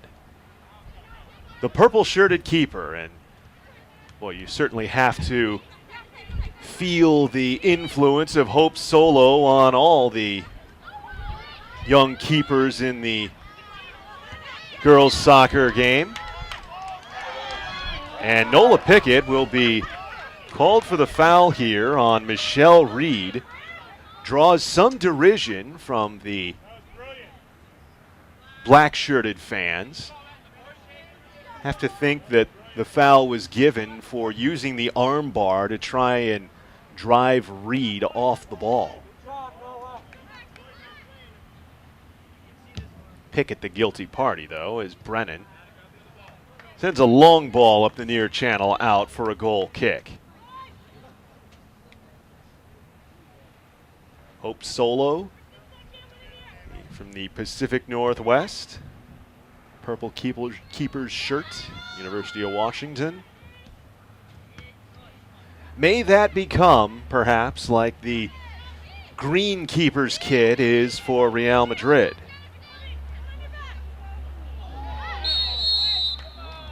Challenge in the middle third of the pitch, and Christina Nixon sort of throws her hands out like, what, me? Going for the header there against Senna Brennan. Brennan going down to ground to get the foul call. And now to Nicole Phillips. It's it hot-footed away by Steele on the attempted incision in. Phillips with it back once more.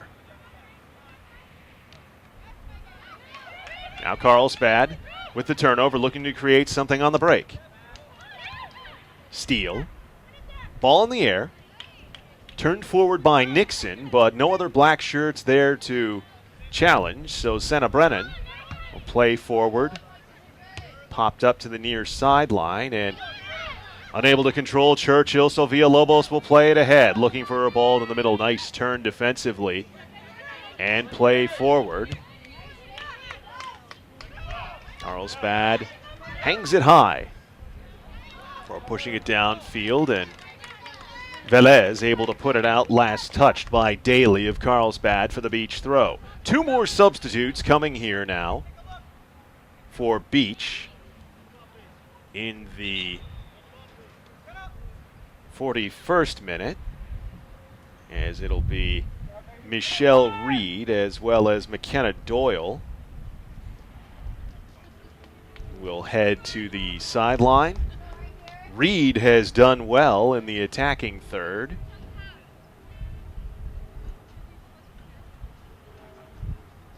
While Doyle working well on the outside as well. Look to see the numbers of the 2 ladies joining us. One of them is number 10, Marissa McComas. The other, number 16, Haley Noble. Senna Brennan. Steele had it momentarily, but now a turnover. Christina Nixon. Ambitious attempt from distance will curl wide of the far post. Winona Frechette had her eye on it the whole way. Frechette's been forced to make the one save of the match thus far, and did well on a strike from just inside the top of the box.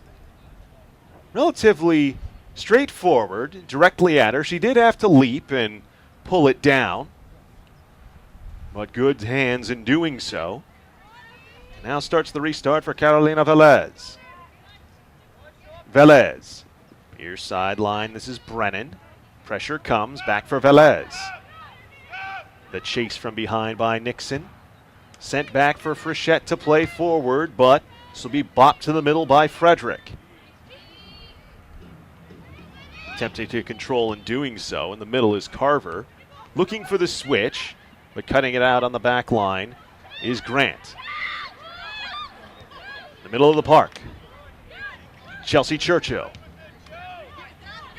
Could not find her target. Nola Pickett plays it forward, and this goes out of bounds. Last touch by Beach.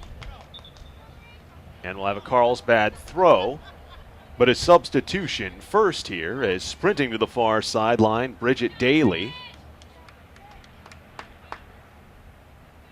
Here in the 42nd minute. Paige Haley with a rocket strapped to her back enters the proceedings to the near channel. Strike from distance on the volley. At the top of the box, goes wide of the outside post. Chelsea Churchill again offering, but just unable to hit the target.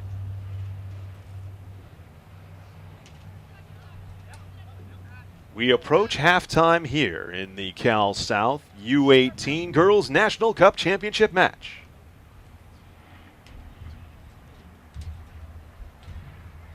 Frechette waving Velez forward.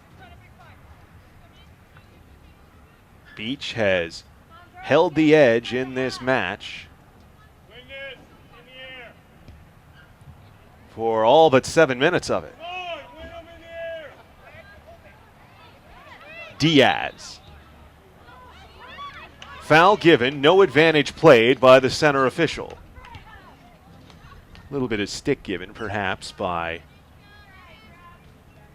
Adam Skumowitz, the head coach of Carlsbad United. Elisa Villalpando is the team manager.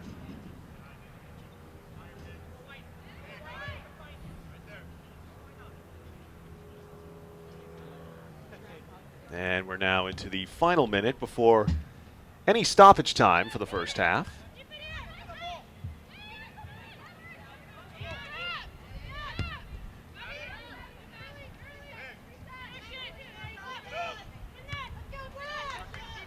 Nadia Balin clears it forward. The near sideline, it goes out, unable to keep it in. Haley, or Paige Haley, I should say. Always difficult when you have a combination of what can be used as 2 first names. Haley Page, Paige Haley. The second version, of course, the correct one. The official appeared to be indicating 1 minute of stoppage time coming up here before half is Senna Brennan. Forward, but turned back by Nola Pickett. Into stoppage time here. 1-0 Beach. FC. As Megan Carver does well to shunt it from a charging Danica Steele, but now turning up the far side with it is Haley Noble. Can Beach snatch a doubler? In stoppage, off the bar! And Nadia Balin able to gather it on the Corrine. Marissa McComas.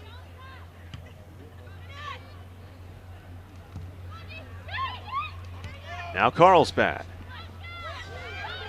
Turning away from a challenge is Chelsea Churchill. Churchill, more yellow shirts arriving, looking for a place to go with it. McComas slows her down and enables the clear. Charging off her end line, Balin will send it forward.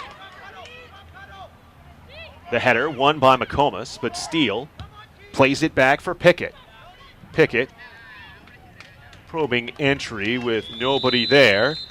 And the referee points to center, and our first 45 minutes of the Cal South U18 Girls National Cup is in the books. 1-0 Beach. We'll be back with the second half of play.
Second half action underway. Championship game. Cal South U18 Girls National Cup. Eric Ebbelhawk with you.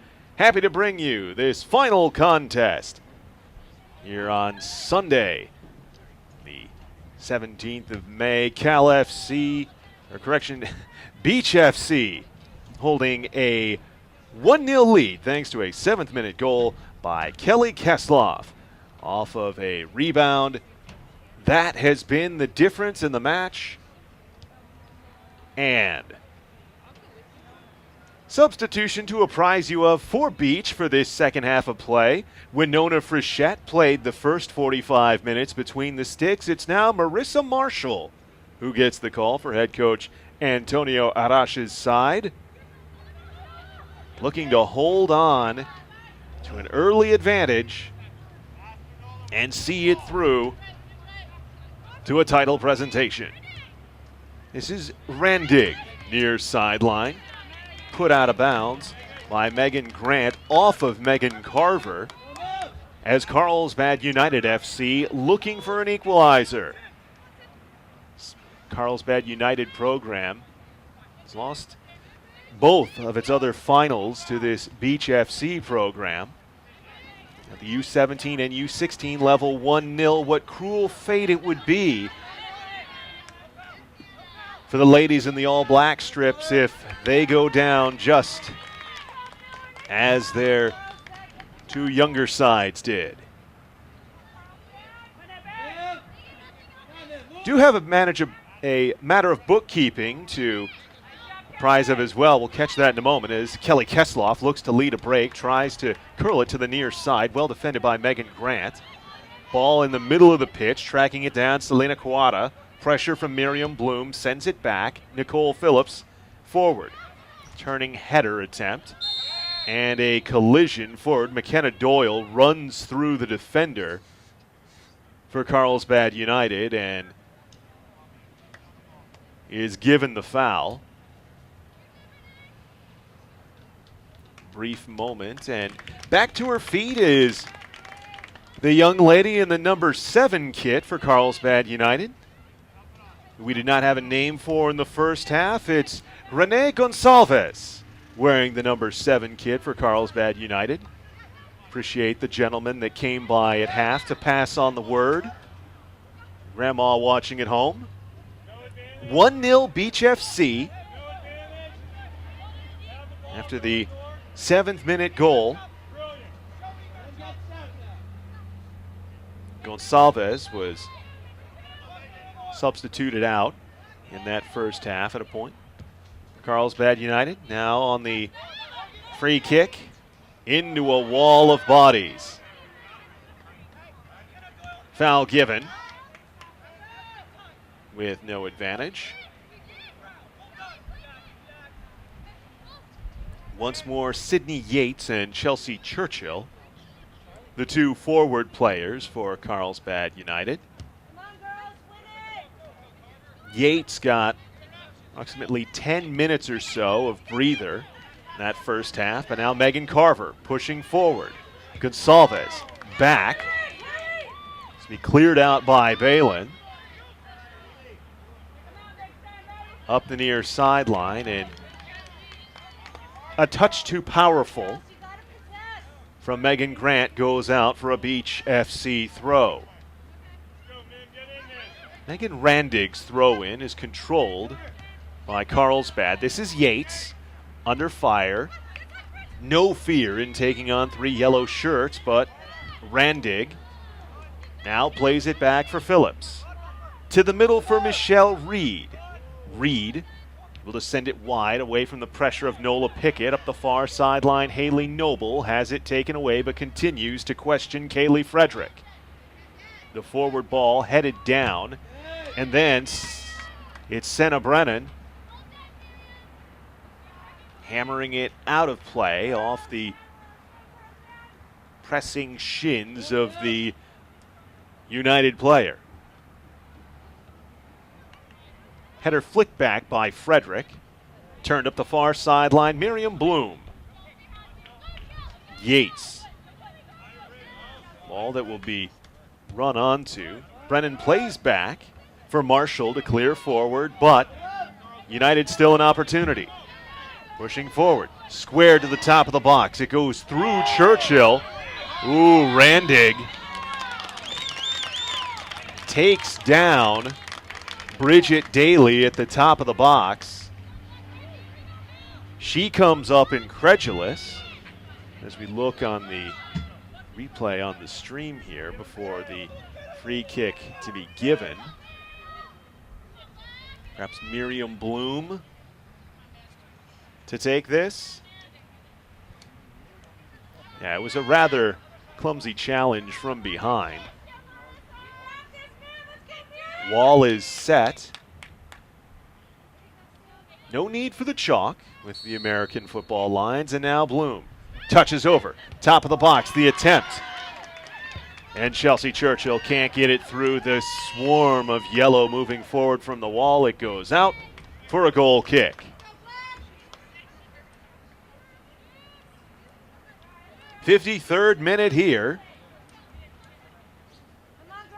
Beach FC retaining the 1-0 advantage, but Carlsbad United has been the side asking the questions for much of recent play in this match. Climbing the back of Selena Cuara, Miriam Bloom will be given the foul. Carolina Velez sending wide for Phillips. Reed, pressure from behind from Pickett. Far sideline will be pumped forward for Kesloff, whose header is denied. On the turnaround, Hannah Miller plays it far sideline out for the beach throw.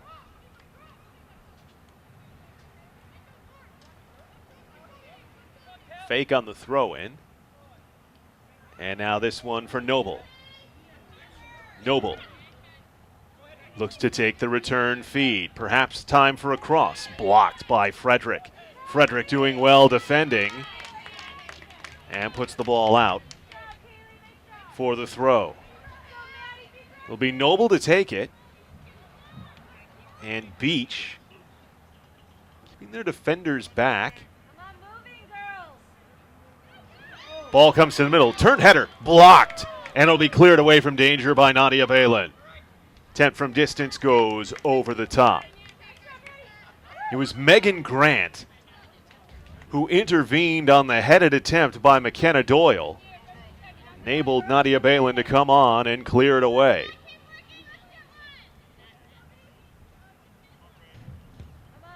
Churchill. Forward. Well set down in the middle of the pitch, but whistle and a foul. Carlsbad will take over.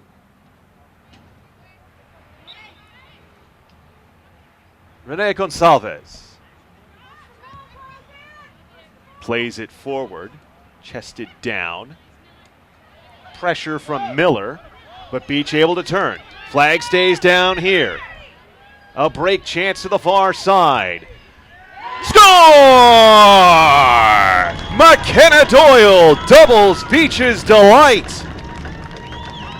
And now perhaps 36 minutes from hoisting hardware. 2-0 to Beach FC.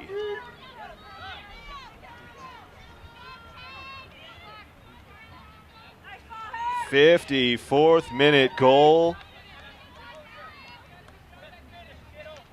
McKenna Doyle with an expertly taken ball.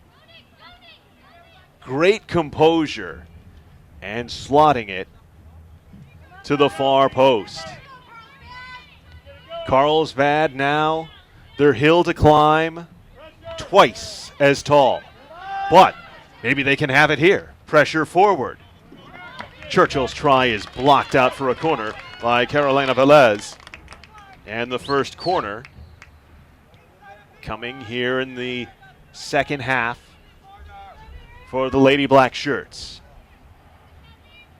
United had 2 corners in the first half.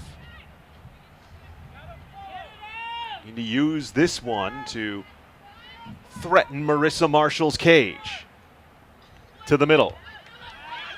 Will be headed clear by Villalobos. Far sideline, sent back up top for Churchill. Turned header. Flag stays down. Chance. And no, the flag does indeed come up. I was wondering, it seemed like it was a bit late as Sydney Yates did seem to leak forward in front of the final yellow shirt, and no, she finished.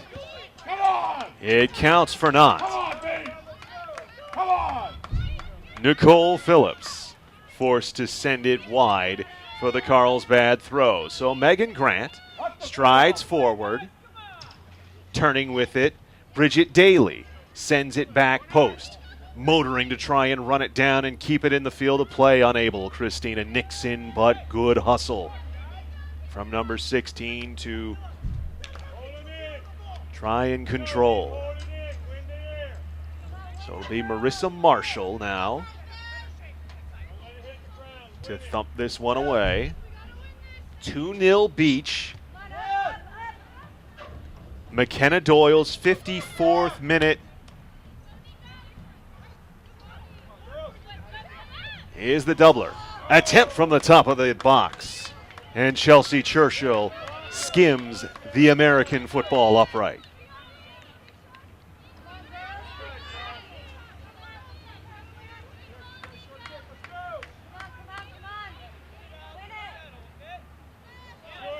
Can really see the urgency now from Carlsbad United. All but 2 of the black shirts are forward. Need to really press play here. Coach Adam Skumowitz needing to see a quick change to it. Perhaps they have it here, and Yates heads it over the top. Substitution now coming for Carlsbad. 58th minute.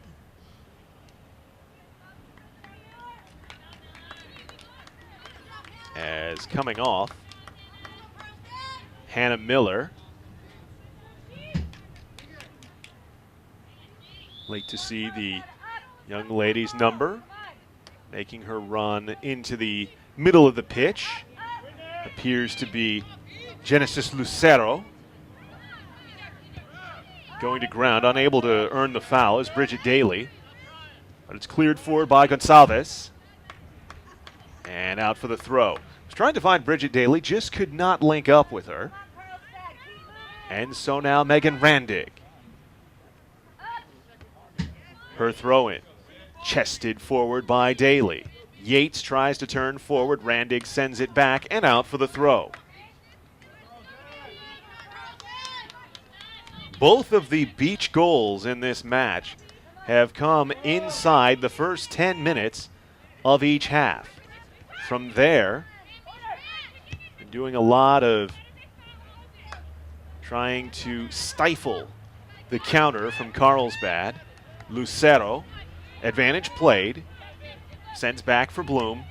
Switches it wide, far sideline. Nice dummy through by Nixon. And she breaks 3. Centers to the top of the box. One step through, no take. Yates, second chance comes, and it's shot off the outside of the netting.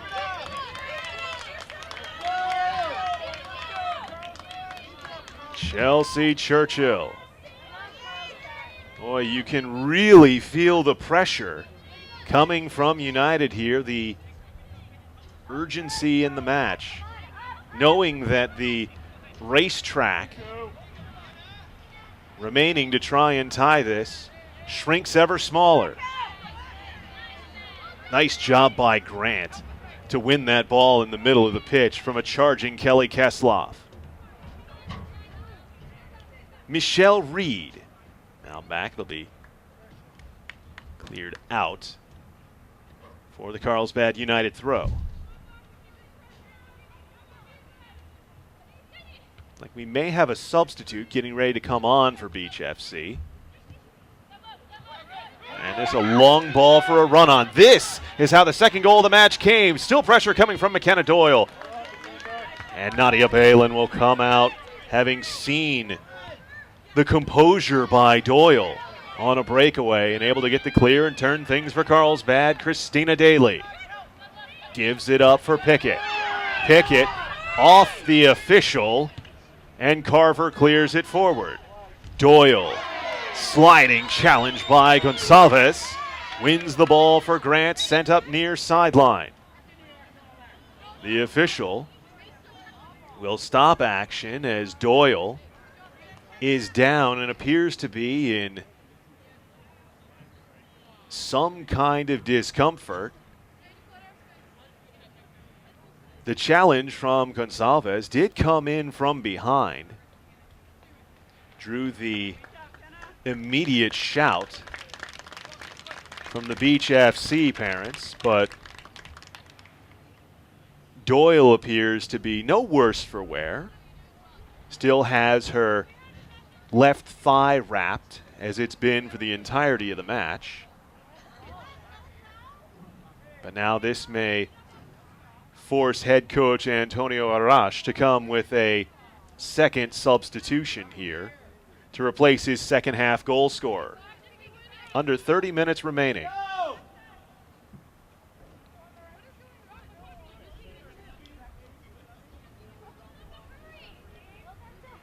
The official perhaps looking for a restart here, as Daly reacts.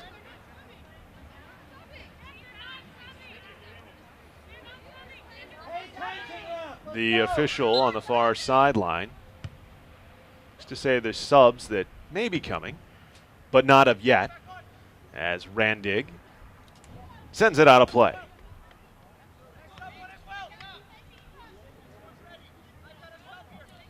McKenna Doyle stands at the far sideline. And now the substitution will be allowed, as heading off is Senna Brennan.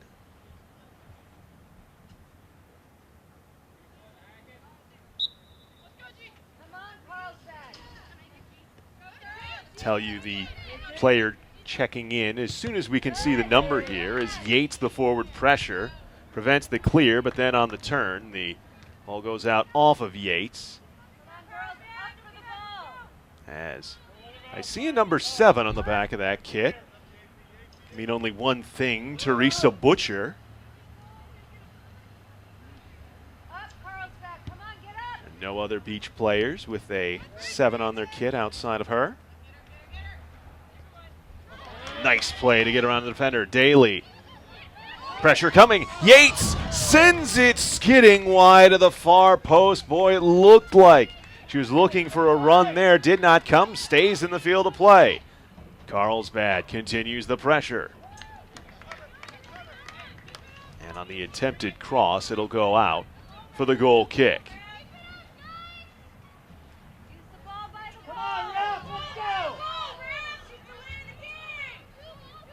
Beach FC playing with 10 players at the moment,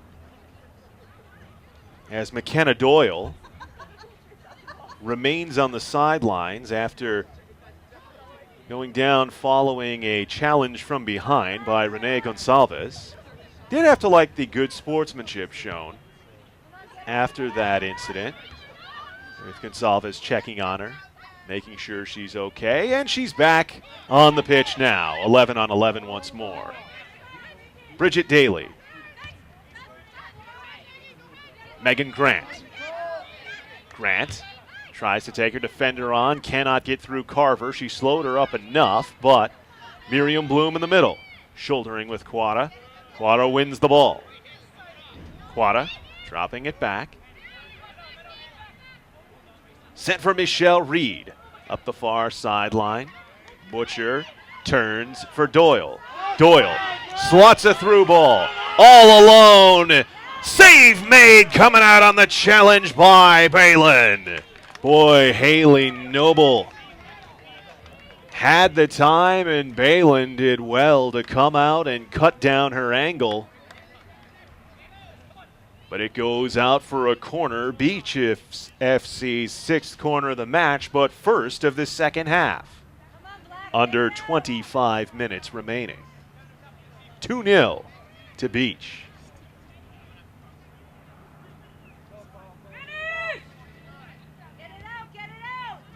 Curled. Top of the box, still rattles there. In, and the worm-burning roller scooped up by Nadia Balin. Looking back and seeing that save for a second opportunity. She did well to get off outer line to challenge. One thing that she'll probably learn, though, as she advances up the levels, not to do the flamingo. Got to keep both your legs down and stay as big as possible. Carlsbad looking to draw within 1.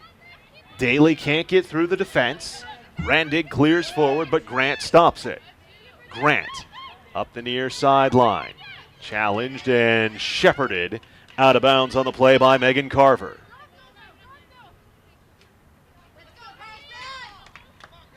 Beach FC, a Kelly Kesloff goal, 7 minutes into the first half. And a McKenna Doyle 9 minutes here into the second half. The only scoring of the ball game. Looking to pick up Beach FC's 3rd club win this weekend over Carlsbad United. Escaping pressure. Nice turn, but Randig is there to stall the Daly opportunity. In the middle of the pitch, Bloom has it taken away by Kesloff. Reed just launches it forward to alleviate the pressure.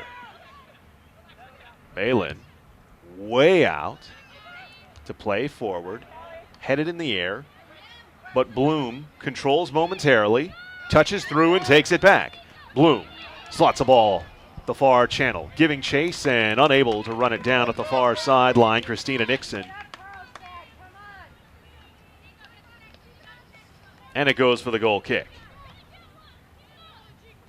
Michelle Reed will take it.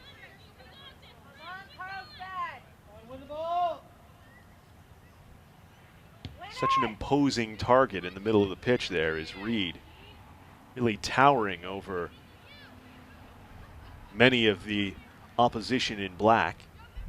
As far sideline, Nixon to the top of the box. Lucero allowed it through, but it was cleared momentarily. But Grant gives chase.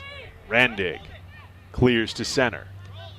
The turn and the run up the near sideline. Just unable to settle it momentarily is Noble, but she gets control on the second time.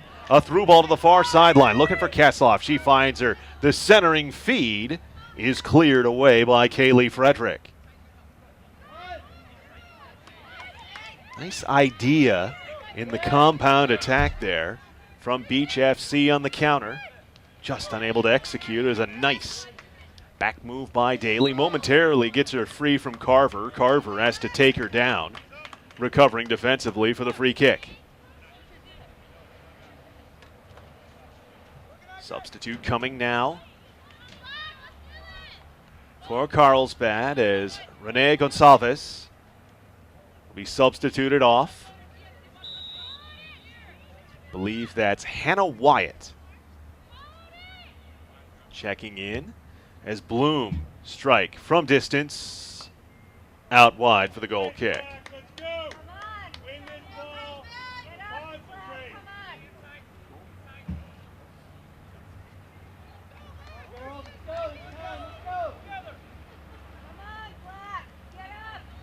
Substitution occurred in the 69th minute there.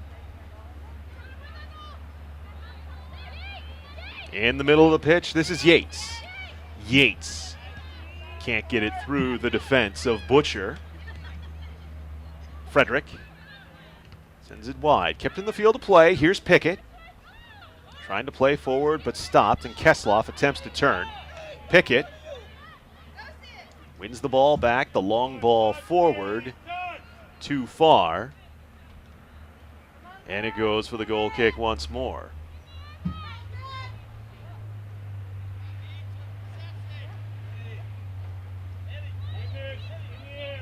He Reed once more.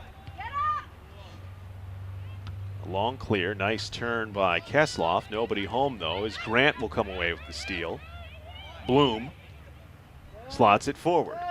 On the turn, running with it Nixon.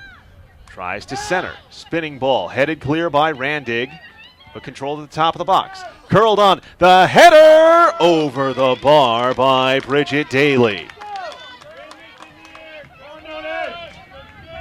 Carlsbad has had their opportunities here in half number 2, of yet unable to find the back of the net.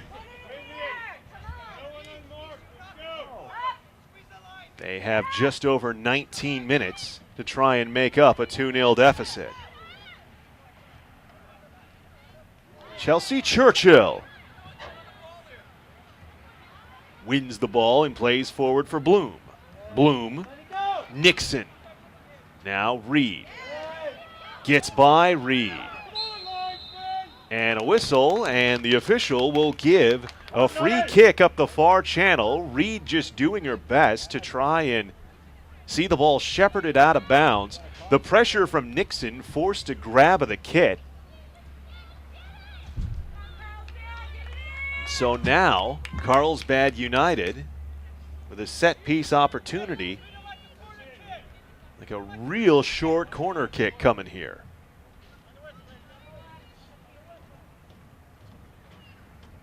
The feint on the approach. United will reset. Into the middle of the box. Rattles around. Score!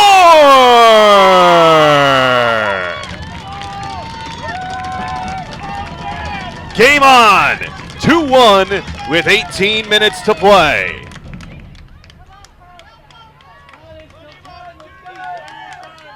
'72nd minute goal. Look to see on replay who had the last touch on that. It was Yates who was in the area, but it looks like the one getting the finishing touch on it was Bridget Daly. So Daly scores the first of the match for Carlsbad, and now Carlsbad United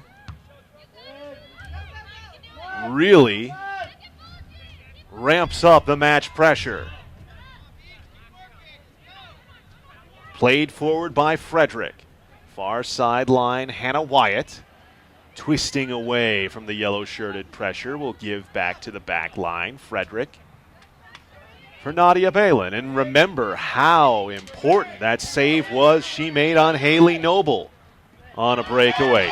Dumming through for Wyatt, but off her end line to scoop it up. Marissa Marshall, great alertness from the second half Beach FC keeper.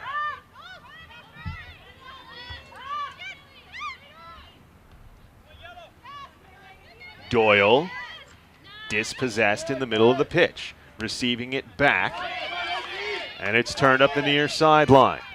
Wyatt very nearly took it away from Velez, but the clear doesn't go that far. Wyatt is on. Wyatt scores! And it's all to play for now. 2-2 with 16 minutes remaining in the second half. 74th minute equalizer for Carlsbad United, and it has been some time coming for Sydney Yates. Unfortunately on the play, though, it appears Beach FC keeper Marissa Marshall is shaken up. Yates, for much of this game, has been the forward pressuring, creating turnovers, creating opportunities. And she's rewarded equalizing.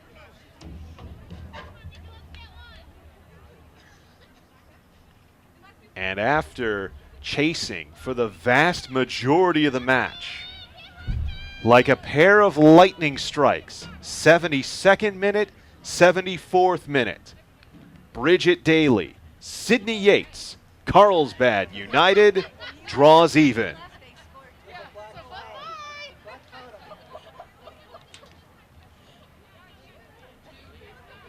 Antonio Arash, as well as his trainer, looking at Marissa Marshall, wondering if she will be okay to finish. It appears she may be. It was a hard challenge by Sydney Yates. Perhaps the follow-through may have caught the keeper for Beach after she was able to slot it through and tie us 2-2. So Beach, after looking to create on the counter for much of this second half, they've been able to create a couple breakaways. One that was slotted home in the 54th minute by McKenna Doyle, and of course the Haley Noble chance that Nadia Balin stopped before Carlsbad got there first. You can sense, though, United, with the wind in their sails, flourishing forward. Bloom wins a challenge in the middle of the pitch. The header controlled by Carlsbad, stopping at the top of the box. It is sent by Nixon for Yates. Whistle and a foul given. Beach FC takes over.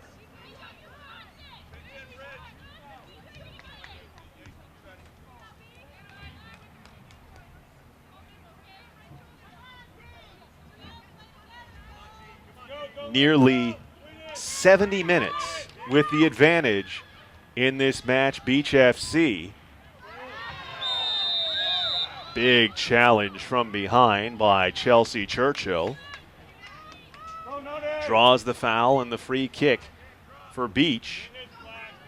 On the attacking side, a half where they have not spent much of this second half of play. They do have two substitutes ready to check in. Have to figure that stoppage time may figure as well, considering the injuries we had. Ooh, nice header on here. Bouncing ball in the box. Popped in the middle of the air. Headed clear by Bloom. Lucero sends it for Yates. 2-on-3 comes United. Yates, late arriving help, opposite wing. Instead goes far side for Nixon. Defenders able to come back, return to shape, but Yates springs Nixon. Nixon, perhaps an opportunity to cross. Instead, well defended by Carolina Velez, but a corner earned. Just the fourth corner of the match for Carlsbad United. Their second here in the second half. Beach FC, to really tell you the attacking presence that they had for much of the first half hour of play here, drew 5 corners in the first 45 and have 6 for the match. Into the area, all kinds of trouble, but it'll be chipped clear.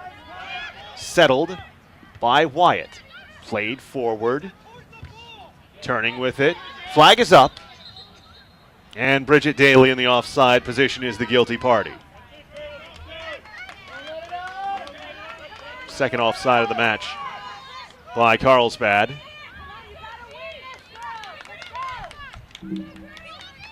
88th minute. Or correction, 78th minute, I should say. Substitutions, as it appears that for Beach, both Haley Noble and Megan Randig will come off. As soon as we can tell you the substitutes, we will. Show us your numbers, ladies. One of them is Taylor Herm. The other, as Herm turns it up the near side. Lobbed ball for Ashley Villalobos. Shouldered down near sideline by Carver. But Carlsbad comes away with it. Switch by Yates. Controlled instead by Reed. Return to the middle. Taken away. Carlsbad pushing forward. Bridget Daly shouldered off the ball, but Yates there to clean up. Yates steps through one, but the clear and then stop by Carolina Velez. Sends it wide. Hesitation from Kelly Kesloff. Her 7th minute goal in the first half seems so long away in a 2-2 match.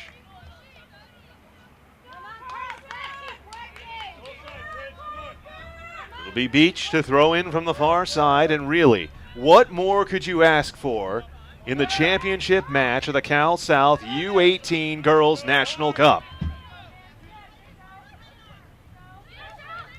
Nice 1-2. Set and turning it to the far sideline, Nola Pickett. The official will stop play up as there was a physical collision there. Villalobos. Hard challenge on the play from, believe it was Nola Pickett, although getting an opportunity to look on the replay of the match, perhaps. Now the hard challenge coming from Chelsea Churchill. As now, substitution. We're in the 81st minute, and it'll be a keeper substitution for Beach FC as Marissa Marshall, who took a bit of a knock on the match-tying goal by Sydney Yates in the 74th minute, will come off in favor of Winona Frechette, who played a clean first 45 minutes of the match. On the restart, United takes over.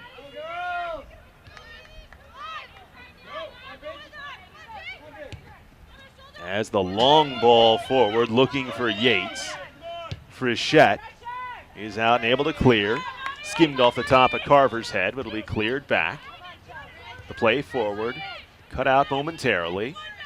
Controlled by Carlsbad's Bridget Daly up the far sideline, turning it. Churchill, but now Reed. Reed. Now it's sent wide for Nicole Phillips. Plays it forward. Almost losing the ball. Kesloff loses her footing off of it.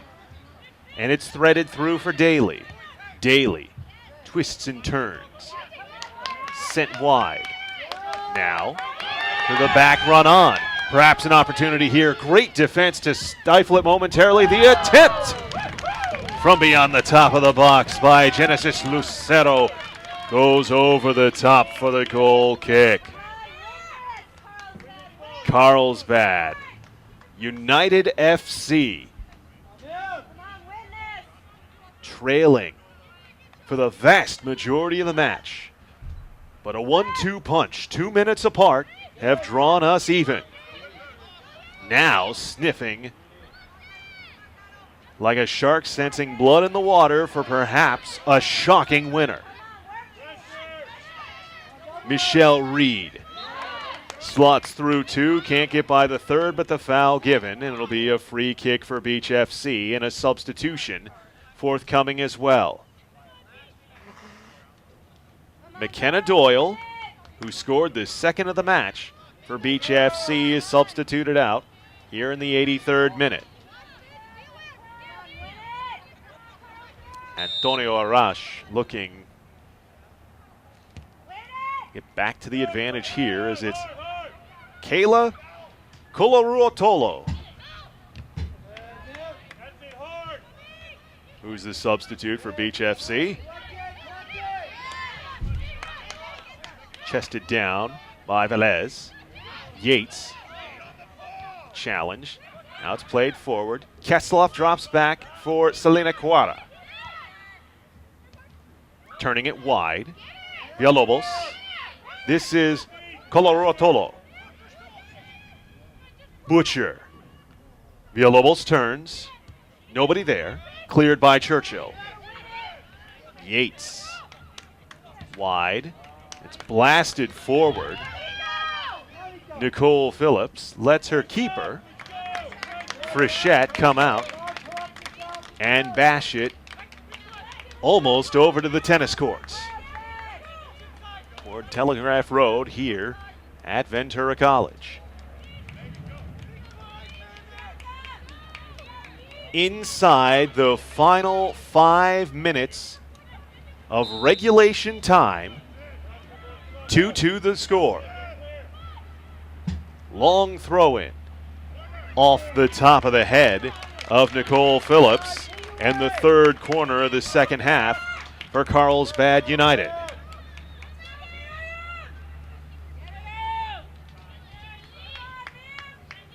Miriam Bloom,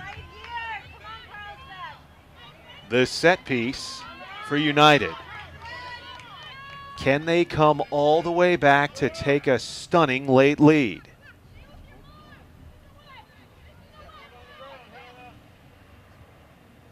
Bloom's delivery over the top.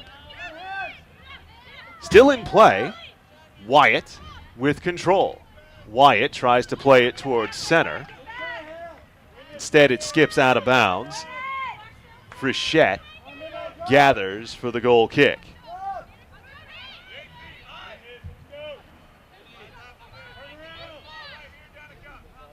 Adam Skumowitz has seen his Carlsbad United side put together a spirited rally here in the second half. Can they complete the task?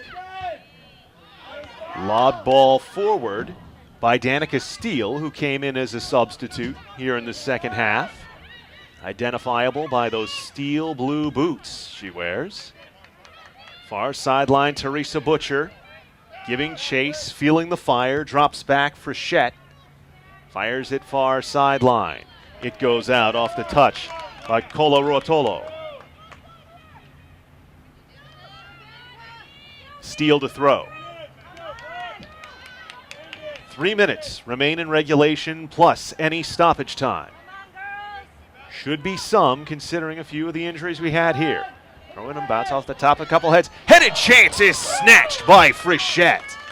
Nola Pickett had the opportunity, and Frichette comes away with her second save of the evening.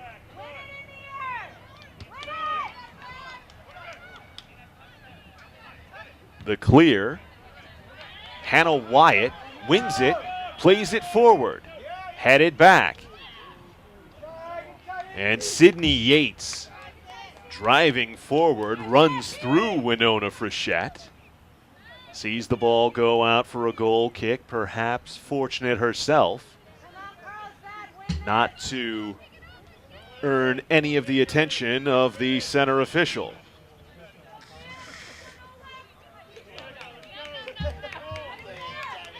Frichette.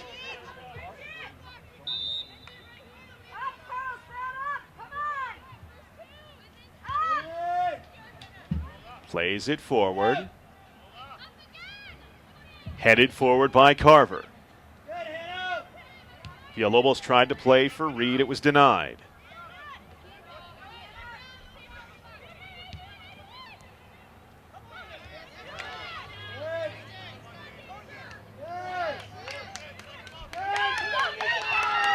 Played forward. Pressure coming here. Frichette will send it wide. Less than a minute 30 of regulation remains.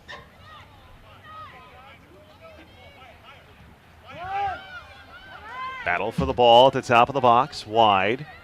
With the ball there, Carolina Velez. Slots it forward. Villalobos has it knocked free by Churchill. Leading the charge. Can't link up with Yates. But once again, it's headed forward. Steele controls.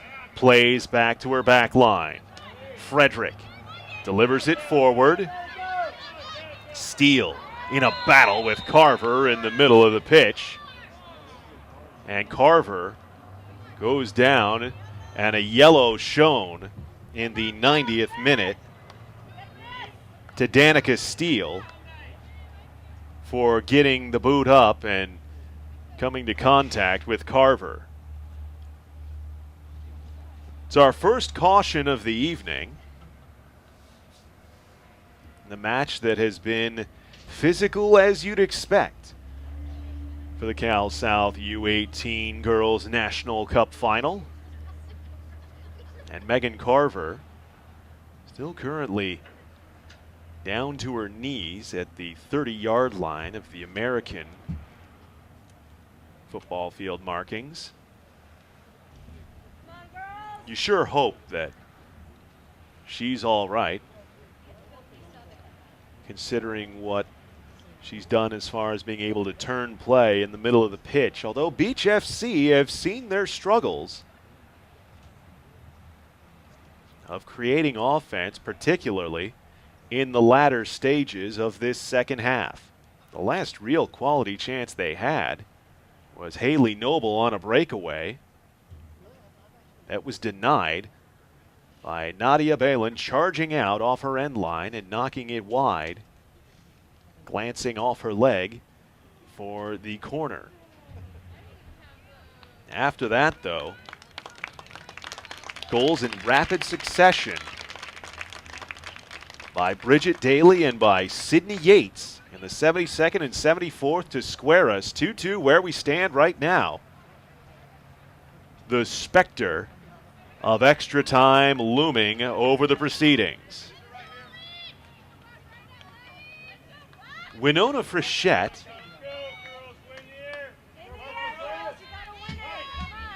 will take the spot kick off the foul. And also important to keep in mind as Carver is helped to the sideline. Well, she'll be substituted immediately here.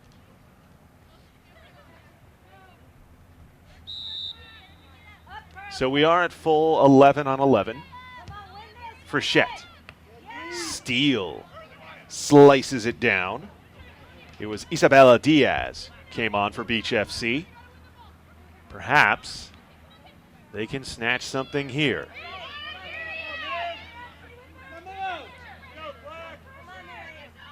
Colaruotolo to the near sideline. It's played for Taylor Herm. Marissa McComas to the middle. Isabella Diaz sends wide. Into stoppage time here. No indication from the central official how long this will be. Long ball that Sydney Yates will not be able to run down. No pressure and allowed to go out for the throw. Looks like we'll have a Carlsbad sub as head coach Adam Skumowitz wanting to save Danica Steele. She who received the caution in the 90th minute comes off. Blasted out. Carlsbad throw. Appears to be Riley Marshall who came on replacing Steele.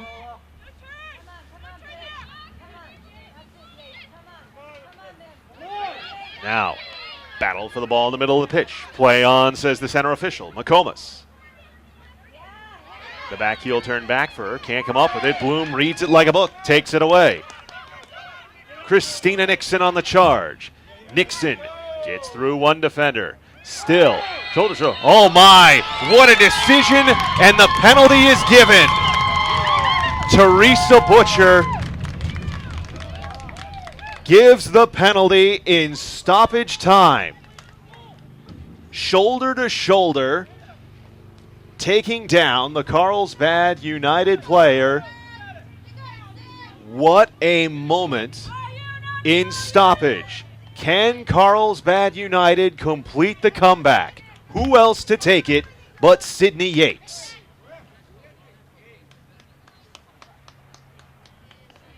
Really no decision but to award the penalty by the official there. Blatant takedown in the box. Yates scores! And that may be a championship goal for Carlsbad United FC. Stoppage time penalty by Sydney Yates. Quick restart. Beach needs to get everyone forward to try and equalize here. The switch. Ball comes off the top of the head of the Carlsbad defender. They just need to keep it in the field of play here. Slided through by Megan Grant. Stepping forward and winning the ball, though, Carolina Velez. Velez plays it back. Taylor Herm. Herm for Velez. Centered to the middle. Gets over the attempted clear. Teresa Butcher battling.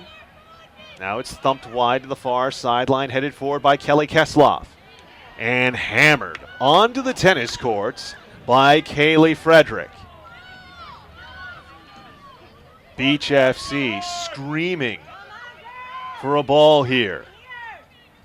Might this be the last gasp for a Beach FC side that led from the 7th minute to the 74th and now stunningly finds themselves chasing in the dying moments of the match?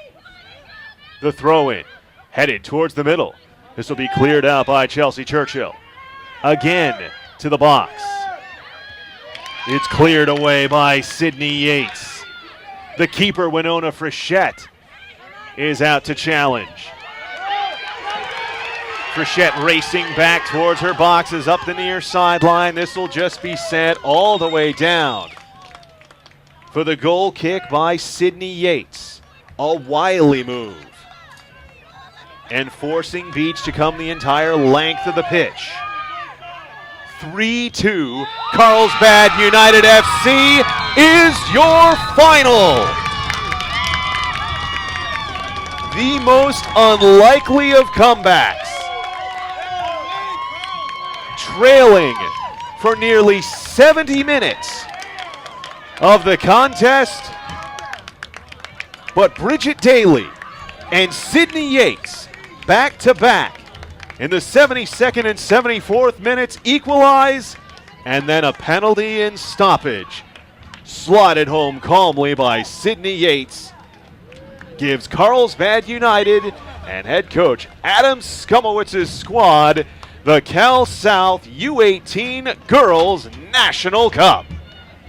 It's been a pleasure to present this match for you and all Cal South matches all day long. For today's earlier broadcaster, Danny Page, and for cameraman Max McIver, my name is Eric Evelhawk. Thanking you for tuning in. Please have a splendid Sunday evening, and congratulations once more to Carlsbad United FC, 3-2 victors this evening.